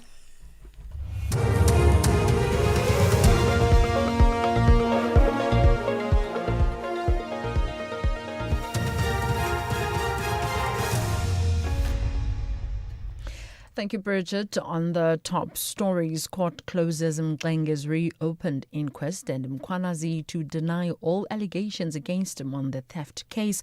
For SAFM News, I am Ondelambana, and a very good day. The Pietermaritzburg High Court has ruled that the reopened inquest into the 1981 death of Durban human rights lawyer Griffith Mxenge cannot go ahead. Judge Peter Bezuidenhout has ruled that an inquest cannot be held after a criminal trial already determined who was responsible for the death. The trial found 3 former security policemen who were members of a death squad based at Vlakplaas responsible for Mxenge's death in 1997. Former Commander Darkutsia whistleblower Almond Nofomela and David Chikalanga were convicted but received amnesty after testifying before the TRC. Meanwhile, Mxenge's daughter Didi Mxenge Makanya says she's disappointed by the court's ruling. She says it's still not known who gave the order for her father's murder. I think that's what hurt us mostly. We don't know who did that. We don't know who issued that statement. That my father and my mother must be murdered. We don't know. We only know the people that pulled the trigger. Those that gave the instruction, they are living their lives beautifully. So I think that is what really frustrating the family. But as I've said, my brother will give a family statement on the judgment today. But for me, that is what is frustrating us, not knowing. Suspended Koruleni Metro Police Deputy Chief Julius Mkwanazi's legal team says he's going to deny all allegations leveled against him in the precious stones theft case. Mkwanazi and witness K, who testified at the Madlanga Commission, are applying for bail in the Johannesburg Magistrate Court. They were arrested on Friday for their alleged involvement in the 2023 theft of precious stones, estimated at close to 15 million rand at the Houghton home in Johannesburg. Mkwanazi's lawyer Shafiq Sali explains. He's disputing it vehemently. We deal with it in our affidavit as part of the circumstances we show that show that the interests of justice permit his release. So we'll thoroughly ventilate it despite not being privy to the docket at this stage. A 16-year-old boy is expected to appear before the Children's Justice Court at the Namahale Magistrates Court today on 2 counts of rape. Limpopo police say the teenager was arrested after he allegedly raped his 2 siblings, aged 12 and 8, at their home in Namahale outside Palabura. Police spokesperson Malisela Lidwaba says the incident was reported after one of the children informed their mother, who reported the case. The mother of these children then reported the incident to police, and both victims were taken to a local hospital for medical examination. a case of 2 counts of rape was opened and community members were involved and managed to apprehend the suspect and handed him over to the local police. He was then arrested. The Gauteng taxi industry says its relationship with Gauteng Roads and Transport MEC Kitibone Diale Tlabela has reached breaking point, accusing her of delaying the issuing of operating licenses needed to keep taxis on the road. Santaco and the National Taxi Alliance claim operators are unable to collect operating permits, licenses and other certificates despite submitting applications. They allege the MEC only releases the documents on dates she chooses. The claims were made during a mediation briefing in Pretoria. Police in Burundi say at least 8 people have been killed and 9 others injured in a crash at a religious gathering in the country's largest city, Bujumbura. Saturday's tragic incident happened at a school where prominent Burundian preacher Chris Ndikumana was appearing at the event attended by thousands of people. Eyewitnesses and the police say a wall at the exit gate collapsed as he tried to leave the meeting, with some being trampled in the crash. Neither Ndikumana nor the event organizers have publicly commented on the incident. On recapping the top story, the Pietermaritzburg High Court has ruled that the reopened inquest into the 1981 death of Durban human rights lawyer Griffiths Mxenge cannot go ahead. I'm on Dilambana for SAfm News Headlines at 2:30. In case you missed it, I think he's been misled by his legal team. He's been seen as a cash cow because there's a lot of money goes in these legal fees when he appears in court. I thought for once that he was going to do the right thing and break the record of Lieutenant General Nhlanhla Mkhwanazi by telling the truth, open the floodgates. After consulting with his legal counsel, Matala withdrew from the agreement rather than accept the court's recommendation. that was The Meeting Point with Koketso Sachane. The Full Circle with Bridget Masinga, Monday to Friday, 1 to 3 p.m.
All right, it's a little bit of a classic there coming out of around 1991, this particular one.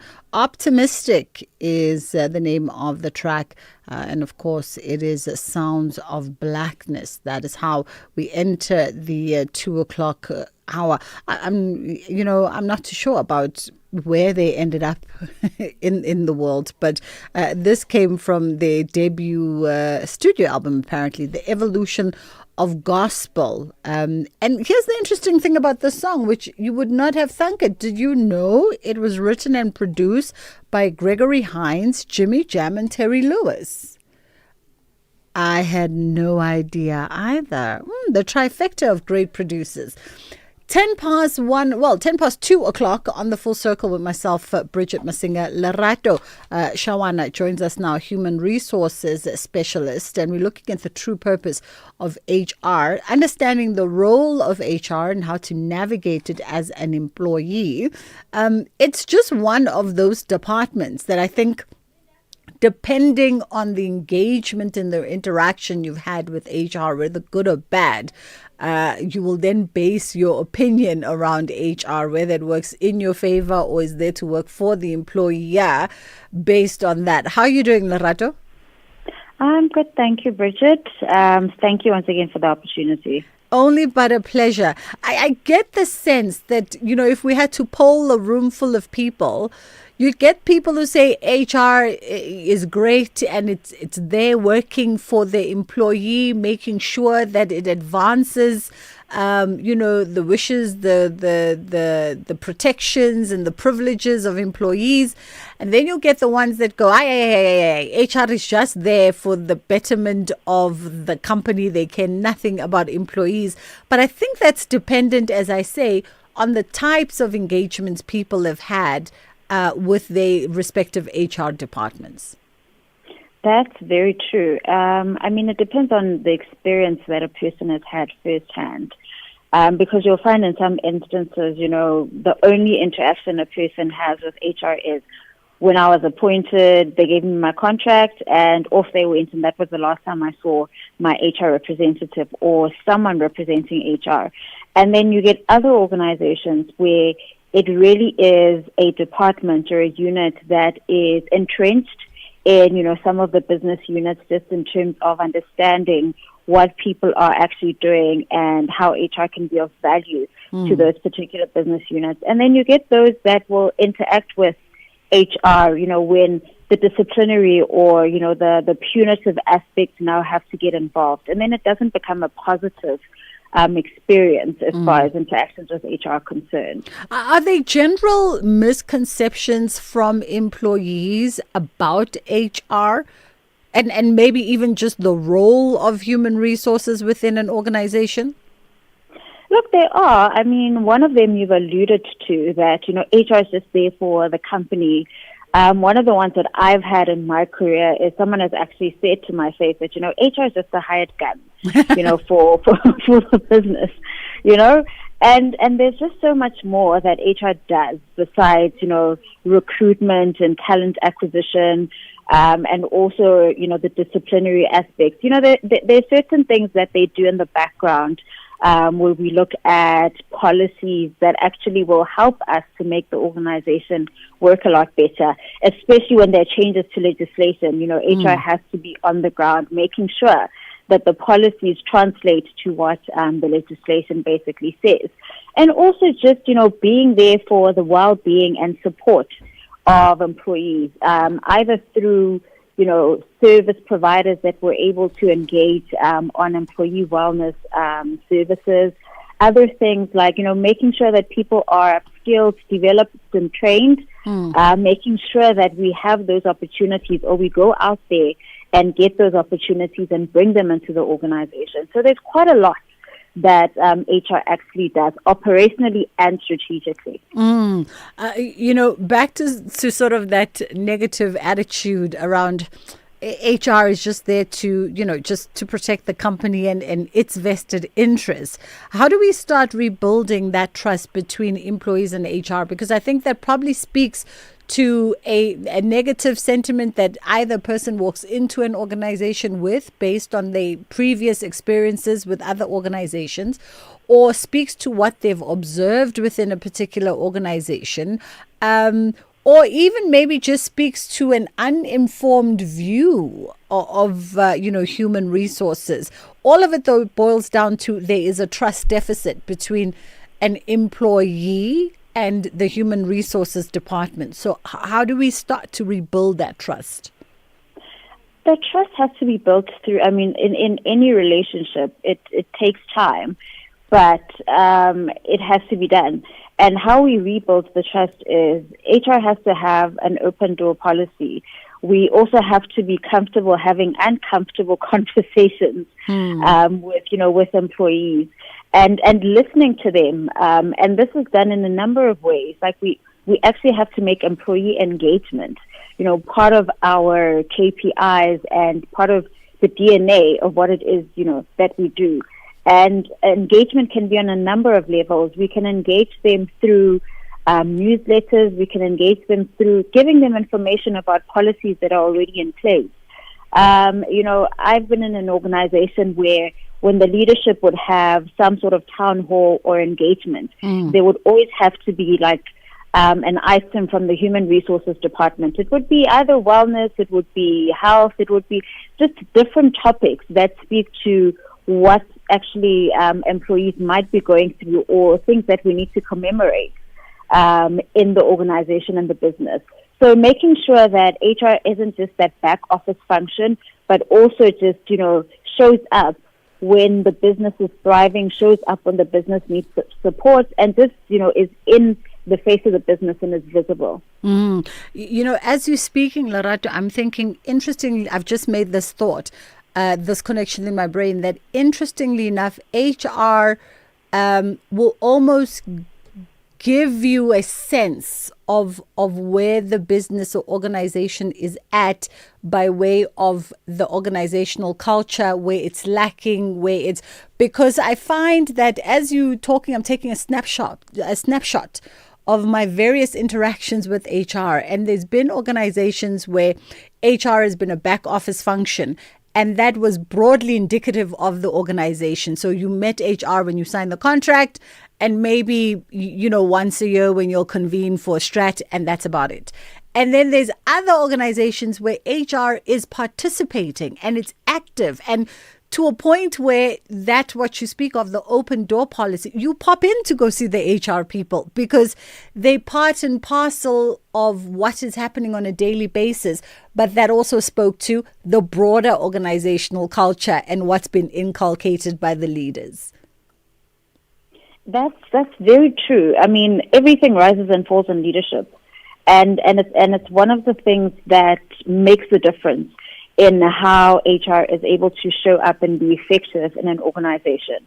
You'll get instances where the leadership still believes that HR is a back office function. You just hire the people, make sure they're paid, stay in your corner.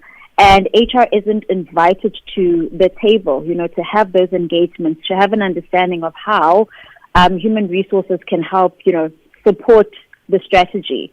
It's very difficult as an HR practitioner to be asked to recruit for a strategic role when you don't actually understand what the overall strategy of the organization is, or you don't understand the nuances and the culture of, the leadership and the language as well of the business. And those are things that, some things are not taught, they're caught. And you can only honestly be able to impart or make it a difference as an HR practitioner if you honestly catch those things that, are not taught in an HR textbook or an industrial psychology textbook. Let's take a quick pause at 20 past 2 o'clock on the Full Circle, 0614104107. Your perspective on HR, the Human Resources Department in your organization.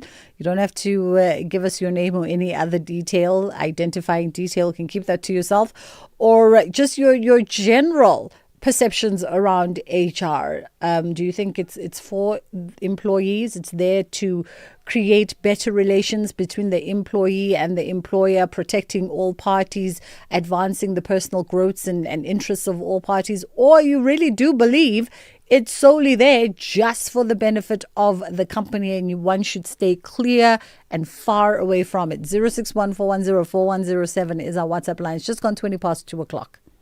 SAfm. South Africa became a democratic nation in 1994. The end of apartheid marked the beginning of a new era built on freedom and constitutional democracy. The people that died for us on the many marches that they had, especially the ones on June 16, were from students who had dreams that were bigger than themselves. They strived for more and they saw a future that was much bigger than them. This is what we are becoming. SAfm, leading the conversations that move us. You are listening to The Full Circle. Lerato Shawane joins us, Human Resources Specialist, and we're looking at the true purpose of HR, its role, and how do you navigate it, particularly to your benefit and your protections as an employee. How can you make the Human Resources Department work for you and what you seek to achieve within your professional setting? Because I just got a message here, Lerato, that says, "Good afternoon. My advice to all employees out there, try by all means to stay away from the HR office. The only time to interact with HR is when you hired and hand over your resignation letter for better opportunities. HR is there to serve the company's interest only. Simple." And like I said, if we're to poll the room, you'll get a lot of folks, maybe half the room, if not even more, who believe in this particular sentiment. Look, I mean, it's a perception that I'm well aware of, and, other professionals as well. We talk about it quite often. And, I mean, it is something that especially, having been in the industry and in this career for almost 20 years, it's something that I've been very consistent about wanting to change, in organizations. And, having a perception like that when you're walking into a business where people have had that negative experience, it is difficult to walk into that environment, but it's not impossible to change the perception. It's just having levels of self-awareness and holding yourself to a very high standard to say, I want to make an impact.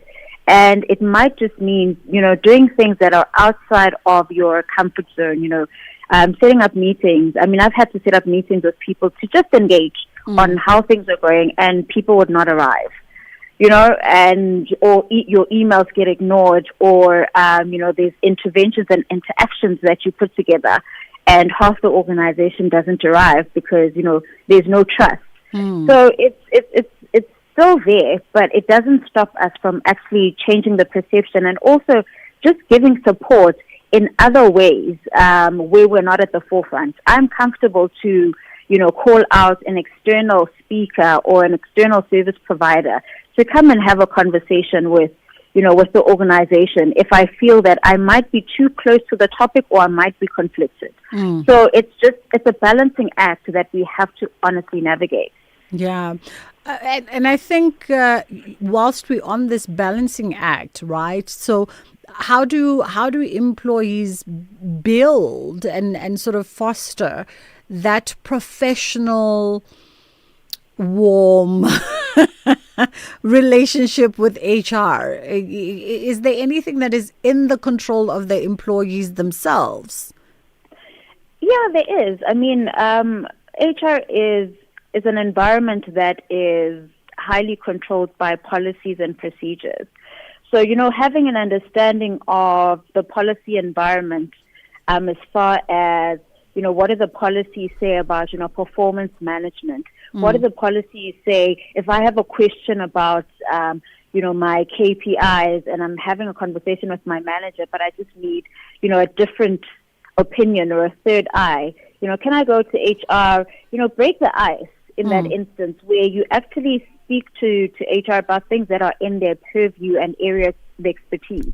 Like nothing, and I'm sorry to say this, but nothing strokes my ego more than when people actually ask me about what it is that I do and what I'm good at, and then it just, it helps you also just engage the employee and give them information that, they probably know, but they just didn't have that, view or didn't have that understanding. So employees can, just say hi, greet, be cordial, treat, HR as employees as well, because that's what they are at the end of the day. We're all there to serve the organization in one way or another. Yeah. I want to go to WhatsApp quickly, 061-410-4107. Let's get your perspective via our WhatsApp line. Good afternoon, SAFM and you too, Bridget. According to me, Bridget, HR is there for defeating company. Is there for defeating company. I knew it, Bridget. They are there for defeating company, not employers. Thank you. Good afternoon, Bridget Matabuche. It's my surname. Bridget, most HR managers or IR managers are not helping employees. Most of them are more on the side of the employer than both parties. We're not saying they should lean to employees, but what we are saying is that their role as custodians of policies and agreements, they have to guide both parties accordingly. Now that these people are paid by the employer, they think they are there only to serve the employer instead of serving the human resources. That's my concern, Bridget. Thank you. It's so unfortunate, Larato, that is the greater part of the sentiment, because if I could show you our WhatsApp screen, whether written or voice note, that is literally the sentiment. It makes it difficult for HR practitioners and specialists like yourselves to then change that mind frame when you come into an organization that has that overriding negativity around what you do as custodians of contract and agreement, as the gentleman puts it.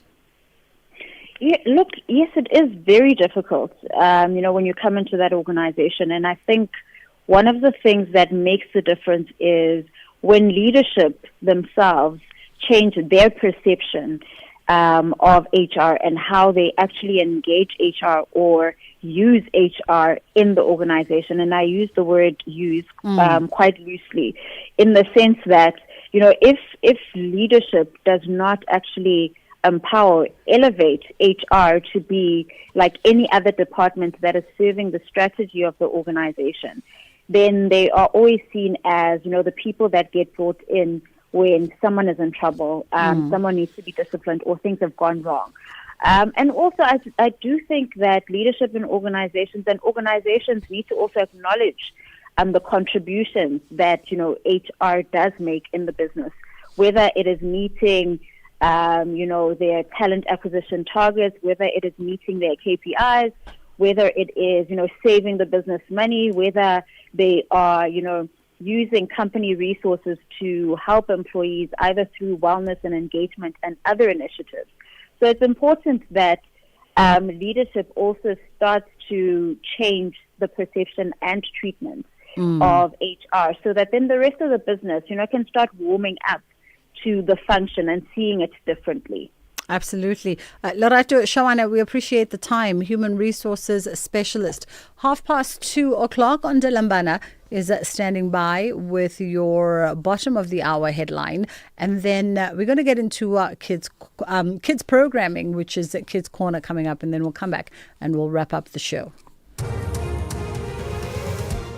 Thank you, Bridget. On the news headlines, alleged criminal mastermind Vusumuzi Ketmatala and his 4 co-accused have all pleaded not guilty to the charges against them. The Pietermaritzburg High Court has ruled that the reopened inquest into the 1981 death of Durban human rights lawyer Griffith Mxenge cannot go ahead, and Sudan's government has rejected new U.S. sanctions over allegations that its army used chemical weapons in its war against the paramilitary rapid support forces. A full update follows at the top of the hour.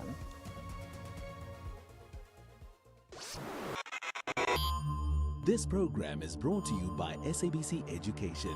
And if you miss any of our programs, you can catch up anytime on the SABC Plus app or on the SABC Plus website, www.sabcplus.com. Brought to you by SABC Education. Enriching minds, enriching lives.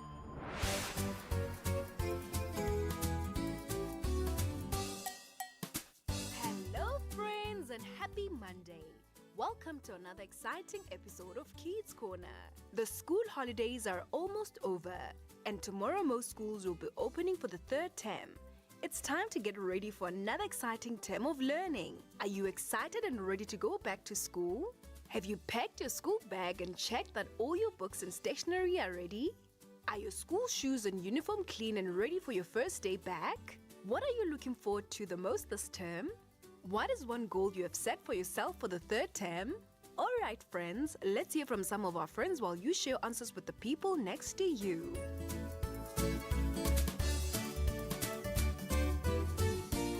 Hi everybody, my name is Kate and today I'm going to be talking about getting ready for school as we reopen. It's important that we take the important steps to get ready for school as we go into the new terms and the following years so that we can do as well as possible and be prepared for upcoming challenges in school. I'm so excited and I'm so ready to go back to school because I know that I'm about to learn so many new things, and I'm excited to get my marks back as we return to school because I know that I worked so hard and I did my best in the exams. I made sure that my books and stationery were ready even before the school holidays started so that I didn't have to worry about it during the holidays and I didn't have to do anything last minute. And I think this works for me because now I'm going to be opening soon and my stuff is ready and I wasn't stressed about it throughout the holiday. My school uniform is clean, and I also made sure that my school uniform was clean before the holidays started, and right now I'm away, so I'm going to be getting back right before school opens, and I'm very happy to know that as soon as I get back all my stuff is already ready. I'm really excited to go back to school, especially because I haven't seen my teachers in so long and I'm really excited to see them again. And I'm excited to go back to our tuck shop because the food is amazing and I couldn't get their food anywhere else. My goal for the following term is to expand my knowledge even outside the classroom, learning new things about cultures, about politics, just in general. I just want to know more about the world. Thank you so much for listening. Bye. Good day, my name is Mune Angel Nengavera. So tomorrow most schools are opening for the third term and I am excited. Yes, I am ready to go back to school and I'm excited because I miss my friends and I'm ready to learn new things. The holidays were fun, but school is where we grow and prepare for our future. And I've already washed, packed my school bag. I've checked that all my books, my stationery, rulers, and whatsoever I need at school is inside. I also made sure that my school shoes are polished and my uniform is clean and ironed because being prepared makes me feel calm and ready. What I'm looking forward to most this term is two things: seeing my friends, my teachers again, and also taking part in sports or other activities that we'll be doing at school, because I also miss laughing with my friends during break and I can't wait for all the things that we're going to learn and the projects and the experiments that we're going to do this term. And for this third term, I've set one goal for myself. My goal is to work very hard in my major subject, which are mathematics, and to improve my marks because I'm not very good in mathematics, but I know that if I put in extra effort, I can do it, and so can you. So thank you, and have a lovely day, and let us learn to prepare ourselves for tomorrow. Hello, everybody. My name is Karaban. I am 50-50 excited about getting back to school because the workload is going to be horrendous. But I do miss my friends at school, and yeah, there's not really much to be excited about other than friends at school. I have not started packing my school bags or my books because I'm not really in that space where I'm ready to look at my things. But one thing I do make sure that I do is pack the day before. So I'm going to make sure that I do pack. I don't wear uniform to school, so it's not necessary for me to check that my school uniform is ready. And school shoes, I just wear my normal shoes. What I'm looking forward to the most this term is improving in my marks from the exams because I know that I can do better. And of course, seeing my friends and my peers. And I'm not sure if I'm going to be partaking in sports this term because I am truly focused on my one goal I have set for myself for the third term is to achieve in my schoolwork and thrive in the best way that I can, just to make sure that my marks are great enough for the end of the year. Well, thank you for listening. Bye. Hi everyone, my name is Zelanda Mzobe. I am 12 years old. Most schools are opening tomorrow for the third term. Yes, I am excited to really go back to school, but I am also scared because I want to meet my new friends, see how I did on my school reports, and see my teachers. No, I have not packed my school bag and checked that all the books and stationery are ready. Yes, my school shoes and uniform are clean and ready for my first day back. What am I looking forward to most this term? Seeing my friends and learning new things or taking part in sports and other activities. I am looking forward to see my friends achieve more than last term and make sure I focus better. What is one goal I have set for myself for the third term is that I can do better and I will never give up and make sure I study hard even though I passed good last term, but I can do better than last term on the third term.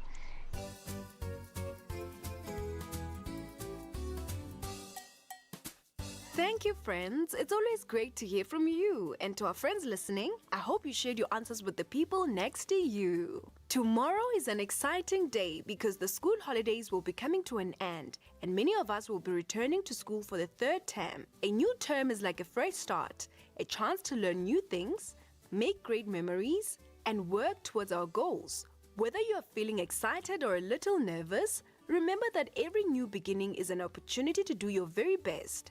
Before school starts, it's important to make sure you're ready. Pack your school bag, check all your books, pencils, pens, and other stationery are in place, and make sure your homework or holiday projects are complete. Prepare your school uniform, polish your shoes, and get everything ready the night before so that your morning is calm and stress-free. Getting enough sleep tonight is just as important. Going to bed early will help you wake up feeling refreshed, focused, and ready to learn. Don't forget to eat a healthy breakfast before leaving for school.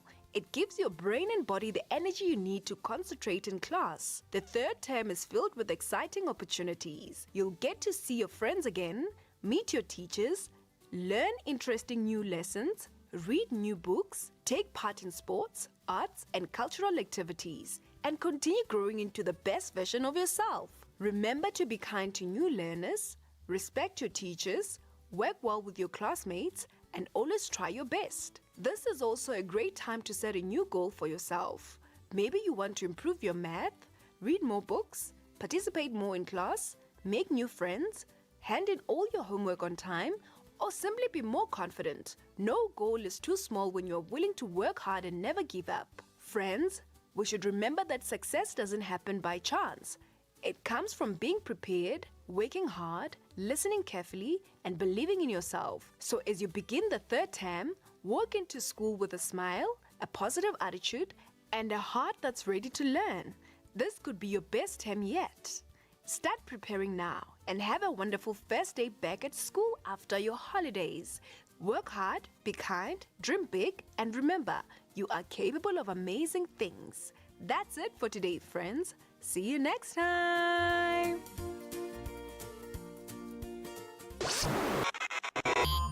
If you miss any of our programs, you can catch up anytime on the SABC Plus app or on the SABC Plus website, www.sabcplus.com. Brought to you by SABC Education, enriching minds, enriching lives. Pedestrians crossing the road in winter can be deadly, especially on highways. These are no walking zones for a reason. Always use pedestrian bridges and designated crossings, even if it takes a little longer. No shortcut is worth your life. Stay smart, stay patient, and always cross where it's safe. This message is brought to you by the National Department of Transport. Outsurance knows insurance isn't tested on promises. It's tested when it's time to claim. The Ombudsman, an independent body that rules on complaints, confirmed in their 2025 annual report that Outsurance had the lowest overturn ratio of complaints received. So the question is, are you with an insurer that treats their clients the fairest? Outsurance delivers when it's time to claim, so why don't you switch for peace of mind? Call 08-600 60,000 or visit outsurance.co.za today.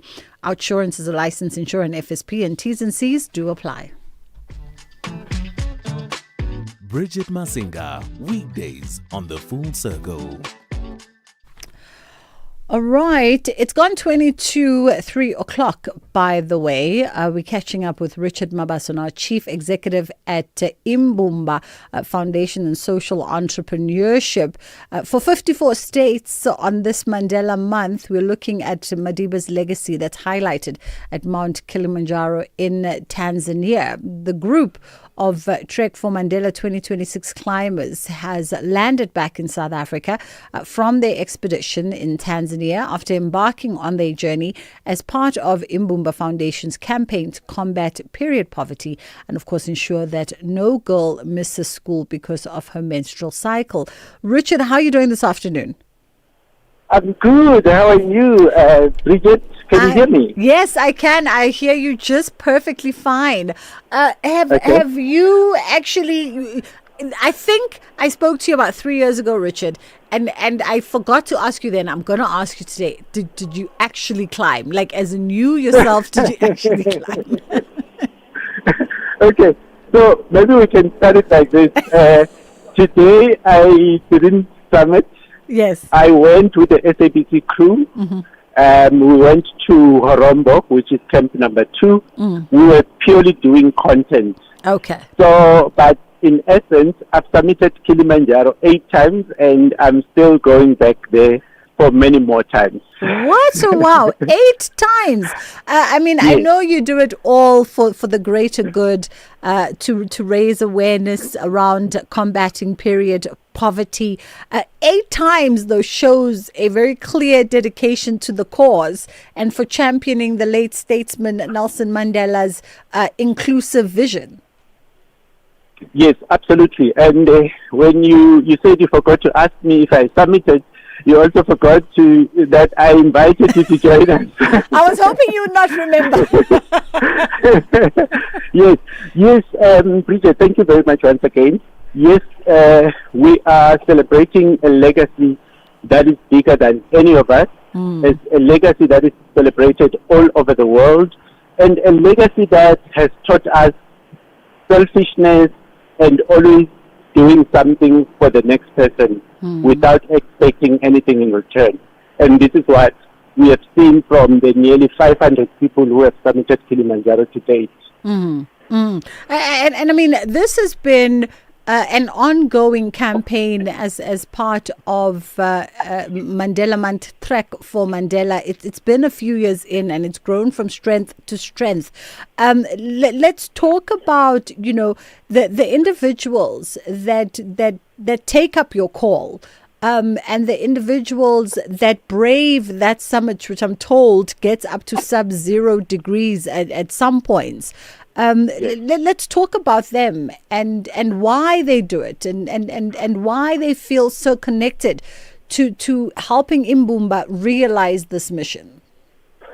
Look, that's a very good question, and simply because you talk of a person like Sibusiso Vilane, who is the guy that when I had this vision, I called and said to him, I'd like to climb Kilimanjaro. Would you mind taking me there? And he said, sure, don't mind. And from that day, today he's just returned from Trek for Mandela's 18th summit.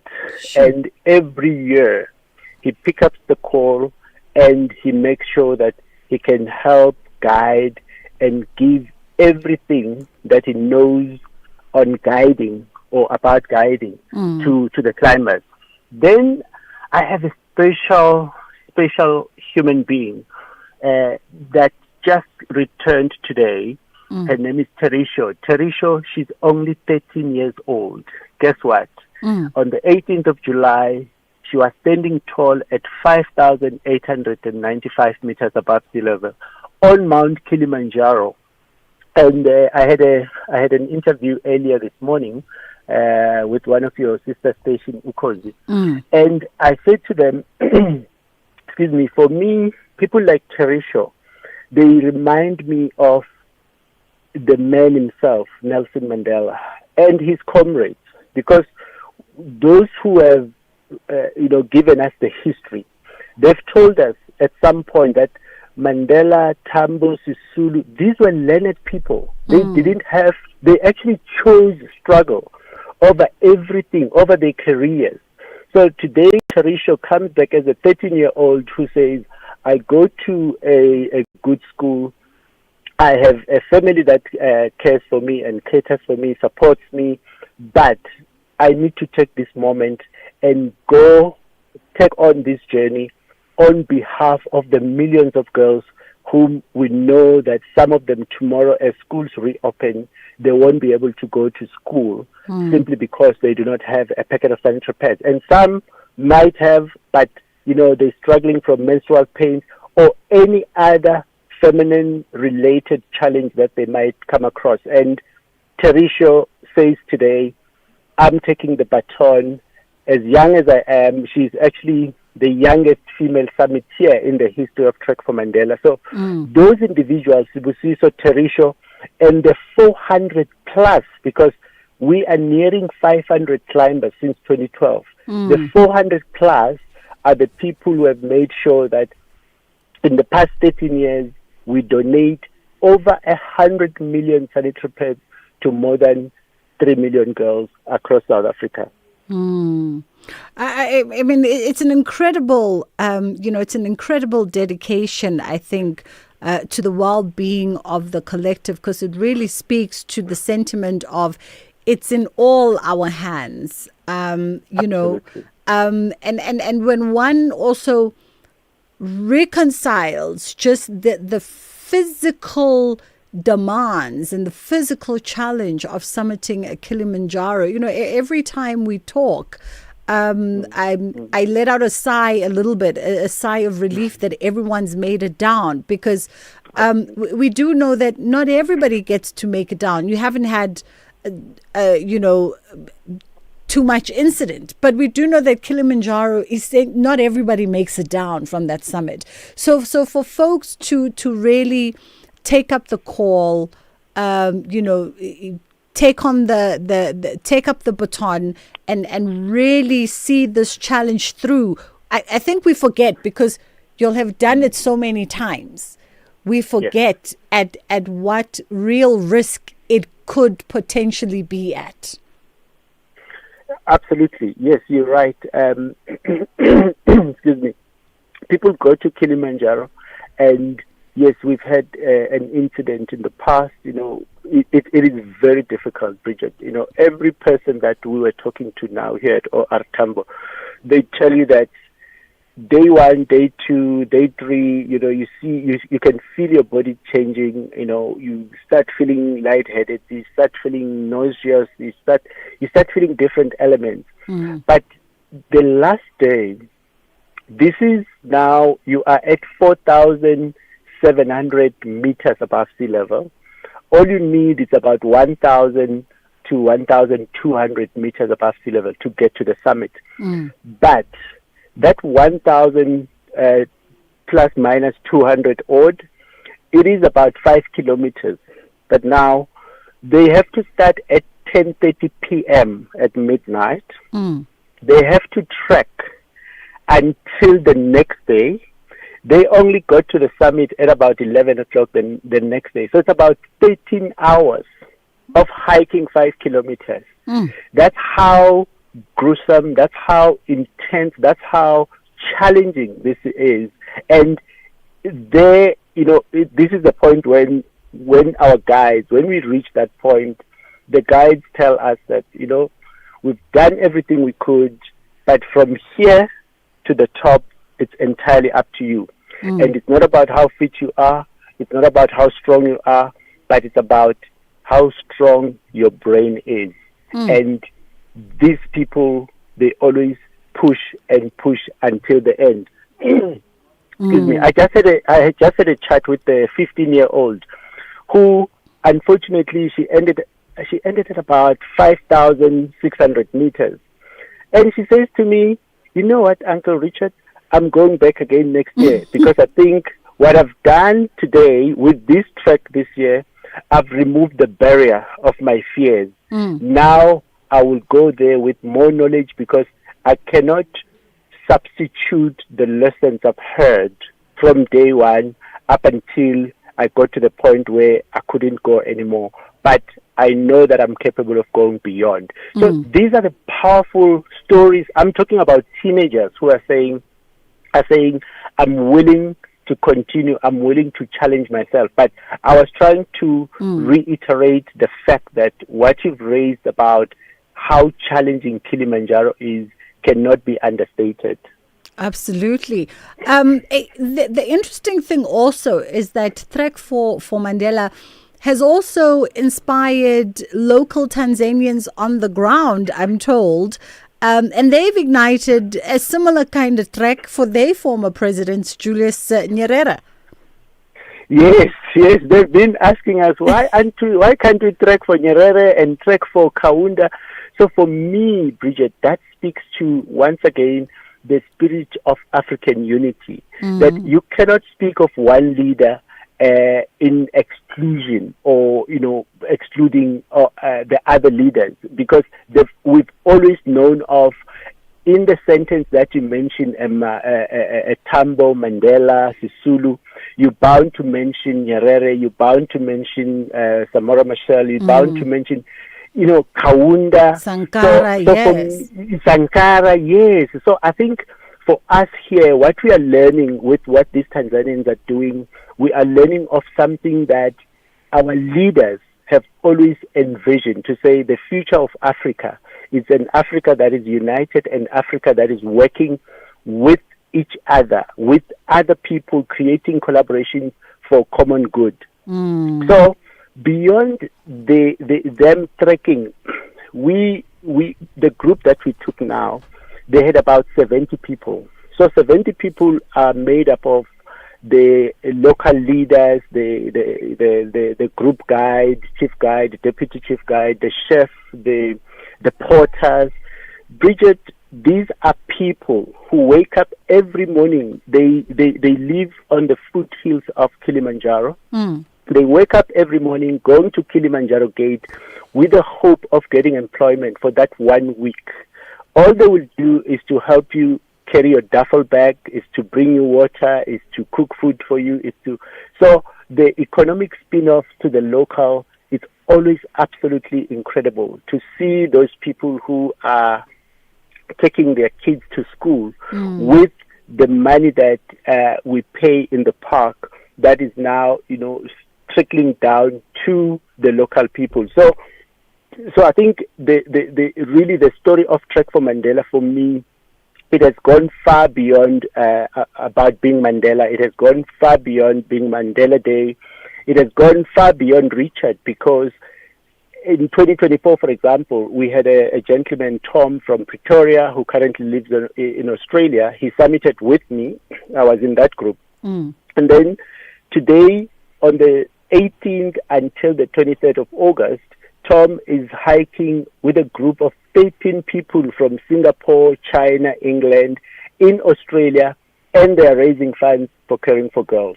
So for me, it's now becoming a global movement where we're saying, how can we use such a big brand, an iconic brand of a stalwart like Nelson Mandela, to bring people together, but bring them for a common purpose. Yeah, and I do like the sort of It's become the spark that is igniting these global fires. And as you say, particularly on the continent, how do we begin to build an Africa that works together for the greater common good, even when we're looking at the issues that affect South African girls from disadvantaged and impoverished communities where you do the bulk of your work with caring for girls? Their lived experience is replicated throughout the continent. There are girls in every corner that can identify to these girls, how they are challenged, where society has lacked in supporting them, in caring for them, in providing for them. And so the message becomes greater than just that of South Africa. It really does become a catalyst of, in your corner, in Tanzania, in Zimbabwe, in Namibia, in your corner, how do you begin to take this train and move it forward for the better good of the girls in your community? Absolutely. In February, you just reminded me that in February I was in the Bahamas, and if I say the Bahamas, you would think all the jet skis, the nice things. Yes, exactly. However, I was in the Bahamas, invited by the British government. They were giving us an opportunity to do a study on whether there is a need for sanitary pads provision in the Bahamas. And guess what? We submitted a report about a couple of weeks ago. There is a need. And currently they are working towards the 8th of March, International Women's Day 2027, to launch Caring for Girls in the Bahamas. But then not only in the Bahamas, they want to then expand the program within the Caribbean. We will be having a meeting this October to then take the conversation forward. So what you're talking about in terms of the lived experiences of South African or African girls, I met with a young girl a teenage girl who is a volunteer at their school. They volunteer at the Bahamas Red Cross.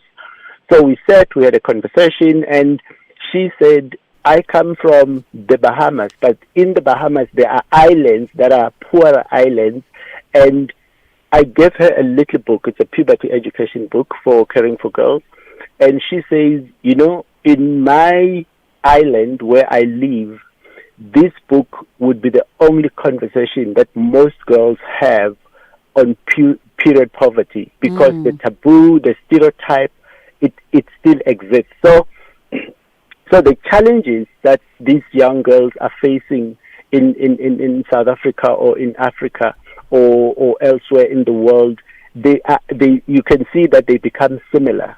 They become similar in that at the end of the day, whether you rich or poor or middle class, at the end of the day, these young girls have to get to a point where they go through menstruation. And when that time comes, you need someone to support you, you need proper education, and you need proper facilities as well as the product.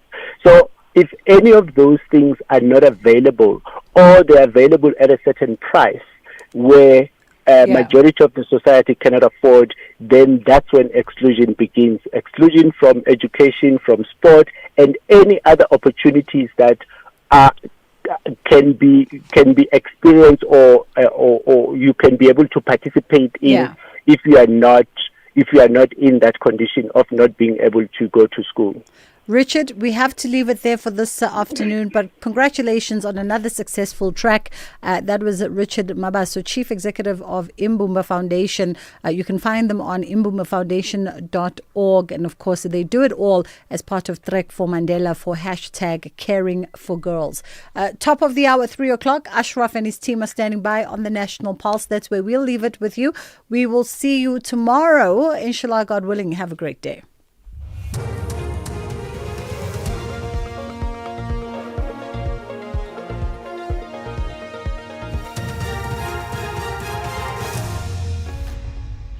Thank you, Bridget. And the team on the top stories. Matlala and co-accused plead not guilty, and Santaco in Gauteng threatens to embark on a strike. For SAfm News, I am Onde Lambana, and a very good afternoon.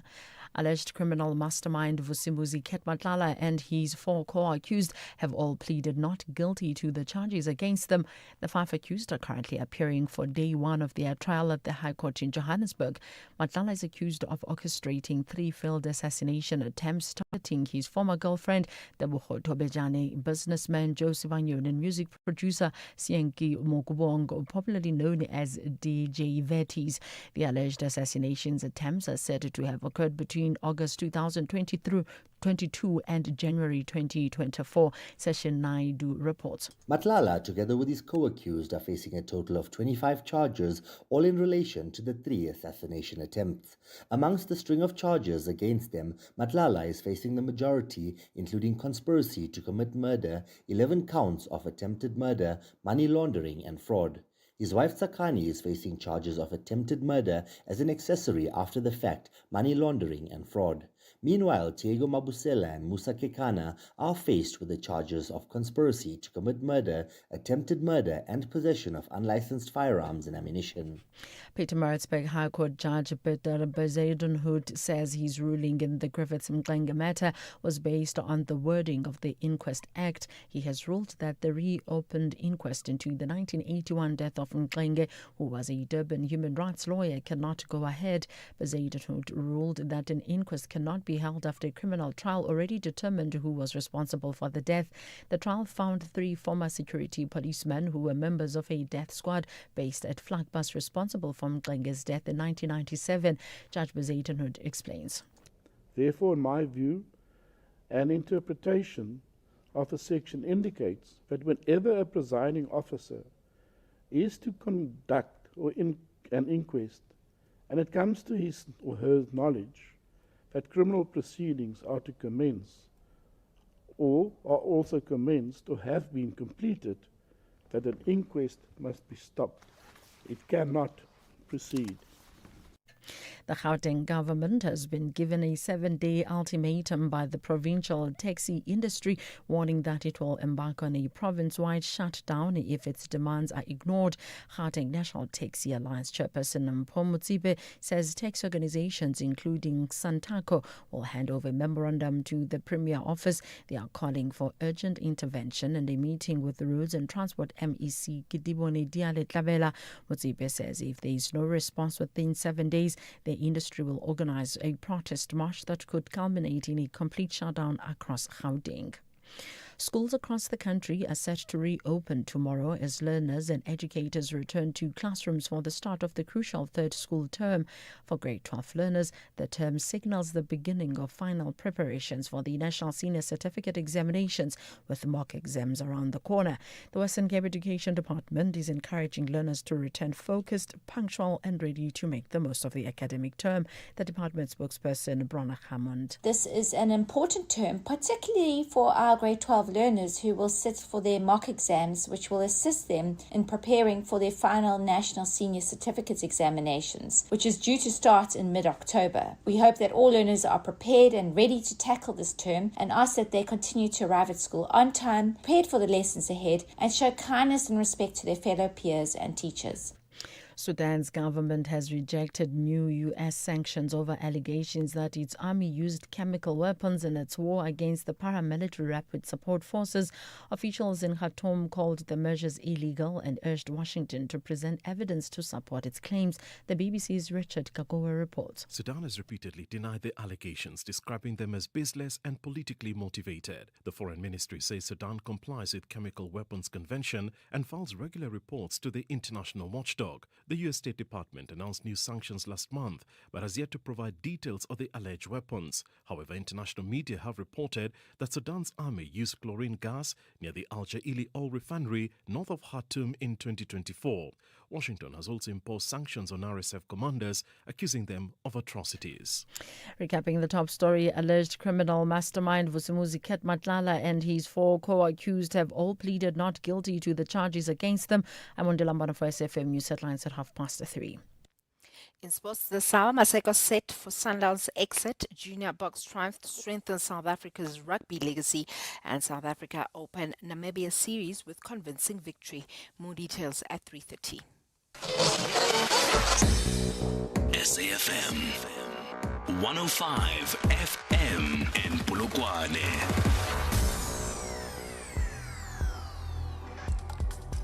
The National Pulse with Ashraf Garda on SAFM. You're listening to the National Pulse, weekdays 3 to 6 p.m. So how many games of the World Cup did you watch? I haven't done my count, and I want to do it as an exercise, okay? But I think that between my wife and I, and we watched a lot of it together, so like bonding, I think we watched 80% of the matches in the entire month. Oh, it's 5 weeks this time. 80%. I want to go through what I missed and see why did I miss that. I'll tell you that later. You, in fact, can tell me how many games of the World Cup did you watch as a percentage, and maybe tell me why you missed those that you missed, assuming you watched 80% or 90% like myself. Hey, it's a once in a 4-year journey that we all undertake, isn't it? And we all know that Spain won that World Cup against Argentina in a match where, for a big team like Argentina, it was the most awkward of finals to watch, when a big team like that has not a single shot at goal in the entire match. Quite incredible, actually. Right, I'll leave it to you. You can add your thoughts on that. But we have other big issues to talk about. One, we'll talk about the Amagungani's thoughts on party political funding, and specifically they've picked up regarding the EFF and the Action SA. We'll talk about that as part of our big issue. We'll talk about poverty, dealing with issues of poverty and inequality. The UK's Prime Minister, new Andy Burnham, get used to that name. We'll chat to Professor Patrick Bond about that. And the President of the country is referred once again to the water crisis we have. We'll chat about that with Fidel Adam much later on. How did we get there regarding our sustained water crisis? How do you engage with me? 086 000 2032. Call in live. And then WhatsApp 0614 104 107. That's text or voice note. Keep them to 30 seconds. You know the drill. And you can tweet right away, even on Twitter, on the X platform. Hashtag the National Pulse. When you tag us with whatever it is you want to get off your chest, including that game if you want to talk about it, but also the general issue of the World Cup. How many games out of the entire lot did you watch? What percentage? I'd like to know. Let's talk about political party funding transparency right after this. As a business owner, you're always looking for ways to save money. But have you looked at saving on your business insurance premium? With Outsurance Business Insurance, you could save big, like Bosmansdam High School. We were with our previous insurance for 10 years plus before switching to Outsurance Business Insurance. We are saving 3,705 Rand per month. It was so quick and easy, we should have switched sooner. Ready to switch and save? Visit outsurance.co.za or call 08600 60,000 today. Licensed insurer and FSP. TCs and information online.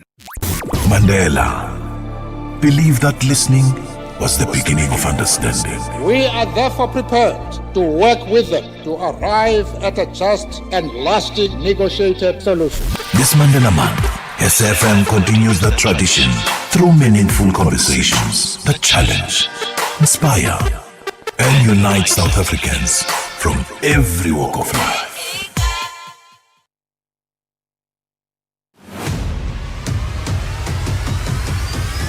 Ashraf Garda is streaming live now on Facebook, YouTube, and X at SAFM Radio.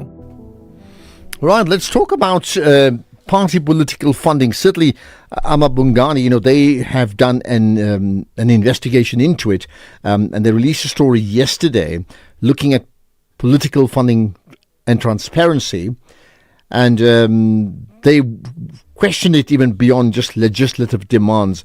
Specifically, they've looked at two parties and two party leaders. So Herman Mashaba's Action SA, Julius Malema's EFF, and effectively the headline story from their piece is, what are Mashaba and Malema hiding? So it's not just about them, but it is about party political funding and the levels of transparency or not. Diebold van Rensburg with me, who's a journalist at Amabungani. Appreciate your time, Diebold. Thanks for joining us on the National Pulse. Well, thanks for having me. Thank you. So, I mean, I read the piece, but I see the specific thing, a piece that you put together is an emphasis on Mashaba and Malema. Why the emphasis on them? Besides, maybe it's a clickbait to get us interested. What's the reason behind that? No, look, the reason to emphasize them is because they are the only people who are really fighting our attempt to achieve full transparency around party funding. So, just to explain for those who have not read it, we made a PIA request, public access to information request to the IEC. And what we were looking for is the financial statements of all political parties, everyone that has seats in parliament. And it's been many months. We did this in October last year, and it's been a whole long, process. And the IEC eventually said, okay, we now agree, we will give you all these documents. But then two parties objected and took it on appeal to the information regulator. And those two parties are Action SA and EFF. So while we're looking for transparency...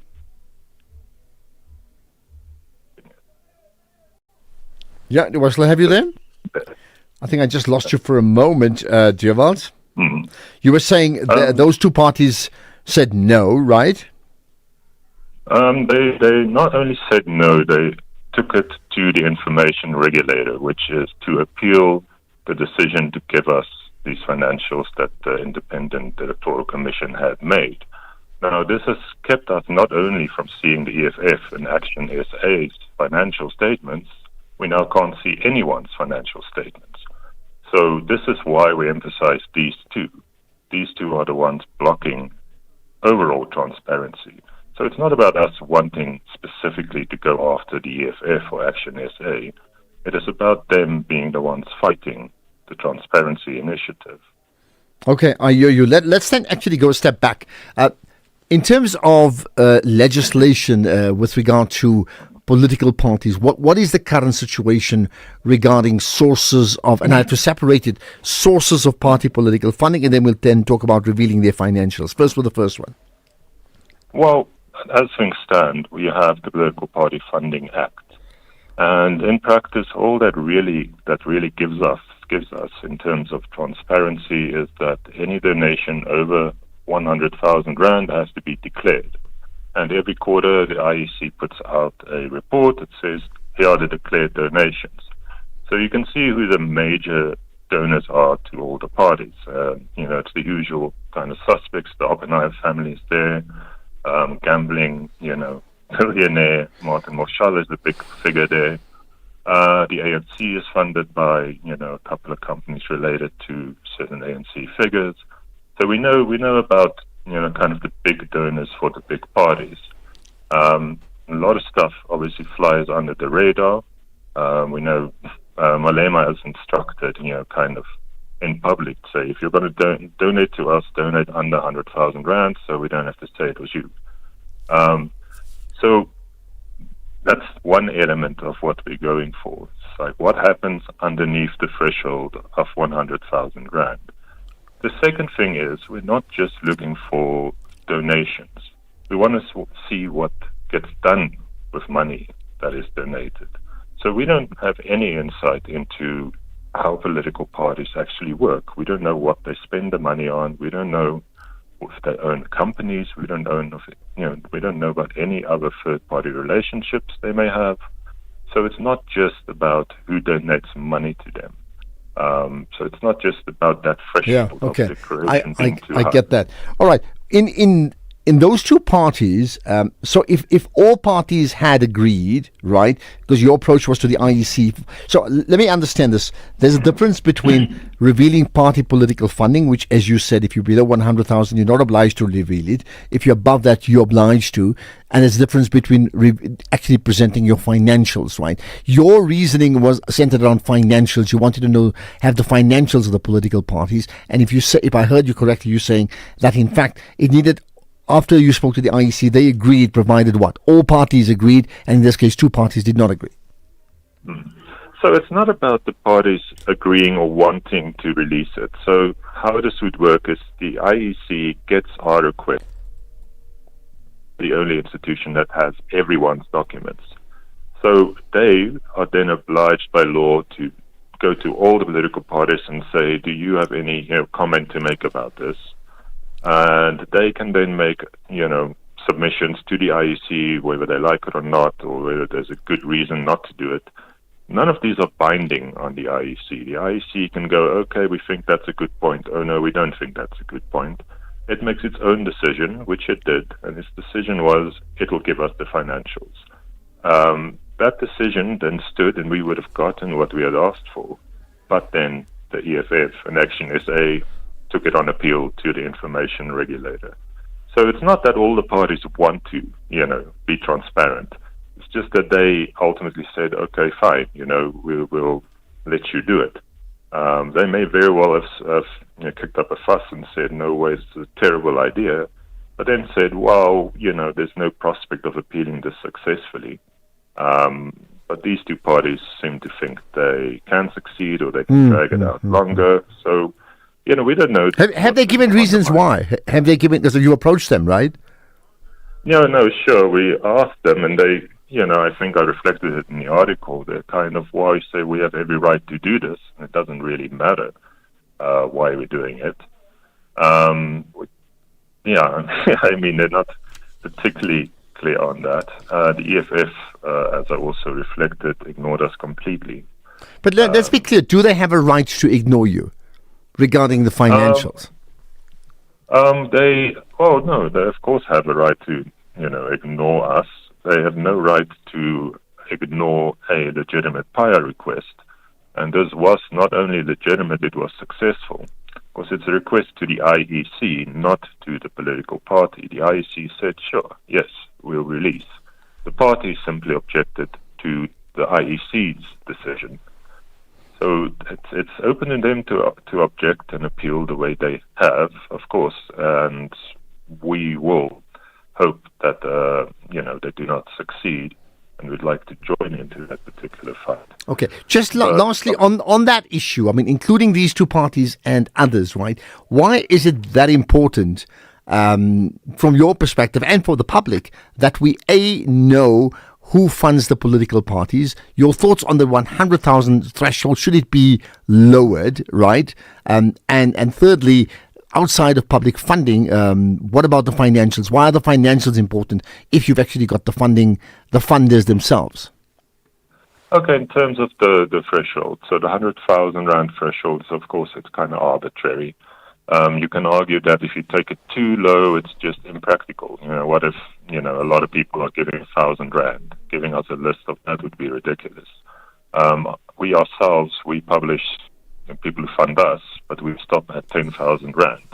So anyone who gives less than 10,000, we don't publish because it's an administrative burden.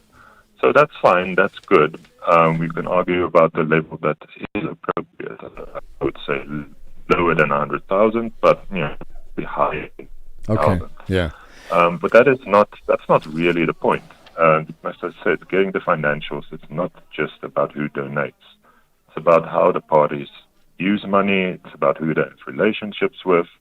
There's all sorts of other information you can glean from financial statements. That's all right. Jewad van Rensburg, let's leave it at that. Appreciate your time, journalist at Amabungani. And by the way, you can tweet the links to that piece and share it, tag SAfmRadio and tag myself. I'll certainly share it up for discussion. I know that. This is the National Pulse. The pain of losing a loved one is never easy. At Clientele, we understand that burying loved ones with dignity truly matters. Our funeral plans pay out cash within just 24 hours, and you receive 200 Rand airtime when you claim. Plus, we cover up to 13 people on one plan. SMS SAFM to 48031. That's 48031. Clientele Life is an authorized FSP and licensed life insurer. T's and C's online. Standard rates apply. This Sunday evening at 7 on the Tastemaster Professional, it's time for our chefs to dig deep. Tasked with creating a dish inspired by their own journey, they'll need to balance emotion with exceptional cooking. Featuring guest judge Chef Peter Duncan from the renowned La Petite Colombe, who will tell a story worth remembering. Find out on the Tastemaster Professional. Sunday at 7, repeat Saturday at 4:30 and Sunday at 3:30 only on SABC2.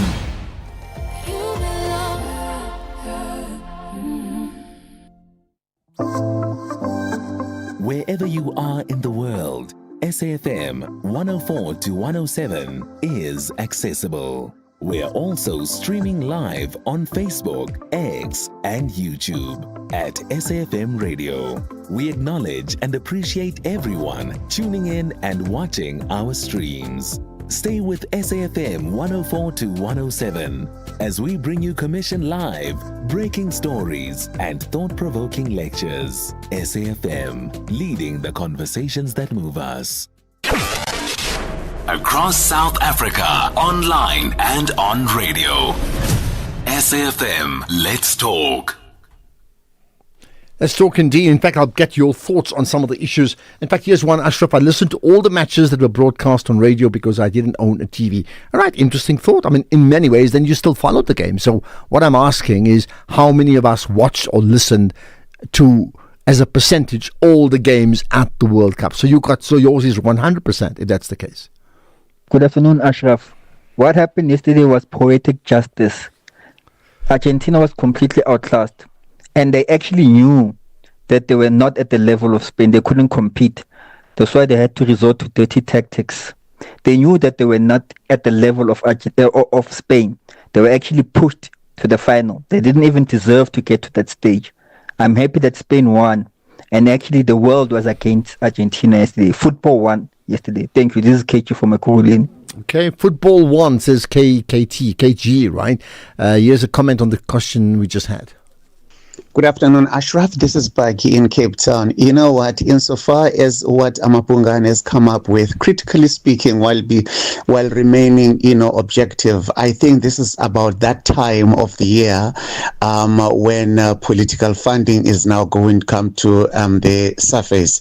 So, is it going to only, concentrate on EFF and Action SA? I don't know, but so much is still to come. This is Bagi in Cape Town. Thanks for that, Baki. You're saying, will they focus on others too? Right, we'll get an update on another development regarding youth activism, really, in a moment. Good afternoon, Ashraf, including SAF family at large. I just want to find out, with regards to the funding for the political parties, what happens when they say they do a fundraising? Say political party RF does a fundraising dinner, and people are to donate 1,000 under that small table up to 5 million at table 1, and then is that those money going to be declared as funding, or what what category do they fall to? Something to ponder about. Thanks. That's busy from Pretoria. Have a lovely afternoon. You're very kind, thank you. And there's my simple answer is that the party funding, the threshold is 100,000. So if you donated 90,000 rands to a party, then they don't have to declare that it's come from you. They'll declare the income, but they don't have to mention the donor. If you donated 101,000 rands, then by the rules as per the IEC, you would have to do that. That's where the difference comes in. And their question from Amabungani was not just the funding, but financials as well. And they're saying that the EFF and Action SA, the two parties that refused. Right, let's get to developments in the town of Dealsville in the Free State. Abigail Vasachi with me, SABC News reporter in the Free State. I appreciate you engaging us on the National Pulse. Hello, Ashraf. Thank you so much for having me. Thank you. Now, we talked to you because I understand there's the establishment of a new solar project, the Nazi solar project, which sounds very good, but there are youth in that community who are not very happy. What's the story? So basically, this solar project is allegedly said to be one of the biggest in South Africa. According to sources, it is bringing something like an estimated number of 800,000 solar panels within the community. However, the community are complaining in regards to the fact that currently their skills development as well as employment is not looking towards the community members. The youth especially is quite concerned in this regard because some of them are actually qualified within their specific region, as well as they have their own businesses such as hospitality, fencing, and so forth. So they feel that currently the project has started with its phase 1, and so far they've noticed that the people working on site as well as companies coming are companies that are being outsourced. One of the youth actually also touched on it and mentioned that one of the pertinent players of the solar project happens to be from the Western Cape. Some of them also mentioned that the people who are actually sourcing toilets in this regard happens to come from the Northern Cape. So their challenge is the fact that if a project this big with such great magnitude overlooks the youth as well as the locals, then what is the future for them? So that is where it's currently at. It's estimated to be close to, or allegedly close to 9 to 12 billion rand. So we are talking big money, a multi-billion solar project, and right now unemployment seems to be quite an issue within the Deelsville community. And this solar project, what I mean, I understand the word solar is in sun, but what is expected to change in that region? So basically, currently, since it's still at its phase, the first phase of the project, it's supposed to be bringing employment as well as skills development. It is also supposed to be looking at local economic growth within the region itself. So those are the key issues that we are speaking about, and the challenges that the youth as well as the local community is headed towards. The fact that it's a 3-year or an estimated 3-year project that can bring about change within a household that is not yet known towards an income. So you can imagine the magnitude and impact it can have within those years. Okay, now I understand that, and you can help us if I'm wrong, that this project is a private enterprise as opposed to, say, a government project. Is that correct? So basically, according to the sources, what happened initially was there was an alleged agreement between the municipality as well as the Chinese delegate, because this actually comes from China. It's a China project, a Chinese project. So they agreed that at least 30% or more should be locals that are employed and skills development used from locals. So we spoke actually and sat down to the community liaison officer, who did mention that although this is the case, this is a private development and that the Tokologo local municipality has no part or involvement within this project. I mean, do they have a point? Because, I mean, I noticed, some of the residents, the young people are saying not only are they squeezed out, in fact, most of the jobs, the key jobs in this project, which the people of the community need, are actually going to white South Africans, and there are black South Africans who are qualified enough and they're not getting a look in. I mean, how much of truth is in that? So basically what happened was the fact that the municipality itself had an online platform through LED where locals could actually apply for jobs, for tenders and so forth within this local portal. So they noticed that their CVs as well as their companies were overlooked. And by the time the first phase started, other companies that they feel had not gone through the same procedure that they had gone through were actually already on site. You know, they even went as far as mentioning that other companies from various provinces except the Free State was already working on site, yet they applied the legal way. They went through all their procedures. And it's also something they're complaining about, the fact that, they acquired funds to ensure that their CVs and their certificates are up to date, yet they themselves were not actually given a fair chance. So they are currently pleading, can they please not be overlooked in this regard? Okay, what's likely to happen next? Right now, the municipality last week actually had a sit-down discussion and a meeting on Thursday with the Chinese delegate. We are yet to find out what exactly happened there, but it seems as if the Chinese are quite open to say that, listen, since we are operating within this region and this municipality, the people of it should actually also get preference in regards to especially employment. So that is the route it seems that they are willing to be taking. There are some other developments that we will be able to update further. Okay, and that's where we can leave it. Abigail Visagie, SABC News reporter in the Free State, covering the story of some of the youth in the Free State, in the town of Dealsville, very unhappy of notwithstanding the fact there's this new project called the North Sea Solar Project, multi-billion rand, 9 to 12 billion rand project, and they say many of the jobs not being given to the locals and not given even to black South Africans, given to white South Africans instead, and many of the black people from that community are qualified, according to some of the youth. You may be from that area. If that's the case, I want to hear from you. 3:30, here's the news headlines with Ondela Mbana. Thank you, Ashraf. On the news headlines, the High Court in Johannesburg has granted a forfeiture order relating to assets held by the alleged Maumela syndicate. Alleged criminal mastermind Vusimuzi Ketmatlala and his 4 co-accused have all pleaded not guilty to the charges against them. And former deputy head of the NPA's Directorate of Special Operations, Geoffrey Lidwaba, has defended his refusal to provide investigators for the prosecution of TRC cases. A full update follows at the top of the hour. This is SAFM Sports with Duming Khapele. Well, to me, I mean, life continues after the World Cup, isn't it? A very good afternoon to you, Ashraf, and our listeners. I can officially say you were spot on with your prediction. I know you don't like predictions, but you were saying you were on Spain's side, right? Said who I supported, but in fact, it was one of the most one-sided World Cup finals ever, which I must tell you, from a neutral point of view, is very disappointing because, I mean, they didn't even try and score.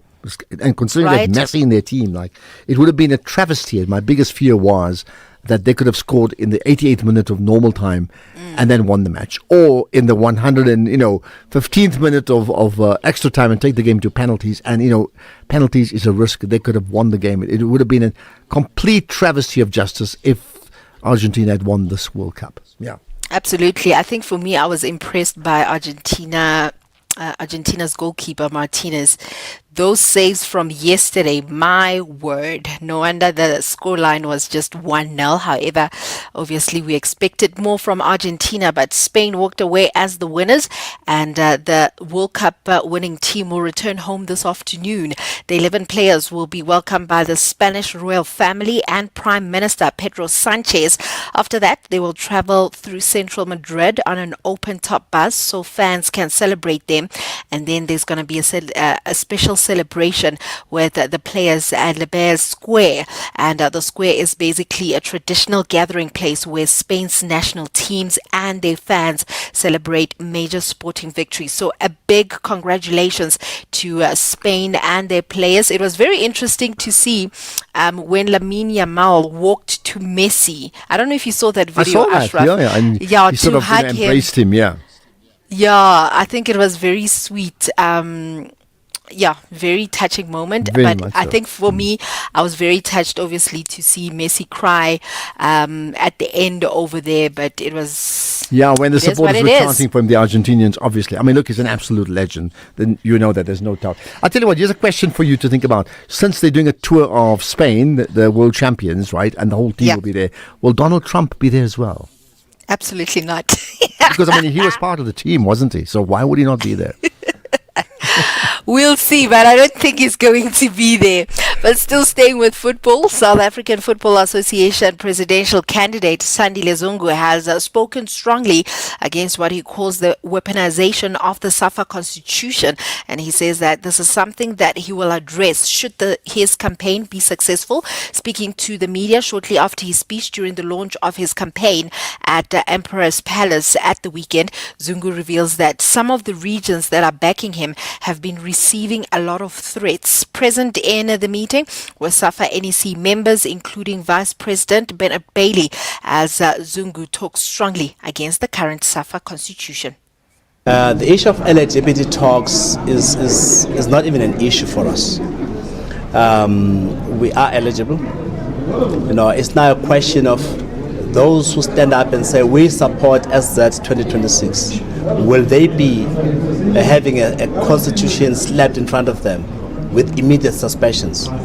So when you weaponize a constitution, you use it to drive a factional agenda.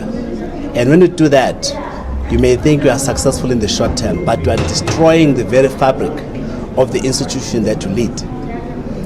We've got to revisit the Constitution of SAFMRA. It may not be overnight, but we've got to revisit it, notwithstanding, and make sure that Constitution lives beyond any incumbent.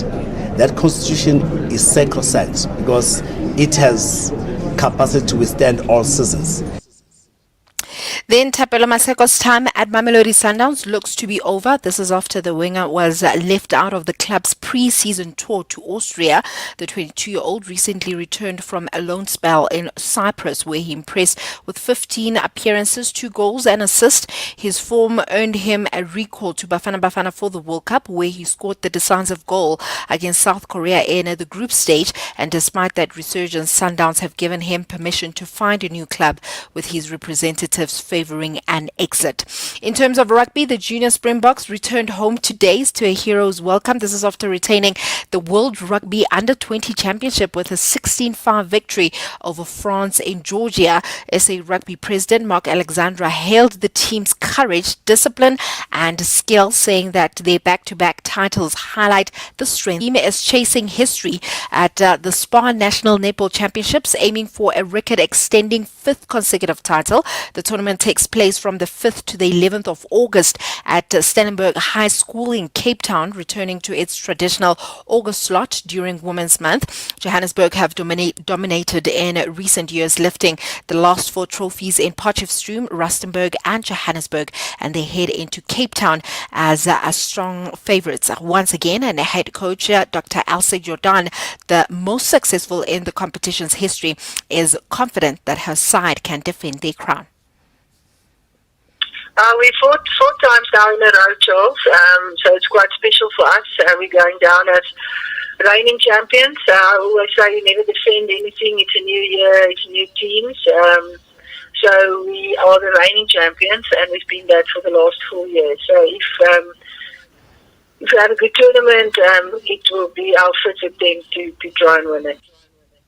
Anything's off with hockey. The South African women's hockey team opened their final preparations for the FIH World Cup with victory in the first test against Namibia. Goals from Kayla DeWall and Hannah Pierce gave the hosts a 2-goal cushion at half-time before Pierce struck again in the third quarter. Ntopa Mokoena, celebrating her 50th international cap, kept the milestone with her 12th career goal and was named player of the match. South Africa maintained their unbeaten record against Namibia, though coach and players acknowledged the need of greater consistency in front of goal as the series continues. The second test is scheduled for tomorrow at 5 p.m. at Alkana House School High School. I'll have more on other sports in the next hour. Okay, perfect. There's lots to talk about that World Cup, including the role of the coach. Maybe another conversation later in the next hour, perhaps with Tumi. After 132 years of colonial rule, Algeria fought a brutal war for freedom. Independence came at a cost: lives, land, and legacy. But from that struggle came strength. Today, Algeria stands sovereign, steady, and self-defined. I was with Hector Peterson when he was shot. The boy was in that picture where a boy was carrying. He was the first student I saw going down. I saw him being shot on the head and he fell down. This is what we are becoming. SAFM, leading the conversations that move us. Conversations that you connect with and react to. SAFM. Right, let's get to some of your thoughts. And here's one about Amabungane. Good afternoon, Ashraf. You are speaking to Zonkele Noke here in Gasoreng, the poor municipality in the Northern Cape, in Promised Land. What I want to weigh in with regarding to your guest there, that guy from Amapunga. it seems like Amapungani, they're just sitting in one place there by Gauteng or wherever. They are not roaming here in the municipality to check that whether the so-called GNU government is doing the right thing towards its own citizen. Now the everyday infrastructure of the municipalities collapse. They are targeting the EFF and Action SA. They are not targeting these parties that are in the GNU. Thank you. But is that how you see it? I mean, I don't know. Listen, as an investigative journalism house, they do 100 things. You're just picking up one thing. There's so many other things that they have targeted. But do you think, and I'll leave it open to you, do you think they're being soft on parties that are part of the GNU? Stop. This is not in Cape Town. I begin here. Transparency is the enemy of corruption. Right? Now, 1 million rands is 100,000 donations multiplied by 10. Right? Which means one funder can fund you. Right? Now, optics is everything in politics. Gymnastics, rhetorical gymnastics, and strategic ambiguity. They are hiding something. Papa Yasha. So who's hiding something in this case? Are you talking of like the EFF specifically? Because they, I think Julius Malema has been very public about saying, don't donate over 100,000 rands. Are you talking about them or others? I do get what you're saying. You can then be one person and use different channels to donate 1 million rands, and none of that then will be revealed because it's below the 100,000 threshold, legitimately so. Right, hold on to that. There's another. Let's get to Bonakele. In fact, Bonakele in Cape Town High. Absolutely, Ashraf. A long time no. I know, too long, man. Yeah. What's your point? Yes. Look, I'm always. I believe Vusumuzi Ketmatala appeared in court today with the other 4 guys. Mm-hmm. All right. But one thing that I would like to know, or someone can explain to me, why only they will mention his name, Vusumuzi Matala appeared in court, and the other 4 guys, they don't mention their names. Is it because he's accused, number one, or what is the problem? What's the reason behind it? Only mentioning his name, but they don't mention others. With other four, they appeared in court. What's the reason behind it? That's a question I would like to know. Is it because all right, I heard you, but look, I'm not too sure why, but I mean, I think unless there's a specific reason why not, the normal thing from a media perspective would be that if there's 5 people arrested, who's got the most prominence in terms of name, and that's the person they would highlight, because there's no space to give 5 names, whether it's in print, on social media, on air. So there would be that person that has the most prominence in that, and say that one and his colleague. So that would be the reason, unless there's something more. Bonakele, thank you for that. SAFM. Prime time all day long. This is Global Watch on the National Pulse. And in the quest for England to have won the World Cup, which they were unsuccessful at the end, what they do have is a United Kingdom. They have a new Prime Minister. All that changed, as you may remember, in the last few weeks with Keir Starmer resigning as the leader of the Labour Party. So we have a new man in the House, in this case, not so much the White House, but 10 Downing Street. You could dine and down at the same place. Professor Patrick Bond is with us. Let's understand what this means, right? He's an expert on international relations at the University of Joburg. Prof. Bond, appreciate, as always, you engaging us on the National Pulse. Greetings. Yeah, greetings to your listeners. Great to be with you. Thank you. I mean, I think it means you heard my Freudian slip about 10 Downing Street. I mean, what? How significant is it for the new man in the House at 10 Downing Street? Well, the first speech, now just accepting the Prime Minister position from outgoing Keir Starmer, extremely unpopular, suggests that there will be this shift to the centre-left from a centre-right position. So in that whole spectrum in which Labour has been, after New Labour, Tony Blair sort of threw off the old social democracy and became more modern and privatizing. It looks like the overreach and the disgust of many in the society for neoliberalism, for too much liberalization, now will be reversed. And we've seen that with Andy Burnham as the Mayor of Manchester, especially in the area of transport and to some extent industrial policy. So making those trains run on time after all of those disasters with privatized rail in Britain, that's going to be very welcome to so many who depend on the rail. But I think the other big question, Keir Starmer became extremely unpopular in his own base over Gaza, over the Friends of Labour, as it's called, the relationship to Friends of Israel and Labour Friends of Israel. That is, that there was no real attempt to put pressure on Benjamin Netanyahu as a genocide unfolded. And so that we probably will see a position change. And also there's more hostility from Burnham traditionally to Donald Trump, although the relationship of Britain to the US will probably be more or less the same. Whether Burnham can negotiate better terms with Europe and go back into the EU also remains to be seen. I think, often when you have this rise to power, and with the UK, it's very, very quick, right? No real inauguration is there. He's the man in charge, and he gets on with his work, right? How much do we know about him? In terms of his thoughts on key policies locally as well as globally, and then maybe his personality type, because he's going to have to deal at some stage with significant issues like the ICJ or South Africa, Israel, like Donald Trump, and all those things too. Yes, I think the first major test for the Trump problem could be this Iran war, but right now it's in a bit of a holding pattern where Britain allows its military base in Cyprus to be used. Maybe that's going to come under attack since the Iranians are able to reach so far.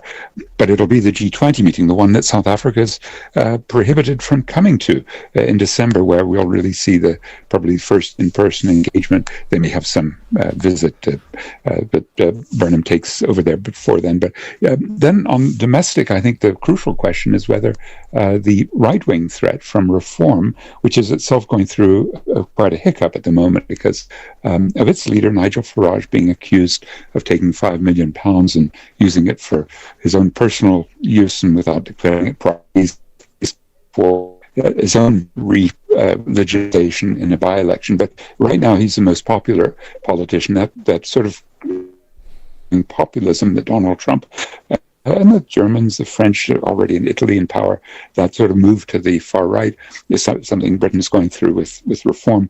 And the polling suggests maybe Burnham is much better placed to win back working class voters, the way Jeremy Corbyn did in 2017. He was Labour leader from the far left who split the UK Independence Party, who just a year earlier, 2016, had won Brexit. And that's the big question everyone's curious about. Will Andy Burnham, with this huge majority that Labour still enjoys from the last election, will he be able to really make change the way he appeared to do in Manchester, his role there as the mayor for 2.5 terms. So I think we're going to see that sort of questioning from much of Europe. Can you actually move back to a more social democratic politics away from the neoliberalism, the public-private partnerships and so forth, and maybe win some of the far-right voters, the working class voters who've lost confidence in the elites?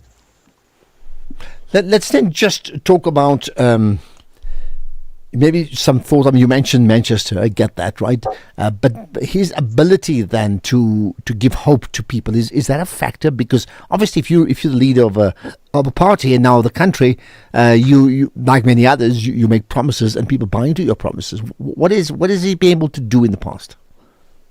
Well, the promises that Keir Starmer made with a huge majority at the 2024 election were just wasted because he really didn't go through with it, mainly because his Treasury basically said, no, you can't spend anymore. In fact, you're going to have to do things like remove the heating subsidy from elderly, low-income people in the wintertime. Just dreadful signals that he really didn't care about his mass base, or was just too comfortable. And that, of course, led to quite a dramatic drop in the polls, and his personality, Keir Starmer's, was just very wooden.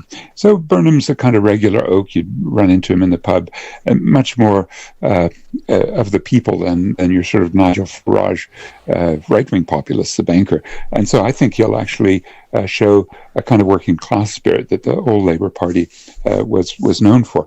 But, he's still within the context of a Labour Party bureaucracy that was able to force out not just, the sort of defeat of Jeremy Corbyn, but a huge chunk of that left wing.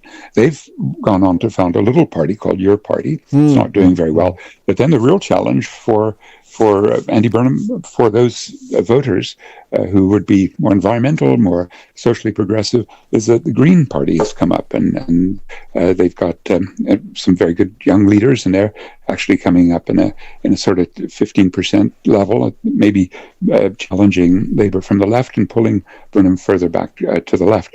But then, this is really ultimately about whether ordinary folk who will go to the polls and see Andy Burnham as one of them will switch allegiance from reform, and perhaps that's the kind of politics that we're going to see on the centre-left for the next couple of years. Don't forget that he's a sort of, career politician who's been in many areas, Andy Burnham, and he's, culture and health.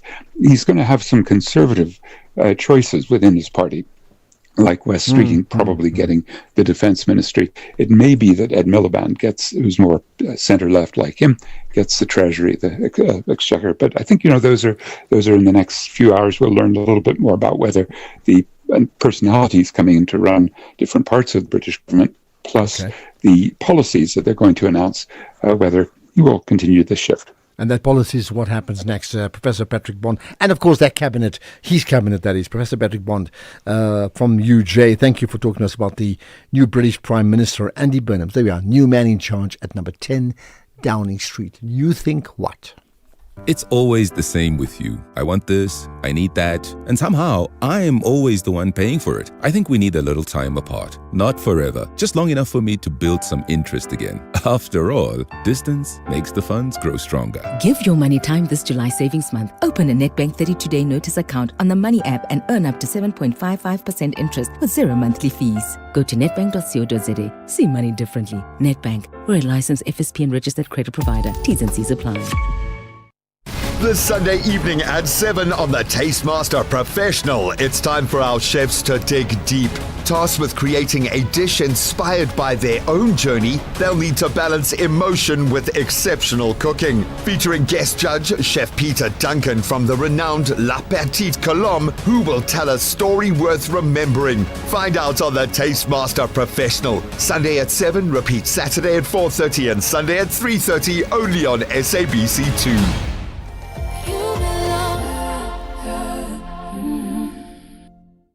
You're listening to the National Pulse on SAFM. The big issue on the National Pulse. Right, the big issue for the week for today is the issue of poverty and insecurity. It's something we've touched on firstly when it comes to the issues of the drive to ensure that undocumented foreign nationals must go home because of mass unemployment in our country, big things. Then the general issue of inequality, which is another issue we've touched on. But at the heart of all of that is the issue of poverty and its cousin, in this case, your food insecurity.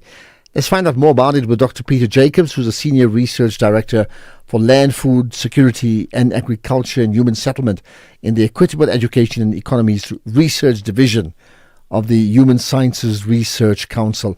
Dr. Jacobs, thanks for joining us on the National Pulse. Dr. Jacobs, do I have you there? Yes, I'm here. Yeah, thanks for joining us here on the show, right? Much appreciated. First, let's talk about it. When we say there's mass poverty in our country and there's mass food insecurity, what do the numbers say? Well, thanks, Ashraf, for that very important question. It's very difficult to say based on the existing data. For example, if you go to just one of the primary sources, that's an international obligation, our so-called SDG report, you have a lot of blanks there. So it's from the SDG report, we can say very little about what the situation is. But we derived information from our own studies at the HSRC, and we're saying that it's roughly 40 to 50% of the population that live in poverty or below the poverty line. And here we haven't made adjustments for the regular updates and adjustments of the national poverty line. Right. So when you say 50% of people live, when you say 50% live below the poverty line, well, what is the poverty line? I mean, what then divides those who are poverty stricken and those who are not? Right. So the national poverty line has got these different bands.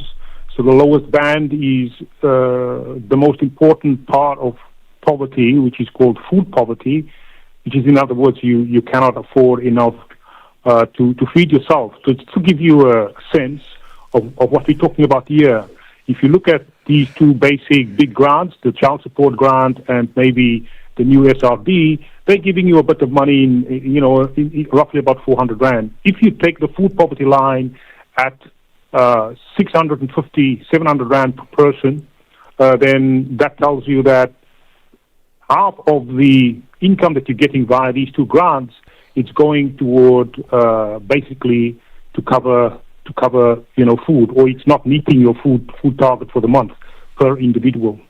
Now, what impact then does poverty then have on that person or that family when they are poverty stricken?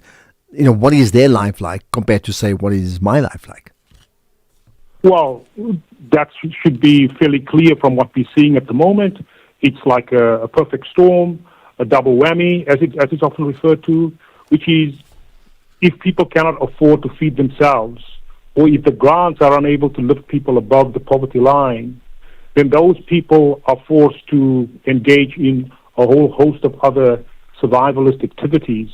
One of the big survivalist activities that you've mentioned in your intro is engaging in some kind of small business related activity, survivalist businesses on the side. But how can you sell to people who also don't have money?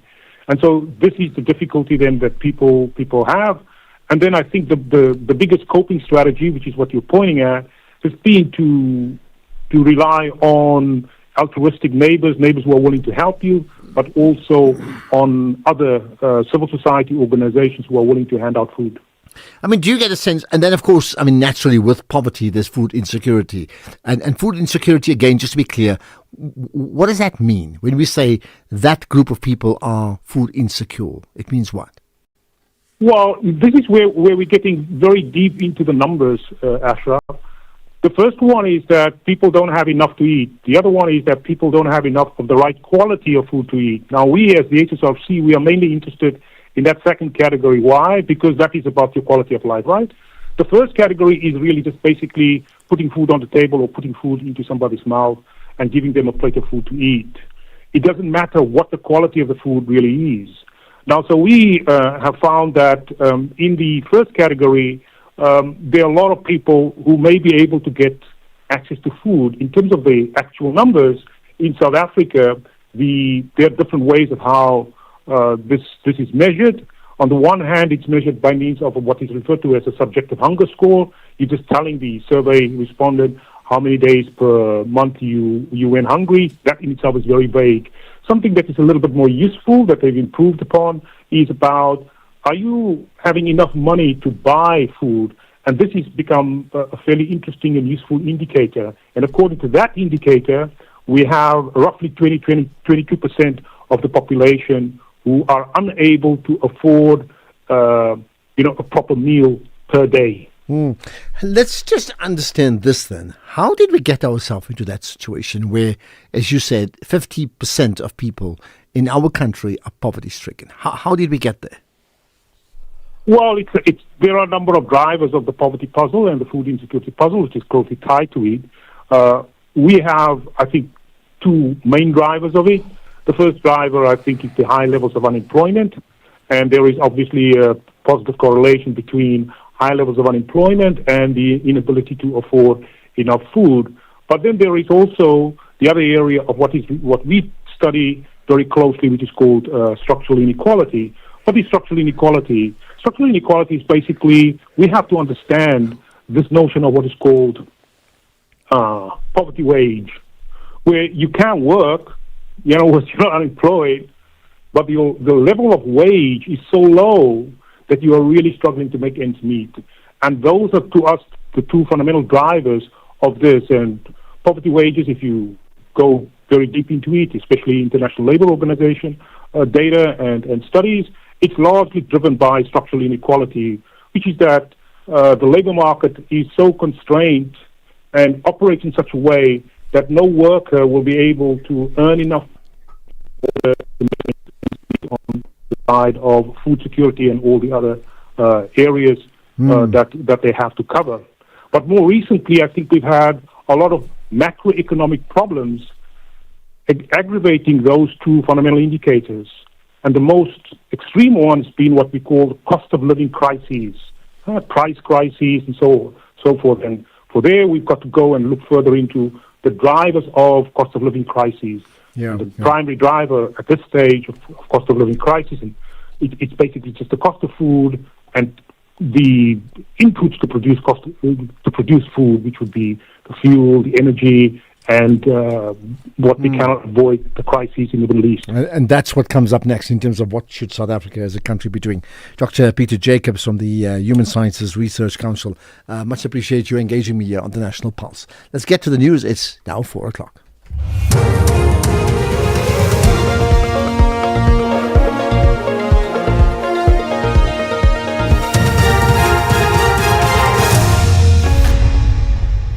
Thank you, Ashraf. On the news, on the top stories, High Court grants final forfeiture order to seize Baumela assets, and Matlala and co-accused plead not guilty.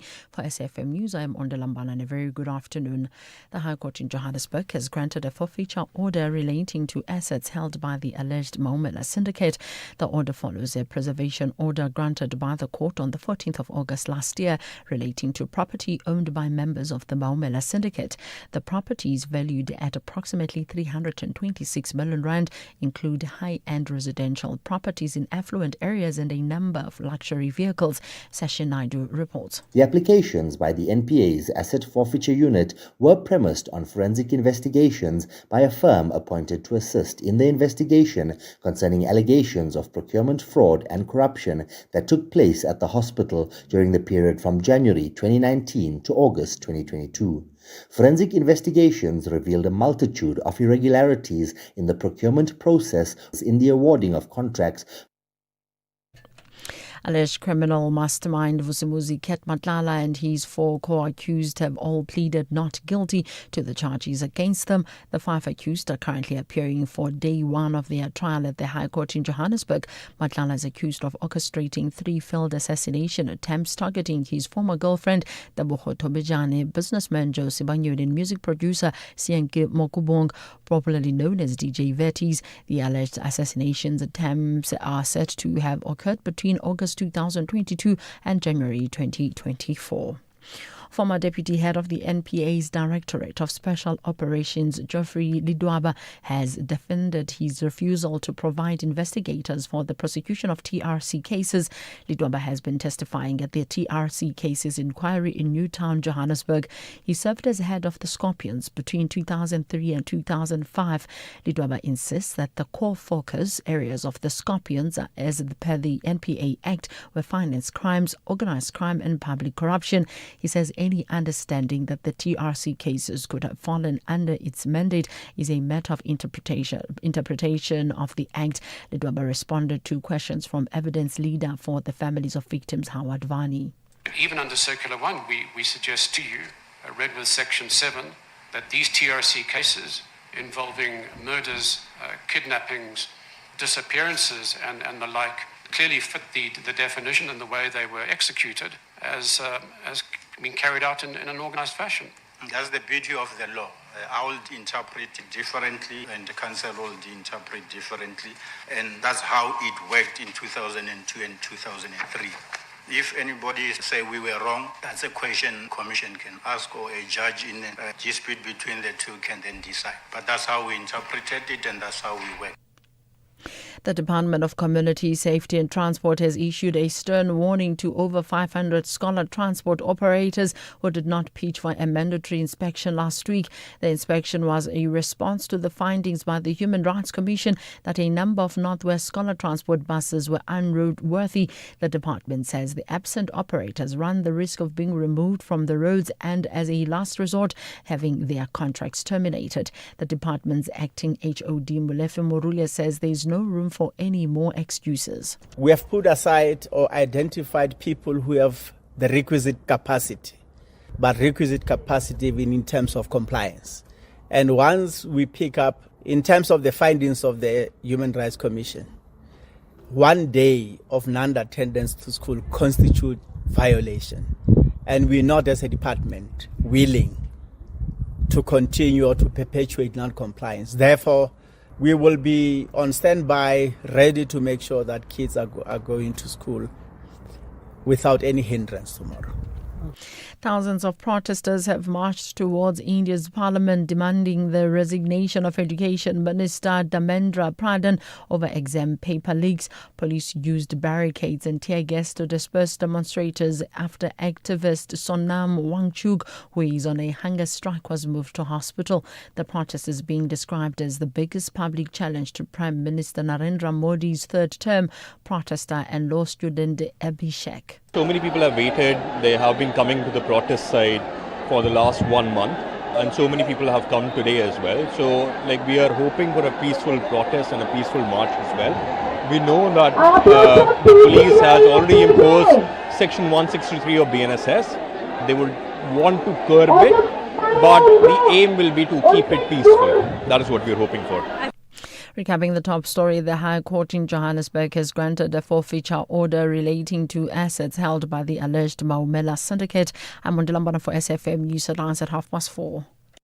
In sports this hour, SASCOC urges all coaches to share medal responsibility. Mngqithi warns of coaching brain drain, and WTA introduces genetic sex texting. More details at 4:30. SAfm, guiding you through the rush hour traffic. Good afternoon. We start in Joburg with a breakdown on the N1 South between Rivonia and Willie Mandela. Delays in that queue going down towards the Fourways area. Also, a breakdown on the N1 South before Buccleuch interchange. There's also some roadworks that are underway there. So from Allendale Road, just heading into Joburg down to Buccleuch, it is quite slow. Also, some queuing pressure. R24 on to Galuli's interchange. Queues from as far back as Edenvale and the N17 with the roadworks by Osborne Road. If you're heading out of Joburg through to Brakpan Springs or Boksburg, expect some delays across that N17 route. Today, let's get you up to date with the situation around Ashburton. It's a breakdown at the Ashburton exit. Traffic going up to Pietermaritzburg, stuck in a queue back as far as Linfield Park and looking quite heavy. Roadworks on the M19 at Reservoir Hills and some disruption on Umgena Road, just out passing the train station on your way out towards Connaught Bridge territory. That is quite slow. Also, there's a crash scene on the N2 South just after the M4. The left lane is closed as you head down towards Prospector and the Monsam 30, and driving out of Cape Town, a crash on the N2 outbound at the R300. That's slow passing the airport. And Marine Drive, lights down at Dolphin Beach. That's already a stack up from Sunset Beach, heading slowly to Tableview. With your traffic update, I'm Rob Byrne. SAfm 106.1 FM in Bombela.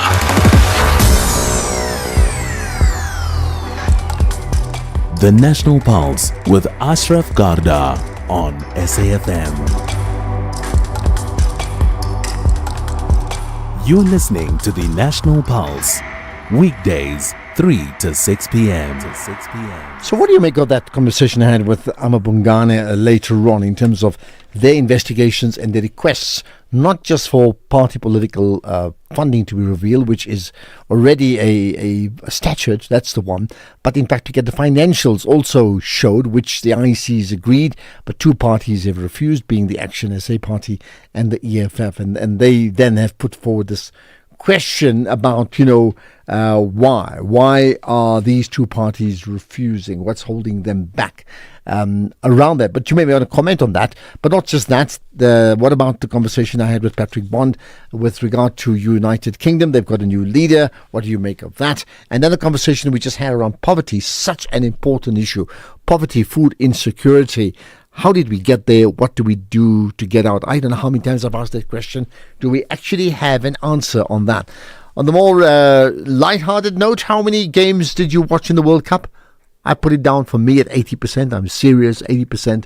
What do you think? How many did you manage to watch? Or if you didn't watch on TV, listen on the radio, but the full game, not just, by the way, like catching in news snippets. I wonder how many did you come up with? And do you think the FIFA president, Infantino, was rather rude in was he rude in trying to get Trump off stage when the Spanish team was celebrating? Was he rude? Yeah. You tell me. Grow your business. We'll talk about that too. First things first, let's reflect on what happened in South Africa a few years back and the implications thereof right after this. As we celebrate 90 years of existence, SAFM takes you back to the voices that shaped a nation. Berea, the home of the four bespectacled Tisson brothers, all of whom work or have worked on the English service, particularly Audio Mix and Radio Today. Watch how the night proceeds towards dawn. And I need a lot of consoling when I started the early program. People couldn't believe that John O'Donnell and B. Reid were chosen for the early morning program, because if ever two announcers used to want to swap a morning shift for an afternoon shift, John and I would do it. 90 years of trusted voices. This is SAFM. Ashraf Garda on SAFM. Right, so let's reflect. July 2021. South African knows all about that, specifically what happened in KZN with a spillover into some other parts of the country like Gauteng. But now the trial of 62 individuals accused of orchestrating and instigating the violence central around that July 2021 unrest, they've commenced. That trial itself has commenced in the Durban High Court. Let's get up to date with that. With me is Kalisake Mbenze, the SABC News reporter covering that story. Appreciate you engaging us on the National Pulse. Thanks a lot, Arthur. Thank you. What's happened today? Now, in fact, this is 62 suspect also appeared briefly in the Durban High Court, but that court, nothing much happened inside court except that the case was consulted to the 27th of July this month. In fact, the result of that is that according to the judges that there are 10, if I'm not mistaken, there are 10 accused who did not have legal representatives. So, according to the court, he gave this accused an opportunity to get their legal representative. So they decided the court decided to suspend this case to the 27th. But also, according to the judge, she also mentioned that these accused they must make sure that when they come back on Monday, they must make sure that they have their legal representative, because the court cannot give them an opportunity to get the legal representative. Is there? I mean, you said okay, maybe nothing much has happened. What has happened that you may want to share? Although I can't the content of the question also. You're saying nothing much has happened, but what has happened, even of the very little that you can share with us today? No, in fact, the court also mentioned that in fact because of the serious. Because of the nature of the charges they are facing, they must make sure that they finish this case on time. But they must make sure that even even those who are coming from other provinces, they must make sure that they attend the case, because there is one legal representative who also mentioned that one of his clients will not be in court on the 27th. But the judge also mentioned that no. Okay. If absent, he will not accept it. He must make sure that he attends the case, because he must make sure he wants to make sure that when the court proceeds, all accused are in court and they know what is happening. Because if they delay this court, they do the purpose of the court, which means it took time to finish this case. They must make sure that the other representatives are also in court because you cannot give them another opportunity. You also mentioned that because there are other actors who also mentioned that they wanted to challenge the court the decision that was taken by other legal representatives. So they want to appeal. And the court said, no, it's fine. He can give them that opportunity to appeal, but they'll also attend this case and also make sure that he gives some of this the 10 actors who don't have legal representative to make sure that they get their legal representatives. Okay. But on Monday, they must make sure that everything has been sorted out. All right, let's leave it at that. SABC reporter Kale Sake Mbenze covering that story from KZN. That's reflecting on, 62 individuals now on trial linked to the July 2021 unrest, or alleged to be linked to that. Let's put it that way. You may want to just add your own thoughts to that. Clientele is here to safeguard you and your family with compassion because life happens. Be part of a family that truly cares. Our funeral dignity plans have helped South Africans bury their loved ones with dignity for more than 30 years. Let us help you create a meaningful tribute that honors your life and those of your loved ones. We pay out within 24 hours and you will get double accident cover with a clientele funeral plan. Our plans are affordable. Pick the option that suits your needs. Easy to apply, no medical examinations and no paperwork. SMS SAFM to 48031. That's 48031. Clientele Life is an authorized FSP and licensed life insurer. T's and C's online. Standard rates apply. The greatest tribute to Nelson Mandela is not found only in monuments or memorials. Our struggle for freedom and justice was a collective effort. But in the choices we make every day. Mandela Day will not be a holiday, but a day devoted to service. This Mandela Month, join SAFM as we explore the work still to be done in building the South Africa he envisioned. It is in your head.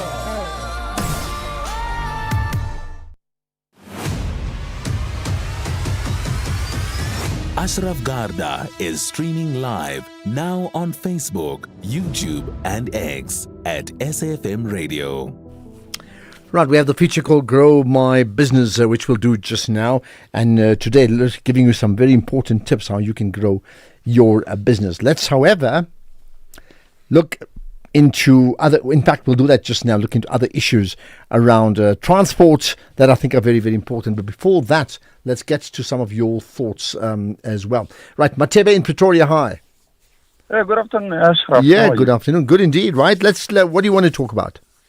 Yes, man. Ashraf, I've got a concern when it comes to journalism and the radio station. Yeah, go for it. Yes, if there's other members of EFF, when it comes to VBS and other things, the media is out there. But what's happened with Mahumela?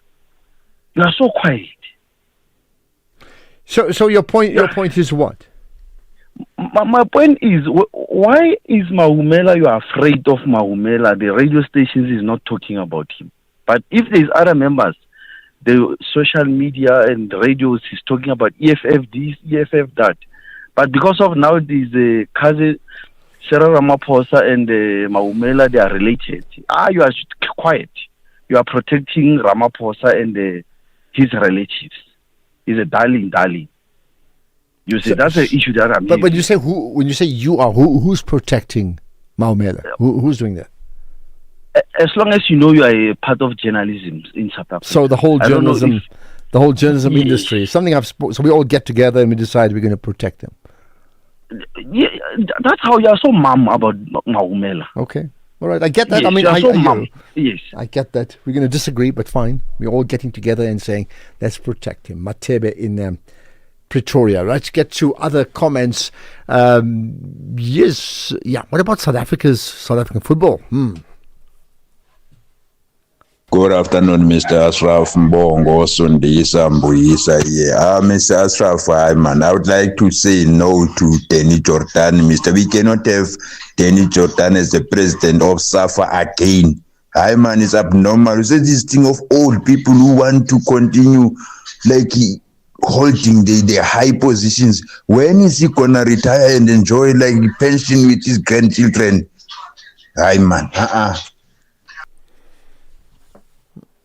Well, as long as he's got support, people are going to vote for him. In the same way, as long as politicians have support, they will support them too. Andile in Durban, go for it, Andile.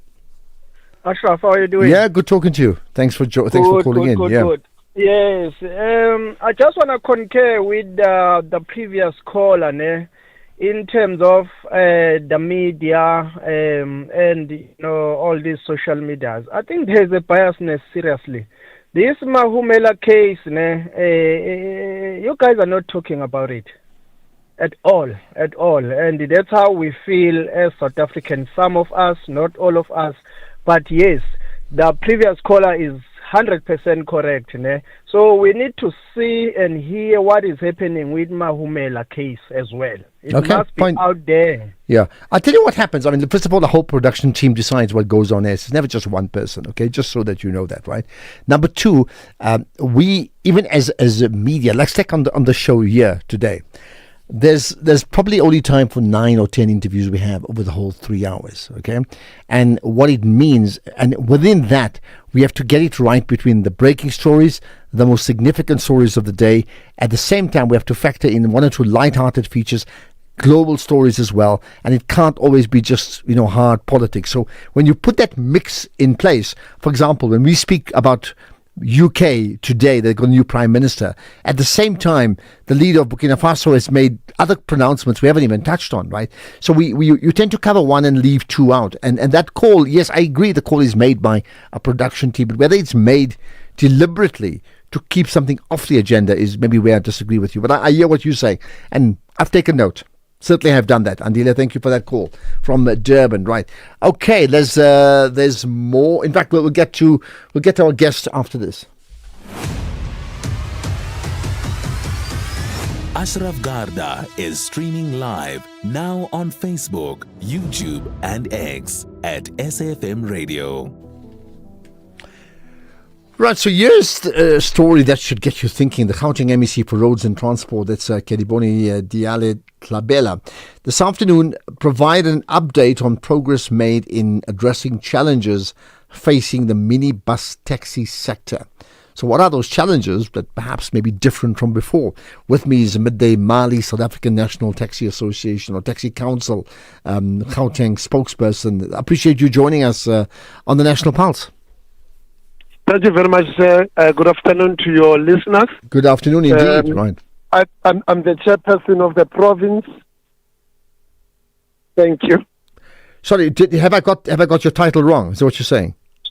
Yes, sir. Yes, sir. Okay, my apologies. I used to be the spokesperson, but I'm the chairperson of the province of here in Gauteng, Santako. Okay, I got that. My apology for that. Let's then chat about, so you heard what the Gauteng MEC said today. What are your thoughts in terms of the issues that were raised in terms of grievances, the ongoing grievances and solutions? Look, the issues that we have raised as an industry here in Gauteng in regards to the office of the MEC and the MEC is that we want the protocol to be followed. As the governing body of the industry, we are the governing body. So therefore, we want the protocol to be followed accordingly. That's one. Two, these structures that we are having, starting from the association, region, the province, were established by the government. If you can remember 1999, when there was a NTTT, government invested to establish these protocols so that they can be followed accordingly. At the end of the day, it's quite important that the structures to be followed. That is number one. Coming to the issue of the permits, yes, we never engage with the MEC to talk about this cancellation of the permits because there are variant reasons for the members. Some of them are delayed, some of them are issues, some of them they are not found when they have to go and collect. And also, a operating license is for a member, not for the members. A member must go and collect his or her operating license, not the members to collect an operating license of a member. Later on, it can result into issues, into conflicts within the associations. Okay, so with that in mind, then, right? What do you make then of the comments from the MEC? Well, unfortunately, I've missed the MEC's brief meeting because I was still traveling on the road. I wasn't even not aware that it has started already because I was looking at the time that I was told, but I was driving. I've missed the MEC's brief meeting. But on our grievance that we wanted them to be addressed, that we need to sit on the table. There is no way in terms of the protocol in the constitution of this country. I have a right as an operator going to an office, go and talk to the people without following a proper protocol. And I mean, are you in, I take it you are in consultation with the MEC, right? What are they saying? Well, we don't say, firstly, let me put it clear. We don't say MEC mustn't talk to the members, but the protocol should be followed. And we should agree as a structure that these are the issues to be addressed. Then what are they are going to add value into our sector as an industry? Not for the purpose of saying everybody is in the office must just go and address the members on the ground. No, it doesn't work out like that. The issues should be tabled before us. We agree with the Department of Transport. Here are the issues to be addressed. Here are the things needed to be achieved. What are the issues? Then what are the disadvantages? Sometimes when calling those meetings, we are not there or she is not there. Who has to do a follow-up? Because it's not a matter of saying we're taking just a list to say I've attended 1, 2, 3, 4, 5, 6, 7, 8, 9, 10. Then what results it has bad for the industry? So if I put this to you, in broad speak, general, right? What for you is in the broader taxi industry in South Africa? What for you is working really well, and what is broken? What is working really well is these engagements we were having before with the MECs, the predecessors, and our current MEC. We followed that. In the period she was in the office, we followed that. We sit with her, we talk with her, we look into the issues. For an example, there are some issues that were happening without her consent. Then we, as the provincial leadership, engage with the MEC, and she has managed to call them to order to happen accordingly. So those issues are quite important. Some of the members, when you say to me today, I need your members tomorrow, I need your members within 3 days, members are not residing in one area. It's a different area. It's a matter of constitutionality. We need to issue the invite to the members and put the agenda so that at the end of the day, the executive of the association is responsible. Anything that can happen in the association to address the issues. Now, I mean, the issues, the way I see it from the outside, these challenges seem to be like perpetual. They continue for years and years and years, right? How do you get to a situation where between different interest groups, and the commuters are an important interest group, the commuters themselves, those who use the taxis, the taxi industry, and then, the ministry, whether it's Ministry of Transport, or it's the MEC at provincial level, to actually get together and work out a solution? Why is it that for such an important issue that is very, very much commuter-driven at the end of the day, that we're unable to resolve and solve our problems? Look, for the commuter benefit and the issue of the route related, the issue of the route related is not applied by the members individually, the routes. Routes are applied by the associations to the department. Those routes will be granted to an association. If there are conflicts, what we have been saying even before, conflicts are caused by the routes that are allocated to the associations that they don't operate. Immediately when the route is allocated to you, it grants you and allows you to operate in that particular route. As a result, the association that has been operating there, it becomes a source of a conflict. And we're still having some conflicts within our province. There are certain issues before getting down to the members. We clean at that level, making sure that there are no conflicts. issues of the killings within the industry that are root related are dealt with accordingly. Okay, I mean, I wish we left solutions and maybe reflect on the MEC's thoughts as well on this issue. Midday Mali, thank you for your time. Santako Gauteng, chairperson. But from an audience perspective, you may want to also pick up on the conversation we've just had. Let's get, in the meantime, further comments from you, including that of Britain's new Prime Minister. Britain is becoming a political gimmick. It's a playground. It's a banana republic. You cut and paste and cut and change the mini prime ministers. It's no longer going to be a role model of any other democracies. You see, maybe they should start to have election for the prime minister, so that the minister is not cut and change and cut and paste. Otherwise, the only advantage, if the mini prime minister gets salary for life, they are now getting benefits from the taxpayers' money. But anyway, it's their own money, it's their own taxes, unlike in South Africa. Because look, South Africa, we had the Mutante era, where Kanlima Mutante just got presidential election for 9 months and he's got salary for life. It's very different. The whole structure is very, very different. I hear you. Hi, good afternoon, Ashraf Mafuta. Ashraf, I think the UK Prime Minister was destined to fail because of the non-performing economy. Mainly because, Ashraf, the decision by the UK government to exit the European Union wasn't a proper decision. That decision alone damaged the UK relations and the economy. That's why the Prime Minister from the Labour Party was not so popular. That's according to how I see it, Ashraf. Okay, I got that in terms of how you see it, and there's bound to be further comments as well. Any further comments on the Matlanga Commission, the goings on today? You can add your thoughts on this issue, basically everything, including that other point. You know, was Infantino a bit too harsh on Donald Trump when he tried to take pictures with the Spanish team? I mean, celebrating a victory. Surely he's part of it, don't you think so? 4:30. Here's the news headlines with Ondela Mana. Thank you, Ashraf. On the news headlines, the High Court in Johannesburg has granted a forfeiture order relating to assets held by the alleged Maumela syndicate. The Hawks in Mpumalanga have arrested a 44-year-old male and a 46-year-old woman for alleged possession of crystal meth worth more than 93,000 rand. And rescuers in northwest Nigeria are searching for survivors after a boat capsized in Jigawa State. A full update follows at the top of the hour with Greg Hose.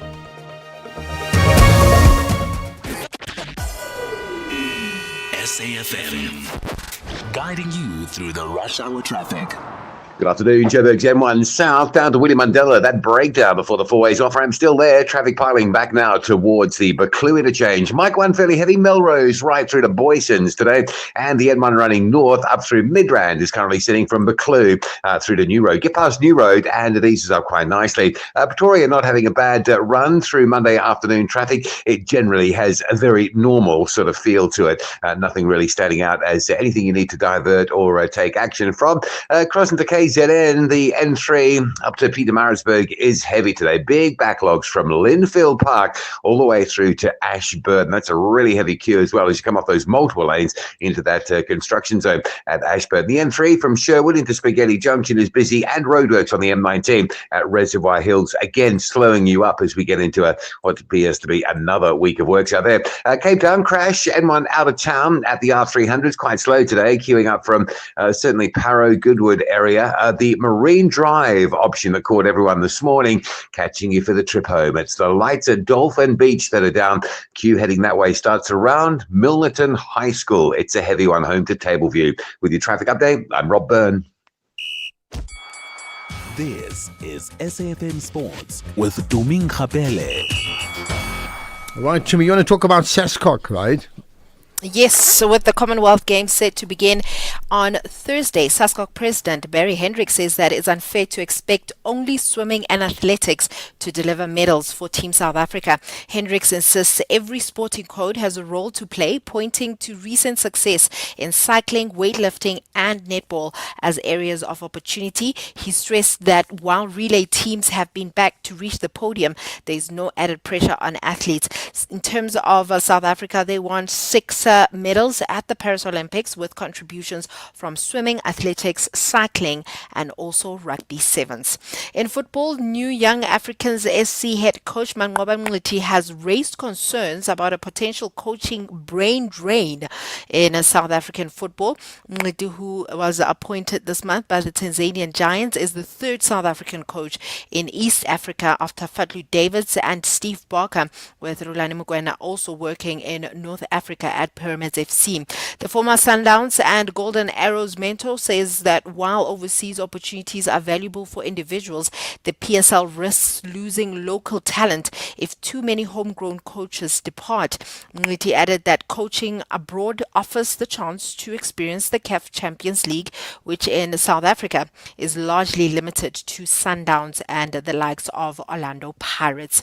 In the meantime, FIFA has launched an investigation into Argentina's behavior after their 1-0 defeat to Spain in the World Cup yesterday. Several Argentina players and officials were involved in post-match clashes.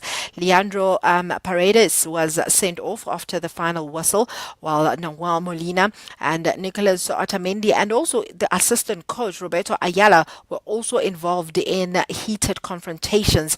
And now FIFA is set to review the incidents and decide whether disciplinary action is needed.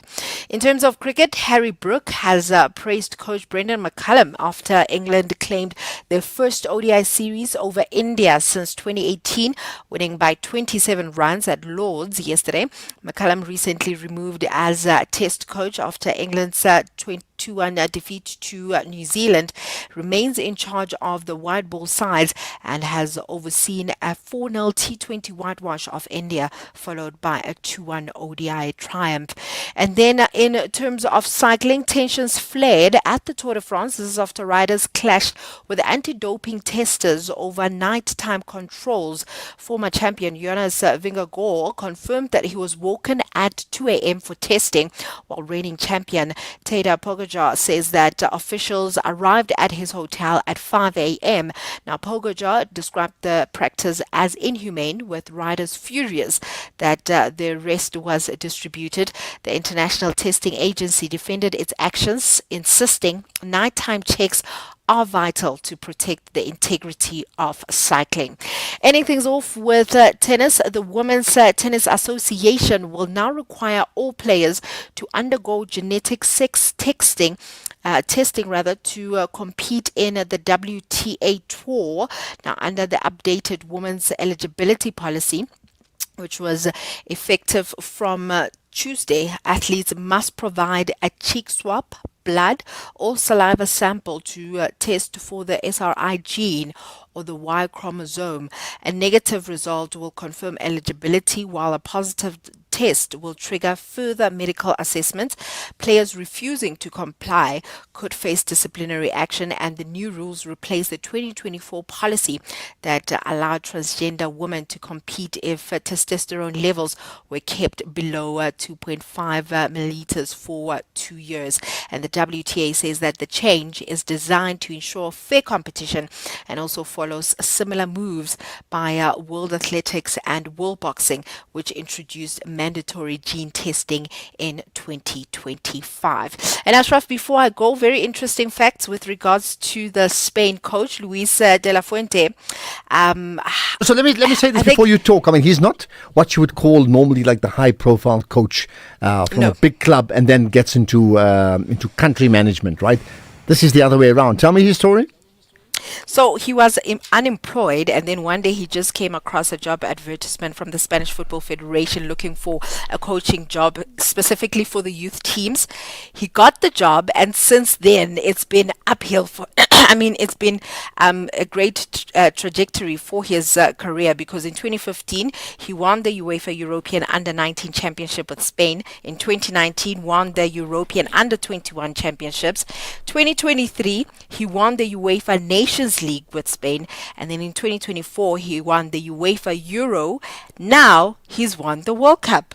I mean, one of the most respected coaches in the world, one must say. And they play beautiful possession football, right? I mean, the bottom line to this is it's not where you start, it's where you end, isn't it? So often we judge people who say, but he's not a big name, he's not a high profile. Like, he's won you a World Cup, man. Yeah, and big ups to him and his team. Absolutely terrific story indeed. Thanks for that, to me.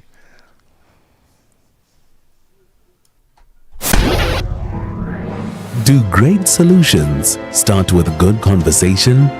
SAfm, leading the conversations that move us. Some voices fill a room, others echo across generations. We as South Africans, we need to thank God for Madiba's life, for his love, for his compassion, and for teaching us to work and live together.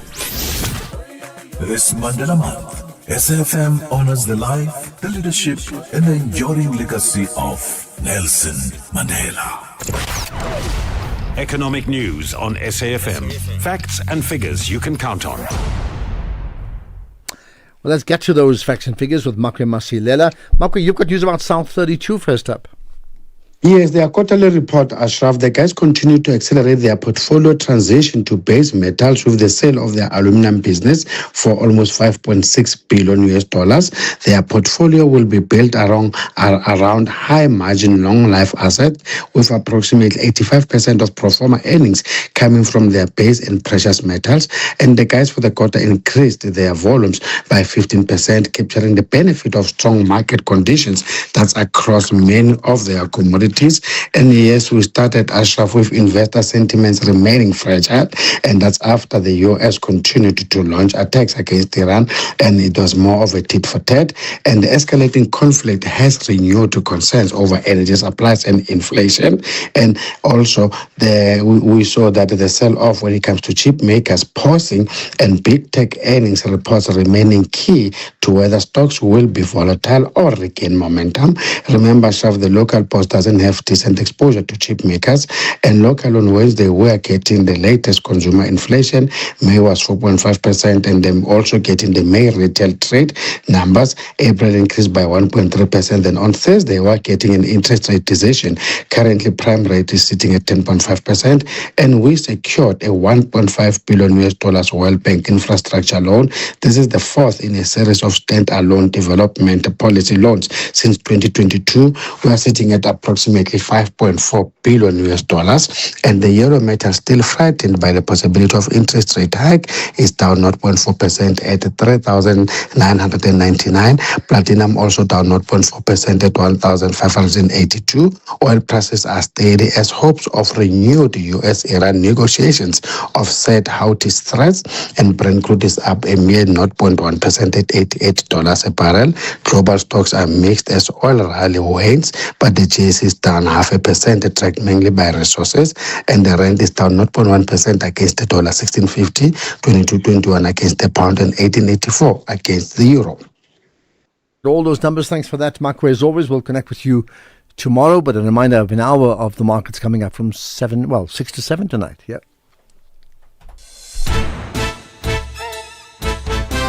SAfm, setting the nationwide agenda daily. Okay, let's get to some of your thoughts. Hi, Ashraf, you're a sporting fan. How about congratulating the Drickus du Plessis on a great win and comeback from Andy? And yeah, I tell you what, well done too, Drickus. I have to tell you, we have a bit of a funny story because during the World Cup game, my brother-in-law was sending messages in our family group congratulating Drickus on his victory. Of course, I didn't follow it. I was out the whole day, but I know he won. So well done to him. But I'm just saying, we were just finding it amusing in the middle of a live World Cup match. Here we are sharing stories about another South African, obviously winning big, right? Ashraf, another football coach, Eric Tinkler, got a job in Ghana. He's the new coach of Asante Kotoko. That's from Sydney. Interesting. Didn't realize that. Ashraf, I want to comment on the allegations that the media is protecting Maumela and Ramaphosa. My take is to prove media protection, you need evidence of journalists or editors intentionally suppressing a verified story, not simply the fact that the story hasn't dominated the headlines and there's a coordinated cover-up. You have to believe competing media organizations with different owners, political leanings, and businesses interests all agree to suppress the same story on this flawed reasoning. Well, I mean, that's precisely my point. So we all got together. How we do it, we're all going to work out how it's going to work out together. And then we're going to say, you know what? It's like having a National Assembly in Parliament every day. I just wonder how we even have the time to decide on things on a day-to-day basis. No, often enough, in fact, what happens is yes, we have different angles, right? And then sometimes a show like this, we may cover it on a show like this, but others may cover something else on the same station, like on SAFM in the morning. And if they do it in the morning, then we don't do it. For example, now there's some more as well.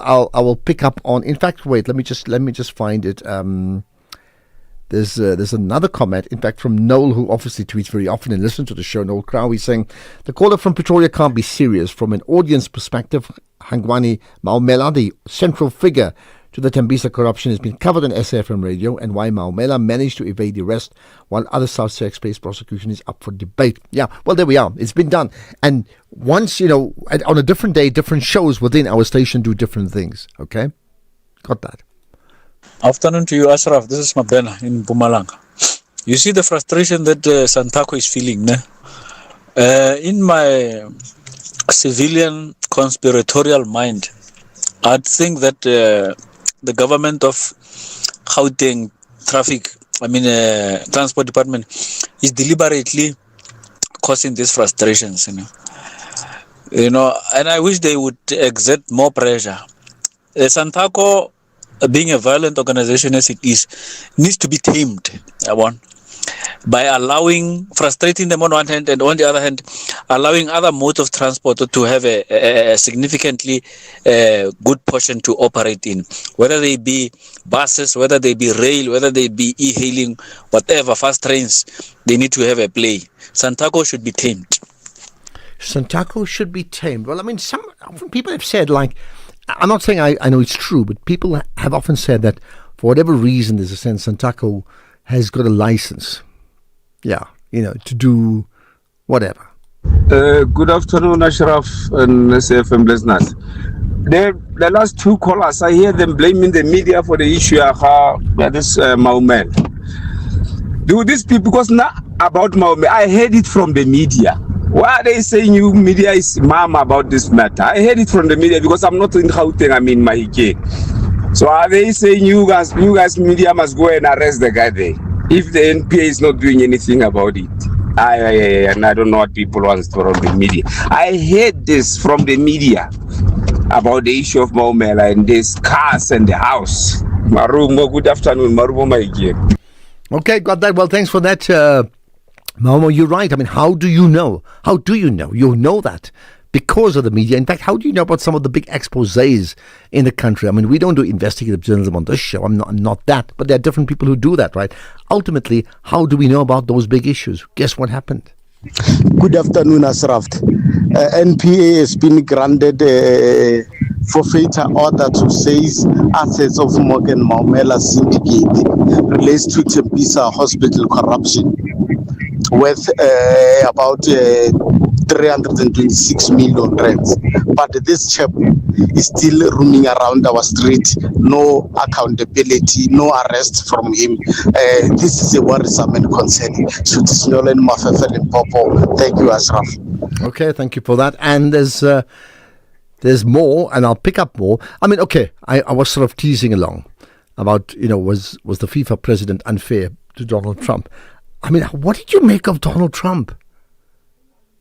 No surprise, it's exactly what I expected. Not greeting them, that's fine, giving them the medals, that we accept that the leader of the whole nation will do that anyway, right? But he was chilling with them at their group pictures when it's not his business. And if you think I'm being funny, then the FIFA president, who's his buddy, also felt it was awkward and is beckoning him to get off stage. And only after a while he got off stage. But the initial pictures taken were with Donald Trump there. Ralph and hi SAfm listeners. Denny Jordan has done his best, but now his best or whatever he has done has come to an end now. He needs to give fresh new blood a chance to run SAFA. Can someone tell him to retire and go and enjoy his pension? He's old now. And secondly, the media in South Africa is biased, especially SAfM. Whatever that comes from the SABC is for Cyril Ramaphosa to protect him at all costs, including us South Africans suffering. The media is very biased.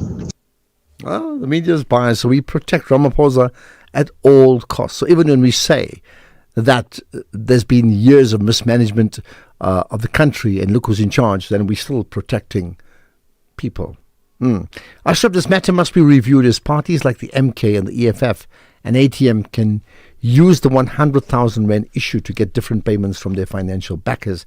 And also the issue is bigger than these parties. Remember, the criminal underworld and illegal mining and construction mafia can be part of many political parties in the country. And we need more information as a matter of urgency. And also stolen funds from the government and the municipalities can be channeled to these parties through shoddy dealings behind the scenes. But what you're not offering is solution, TG. So currently, if you, at the moment the law has changed where anything above 100,000 must be declared as a political party. Before you didn't have to do that. So now you know who's funding, and you can often get one person can fund 3-4 parties. It's not unusual. It's not illegal. You can do that. The bigger question is, do they carry influence of policy when they do that? And the second part is the threshold is 100,000. So you're right. A person who can give R1 million can say, 10 times 100,000 rands, and that'll be fine. But if you want to ensure that that they even have to declare lower, the problem, as you heard earlier on, it does become a bureaucratic nightmare. They're just too many, I think. Well, you may have your own thoughts on that. In the meantime, let's talk about how to grow your business after this. SAfm supports a litter-free South Africa. Play your part in keeping our surroundings and environment clean. SAfM, leading the conversation. Right, once a week we feature on how to grow your business because it's such an important issue. Not just being in business, because the truth is not enough companies can employ you, so you need to be entrepreneurial, but then not just do it to survive, to survive, to thrive, to really therefore grow your business. How do you grow your business? Well, today we have an interesting thought around other issues that we're going to pick up on in terms of just your pricing is an important issue around business that I think you need to be very aware of, and we'll get to that in just a moment or so. But before we get there, right, Arto is now being rolled out in 62 municipalities, including the following municipal areas: the city of Kuruleni Metro Municipality, Imfuleni, city of Joburg, and the city of Tshwane. So Arto is a national road safety intervention aimed to improve the behavior of the road users. As the RTIA, Arto is here to help you resolve the adjudication of your infringements quickly and easily. So don't wait until it's too late. You can get to the Arto-related inquiries. Call 0861 227 861 or go to the website, which is online.arto.gov.za. Arto, compliance for safety driving. This is Grow My Business on the National Pulse. Right, how do you grow your business? And the issues of price point, I think, is an important part there. Helene Locke is a Grow Business Coach. Thanks for joining us on the National Pulse. Hi, Ashraf. Thank you for having me. Lovely to be here. Much appreciated. Right. So let's talk about it. I mean, there's so many different angles about business. What's the product I should sell or the service I should provide? Where should I be located? How do I market it? But one of the most fundamental issues is, is my price right? Am I too high? Am I too low? Am I in the middle? What should I be doing? What advice can you give us? Yeah, so absolutely. I think some of the pitfalls that I see with many brands and businesses is that they approach pricing from an internal perspective In other words, they begin with how much money do I want to make, and therefore what does my product cost me, and what should I price it at, and what's my margin. And it isn't a game about being internal. It's about being externally focused. So you begin by looking at the landscape of the category and the competitors that you're up against, and you start building what I call pricing ladders. And the pricing ladders will place people from low to high based on where they are in terms of their RRSP or their selling price. But obviously, to be placed at a particular point, one has to understand the sweet spot between the value that you're offering the consumer and the price that you're charging. You can't indiscriminately charge a price. There has to be a perceived value that's coming from the product or service. And that's where you begin, by understanding your category and your competitors and where you believe your value of your product or service lies in relation to them and how much of a premium you can command. So give me an example of that. I mean, how do you have a product to sell? How do you determine the value? And then based upon that, you obviously have to put in a price that still must be competitive, right? But still ensure that you make a profit, right? So how do you go about that process then? Okay, so let's take a beverage industry, for example. I think if you are creating a beverage which you've decided you want to put at a premium price point because you believe your product is great, the first question is, what is it in the product that makes it unique and differentiated to the competitor set, which is going to allow you to tell a story of why it should be premium and why there's value. Remember, in the end of the day, price and consumer acceptance of price is really them accepting the value that you're telling them is in it.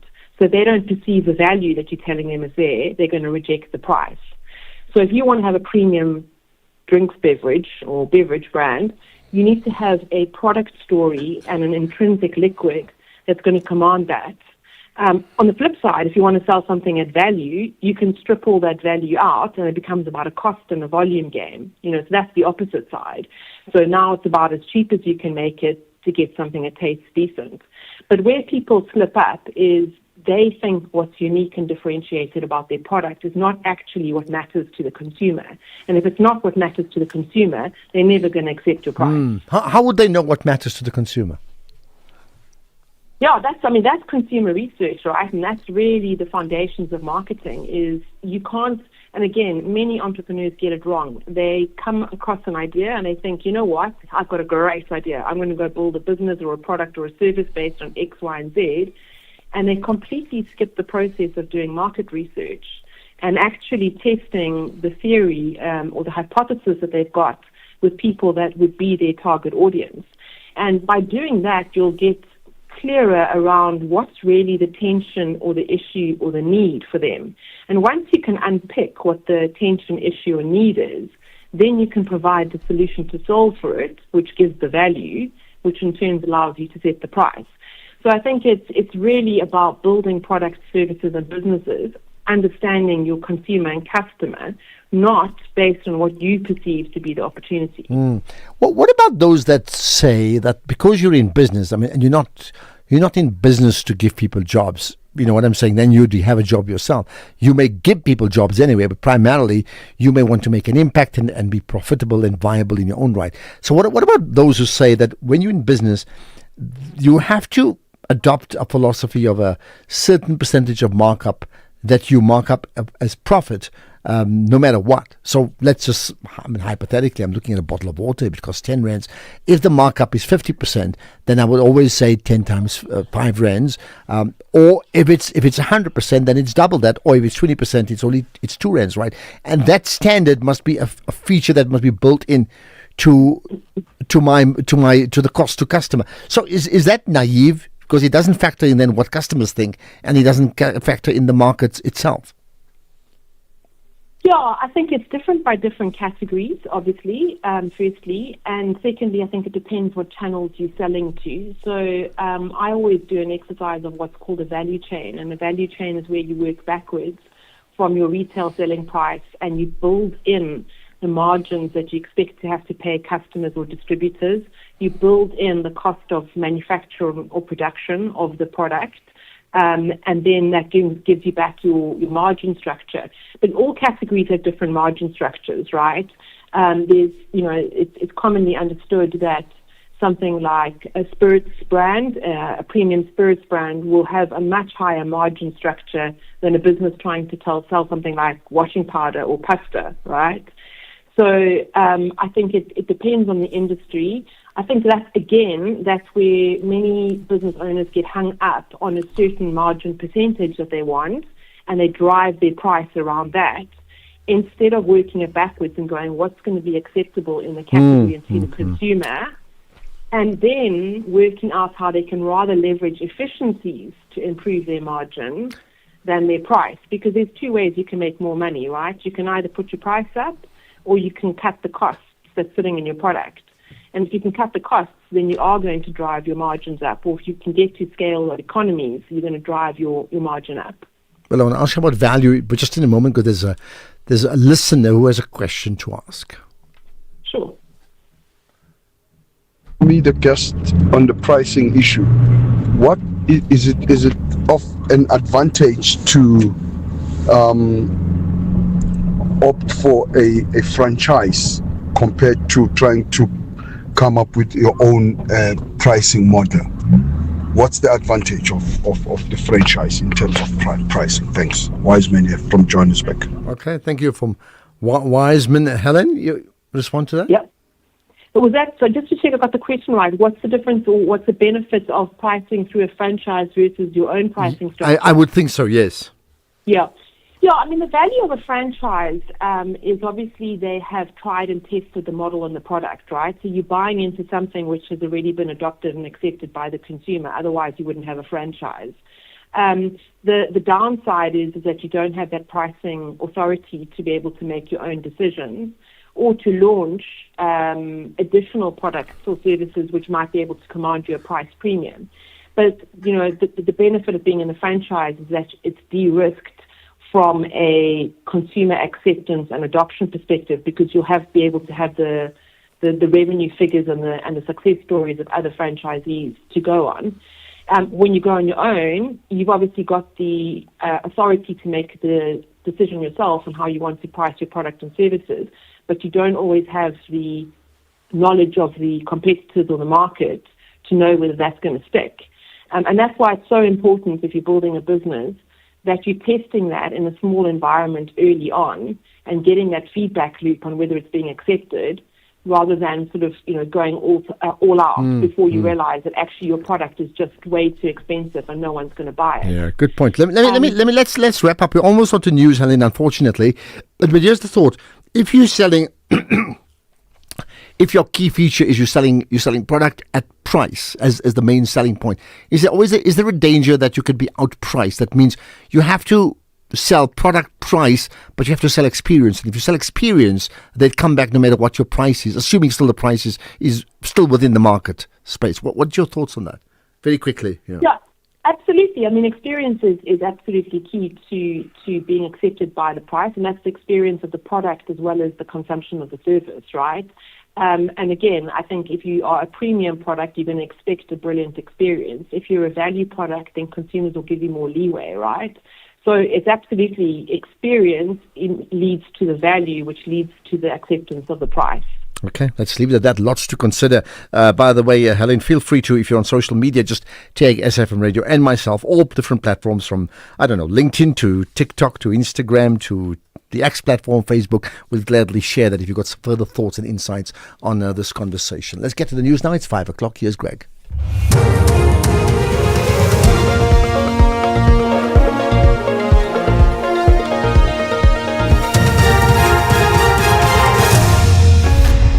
Thank you. Ashraf. Forfeiture order granted in alleged Maumela syndicate case and search for survivors after Nigeria boat disaster. Good day to you.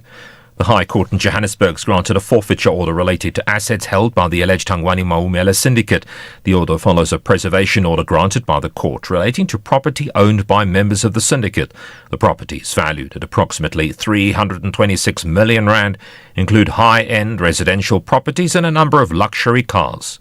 Sachin Naidu reports. The investigation into this matter was precipitated by the receipt of a report from the late Babita Deokaran, who was assassinated on the 23rd of August 2021. Her report detailed suspected procurement irregularities within Tembisa Hospital's supply chain management. The applications by the NPA's Asset Forfeiture Unit were premised on forensic investigations by a firm appointed to assist in the investigation concerning allegations of procurement fraud and corruption that took place at the hospital during the period from January 2019 to August 2022. Forensic investigations revealed a multitude of irregularities in the procurement process with the manipulation of the processes in the awarding of contracts for the supply of goods and/or services to Tembisa Hospital, which favored entities associated with the syndicate. Sasha Naidu, SABC News, Johannesburg. Hawks and Mpumalanga have arrested 2 people for alleged possession of crystal meth with a street value of more than 93,000 rand. Police say members received a tip-off that there was a vehicle travelling from Volksrust to Ermelo collecting drugs. The vehicle was then spotted on the N11 and upon being stopped and searched, police discovered 310 grams of drugs. The accused are expected to appear in court soon. The failure to provide the Priority Crimes Litigation Unit with investigators when established in 2003 through a presidential proclamation is at the crux of delays in taking forward TRC cases. This is the evidence of the former deputy head of the NPA's Directorate of Special Operations, Jeffrey Ledwaba, when being cross-examined at the TRC cases inquiry in Johannesburg. He testified that he didn't provide investigators from the Scorpions to the Priority Crimes Litigation Unit that was tasked with dealing with the TRC cases because he believed they didn't fall under the Scorpions' mandate. He says, as per the NPA Act, he believed the investigators were to come from the police service. A reading of the Act is plain that they gave them both powers to investigate and prosecute. The fault was that there were no investigators. So the intention is quite clear. They are dealing both, but the implementation was somewhat different. They forgot to appoint, or they decided not to appoint investigators for them. On somebody's understanding that Mr. Nuka said his understanding was that SAPS will carry the constitutional mandate.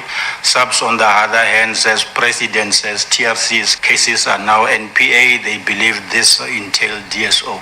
That's what the problem is.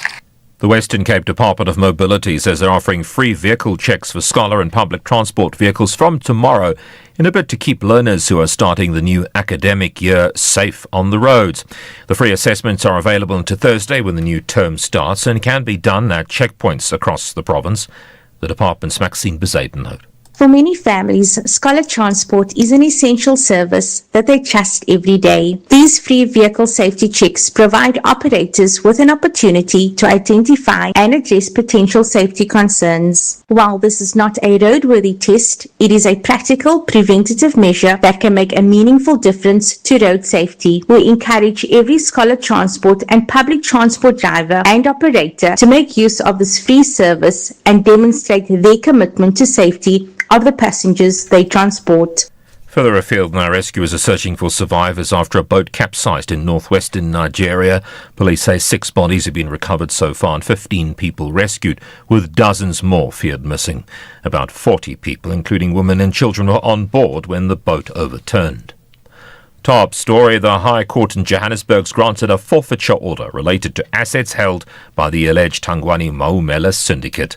That's SAFM News, I'm Greg Huss. In sports, the Sawa Bailey stands behind Zungu and confirms letter to FIFA calling for SAFA investigation. Junior box triumph strengthens South Africa's rugby legacy, and WTA introduces genetic sex testing. More details at 5:30. SAFM. Guiding you through the rush hour traffic. Good afternoon. We start with an overview of Joburg. A little bit slow through Melrose on your way to Sandton. That's an earlier crash before Greyston Drive that's holding that traffic up. Also, the Mike 1 south from Melrose all the way down to Crown is looking fairly heavy today.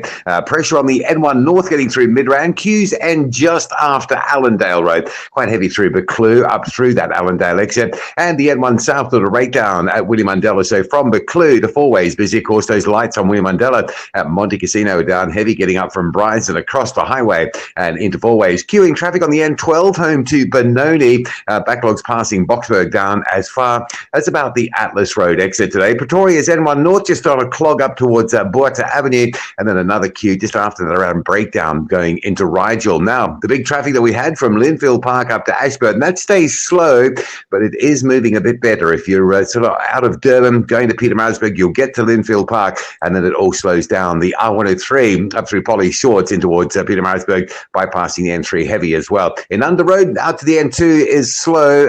M19, Reservoir Hill, still being held up in the roadworks there as well. And in Cape Town, Marine Drive, no traffic lights this afternoon. They were down this morning. They're still out. You know the ones, Marine Drive at Dolphin Beach. That traffic on Marine Drive starts right back at Pardon Island, all the way up through Milnerton. It is heavy. And the roadworks continue on the N7 North at Dunoon. One lane open, queues heading up from Plattekloof. With your traffic updates, I'm Rob Byrne. SAfm 107.1 FM in Sea Point.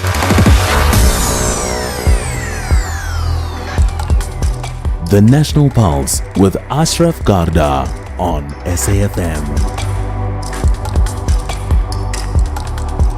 You're listening to the National Pulse, weekdays 3 to 6 p.m. Well, look, you may want to add your own thoughts to that, which is when you are growing your own business, and in this case, help others too.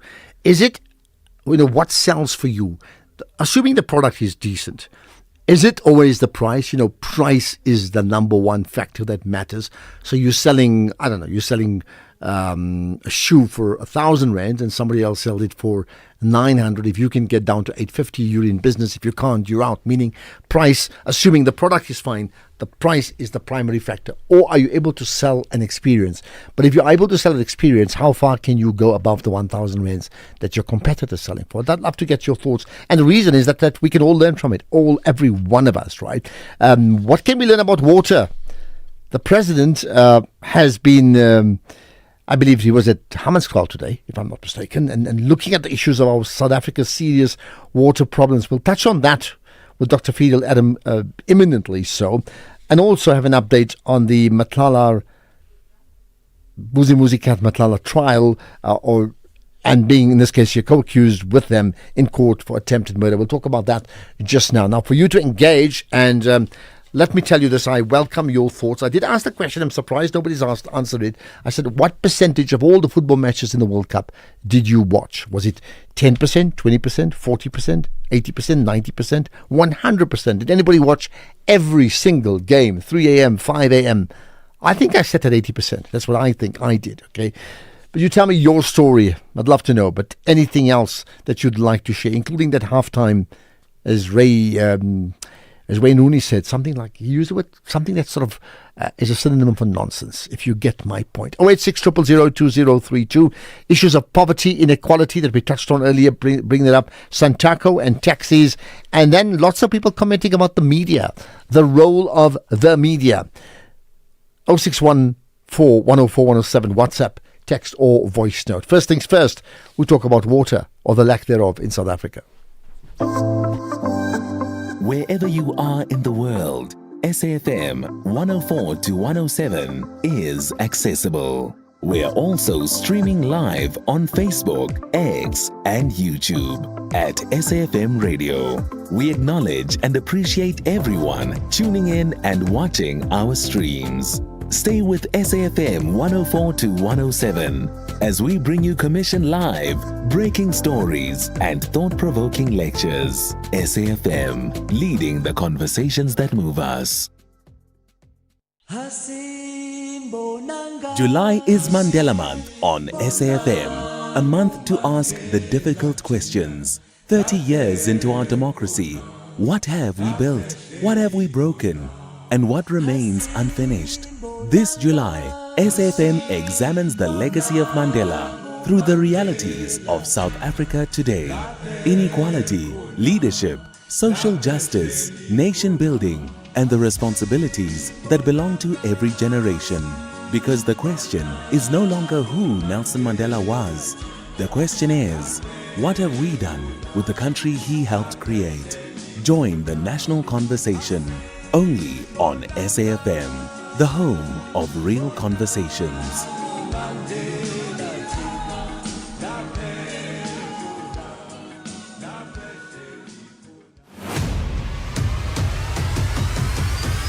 Ashraf Garda is streaming live now on Facebook, YouTube, and X at SAfm Radio.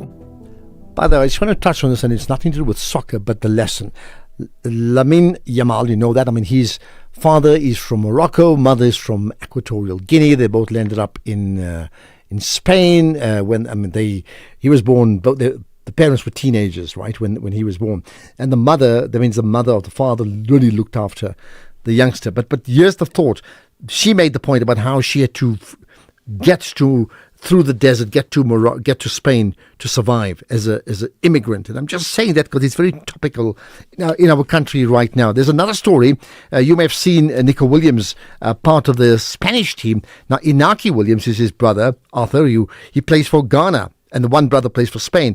And this is what he said. Brother, you've made history. You've won the World Cup. But beyond the trophy, thank you for this. You've made millions of immigrants like our parents feel proud that their future children might one day live what you've lived, and that millions of Spaniards empathize with our story, which isn't just ours, but that of all the people who leave everything behind for a better future. I'll leave it at that because there's lots of lessons we can learn from that. Right, let's talk about our water issues. So the president, he's updated us in terms of understanding where we are with water. He was at Hammanskraal, in fact, over the weekend, I believe, right? Linked to Nelson Mandela Day, right? But he acknowledges that we have this huge issue that just won't go away. So what did he say? What do we do next? With me, Dr.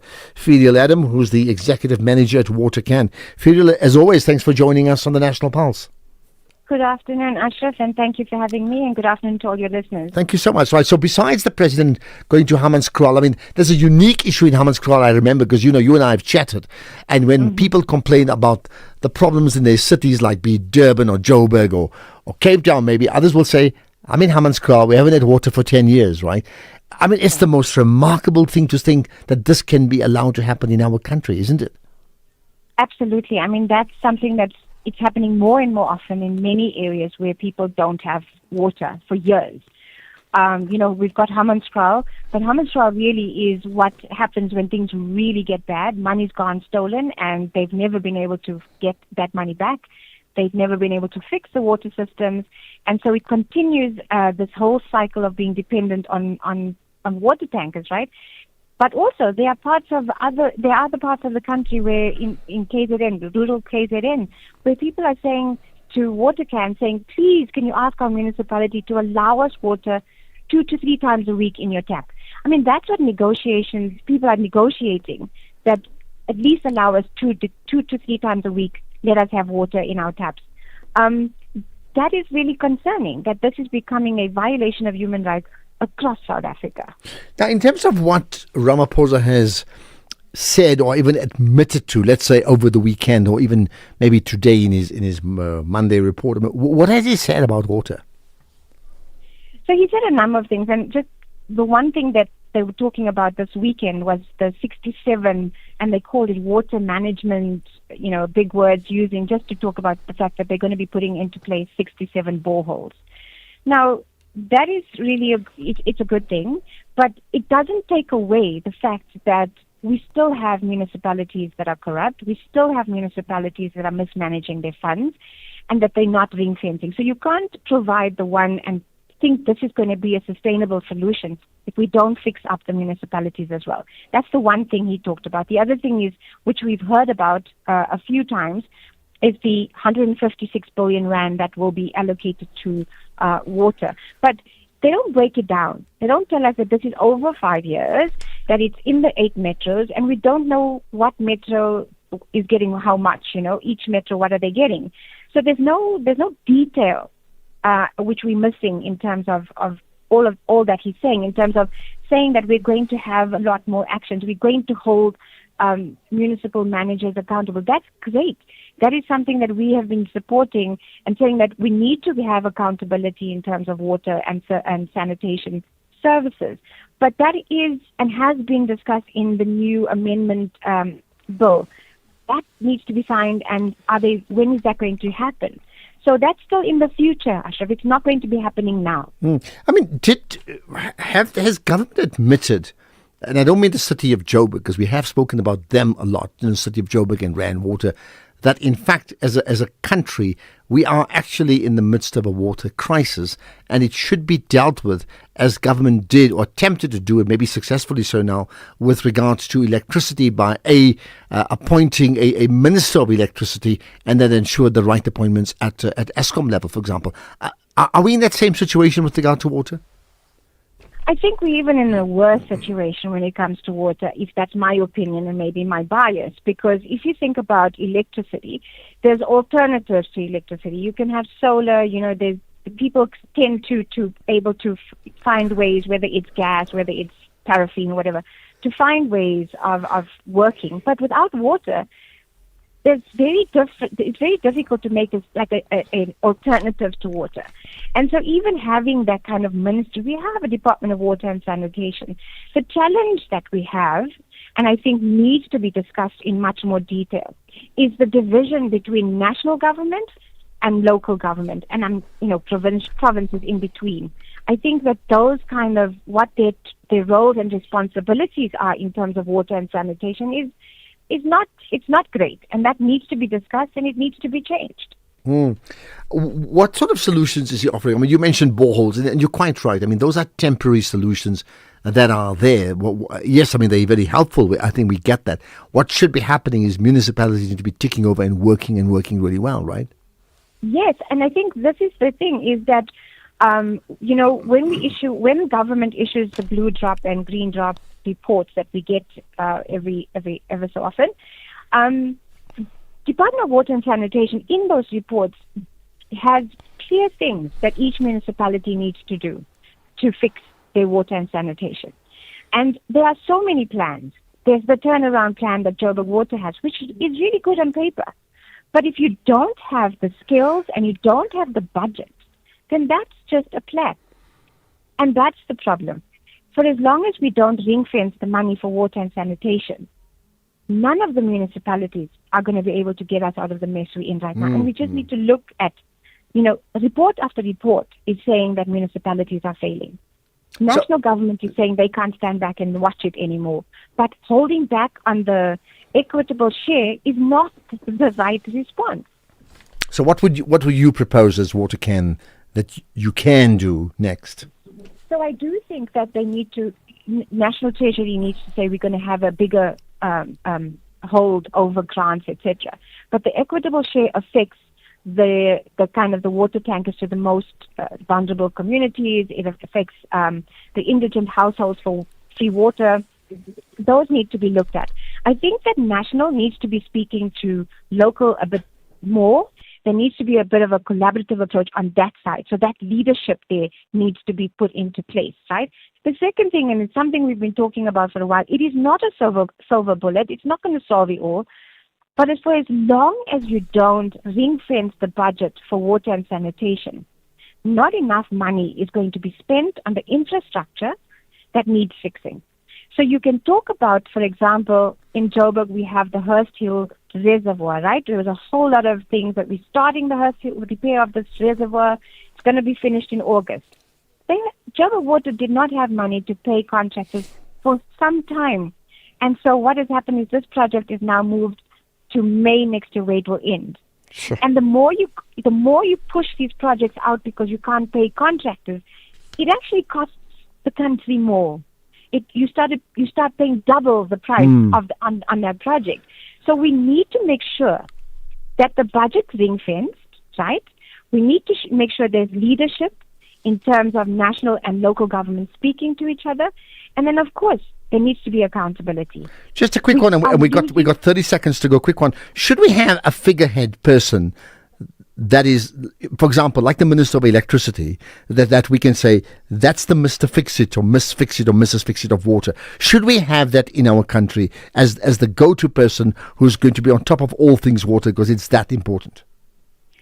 Look, I think that is a good idea, but I think that it needs much more of a collaborative approach, right? So it's not a person. Maybe you mean an office, because if you think of just having a person, even for the local government elections. There's no one person that's going to fix the water issues that we're in right now.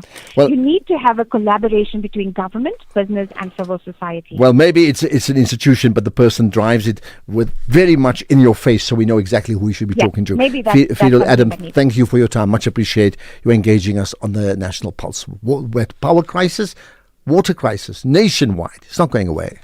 Add to cart. Love it. Let's clear your cart when I care. For real? Yeah, bo. With my cashback from MyWay, I will be getting 10% of my premiums back for staying claim-free for 2 years. So I'll have some extra cash to spoil you and let you live your way. Dad, you're the best. Real people, real cars, real rewards. For a quote, visit myway.co.za. My cashback is a feature on qualifying products paid after 2 claim-free years and all premiums paid. Premiums are risk profile dependent. MyWay is a licensed non-life insurer and FSP. T's and C's apply. MyWay. Live your way. SAfm. You all know that image, Hector Peterson being carried in, that other man's arms. And I'd like to say that I'm personally very grateful, to see such bravery, such courage in the face of danger. From Algiers to the desert sands, culture lives. Rai music, Amazigh heritage, tradition and identity, standing tall. Algeria does not bend, it stands. In every grain of sand, in every voice, there is resilience. Algeria, the giant of the Sahara. This is what we are becoming. SAfm, leading the conversations that move us. Ashraf Garda on SAfm. Okay, let's pick up on other issues, and again, I welcome your thoughts on any of the issues I've raised. Years one, Ashraf probably watched 5 games at the World Cup, 4 Bafana games, and the first half of England versus the DRC, and the first half of the finals. Couldn't deprive myself of good sleep. Not sure what percentage that adds up to, Mtunzi. All I can say, it adds up to relegation level percentages, Mtunzi. Just the first half of the finals, ending at 10 o'clock. No, man. Okay, let's talk. Let's talk about other serious issues around Kat Matlala and his co-accused with the Joburg High Court today. What happened? Sasha Naidu is with me, the SABC News reporter who's covered that story. Sasha, as always, thanks for engaging us on the National Pulse. Hi, good afternoon, and thank you for having me. Thank you. Right, what happened today? So basically what happened today was the start of the much anticipated Kat Matlala and 4 co-accused trial. So we did actually see, the charges actually being laid formally against them in court today. And they are basically facing 25 charges in total. And all of them are in fact in relation to the 3 assassination attempts on businessman Josie Banyoni, music producer Snooki Mokubung, who is more popularly known as DJ Veggies, as well as his former girlfriend Tebogo Tobejane. So basically what happened there was that amongst the string of charges against the accused, Matlala is actually facing the majority, and this includes conspiracy to commit murder, 11 counts of attempted murder, money laundering and fraud. And while we're talking about him, his wife, in fact, is also facing charges of attempted murder as an accessory after the fact, money laundering and fraud. So while they are facing those charges, the 2 alleged hitmen were allegedly hired by Kat Matlala, that is Tiago Mabusela and Musa Kekana, are facing charges also of conspiracy to commit murder, attempted murder, possession of unlicensed firearms and ammunition, including AK-47s. And Kekana, however, singularly, is also facing a charge of fraud and money laundering. And that is together with accused number 5, Tabiseng Nzama, who is in fact Kekana's daughter.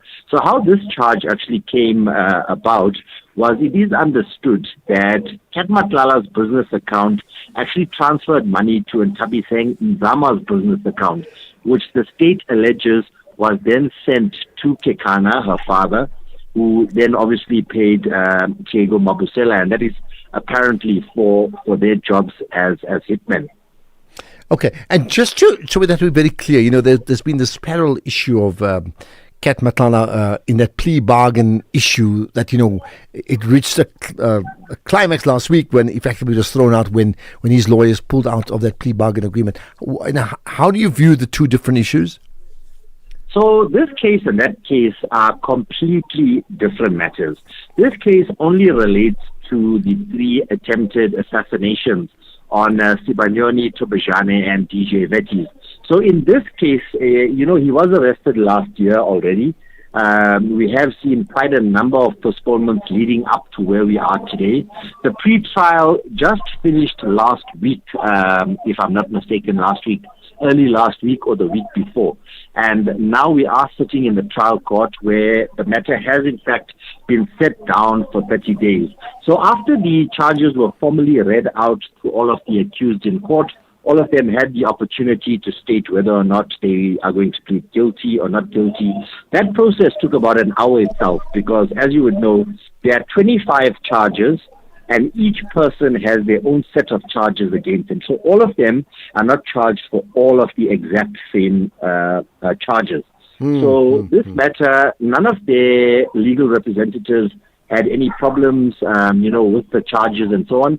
They all went on record saying that they believe that they are not guilty and that the state must in fact prove their cases beyond a reasonable doubt. So as this trial goes into day 2 tomorrow, we are expecting the state to actually come with their first witness, to take the stand. And the trial is really going to begin from tomorrow. Today was basically just, the preliminary stuff, getting, everything in order, the reading out of charges, the pleading, and so on. So tomorrow is when we are going to hear the nitty-gritty, what exactly, the witnesses have to say, and so on. Okay, got that. Tomorrow is a big day. Appreciate your time, Sashin, as always, here on the National Pulse. Sashin Naidu, SABC News reporter based in Johannesburg. Right, let's get to some of the quick comments we've got. So here's an interesting one because it links, and I said it's not about football. Good day, Ashraf, or Mr. Garda, Ashraf Garda. No, just Ashraf is fine. Let's see. The immigrant stories of Yamal, Williams, and Mbappe don't have parallels, equivalents or resonate in South Africa. Their parents emigrated to rich European countries. South Africa is a very poor country with 15 to 18 million people sleeping on an empty stomach every night. Poor South Africans live on 370 rand per month government grant. So South Africa can't afford to accommodate millions of migrants. You can't compare the two scenarios. Comes from Carl of Steeldale. Carl, yes and no. I mean, I never made the comparison as in exact. I mean, if that was the case, and accept the fact that those countries are far wealthier than South Africa, that's why. If it was not, you would get all those names we just mentioned maybe coming, and their families coming south. They're not doing that.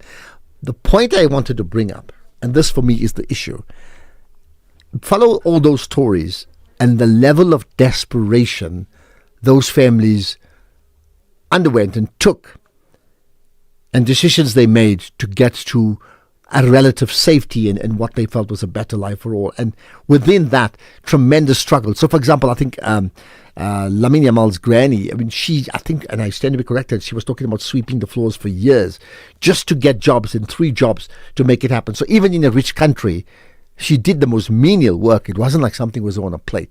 But what's my bottom line to this? Which is what I've said, which is no way saying we must open the floodgates to South Africa, not at all. What I have said is, when we talk about immigrants, just be aware of the human story and the level of desperation immigrant families have to endure and the risks they take to move to whichever country. It's not South Africa, any country in the world. 5:30, news headlines. Here's Greg House. In the headlines, police near Potchefstroom in the northwest have opened an inquest docket after a shack fire claimed the lives of 3 girls and 2 boys at an informal settlement. The High Court's granted a forfeiture order related to assets held by the alleged Hangwani Maumela syndicate. And Andy Burnham's become Britain's 7th Prime Minister in 10 years. More on that story and other news at the top of the hour. Outsurance is in the business of saving you money on your car insurance premium. If they can't, ask for 500 Rand. SMS out to 30754. That's out to 30754. SAFM, guiding you through the rush hour traffic. It's a busy one coming out of Pretoria today. Eski and Patlele from Rubberstad all the way through to about the Patco depot. Very, very slow going on that run through. The mighty Mawapani Highway queuing up at Block XX if you're on your way in towards Shoshangube. Heading up the R80, that is jammed up. Issues on the N1 North near Allendale. It looks like a broken down vehicle. Traffic's very heavy. Mike 1 from Sandton, N1 from Ravonia, N3 getting up from Limbro Park. That run into Buccleuch for a turn up through Midrand. Very heavy. A lot of traffic on that route today as well. The N12, a crash at Atlas Road if you're heading from Boxburg, Jet Parkside, home to Benoni. That's slow. R21, Ritfontein Road, still no lights by East Rand Mall, so that run into Boxburg gets heavier as well as you go down in towards that faulty light. And the N12 through Uncle Charlie's heading into Debcliff, direction Soweto. Very slow going that side as well today. Into Pietermaritzburg with traffic staying very heavy through Ashburton on your way to Market Road. There is a breakdown in amongst all those roadworks just north of Linfield Park is where you'll pick up that delay today. Durban's Umgeda Road to Springfield Park is slow. More delays the other side as you pick up the M19 through the roadworks at Reservoir Hills. There's also just been a crash on the N2 South after the Mshlanga exit, so traffic coming through from Sabaya starting to backlog into that one. And Cape Town today, major delays getting home to Tableview. It all starts with the traffic lights out Marine Drive at Dolphin Beach. That traffic's all the way back into Pardon Island, forcing extra pressure along the Kuberg Road through Milnerton and up towards Bloberg Road. Pressure on the Plattercliff Road, and behind that the N7 North to get off at Plattercliff to turn down the Kuberg Road, all backed up. And the roadworks that side on the N7 North at Malabongwe still there. That's heavy as well as you hit that single lane. With your traffic update, I'm Rob Byrne. Thanks for that, Robin. Remember, we all get insurance for the moment something goes wrong, isn't it? And when it does, well, you need the peace of mind of knowing your claim will be handled fairly. Outsurance keeps outperforming. The Ombudsman, an independent body that rules on complaints, confirmed in their 2025 annual report that Outsurance had the lowest overturned ratio of complaints received. So, question, why would you want to be insured with anyone else? Get a quote and switch today. Case of switch on, right? Call 086 00 60 000 or visit outsurance.coza. Licensed insurer and FSP, T's and C's and information online. Outsurance will go out of their way to try and save you money on your car insurance. If they can't, ask for 500 Rand. SMS out to 30754. That's out to 30754. This is SAFM Sports with Tuming Khapele. Well, to me, you have the politics of football at FIFA, but you also have the politics of football in South Africa, and it's hotting up. Tell me about it. Yeah, definitely focusing on the South African Football Association, and Vice President Bennett Bailey has confirmed that as the SAFA Cape Town region, they have submitted documents to FIFA to report and investigate several irregularities at SAFA. Speaking to the media just shortly after the launch of Amazulu President Sandile Zungu's SAFA presidency campaign this past weekend, Bailey has clarified what they are asking FIFA to investigate. He says that with the number of irregularities that are allegedly happening in the regional elections leading up to the 12th of September elections, FIFA must decide if there's some foul play at work. Last in December, it was widely reported that the whole of the Western Cape support Danny Jordan for a fourth term. I think you all know that. I'm from the Western Cape. There's no ways that I've supported that. When we got to our elections, we saw there's interference in the South Cape Town elections, and we speculated where it was coming from. But we didn't really worry about it because we know we got the majority support. We do not worry about Chihuahuas. We leave Chihuahuas, let them run around. So when we got to our elections, it was still only one person that's going to run for a fourth term. And we said, no, this is not what South African football need. They need change, and they do not just need change of face. They need change of direction. They need change of a football philosophy. That is what we need, and we need emphasis. Now, to get emphasis, you need change. And the same person doing the same thing over and over and again and expect a different result is not going to work. So, in the absence of that, I raised my hand. I said, I'm available. I'm going to lead the South African Football Association because I'm leading the biggest district of football in the country with 134,000 members, and we are successful. Financially, organizationally, we are successful. So I can bring that experience over And those lessons learned to the national body, it is not something which is new. I've served in other national bodies, so this is nothing new. But then, when Zandile Zungu raised his hand, I said, that is a man I can follow. Meanwhile, New Young Africans SC head coach Manqoba Mngqithi has raised concerns about a potential coaching brain drain in South African football. Mngqithi, who is appointed this month by the Tanzanian Giants, is the third South African coach in East Africa after Fadlu Davids and Steve Barker, with Rulani Mokoena also working in North Africa at Pyramids FC. Now, the former Mamelodi Sundowns and Golden Arrows mentor says that while overseas opportunities are valuable for individuals, the PSL risks losing local talent if too many homegrown coaches depart. Elsewhere, Spain's World Cup winning team have officially arrived home. The 11 players were first welcomed by the Spanish royal family and Prime Minister Pedro Sanchez. After that, they traveled through central Madrid on an open-top bus so fans can celebrate with them. And then they are going to arrive at Lebel Square, where there will be a special celebration with the players. The square is a traditional gathering place where Spain's national teams and their fans celebrate major sporting victories. In rugby, the junior Springboks returned home today to a hero's welcome after retaining the World Rugby Under-20 Championship with a 16-5 victory over France and Georgia. SA Rugby President Mark Alexandra hailed the team's courage, discipline and skill, saying their back-to-back titles highlight the strength of South Africa's rugby pipeline. The Junior Boks also won the crown in Italy last year, beating New Zealand in the final. In netball, Johannesburg's senior netball team is chasing history at the SPA National Netball Championships, aiming for a record-extending 5th consecutive title. Now, the tournament takes place from the 5th to the 11th of August at Stellenberg High School in Cape Town, returning to its traditional August slot during Women's Month. Here's Johannesburg's head coach, Dr. Elsia Jordan. We fought 4 times now in a row, Charles, so it's quite special for us. We're going down as reigning champions. I always say you never defend anything. It's a new year, it's new teams. So we are the reigning champions, and we've been that for the last 4 years. So if we have a good tournament, it will be our first attempt to try and win it.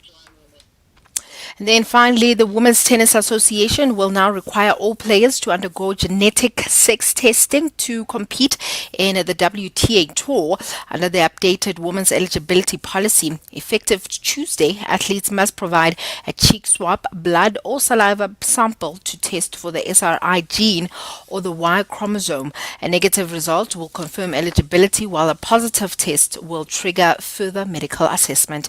With that said, it is a wrap from my side. Okay, and I still ask the question, was Donald Trump there with the Spanish team on their open bus tour home? Because he was part of the team yesterday. All right, thanks for that, Tumi. More from Tumi tomorrow.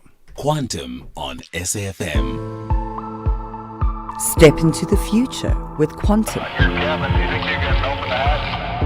The radio show that goes beyond the headlines to explore how you can evolve, adapt, and thrive in times of rapid change.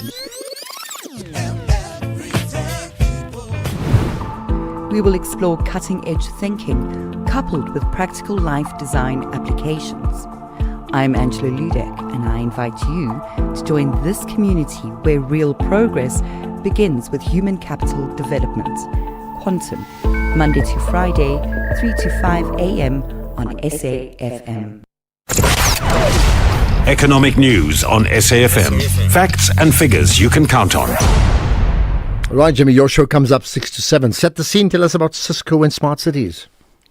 Good afternoon, Ashraf. Good afternoon to the listeners. Cisco, a company listed in the United States, announced today that they have entered into a partnership with Jozi My Jozi to uplift South African communities and particularly focus on smart cities. We're looking at across 40 communities and smart city opportunities here. We're going to be taking a look at this in a bit more detail because it seems quite interesting that US-based companies continue to invest in South Africa despite our interesting relationships diplomatically with the United States. So I thought we'd take a look at that and see if those diplomatic relations have anything to do with the business side of the conversations that are taking place.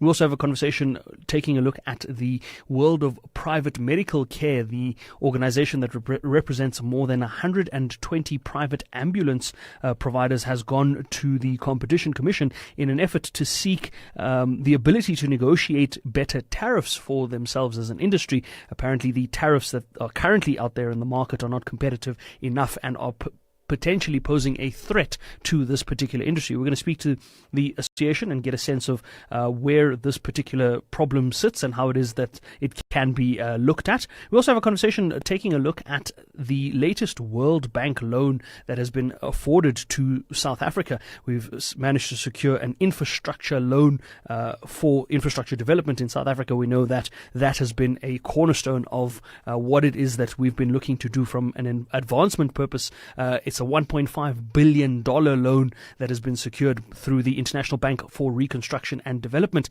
the lending arm of the World Bank Group. So we're going to take a look at that and see if we can make sense of that particular financing. Then we have a conversation with the team at Nedbank Private, taking a look at their offering to their clients and to the market and how it is competitive against other private banking offerings. And we wrap up the show with a personal finance segment as we do every other Monday. We're going to be diving into matters of personal financial growth, particularly where it relates to wealth creation and wealth management. We're going to see if we can make sense of that and how it is that South Africans can potentially unlock that. Before those conversations, though, a sense of some of the market movements throughout the day.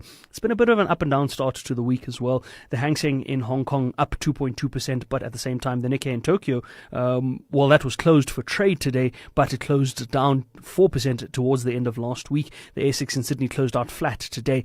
European markets also a bit of a mixed bunch. The FTSE in London down more than 0.5%, but the CAC 40 in France up 0.1%. US markets, the Nasdaq is up 0.5%. The S&P is up almost 1/3, but the Dow Jones is down 1/3. Local markets, resource stocks were down 1%, industrials down 0.18%, financials down 0.69%. The top 40 down 0.6%, the All-Share down 0.58%. On the commodities front, the oil price touched $90 a barrel. As it currently stands, it is just off of those levels at around, I believe it's $86, $87 a barrel when I last had a look a little earlier on. So coming back off of those $90 a barrel levels, markets are really concerned. Yeah, we're about $86.80 a barrel at the moment. The platinum pricing still above 1,600. Palladium still $1,260 odd. The gold price $4,011 a fine ounce. It's still above 2.1 million rand per kilogram of gold, but that has been under a bit of pressure of late. We're going to look at these and other resource stock movements. I've got Gary Boyson of Rand Swiss on markets. I want to get his thoughts around US earnings season, around the commodity price movements, and more importantly around the Monetary Policy Committee meeting that takes place this week from the South African Reserve Bank, and whether or not we will get an interest rate cut, an interest rate hold, or another interest rate hike. Those conversations, of course, after the 6 p.m. news. For now, Ashraf, back to you. Okay, perfect. Enjoy your show, 6 to 7, followed by Sport, 7 to 8. I just wonder what Michael will be talking about tonight. SAFM. Prime time all day long.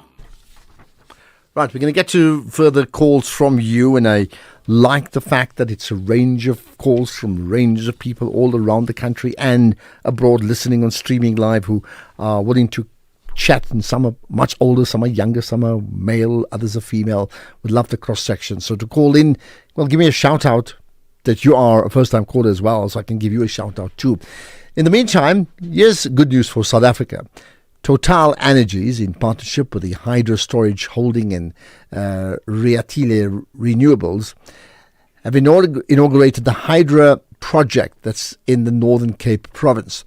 What does this mean? What are the implications? Magali Pailie, the Managing Director of Total Energy South Africa, thanks for joining us on the National Pulse. Thank you very much. Thanks for letting me on here. Thank you. Of course, I mean, we particularly delighted that through your company, I mean, very much a French global company, is able to impact South Africa. So tell me more. What's the plan? Well, South Africa is an important country for TotalEnergies for two reasons. Because we are deploying our strategy that is anchored on two growth pillars.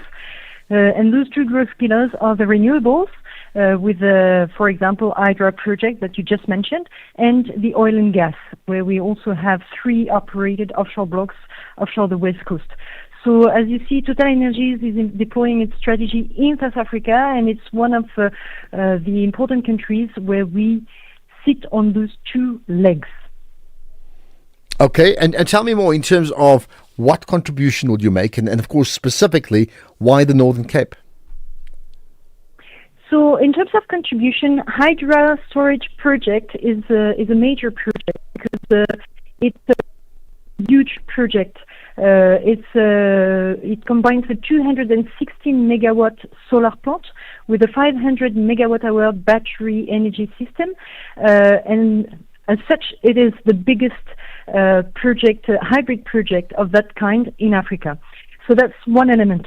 The second element is it will provide firm power for 200,000 households in South Africa from 5 in the morning until 9:30 in the evening. And the third element that makes it a very important project is that it is anchored locally. So indeed, it's in the Northern Cape, in the DR area, and it has provided lots of jobs in the construction phase, and will continue to provide economic support, economic development projects in the area of DR in the Northern Cape. Okay, how do you think, let's say if we talk to you in a few years' time, what would you be telling us then in terms of how that will change the terrain, but effectively make lives easier for many people? Sorry, can you repeat the question? I was saying, if we chatted in a couple of years' time, what would you tell me how this collaboration will change the landscape, right, and therefore make lives easier to live for many people in the country? Yeah, sure. So first, again, the important thing is that it will supply renewable power to 200,000 households. So that's the first element.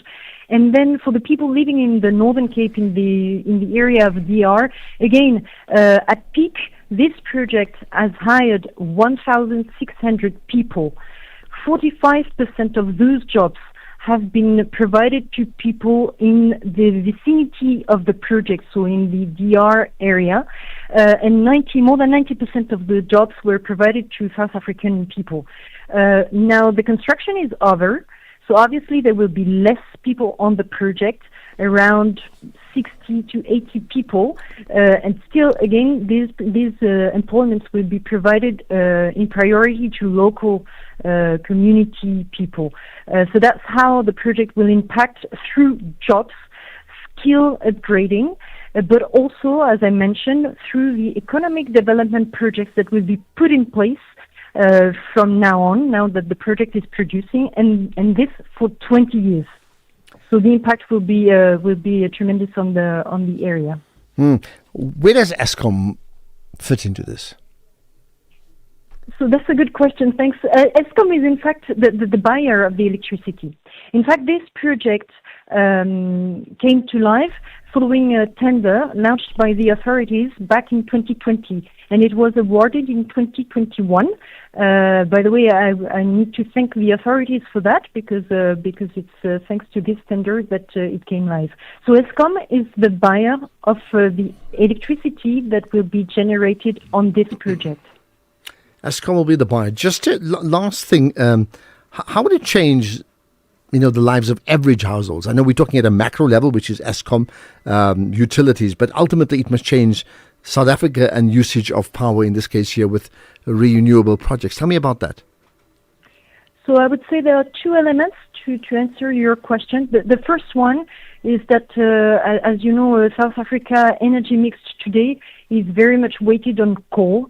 So having the renewable booming in South Africa is a plus, as you will decarbonize the energy mix. So that's the first element. It will change the life of people because it will decarbonize the energy that they will consume. The second element is that, as I mentioned previously, this project was awarded following a tender. So I would say it was the best out of many competitors in terms of two criteria. One was the tariff, and two was the economic contribution that this project was to create around it. So that's the two things I would mention. We like that. Magali Palier, the Managing Director of Total Energies Southern Africa, thank you for your input and best wishes with that project with regard to the hydro storage holding and Riatile Renewables. Sounds fascinating indeed out in the Northern Cape. This is the National Pulse. Enough space to get it up and over and get the tips. The countdown is on. On Sunday, 26 July, Kaizer Chiefs take on Zimbabwe's champions, Scotland FC. It's just wide. At the Royal Bafokeng Sports Palace in the 2026 Toyota Cup. Don't miss a single second of the action when the two giants of African football lock horns. Kaizer Chiefs versus Scotland FC, live on SABC 1, SABC Plus, and SABC radio stations on Sunday, 26 July at 2:30 p.m. Rest point for Kaizer Chiefs. Grab your tickets now at CompuTicket for only 100 Rand. SABC Sport is the official broadcaster of the 2026 Toyota Cup. For the love of the game. Pedestrians, winter days are shorter. That means more walking in the dark. If drivers can't see you, your life is at risk. Wear bright or reflective clothing, add reflective strips to your school bag, and use a flashlight when walking at night. Walk in groups where possible. Being visible is not just a choice, it's your protection. Be bright, save your life this winter. This message is brought to you by the National Department of Transport. His speeches inspire a nation. Never, and never again. His values continue to guide it. His legacy belongs to us all. Throughout Mandela Month, experience the voices, the memories, and the conversations that keep Madiba's legacy alive. This is SAFM, where South Africa remembers, reflects, and looks forward together. Annual Mandela Day in our honor.